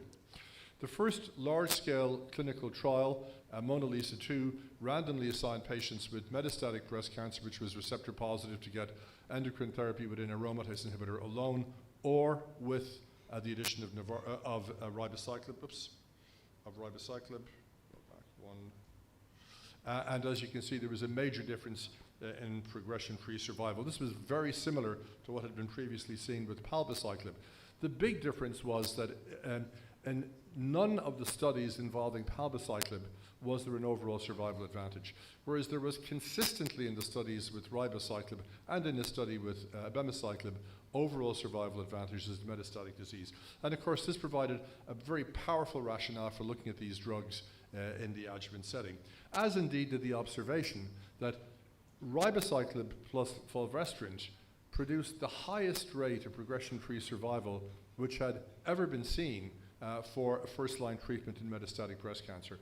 This compared very favorably at nearly 3 years to the much more modest PFS durations which had been seen with all of the prominent chemotherapy drugs such as capecitabine, the taxanes, and anthracycline. And indeed, we had data from an excellent study called the Right Choice Trial, which compared in aggressive, mostly visceral or a clinically aggressive non-visceral metastatic disease, the option of conventional chemotherapy or ribociclib plus an aromatase inhibitor, and ribociclib and endocrine therapy was superior. So the argument for looking at these drugs in the adjuvant setting was becoming quite overwhelming. And there have now been data from 5 random assignment trials presented looking at palbociclib, abemaciclib, ribociclib, and right at the end of 2025, a novel study from China looking at a drug called dalpiciclib. First of all, the 2 palbociclib trials, disappointingly, were completely negative. And I was very involved in developing palbociclib. I had an emotional connection to the drug, and I really was hoping that one or both of these studies would be positive. And it was very disappointing that a drug which had activity in metastatic disease, although not overall survival advantage, did not produce a meaningful benefit either in the PALACE trial, which was a conventional adjuvant study conducted in a very well-conducted trial in the real world of early-stage breast cancer patients with stage 2 and 3 disease. Mostly were all eligible. Penelope-B looked at a more high-risk group of patients who had residual disease following a neoadjuvant chemotherapy. And again, the randomization between conventional endocrine therapy and endocrine therapy plus palbociclib was negative. There were several reasons for thinking that the CDK4/6 drugs, in particular ribociclib, might be very useful in this setting. Ribociclib produces the longest on-target CDK4/6 inhibition. These drugs, and in particular ribociclib, have also been shown that they can push cells into a senescent state, and the senescence phenotype that they have is different to the one which is associated with chemotherapy. In addition, there were markers of potential immune activation associated with the CDK4/6 drugs, and in particular with ribociclib.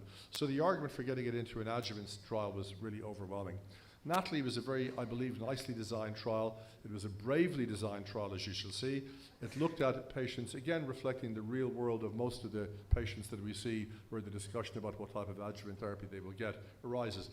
All patients with node-positive disease were eligible. Patients with stage 2A and node-negative disease were eligible, provided they had either a grade 2 disease, which had one or other of a number of at-risk features, a high Ki-67, a non-type recurrence score greater than 26, or some other high risk. They were also eligible if they had grade 3 disease. So the only patients excluded from this trial were stage 1 patients and stage 2A patients who had basically grade 1 disease or who were missing one other particular factor. The randomization was between conventional a non-steroidal aromatase inhibitor, letrozole or anastrozole, for 5 years. Goserelin was mandatory for men and for those who were premenopausal. And indeed, we took a pretty firm definition of defining menopausal status. It had to be well biochemically defined. The dose of ribociclib was 400 milligrams. There were a couple of interesting points which need to be made about the design of the study. One is the dose. As you all know, the metastatic dose for ribociclib is 600 milligrams. So it was rather a brave decision to give a smaller dose of the drug in this setting. Why was it done? Because we wanted to maximize the chance that the patients would in fact tolerate a longer duration of treatment. And why was that? Because of this phenomenon of senescence. The feeling was that the longer the cells remained in a senescence phenotype, the higher the chance that they would ultimately undergo apoptosis and not recover. The study, as you know, originally generated data approximately 3 years ago for its first event-driven progression-free survival analysis presented by Dr. Slayman, which was positive. There have been several event-driven analyses and 2 landmark time analysis since then. The one that I presented was the 5-year analysis at which stage all patients had completed CDK therapy. There were still approximately 20% of patients still on endocrine therapy. The study was positive. It met its primary endpoint of invasive disease-free survival prolongation. The absolute difference was 4.5%. This was, again, a widening of the original difference which had been reported in the first analysis, 2.7 up to 4.5. Again, this is important to note. Comment was passed early on in the follow-up of the Monarch-E trial, which, as you know, is an older trial which generated its data several years earlier than we did, of this phenomenon of the widening benefit, despite the fact that patients were off treatment. I please withdraw your attention to the hazard ratio, 0.716, again a value which was highly statistically significant. There is sometimes criticism made of invasive disease-free survival as an endpoint for studies of this type. The truth is, the endpoint which I think most of us really look at most carefully is distant metastatic recurrence. And this was also substantially reduced from 11.4% to 8.1%, as was the occurrence of local relapse, local recurrence. And when you think of all the horrible things that metastatic breast cancer does to our patients, metastasis in bone, liver, lung, CNS, etc., all of the major categories of metastasis, as you can see here, were also reduced with the addition of ribociclib. So this was not some kind of strained, distorted endpoint of invasive disease-free survival. I believe we've seen real data and the really clinically meaningful endpoints. Again, there was a tremendous consistency of the data across the various biological, clinical, and historical aspects of these patients, showing a very consistent effect. I would draw your attention particularly to the node-negative patients. For the first time in this analysis, the specific group of node-negative patients had a statistically significant improvement in invasive disease-free survival associated with the use of ribociclib, depicted here. And again, please look at the hazard ratio, 0.60, again, within the confidence interval, and a difference which was significant. For patients with node-positive disease, the hazard ratio is 0.73, an absolute difference for those patients of 4.6%, 5.7% absolute difference for the patients with node-negative disease. Distant disease-free survival and the very similar distant relapse-free survival, hazard ratios again very consistent, 0.709, 0.699. Overall survival is not, at this point in time, has not reached statistical significance. I would, however, draw your attention to the absolute number, 1.6% difference in the number of relapses. For monarchy, for which overall survival data for the first time were presented in the same ESMO meeting that I presented, very welcome data, showing a statistically significant advantage. That hazard, the absolute difference was 1.8%, 1.8 versus 1.6. And interestingly, the hazard ratio for death in NATALEE was better than the hazard ratio for death in monarchy. But because monarchy, as we shall see, had a much higher risk group population with more deaths, their difference reached statistical significance, whereas ours as yet has not. I would just draw your attention to this column, these two columns on the right here. At our 5-year analysis, the percentage of patients who are alive but sadly are living with metastatic breast cancer, very substantially higher in the control non-ribociclib arm than in the ribociclib arm, 169 excuse me, versus 114. Early on, there was some comment passed on an apparent imbalance in the number of non-cancer deaths favoring the control arm. Again, please remember when this study was conducted. This study was conducted during COVID, and it was a huge credit to the courage of the patients who took part, the research nurses and oncology doctors and research associates who kept coming in during those horrible times of COVID when so many of our patients were getting so sick and when there were so many restrictions. But that probably had something to do with the outcome as well. If you look here with more mature analysis, there really is no meaningful difference in the number of non-cancer related deaths, 36 versus 30.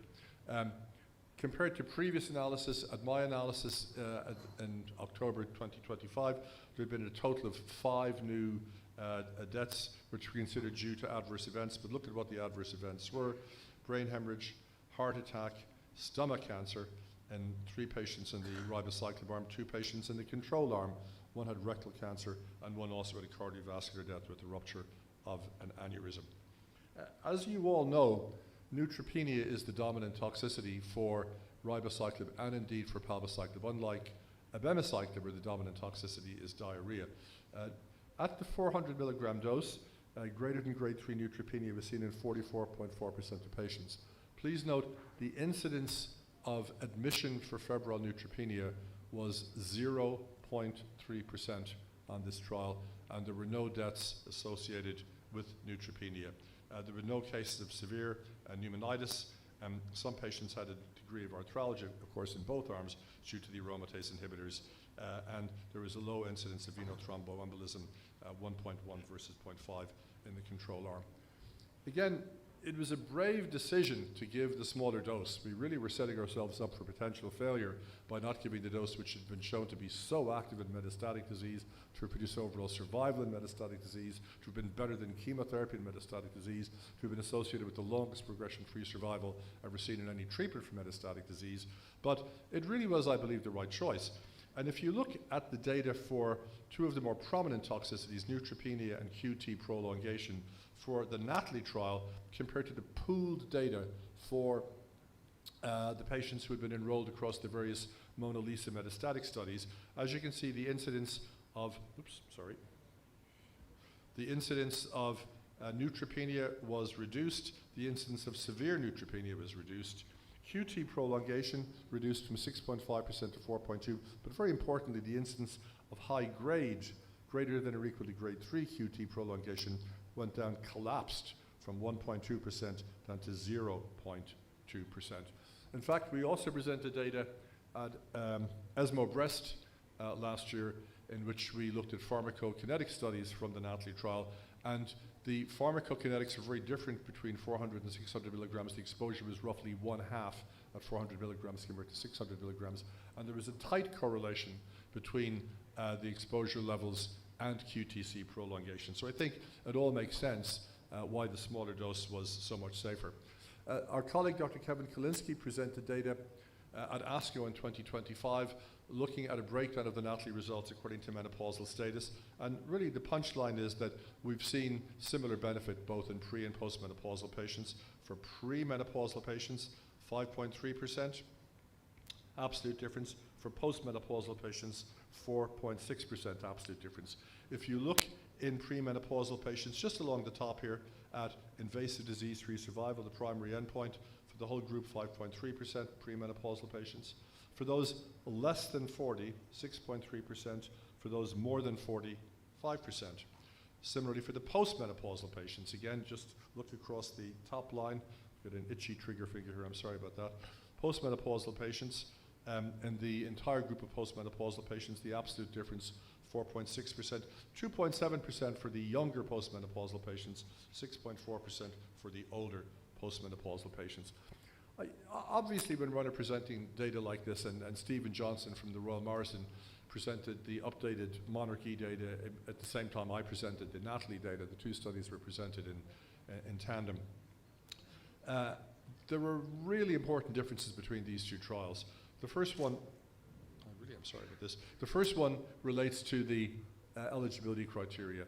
The monarchE study had a much higher risk group. You had to have at least 4 positive nodes, or if you had 1 to 3 positive nodes, you needed to have an additional risk factor such as high Ki-67 or T3 tumor greater than 5 centimeters. This made the study very, very different. Again, NATALEE took a real-world view. In fact, somewhat anecdotally, when Lilly approached us, originally we tried to get on the monarchE study in Ireland. We weren't accepted because they said, well, you're too small. And I said, well, we have a very good track record of recruiting on trials. And they said, yes, but the eligibility criteria, this will mean that the potential population that you will give us is basically too small to make it worth our while to go through the regulatory process of approving the study in Ireland. Another important difference, which is sometimes forgotten, is that we took patients on NATALEE up to 1 year after the start of endocrine therapy. The median time that they started, I believe, is approximately 4 months, but there were patients who had substantially longer periods of time. On the monarchE trial, they had to join within 3 months. 3 years versus 2 years may be important. We believe, again, with the senescence hypothesis, that the longer duration of therapy was important. monarchE gave the full dose that they gave in metastatic disease. We did not. We gave a lower dose. Continuous dosage with monarchE, you get breaks in your dosage with NATALEE. The total number of days on treatment was less than you would immediately think for 2 years versus 3-year study because of that continuous versus intermittent schedule. It's approximately 730 days on monarchE versus approximately 820 on NATALEE. Comparing the data from the studies and the cross-trials comparison, I think, are difficult, especially when we have such different eligibility criteria. But for the node-positive group in NATALEE, and again, our node-positive group was generally a lower risk node-positive group than the node-positive group in monarchE. Our absolute difference was 5%, 6.4% in monarchE. I don't know if that really was actually indicative of any difference when one considers the major difference in the eligibility criteria. Right at the end of the year, we had data from a fifth study, and this study was a study from China, and it was a study of a novel CDK4/6 inhibitor called dalpiciclib. And this study, again, it was conducted with an eligibility criteria set very similar to monarchy. It was high-risk patients, all positive nodes, with either more than 4 nodes or 1 to 3 with an additional risk factor. And the study, again, was positive and met its primary endpoint with an impressive hazard ratio of 0.56. So there are now, I think, interesting data out there for us to look at. This drug, I believe, is more like Ribo and Palbo in terms of its side effect profile. It seems to be less diarrhea and more neutropenia. I can't make this presentation. I'm very grateful indeed that my colleagues have allowed me the opportunity as a co-investigator in the trial to make this most recent important 5-year landmark analysis, but particular thanks to all those 5,000 patients who signed consent forms and joined this trial, and to huge thanks again to all of the staff who came in the throes of an international pandemic to work every day and every week to see these patients, to make sure that all of the details of the study were well conducted. The study was published essentially simultaneously in the journal ESMO Open and is available for your perusal. And again, happy holiday weekend. Thank you all very much for inviting me. And if you have time for questions, I'll be delighted to take them. Thank you very, very much. Thank you, Dr. John Crown. Sir. Thank you so much. Such an amazing talk, and to hear from the first author, it's an honor. Appreciate it. Thank you. I'm slightly confused. Palbociclib, ribociclib, and abemaciclib. We all keep saying that probably they are different drugs. The PFS hazard ratio in metastatic breast cancer is exactly the same, whichever drug you use, but OS ribociclib probably scores over other 2 drugs. In adjuvant setting, I think what I understood from your talk, that Natalia and Monarchy are almost similar, going in the similar path. Their patient population is different, but they are going in a similar path. So there I get that probably not much difference between the 2 drugs. If I have a HER2 positive patient, I don't have any choice but to follow only patina, that is palbociclib. Dr. Hope Rugo, I think 9,000 odd patients, real world data on the 3 CDK4/6 inhibitor, and she concluded that all 3 are similar in the real world setting. Although out of those 9,000, 7,000 odd patients had received palbociclib, like the Sonia trial criticism what we had. My question to you is that, are we just depending on the trial design and ultimately all the 3 drugs are same, or is ribociclib changing the biology of the disease so that future we are seeing the OS difference? Thank you. These are very important points. I again started doing palbociclib research. I was second author on the first Paloma 1 study. When that study was languishing and Dr. Slayman was not having much success with the recruitment, he asked us in Dublin if we could join the trial because we had a good track record of getting patients on studies. So most of the patients in the first Paloma study, that small 166 patient study, most of the first cohort of that study were from Dublin. So I'm very emotionally connected to palbociclib. And when we saw Paloma 2 producing identical progression-free survival results, Paloma 3 producing excellent progression-free survival results in the second-line setting, and the Mona Lisa trials producing similar progression-free survival, I said these drugs are very similar. There's an interesting point has to be made here. The drugs molecularly, Ribo and Palbo are very close. There's a little, don't ask me, there's some little teeny atomic quirk in them, it's very, very small.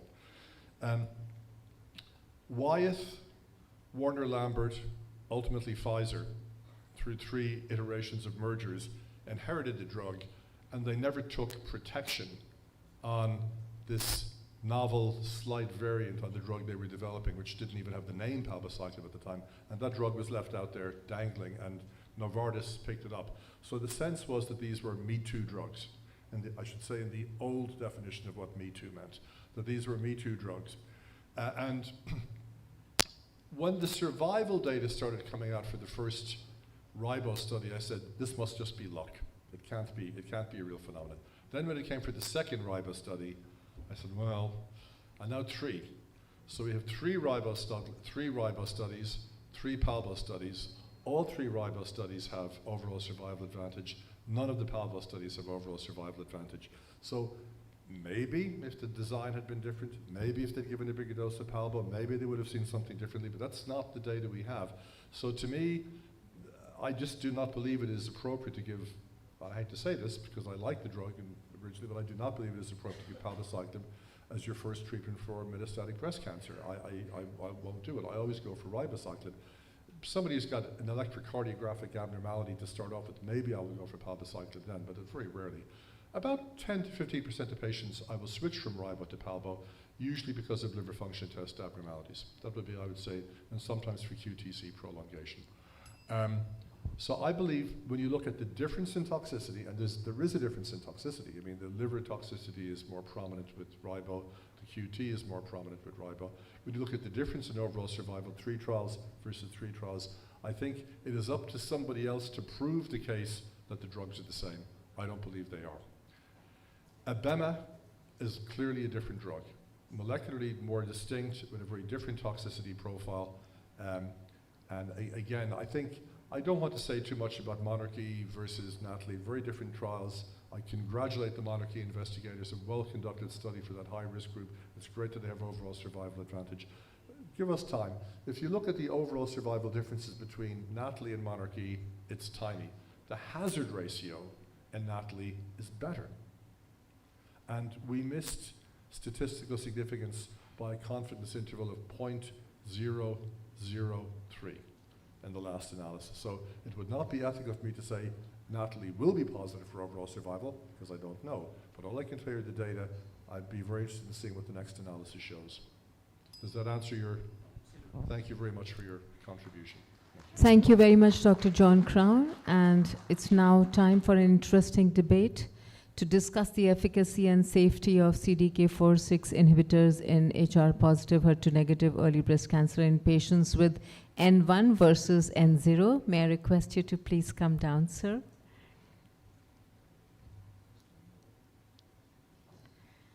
To discuss the role in N1 patients, I would call upon Dr. Amish Vora, who's a co-founder and director of oncology and hematology, Hope Oncology Clinic. He does first because he's for yes. And I am no. I was told that there was a change in the order. Okay, thanks.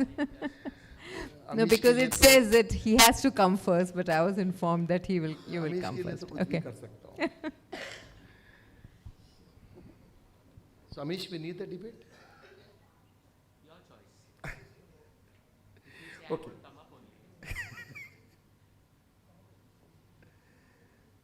Okay. Each participant has 5 minutes and 1 minute rebuttal. Done. It's okay. Rebuttal also, including rebuttal. So, no, he won't get to rebut because he's coming next.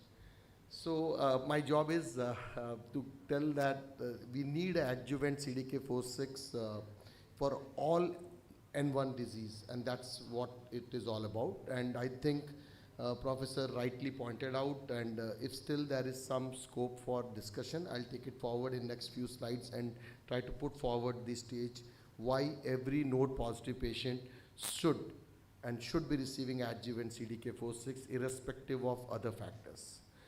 So these are the disclaimers, and this is what it is. So the conflict of interest very clearly, this is a sponsored symposium. One of the rare sponsor symposium where the sponsors have asked someone to debate against what their interest is. So if you look at it, the burden of N1 and efficacy extend to all N1 disease. And this is something which I will show you and prove it to you in the next slides. There's absolute meaningful benefit with addition of CDK4/6 as endocrine therapy alone strategy leaves the risk. Some part of the risk is still on the table and there is improvement. So that's why we should be giving adjuvant CDK4/6 to all node positive. And somehow guidelines for all reasons they know, and Amish will try to tell us why they have put the node 1 to 3 positive as high and not so high risk, I don't know. So that Amish will try to convince us. The quality of life is maintained the dose and duration is optimized for tolerability matters. All of us know that if we reduce the dose in all the adjuvant CDK4/6 trials, people are able to do it. The main thing is to not to push them to the full dose. There is enough dose reductions allowed, and you do not, the efficacy is still there, the toxicities are lesser. And IDFS matters, and that is how the adjuvant trials in breast cancer has gone forward. In the last decade, every breast cancer trial, the primary endpoint for adjuvant trials has been IDFS. And definitely we all need the OS, that's there. So this is a case which can walk into OPD any day. A 37-year-old female operated right breast T 3.5, 1 node positive, grade 1, ERPR 6/8, HER2 negative. So Amish, will you give this patient adjuvant CDK4/6? Yes, no. Okay, you will answer afterwards. And more importantly, is the addition worth the cost and toxicity? This is important because all of us think that, okay, it is beneficial. Is the toxicity too much that I would not give it? So I'll answer this at the last of it. So if you look at the monarchy and how we look into the Natalie, the point here is the monarchy has put a cap on what the end one is, 1 to 3 nodes. They have a T size and grade 3. If that is fitting into, then only you are eligible, otherwise you are not. So basically what happens is you're leaving a whole lot of patients, nearly half the patients are left out. The question here is, do this half the patients which are left out, do they have a risk good enough for us to give them 3 years of treatment or 2 years of treatment? So if you look into, this is a data set which I will refer to in 2 or 3 slides. It's an important data set. People should go back and read this article. There's a 20 years risk of breast cancer recurrence after stopping just endocrine therapy for 5 years. And just look at the node positivity, the N0, N1, and N4 to 9. And look, even in the node 1 to 3, the 1 in 3 will relapse, irrespective of even they've received a 5 years of endocrine therapy. Just look at the N0, 20% will relapse. So point here is, we all know the higher the node, the worse the patient is going to do. But even 1 to 3 nodes, 1/3 of patients are going to relapse, irrespective of the other characteristics. And that's something people have to remember. And this is more interesting if you go back again and look at the T1, N1 to N3. So I have a node positive and the patient is a T1. And look at the relapse, 20% are going to relapse. And these are the patients, if the grade is not grade 3, does not fit into monarchy. And you have 1 in 5 patients relapsing in the hormone positive group. And look at the T2. So you have something 2 to 5, and the relapse suddenly goes up to 26%. And to make things further worse, if you look at the grade also, the tumor grade, if it is just 3, leave the 3 part, all of us know it's high grade. Look at the grade 2 and grade 1. You still have around 18 to 22% relapsing. So the point here is, yes, the patients of T more than 5, the grade 3 are very, very high risk. But the other group of patients whom we think are not so, and we have been spoon-fed for last 3 years that these are the only patients who should be receiving adjuvant CDK4/6, you have at least 20 to 30% of them going to relapse just because of them being node positive. So this is something people have to remember, and this is something that's very, very important. And look at how the IDFS benefit goes to, irrespective of intent to treat and node, the delta is exactly the same. This I'm going to just skip off. That's telling that we all know how we alter and monitor the chemotherapy. So in N1, the de-escalation of chemotherapy in presence of neotherapeutic options. The point which I wanted to highlight is, look at the risk of recurrence, not just look at the N1 to 3 and the 5 centimeters and the grade 3. We have very adequate data set from the publications that patients who do not fit into so-called high risk, the low N1, which has been, I don't know where the coin, they have termed the coin low N1. So this is actually to me still a very high risk of 20 to 30% of patients going to relapse. So if you look at across, there's no data set which compares directly a monarchy versus a Natalie.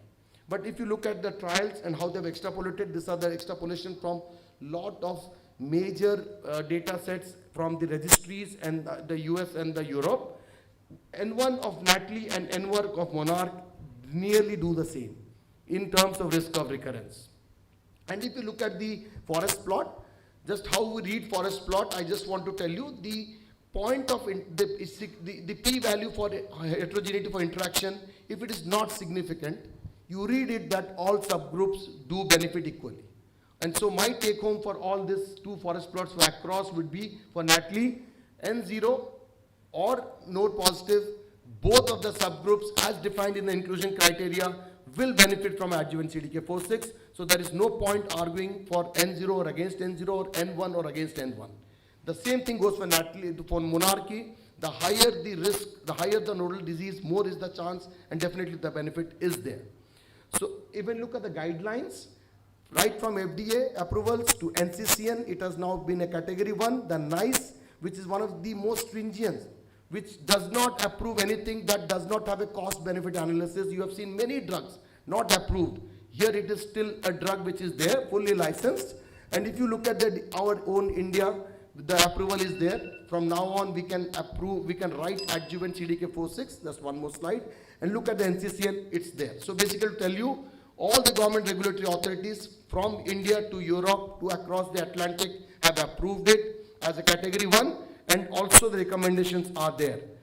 Look at the safety. All of us know, all of us used abemaciclib, and look at how it is diarrhea, and that affects the patient. In contrast, the neutropenia, I heard professors speak about, not a single febrile neutropenia was there. Number 2, the liver-related adverse event, only SGOT without any bilirubin raise. That's again in the slide.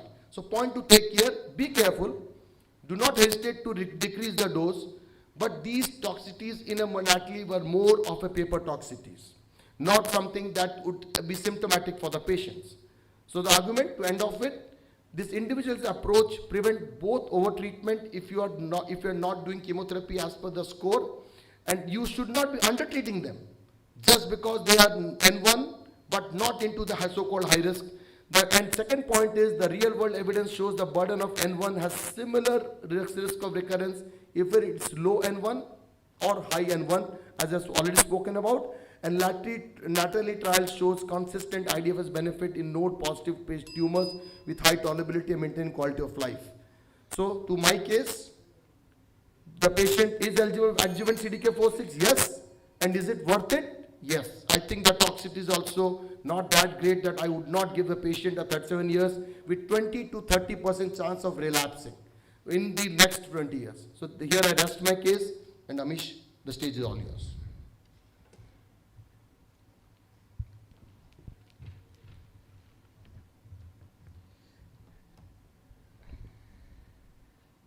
So he took 6.5 minutes.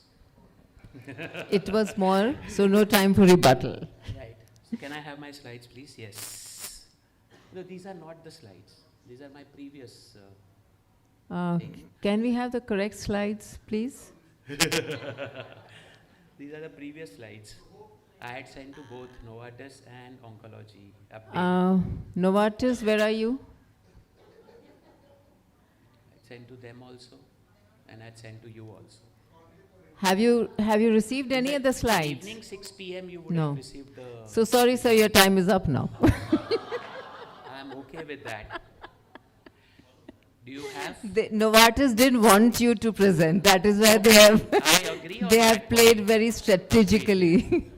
Right, I agree on that point. I don't need. I can present just like that also, but some slides would be required. Sir, you can start meanwhile. No, I'm not starting without my slides. No, these are all old slides.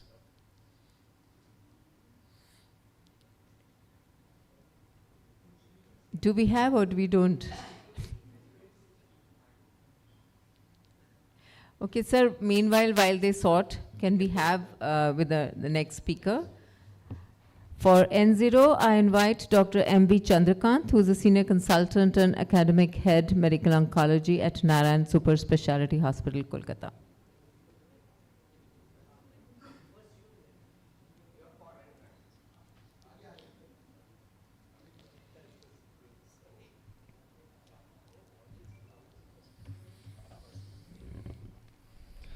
Well, okay, so I am unexpected and quite early right now. So I am also saying you should take ribociclib. So debate is over. So I think this is match fixed innings. Anyways, so should we give ribociclib in N0 disease? So professor said, and then Sahu sir, and I mean I'm irrelevant, you know. So fair enough. So, well, if I have a node, if I have no nodes, will I not deserve cure? That's what the patient asks. N0 does not mean zero risks. Relapse can still happen, cure still an intent. Right? I think you're all busy hearing in a hall. The new hot news is Trump has said he won't take Greenland because China has threatened that he's going to have a biological warfare with coronavirus again. So none of them are vaccinated, so he wants everybody to vaccinate right now. After that, he will take Greenland. That is why Greenland has been postponed right now. And this is the news just now at 3:30 p.m. You all would have missed it. So anyone has missed 2 vaccines in the hall? Otherwise you are quarantined right now. Raise the hand if anyone has missed 2 doses. All have taken 2 doses? 3rd dose? So no quarantine. Right. So 100% vaccination in the room. So why this vaccination matters is if you want to prevent 1 death due to COVID, you have to vaccinate 50,000 people. Okay? And now you ask here for Natalie, I have to treat 18 patients to prevent 1 recurrence. 50,000 is okay for 1 death. But for Natalie, you question it. Okay? I'm debating, so that's why I'm asking. So, and the same numbers are for HERA trial, for Monarchy, for Mosaic, and for Atlas. All the trials, the NNT is like this. 18 is the number that is required, not over treatment. And this is the slide for the day. The number needed to treat at year 3 was 35, and at year 5 is 18. So you are asking a wrong question. NNT is 18 is a wrong question. You should ask, why is NNT falling so rapidly? That means I have to treat less number of patients to get the benefit. That means the recurrences are higher, the events are higher, and the drug is efficacious in preventing recurrence. So rapid fall in NNT is an indication that the drug is effective even in an N0 disease. This is slide for the day, okay? Right, so we answered NNT 18 is fair in oncology, and it is halving, it is reducing by 50% at every point. That means it is effective. N0, high risk of recurrence. Let's see, N0 means does not recur, okay? I have a postmenopausal lady in front of me, N0, okay? Will she recur or not? I said, no need of taking CDK, But look at that. You have to see, is she a high risk? Is she grade 3?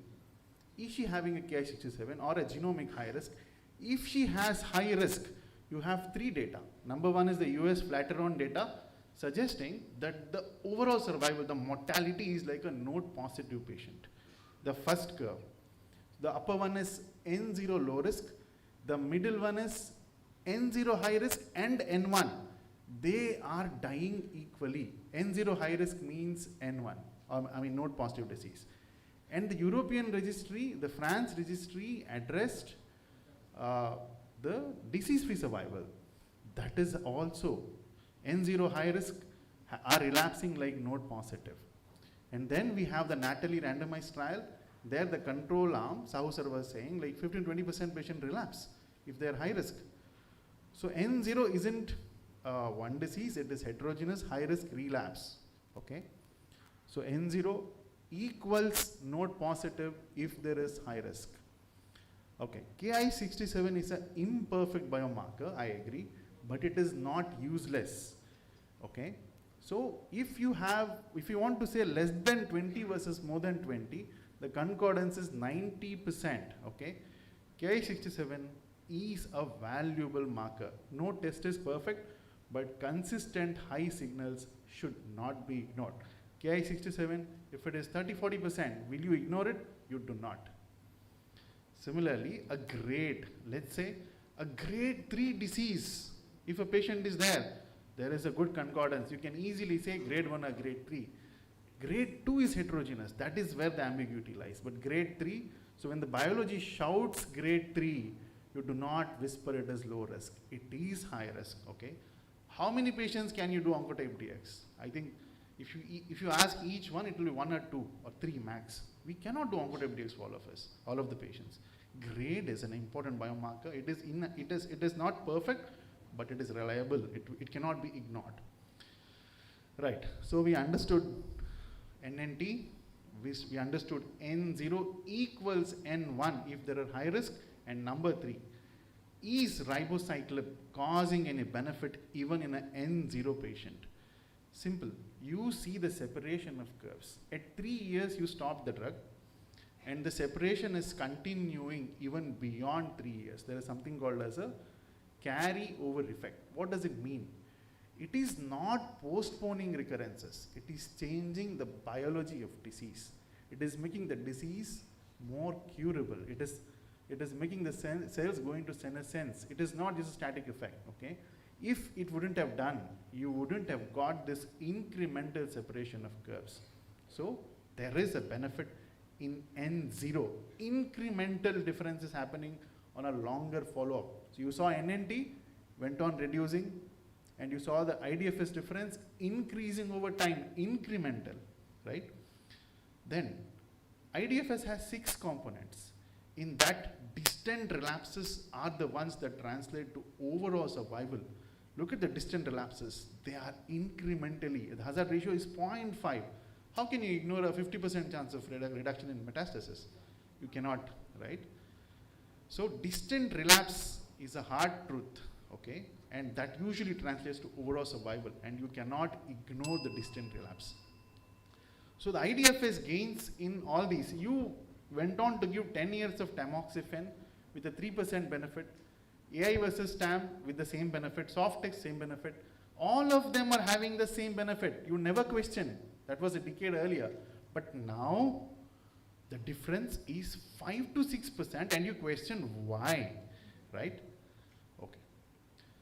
So high risk N0 is not low risk biology. IDFS is real, DDFS is lethal recurrence, effect persists beyond drug exposure. These patients are biologically aggressive. Right, we have 3 guidelines, NCCN, ESMO, and Mehboob Sir's guideline, okay? So NCCN said yes, ESMO said yes, but Mehboob Sir says, my guidelines won't change, I will wait for overall survival. So guidelines delay, but it does not negate biological benefit. Toxicity, only one line for toxicity I can tell you. The greatest toxicity is recurrence of cancer. Metastasis is the biggest recurrence, which you cannot do anything. Toxicity you can dose reduce, you can modify, but once there is metastasis, that is the biggest toxicity of not giving the drug. That is unmodifiable, okay? If I am not giving ribo right now, then the disease becomes more resistant, more new mutation. The ribociclib that works right now, which cures, may not work if I give it metastasis because of these lessons from the P10 null evolution. You get different disease. So delay effective therapy selects for resistance. Therefore, delay is not the way to go. Overall survival will take time, but in that time, so many patients die without getting the treatment. Who will answer to those patients? IDFS is a surrogate for overall survival. So final conclusions. Anatomy has misled us. N0 was never safe. A grade 3 high risk is like a node positive disease. Relapse is really unmeasurable. This benefit is standard of care magnitude. Prevention is the only cure. Metastatic recurrence is evolved resistance clone. You cannot save the drug for palliative intent setting. The decision is clear. Waiting for OS while DDFS is positive is not the caution. It is a gamble in patient's life. Biology demands escalation right now. So I managed to steal the prescription from Mehboob Sir's OPD, and he has prescribed letrozole ribociclib in an N0 patient. I think this is not the way to go. Thank you. Dr. Mehboob Sir. Dr. Mehboob Basade is a consultant medical oncologist at Sir H.N. Reliance Foundation Hospital and Research Center, Mumbai. He will be talking against node negative. So Chandrakant uses the AI very nicely, so we all know that. So every day morning he sends something with the AI, so he uses my prescription as well, you know, that's okay. So I would be talking about the against the use of ribociclib in node negative early breast cancer. Okay, so disclaimer has been there.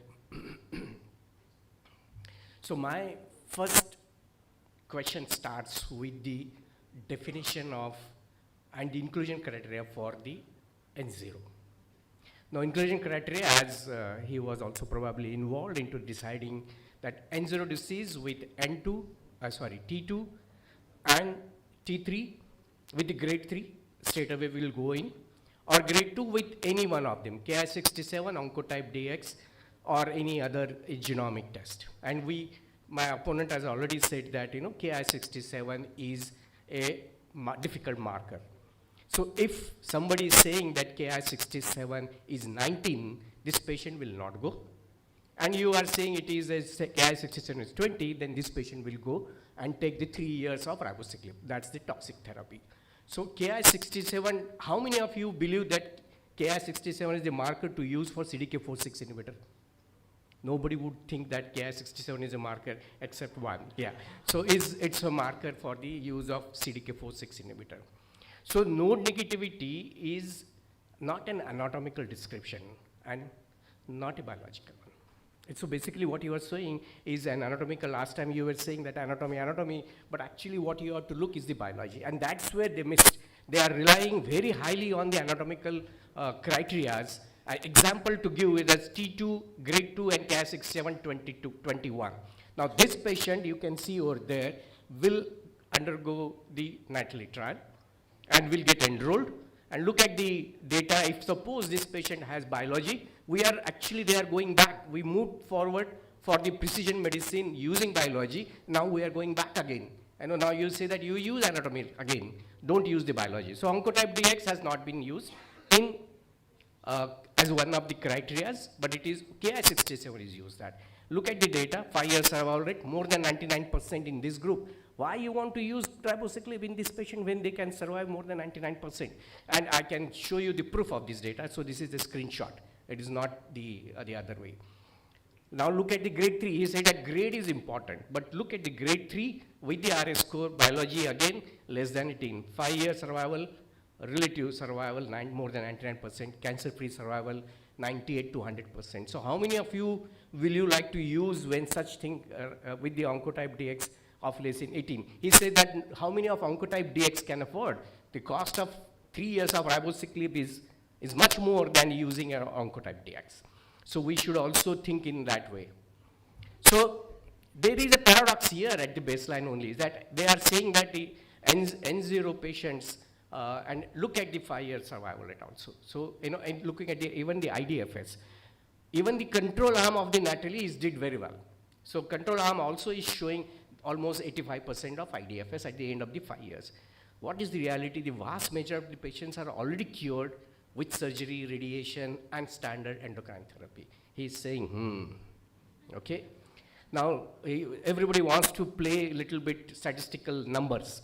5 year OS, they are saying that hazard ratio is 0.6 with confidence interval. Look at the 95% confidence. The upper end is 0.986. So it would have crossed the unity that is also there. And N0 cohort was only 12% of the patients. So it's a small cohort among the all, and that's also that OS benefits is not seen. So there is no OS benefit. What patients are asking us is the OS benefit, absolute benefit, not the hazard ratio. So you are talking of hazard ratio including Sahu, saying that the hazard ratio is also important. And he also knows that this trial has not been powered to show the OS advantage, but now he said that the hazard ratio is important. Okay, though he is getting now astonished. Looking at the data, absolute benefit, there is no, it's only 5.7, the OS benefit, and T, that is what he was talking. And my slides were leaked, so he knows that and T what I'm going to talk. So for one IDFS benefit, you have to treat 18 patients. That means that 94% of the people, they will derive no benefit except toxicity. Okay? For 94% patients, it is only 100% toxicity, 0% benefit. Will you like to give that? Obviously no. So this is an inefficient and aggressive use of systemic therapy. Now he's astonished. I'm not talking about the toxicity. Let's look about the toxicity. Everybody is saying that, oh, it is a very safe drug. Manageable toxicity is not the same as acceptable toxicity to the patient. I know everybody has treated ribociclib patients in their clinic, and obviously there are toxicities. Look at 24%, 1 in 4 is discontinuing in N0 because of adverse event. If the adverse events only SGOT, SGPT is higher, then why there is a dropout? There is something more to that. So SGOT, PT is just a little higher doesn't mean that the patient will opt for the dropout. We'll discuss that later, okay. So there are other chronic side effects like neutropenia of any grade. Though febrile neutropenia is not there, we know in MBC also there is no febrile neutropenia. I agreed with that. Liver enzymes going are high. The patient have to come regularly for monitoring of the blood parameters, ECG monitoring, and obviously there are going to be financial toxicities because of all these things. So financial toxicity, as he said that the people cannot afford the Oncotype DX, then how can they afford the ribociclib? So financial toxicity in dollar terms, to prevent one IDFS, $11.2 million have to be spent. I don't know, I have not converted in Indian rupees, but that is what the data is over there. Now what they are not discussing that Sahu said that at the end of the 20 years there are 20% patient is going to relapse. But how you are going to treat? Whole morning, afternoon you are discussing post CDK4/6 what will you give? So you are jeopardizing all those options right now, inducing resistance and exhausting their treatment options later. So sequencing is going to be also a problem. So lastly, I would say that there is no health benefit. There is an over-treatment, 94% of the patients, that there is no benefit at all, only 6% will have benefit. There is no survival proof. Yes, NATALEE is a statistical win. Yes, hazard ratio is showing it's a good, but it is a clinical overreach. By expanding to N0 patients and extending therapy to 3 years as compared to 2 years with the abemaciclib, we are treating our patients' quality of life and healthcare expenditure to a marginal benefit, who may not, we are also not saying that these will make these patients live longer. So over-treatment is definitely a harm. It's a harm to the patient's quality of life, harm to their financial stability, and harm to our clinical focus. Thank you. Thank you, Dr. Basare. So Dr. Ameshwara, you get to have the last word now. That will be the final word. I know. Thank you. Thank you, sir. You made my life a little easier. Against these over-enthusiastic Dr. Sahu and Dr. Chandrakant. Can I have my slides, please? Yes. Okay, perfect. So I'm supposed to say no, that no, you should not give CDK4/6 to all node-positive EBC in adjuvant setting. Sabse pehle, let's revise our basics. T0N1 and T1N1 also supposed to be N1, and we are supposed to treat them with ribociclib. To receive ribociclib, even one lymph node involvement is enough. Now let us look at the stark reality of the data. This is a 7-year overall survival data of abemaciclib, which had all high-risk patients. And Tarini Sahu is so fond of saying ROR up to 40%. And this is the OS data at 7 years. And you have a delta of 1.8%. I was really amazed, Dr. Crown is not there. He said NATALEE mein bhi 1.6 hai. 1.8 ही इतना awesome है कि 1.6 also becomes equally awesome. But what happens that delta of 1.8? Really? Is that what we are going to tell our patients? And if you see the forest plot, and those who have the eye enough to see this slide, except for premenopausal and more than 10 lymph nodes, not a single, forget about T1, that's an outlier, not a single subgroup where the confidence interval is not crossing the line of unity. M.V. Chandrakant, roz subah, if you listen to his podcast, he would say, more than crossing the line of unity means it is not good. So here this is what it is, and if you see tumor stage T2 or T3, it is crossing. So we will argue here, oh come on, 7 years is too small for OS benefit in such low risk patients. Wait for 10 years, 15 years, 20 years. So you decide first. You want to talk of ROR, or you want to talk of 7 years or 10 years or 15 years. On one side, you are saying that all N1 has ROR of 30 to 40%. Other side, the data says something different. So till now, what we know is, at 7 years, overall survival data in a very high risk abemaciclib study in all patients is awesome 1.8%. In N1 disease and in stage N2, only for this debate, CI crosses 1 and p-value not statistically significant. So at 7 years, abemaciclib does not have overall survival. Now let us come to IDFS into 10 raised to 100. That is what they want to harp on. So this is the 3-year data, this is the 5 years data what Dr. Crown presented. Okay, and there is 4.5% delta in that which is there. Now I'm little confused here. Now this is slightly up and down. N1 to N3. Why is it clubbed together? 40% of patients in NATALEE trial had N1 disease, 40%. But you want to show the forest plot chart, you want to combine N1, N2 and N3 all put together. Why? Shouldn't we see N1 separate? Like in Monarch, they have shown separate. But here, they don't want to. 3 years follow-up data, NEJM publication of 2024 and 2025, 5 years, they do not show N1 separately. Why? Is a question which I want to ask. Okay, at 3 years, these are what the graph available, not available in 5 years. So what I am presenting, what is there? 2.2% delta in stage 2, 2.2% delta in N plus. N plus can be N3, can be N2, can be N1 also, or put together. But right now we know 10 positive lymph nodes are showing equal result at 1 positive lymph node. If any of you people sitting here in this auditorium believes that the biology of 1 lymph node positive and 10 lymph node positive is same, I think I am in the wrong place. 12 patients died as compared to 4 patients in the arm. Yes, COVID, whatever it may be, deaths are not very clearly defined, but it seems there are more deaths in ribociclib arm. Does COVID cause more death in ribociclib arm? We don't know. That is one of the explanation. Liver toxicity leading to discontinuation is 8.3%. QTc is 5.3%. So you have to summarize rationally. We don't have a separate data of 40% of patients on trial. I do not know whether they are going to benefit or not. Data on stage 2 and N plus disease says delta of IDFS is 2.2%. OS, I don't even know, delta would be 0.5, 0.6 or may not be anything.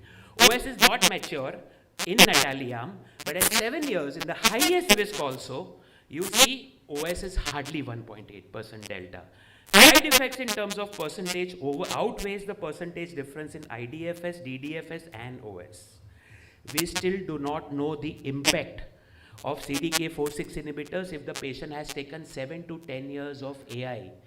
Both the trials said minimum of 5 years. We do not have the data if they have taken 10 years and it negates the effect of CDK4/6 inhibitor. So based on this, I have 30 seconds left. It is very interesting. One of my very, very close relative, 70-year-old female, Tarini showed 137, I am showing 70-year-old, T2N1, 1 single lymph node positive, grade 2, in November of 2025. October of 2025, ribociclib got FDA approval. I am supposed to tell her. So I told her. She asked me a few questions and we summarized as follows. So she asked me, if I don't take this wonder drug for 3 years, there will be more than 92 to 94% chance that I'll be alive after 7 to 8 years. I said, yes, of course. I don't have to undergo frequent CBCs, LFTs, ECGs, OPD visit. I said, no, obviously not. I don't have to worry about the liver side effects, counts dropping, my heart getting abnormal for next 3 years. I said, no. I don't have to spend extra 20 lakh rupees. I said, no. Then I said, are you mad? Are you running some scam? Obviously, I don't want to take this drug. I'm happy with one hormonal pill. So that summarized actually the entire thing. We do not have the data for N1 disease. We do not have the data for 1 lymph node positive. Please do not overtreat these patients. And I would say, I was supposed to say no for use of CDK4/6 in all node positive EBC. But now I am saying no. Do not give CDK4/6 in all node positive patients. Restrict it to high risk node positive and not all node positive. Thank you so much. Thank you very much, Dr. Vora. Sir, your time is up. Now we have expert comments and show of hands. No, sir, you have taken all your time. May we have expert comments? Okay. Dr. Basade will sum it up. I will use Amish's slide. Please put back the slide. No, people should not go back having the wrong statistical inference. That's what my point is. Just put Amish's slide back, please. For scientific, we all know that scientific. Okay, I'll just go to two things which he spoke of. Other things was a good storytelling. So I'll just go to two things. And I'll tell you how you should not read statistics. This is point one. So point one is, this is important, is there is, for a purpose, there is a slide on the extreme side that is P for interaction. And people should always read that before they infer a forest plot. And Dr. Amish, when I read that, there's nothing which is significant. Everything is 0.5. So nothing on a P for interaction is significant, means every patient benefits. And if you look at OBTOs, which Amish does, we always harp upon this so much every time that you do not need forest plots like this. So across, no Abima, monarchy, I want people to go back home and read the right thing. Always look the forest plots in it. Do not do what it's quick that ye thoda idhar chale ja raha hai, ye line cross kar raha hai. That is because they were not powered to answer this question. The numbers were not there, the events were not there. So this is something which I felt was very important. For the OS, do not go back home with the delta thing. It is a A versus a B. So the point is the A versus B, the delta is separate. So OS, we do not know.